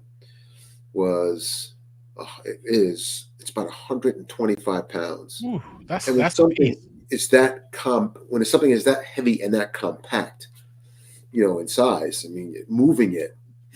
I mean, it's crazy. And I remember doing multiple amplifier reviews at one time, and I just had stuff laying around, like you were saying, stuff in the garage, and I was like, Yeah, when the amplifier actually bends the space-time continuum because it's so massive, you're all like, photons start, revolving around. You're like, oh, what's going on here? Yeah, I mean, back then, AB, that was it. There was no D-class amplifiers back then, which weigh 40 pounds. I know, you hold it like this. You're like, look at this. Yeah, everything. Transformers were huge and heavy, and big chassis, very deep, and just finding ways to connect things. You had to move your old system out. You're running wires, and doing speaker reviews. That was another pain in the butt. So anyway, I could wax poetic about that all day long. How much I didn't like it. I did, and I didn't. I liked it. I didn't love it. So anyway, how much of you started this is fascinating to me. How much of you started out thinking it'd be a great idea? How long did it take to get what have I done? I remember Giles isn't there yet. He's like, I remember it was I was doing a setup at Parasound. I don't know if you guys heard of Parasound, but oh yeah. And they sent me they had an amplifier, and then they had a pre-pro. So they sent me that package. And then I had another pack. So I was doing like this review where I was, looking at 4 amplifier pre-pro setups from 4 different manufacturers, and all that stuff came. And I remember that's the first time I remember thinking this was a bad idea. Oh, it was a lot of work. It was a lot of maneuvering. You test one system, and you got to take it out, bring the next system in, test that system, notes. It's just no, yeah. It's hard to A/B stuff you test it like which one was better, and it's like it's got to be like almost impossible though to be like to any kind of nuance to notice. It wasn't really it wasn't the type of setup where you were going, okay, well, I'm comparing these, saying, well, this one's better than this one and this one. But basically, it was an article on each pre-pros and amplifiers. So it was just, so it wasn't really a thing. And at the end, you would then talk about the one or two that you thought, that was your personal choice that you liked the best, and this was why. But it wasn't really a thing where you were, strictly comparing them. Yeah. Cool. What was it? Greg. That's what I was going to say. What's your favorite piece so far? What's your favorite piece of equipment that you have that you're this early on? That's a toughie. This early on, I'd say my favorite and my least favorite is the remote, the Sofa Baton. Oh. Because it's my favorite because it's fun to tinker with, but it's my least favorite because I always have to tinker with it. Oh. There's a review for you, huh, guys? Which one do you have? I have the one with the screen on it. It might be the X1, I believe. Yeah, I can't. There's like a X1, and then I think there's a new one, X1N or maybe X1S. I think is the brand new one. Oh, really? Oh, I Yeah, think I might. If you got it recently, then it's probably the X1S. Maybe, I don't know. Okay. Yeah, there's cool, and then I think they have a U2 one, like the band, and I don't know, but they want to be in there and make some noise, Yeah, it's cool. So highly customizable with the delay settings and everything like that. I really appreciated that.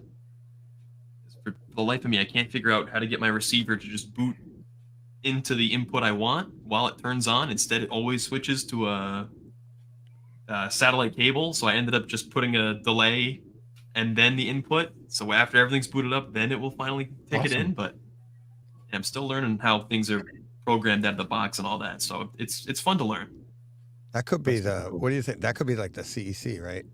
The HDMI switching. Man, there could be something. CEC could be coming from somewhere. So if the So satellite cable box, whatever is coming on after, it could be like, I'm on, and then it tells the thing. So you might want to go through, and since you're using this remote, turn CEC off on everything. Always turn it off. Really? Unless there's a reason that you need it. Okay. Turn it off. Yeah. Because for people who don't need it, it's just there and in the way usually, and it causes these types of conflicts and glitches. Yeah, everything you programmed is going to get superseded by that. CEC is going to send a trigger, tell it to do this, and you'll be like, "Why is it doing that?" And that's usually the answer. It's like before you do that, a lot of people are like, "Well, I just changed the order so that piece turns on last or whatever." But yeah, it's usually the CEC. It's like it's a great feature if you have like two pieces that you're connecting to your television. It's miraculous if you have a very simple system because you just plug it up and then your remote for your streamer box does everything automatically, and you're like, yeah. But if you're using a programmable remote, once you get into the weeds like we do, it's like it actually ruins everything for you. Yeah. So just go in and turn on, especially on your Apple TV. If you have Apple TV, what a mess. I've got a Shield, the NVIDIA Shield. There you go. Pro or whatever, and I love that. That's Giles loves that. Yep. Yeah. Yep. Those are sweet. And then it's an in-between. I also have that Philips Hue sync box for my lights, and I think that's causing a little bit of trouble too. Every now and then I'll get like the horror movie static on the screen, and then geez, what the heck's going on? And the lights will turn back on and then turn back off, and the movie will play. Oh my god! Go to the light, Greggy Ann. Go to the light. Exactly. Exactly. But it's we're sitting there going, what the heck are you doing? But that's it right there. I mean, I did that. I'd screw my system up so bad trying to do things, and it's like, oh, but I added this new feature, and like that's awful. It's fun, though. But it causes problems, or you do like it, and then you'll outgrow that, and you'll do something else. But even just all that problem solving you're doing, that's a blast. That's what we and that's being able to troubleshoot is something that requires practice because it's really a thought process, right? So it's good that that you're starting out new at this, but you're getting into this mode where you're starting to realize that I need to be able to troubleshoot successfully. So that's good practice for it, and we've all been down that road. Trust me. Oh yeah, we're still down it. We still troubleshoot. I mean, it never ends because we're always trying to, improve, and things we do don't always make improvements. And you're like, oh no. As long as there's HDMI, there'll always be problems. Yeah. Yes, I'm a DisplayPort man. Yeah.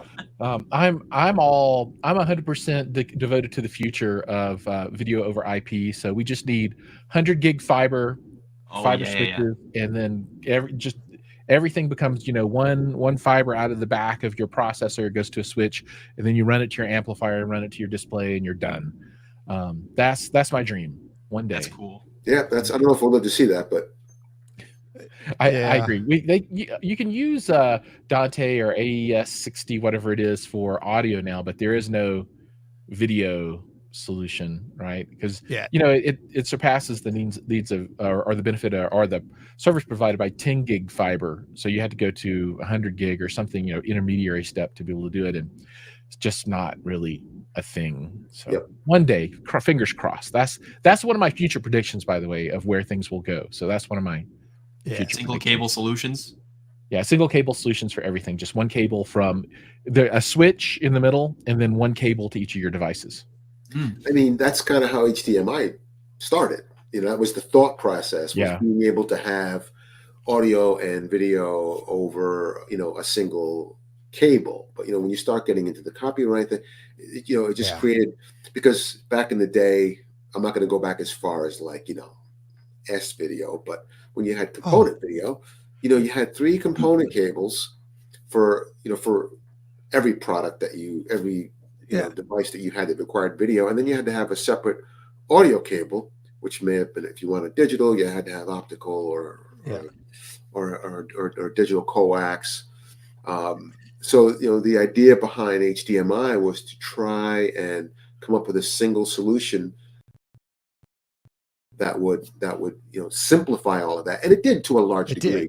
It really did. I mean, it's not. I remember being thrilled at just taking a single HDMI cable and plugging it into the back of a DVD player, and then just running a cable into the back of the AV processor, and that was all I needed. And it carried the audio and the video and high quality audio and video.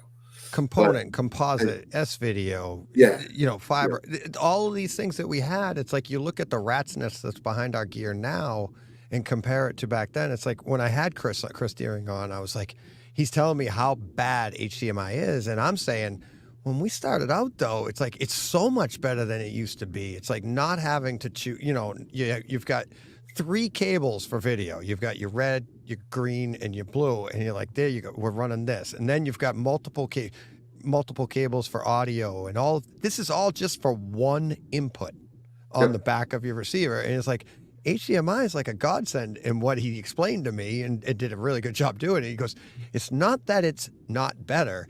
It's just horrible because he knows what it could be. Yeah.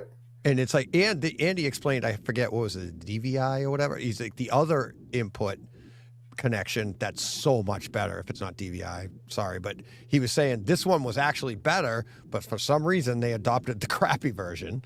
And that's where we are today. And it's just how bad it is compared to what it could be. I wonder if we could use FireWire in home theater. If the FireWire spec is enough to carry video feed and stuff. I don't know. I mean, it works for computers just fine, right? Yeah. What is FireWire? There you go. Google will provide you all the answers. I was going to say, there you go. Yeah.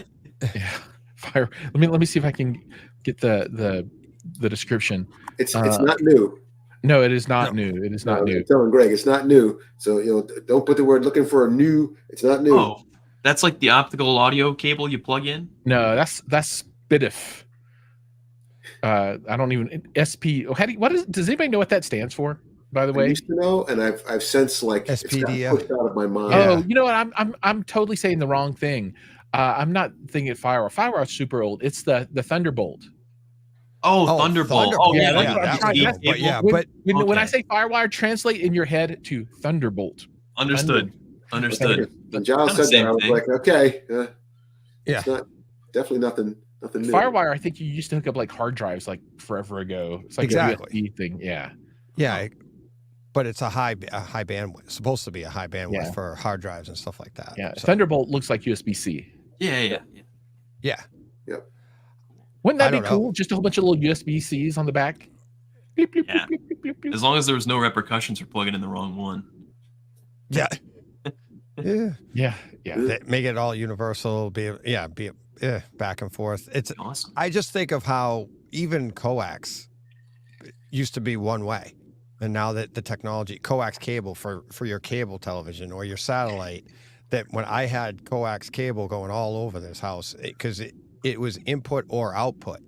They actually took that exact cable, and now you can travel. It's dual direction, and that technology evolved, and it's like, like everything got simpler.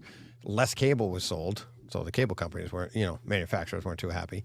But everything has gotten so much simpler. And as bad as we think it is, it's just we're getting. I don't want to say picky because that's how things get better anyways, but it's just, HDMI is you plug it in. If it doesn't work, it doesn't work. If it works, it's gonna work. And that, you know what I mean? It's not, there's no middle ground like with coax. You're like, well, it's not tight enough, so the signal was, snowy or wasn't very good. So I think the problem with it too, HDMI, is that it's kind of a moving target, right? We keep changing, specifications to allow more of this or less of that. And I think that is what leads sometimes to the problems that we have, because our systems are getting more and more sophisticated, or we'd like them to be more and more sophisticated. We'd like them to do more. We'd like to be able to add this and add that, and have these many. So, I'm not so sure it's kept up, but right. I'm still a fan. I'm still a fan of HDMI. It's not perfect for sure, but it's better than what we had. I can tell you that for sure. Oh yeah. And on that note, guys, I gotta go. All right. Sign off. Great. Go and got something to do with the family, but I certainly didn't want to miss this today. It's always a blast to hang out with you, DJ. You're a good guy. You're my buddy, and I always appreciate your support. Greg, it was nice meeting you. Giles, nice meeting you, buddy. Pleasure to meet you, sir. If I can jump on later, I will. All right. Thanks. All right, man. Thanks, Ralph. for Thanks for popping in. I appreciate it. Really All do. right, Glad you're feeling better, buddy. Thanks. Talk to you. Bye-bye. Bye. Oh, I almost removed Giles because it moved. There we go. Yeah, Ralph's awesome. He'll jump on with and yell at me, much like you, Giles. He'll jump on and yell at me with a moment's notice. Yeah, exactly. Make fun of me. Do what you got to do. So, yeah. Actually, we have to. Do you have both links, Greg? You gonna stick around for a little bit, Greg, or do you got to get going? I can do whatever. Okay. Stick around, man. Stick around. Yeah. Sure. Right. I'd love to. Because we have to actually. I'll send you the link, Greg. Let me see. I don't know if I sent you the other link. Oh, we're switching over. We have to do the big switch over. We've been going for over 8 hours. There we go. Yeah, exactly. Let's see. There we go. Send that out. Never did that. Let me find you the link here. There it is. Oop, not that one. No, I don't want that to play. This is riveting. This is the entertainment people came for right here. This is what people came for. The behind the scenes stuff. Yeah. No. Hang on. Let me see. Boom. Yeah. Now I'm just sending this link to Greg right now. Thank you. I just sent you the link. And so and Giles, you have both links, right? So everybody watching. All 3 links. Yeah, he's special. So you're gonna haunt me later too. You're gonna grace me with your presence. No, I've got an AI chatbot all lined up that's gonna come in and be like, jeez. There we go. So we are actually going to end this stream here, and we were going to go over to part 2. Over on the good. The outro video isn't there. Let me remove this intro. I want to be around for part 2. Yeah, that's part 2. Yeah, here we go. So, actually, you know what? I sent that link to you, right? Greg, you got the link. Have you been able to open it? I've not received. I'm gonna click on it here. I'm opening email now, so I can come in there too. I'm opening it right now. I'm going into it because I can actually go into both studios at the same time because I've done that. Let's see, enter studio. So there we go. I am on. I'm going to go live over there. So it's actually going live over there too. Go live. Boom. And we are live. Let's see. Yeah, there we go. I am live on the next link as well. So we have 2 streams going, and people are hearing me talk the same thing, but nobody hears you guys. So you can actually, before you leave here, if on your computers, you can actually go to that other one, pop in there, and there's Giles is already there. There you go. So we are now, Giles and I are streaming in 2 different streams. And as soon as Greg, you pop in there, fading away. there you go. So I am saying I am going to end this first stream right. I hope I end the right one. Everybody, Giles just dropped. There we go. Ending that stream. End stream. If you're watching this one, go over to the other stream where we all